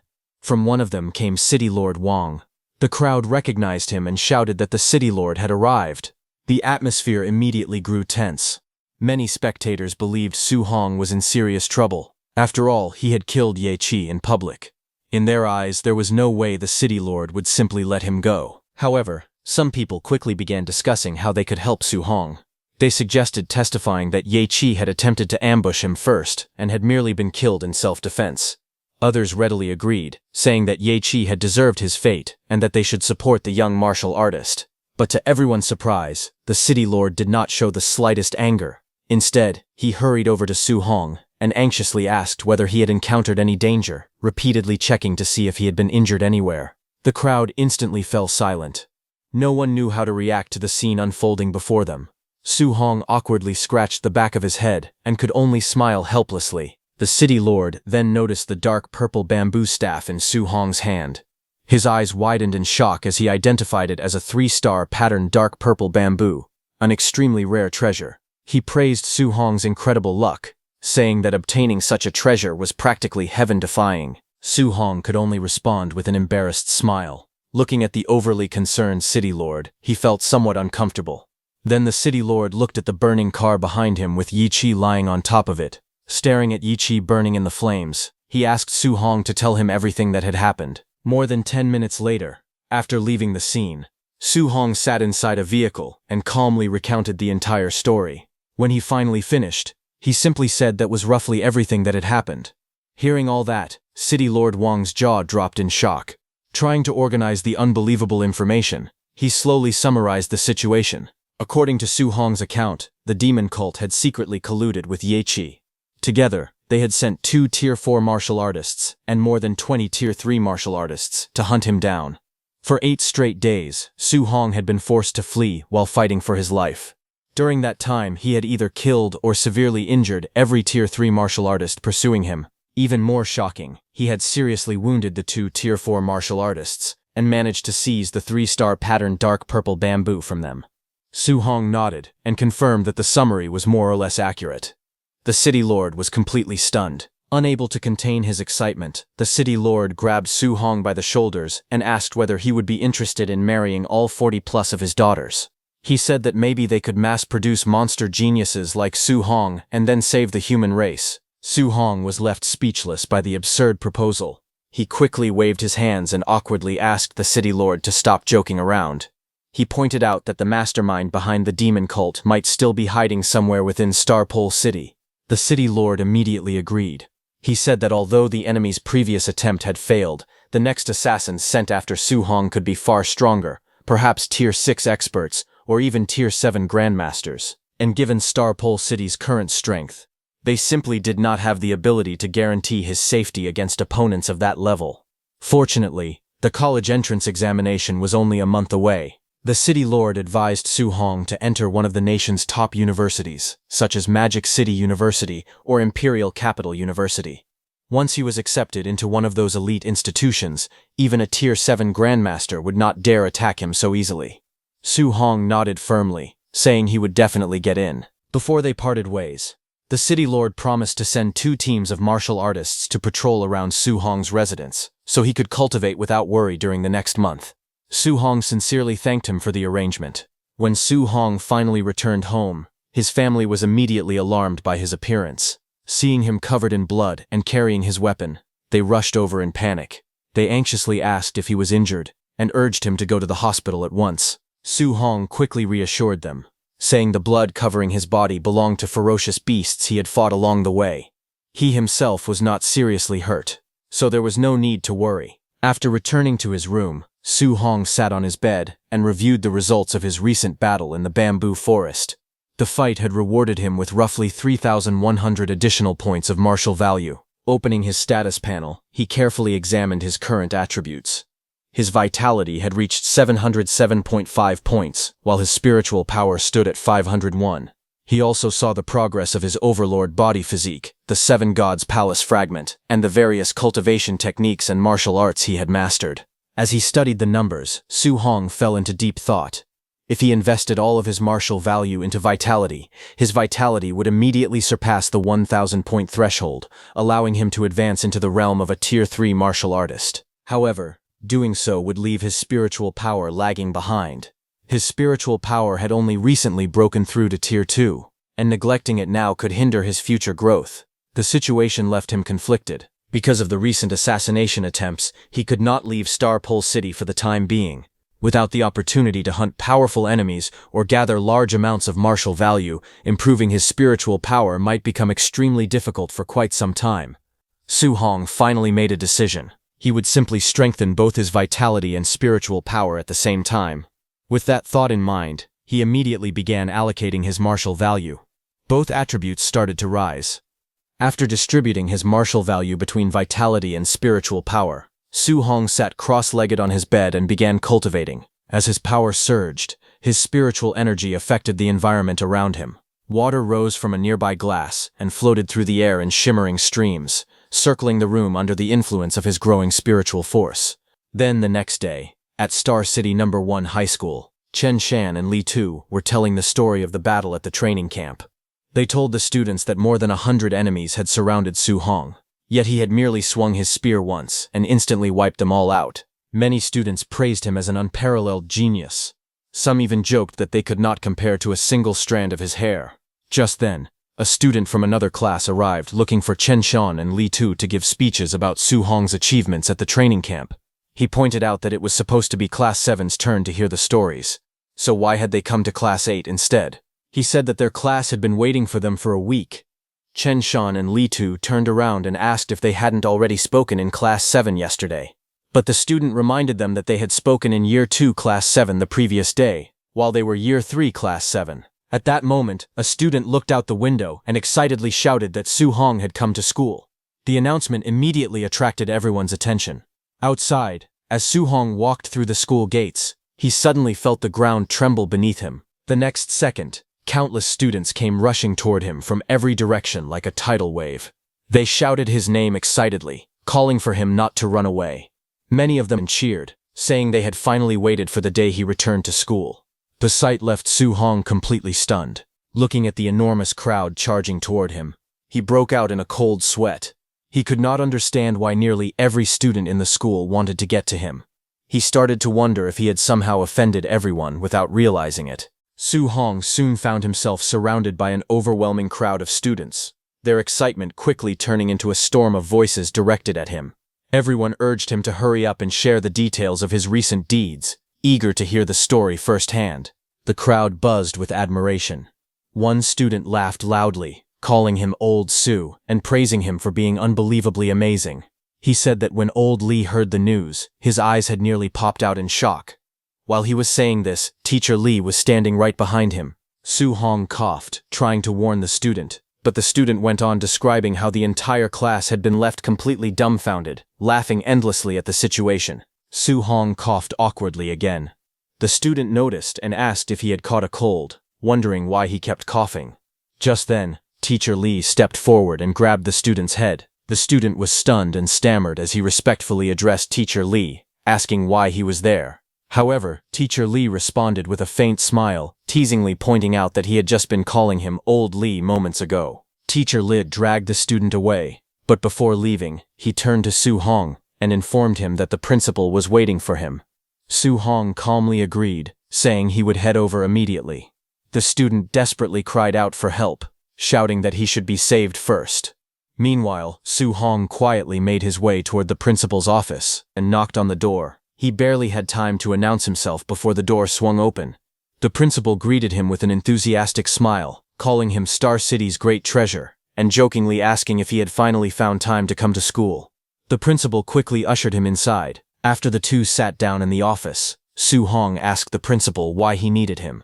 The principal told Su Hong that he had prepared several Tier 2 initial stage and middle stage pills and wanted to give them to him privately. He insisted that Su Hong must not decline. However, Su Hong smiled awkwardly and told the principal that he probably wouldn't need those pills. After all, he was already at the Tier 2 high stage. He explained that a Tier 2 middle stage pill would not be of much use to him at his current level. He told the principal that it would be better to give them to someone who truly needed them. Hearing this, the principal was stunned. The last report he had received stated that Su Hong had only broken through to the Tier 2 initial stage during the training camp. He asked Su Hong how he was already at the high stage so quickly. Su Hong calmly explained that he had recently encountered several situations that had accelerated his growth. Inwardly, he recalled the battles and assassination attempts he had endured. If those people had not repeatedly tried to kill him, he would never have gained so much martial value in such a short period of time. The principal grew increasingly excited the more he heard. Rising from his seat, he declared that they should head to the gymnasium immediately. He wanted to personally test Su Hong's strength, and while doing so, teach him a few martial arts techniques. Hearing this, Su Hong looked at the principal with surprise. After all, he remembered that the principal himself was a Tier 3 martial artist. The principal looked at Su Hong with a confident grin and assured him that there was no need to worry, as he would hold back during their spar. Soon after, they arrived at the gymnasium. The spacious building stood bright and open, and as they stepped inside, several students walked up to greet the principal. Some immediately recognized Su Hong and whispered among themselves, saying that he had once fought 100 people on his own. Without wasting time, the principal announced his plan. He declared that he would spar with Su Hong and ordered the nearby students who were free to gather and observe carefully, instructing them to learn as much as they could from the match. The students responded enthusiastically, agreeing at once. Hearing this, Su Hong hesitated slightly and suggested changing the location, clearly concerned about the situation. However, the principal laughed it off and reassured him, telling him not to feel embarrassed. He confidently stated that he would not let Su Hong lose too badly. But Su Hong wasn't worried about losing. He was worried that if the principal lost, it might damage his dignity as the head of the school. The gymnasium quickly filled with noise as students gathered from all sides, forming a large circle around the arena. Their excited murmurs echoed throughout the hall as they anticipated the match. Standing at the center, the principal released his energy. A powerful aura surged around his body, his muscles tensing as his vitality erupted outward. He confidently told Su Hong to make the first move. Seeing this, the surrounding students were instantly amazed. Some exclaimed that the principal's vitality was incredible, noting that it was their first time witnessing a Tier 3 martial artist in action. Others cheered loudly, urging Su Hong to give it his all. Meanwhile, Su Hong remained calm on the surface, but inwardly he was cautious. He knew he absolutely could not injure the principal, so he began thinking of a skill that was both weak and wouldn't make it obvious that he was holding back. He decided to start with a B-rank martial art, the Cloud-Hiding Gale Fist. Energy gathered around his fist as Su Hong declared that he was coming. He charged at the principal using his Cloud-Hiding Gale Fist technique. His movements swift and precise. In an instant, he closed the distance. Observing this, the principal was taken aback. He realized that Su Hong had opened the match with a B-rank martial technique, finding the approach far too direct and unexpectedly bold. However, the principal could feel that Su Hong's power was already comparable to that of a Tier 3 martial artist. The principal then unleashed his technique, Giant Rock Fist. His arm hardened like stone, radiating immense strength as he charged forward to meet Su Hong's attack head-on. The moment their attacks collided, a violent explosion of force erupted. Su Hong's strike met the principal's with overwhelming impact, sending shockwaves blasting outward. The spectators were caught in the aftermath. Many were forced to shield themselves, some unable to even open their eyes as the pressure and wind surged through the arena. They were stunned, exclaiming that the sheer power of the clash was far beyond what they had expected. Amid the chaos, Su Hong and the principal continued their exchange at incredible speed. Their movements blurred as they traded blows, fists colliding repeatedly with explosive force. Each strike carried enough power to shake the ground, leaving afterimages in its wake. Just then, one of Su Hong's punches landed, and the principal was pushed back. Seeing this, the principal was stunned and wondered whether such overwhelming combat power could truly belong to someone at the high stage of Tier 2. What shocked him even more was that Su Hong did not appear to be using his full strength yet. In his eyes, Su Hong's abilities were simply ridiculous. Amid the astonishment, some students exclaimed that Su Hong had actually gained the upper hand and had even forced the principal backward. Some students said that Su Hong's combat power was too exaggerated because the principal was a Tier 3 high-stage martial artist. Others argued that the principal must not have used his full strength because otherwise it would have been impossible for him to be pushed back. At that moment, the principal himself felt the pressure. Although he had not gone all out, he knew he had already used nearly 80% of his strength. He thought that if he really lost to Su Hong, he would be humiliated in front of so many students. He would be done for. But before the match could continue, Su Hong suddenly staggered and dropped to one knee, letting out a pained groan. He grabbed his stomach, faking pain, and quickly declared that the principal was truly amazing and admitted defeat. At the same time, he inwardly asked the principal to understand his intentions. The surrounding students immediately reacted, praising the principal and declaring that such an outcome was expected. Some even encouraged Su Hong, saying that there was honor even in defeat. Meanwhile, the principal stood there, momentarily confused. He could not understand the situation at all, questioning whether he had actually injured Su Hong. The principal then finally understood Su Hong's intentions, and a wave of emotion washed over him. Deeply moved, the principal thought that he would love Su Hong till death. Composing himself, the principal loudly praised Su Hong in front of everyone. He declared that Su Hong was undoubtedly the most outstanding genius student of their #1 high school, possessing combat power comparable to a Tier 3 high-stage martial artist despite only being at Tier 2. He admitted that even he had to go all out, otherwise if he was not careful for even a moment, he would be defeated. Hearing that, the crowd erupted in excitement. Many students exclaimed that Su Hong's strength was simply heaven-defying, amazed that someone from their star city might finally have a chance to be admitted into a prestigious magic martial university. The principal helped Su Hong up while smiling and admitted that he had nearly embarrassed himself. As Su Hong stood up, he said that the college entrance exam was in 1 month, and that he wanted to find someone to spar with to help him break through to Tier 3. Su Hong wondered aloud whether the principal might be able to help him. Hearing that, principal looked at him with a complicated expression, realizing that he had fallen into Su Hong's trap. From that day on, Su Hong began sparring and training with the principal during the day, using the opportunity to refine his skills and push himself closer to a breakthrough. At night, he devoted himself to cultivating guidance techniques at home, steadily refining his strength. As time passed, the principal went a step further and invited an old comrade to serve as Su Hong's sparring partner. Standing there while shaking in exhaustion, the principal asked Su Hong to let Coach Chen accompany him and let his old bones rest for a day. Coach Chen greeted him, calling him Genius Boy. Su Hong respectfully apologized to Coach Chen for the trouble. Not long after, the principal and Coach Chen helped Su Hong get in touch with President Wu of the Martial Dao Association.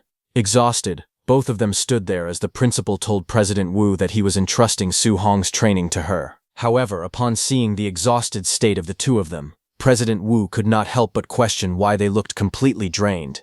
Then, within one day, it quickly became clear why. President Wu, a Tier 5 martial artist, showed no restraint in her training. She relentlessly pushed Su Hong, refusing to let him rest and forcing him to continue no matter how exhausted he became. Under such intense training, time flew by, and a full month passed in the blink of an eye. As the college entrance exam approached with only 5 days remaining, Su Hong stood battered and bruised and told President Wu that he thought he was going to break through. President Wu grabbed Su Hong by the head and sternly questioned whether he was trying to slack off and avoid training. Despite his exhausted state, Su Hong firmly denied it. With determination in his eyes, he explained that he truly felt a premonition of an imminent breakthrough. His conviction made her pause, and she asked if he was serious. Su Hong calmly confirmed that he was. Hearing this, she was surprised and asked if his vitality had really increased from 900 to 1,000 in less than a month. Su Hong answered with confidence that it had. Without hesitation, she immediately made a call, urgently requesting 2 bottles of Tier 3 advancement pills to be delivered to the training room. After ending the call, she told Su Hong to break through right there and to give it his all. Su Hong expressed his gratitude before sitting down to begin. As he entered a meditative state, a powerful aura surged around him, crimson energy flaring intensely as his body began to transform. His wounds gradually healed under the rising energy, and his strength climbed higher. At that moment, Su Hong was very excited that he was finally going to become a Tier 3 martial artist.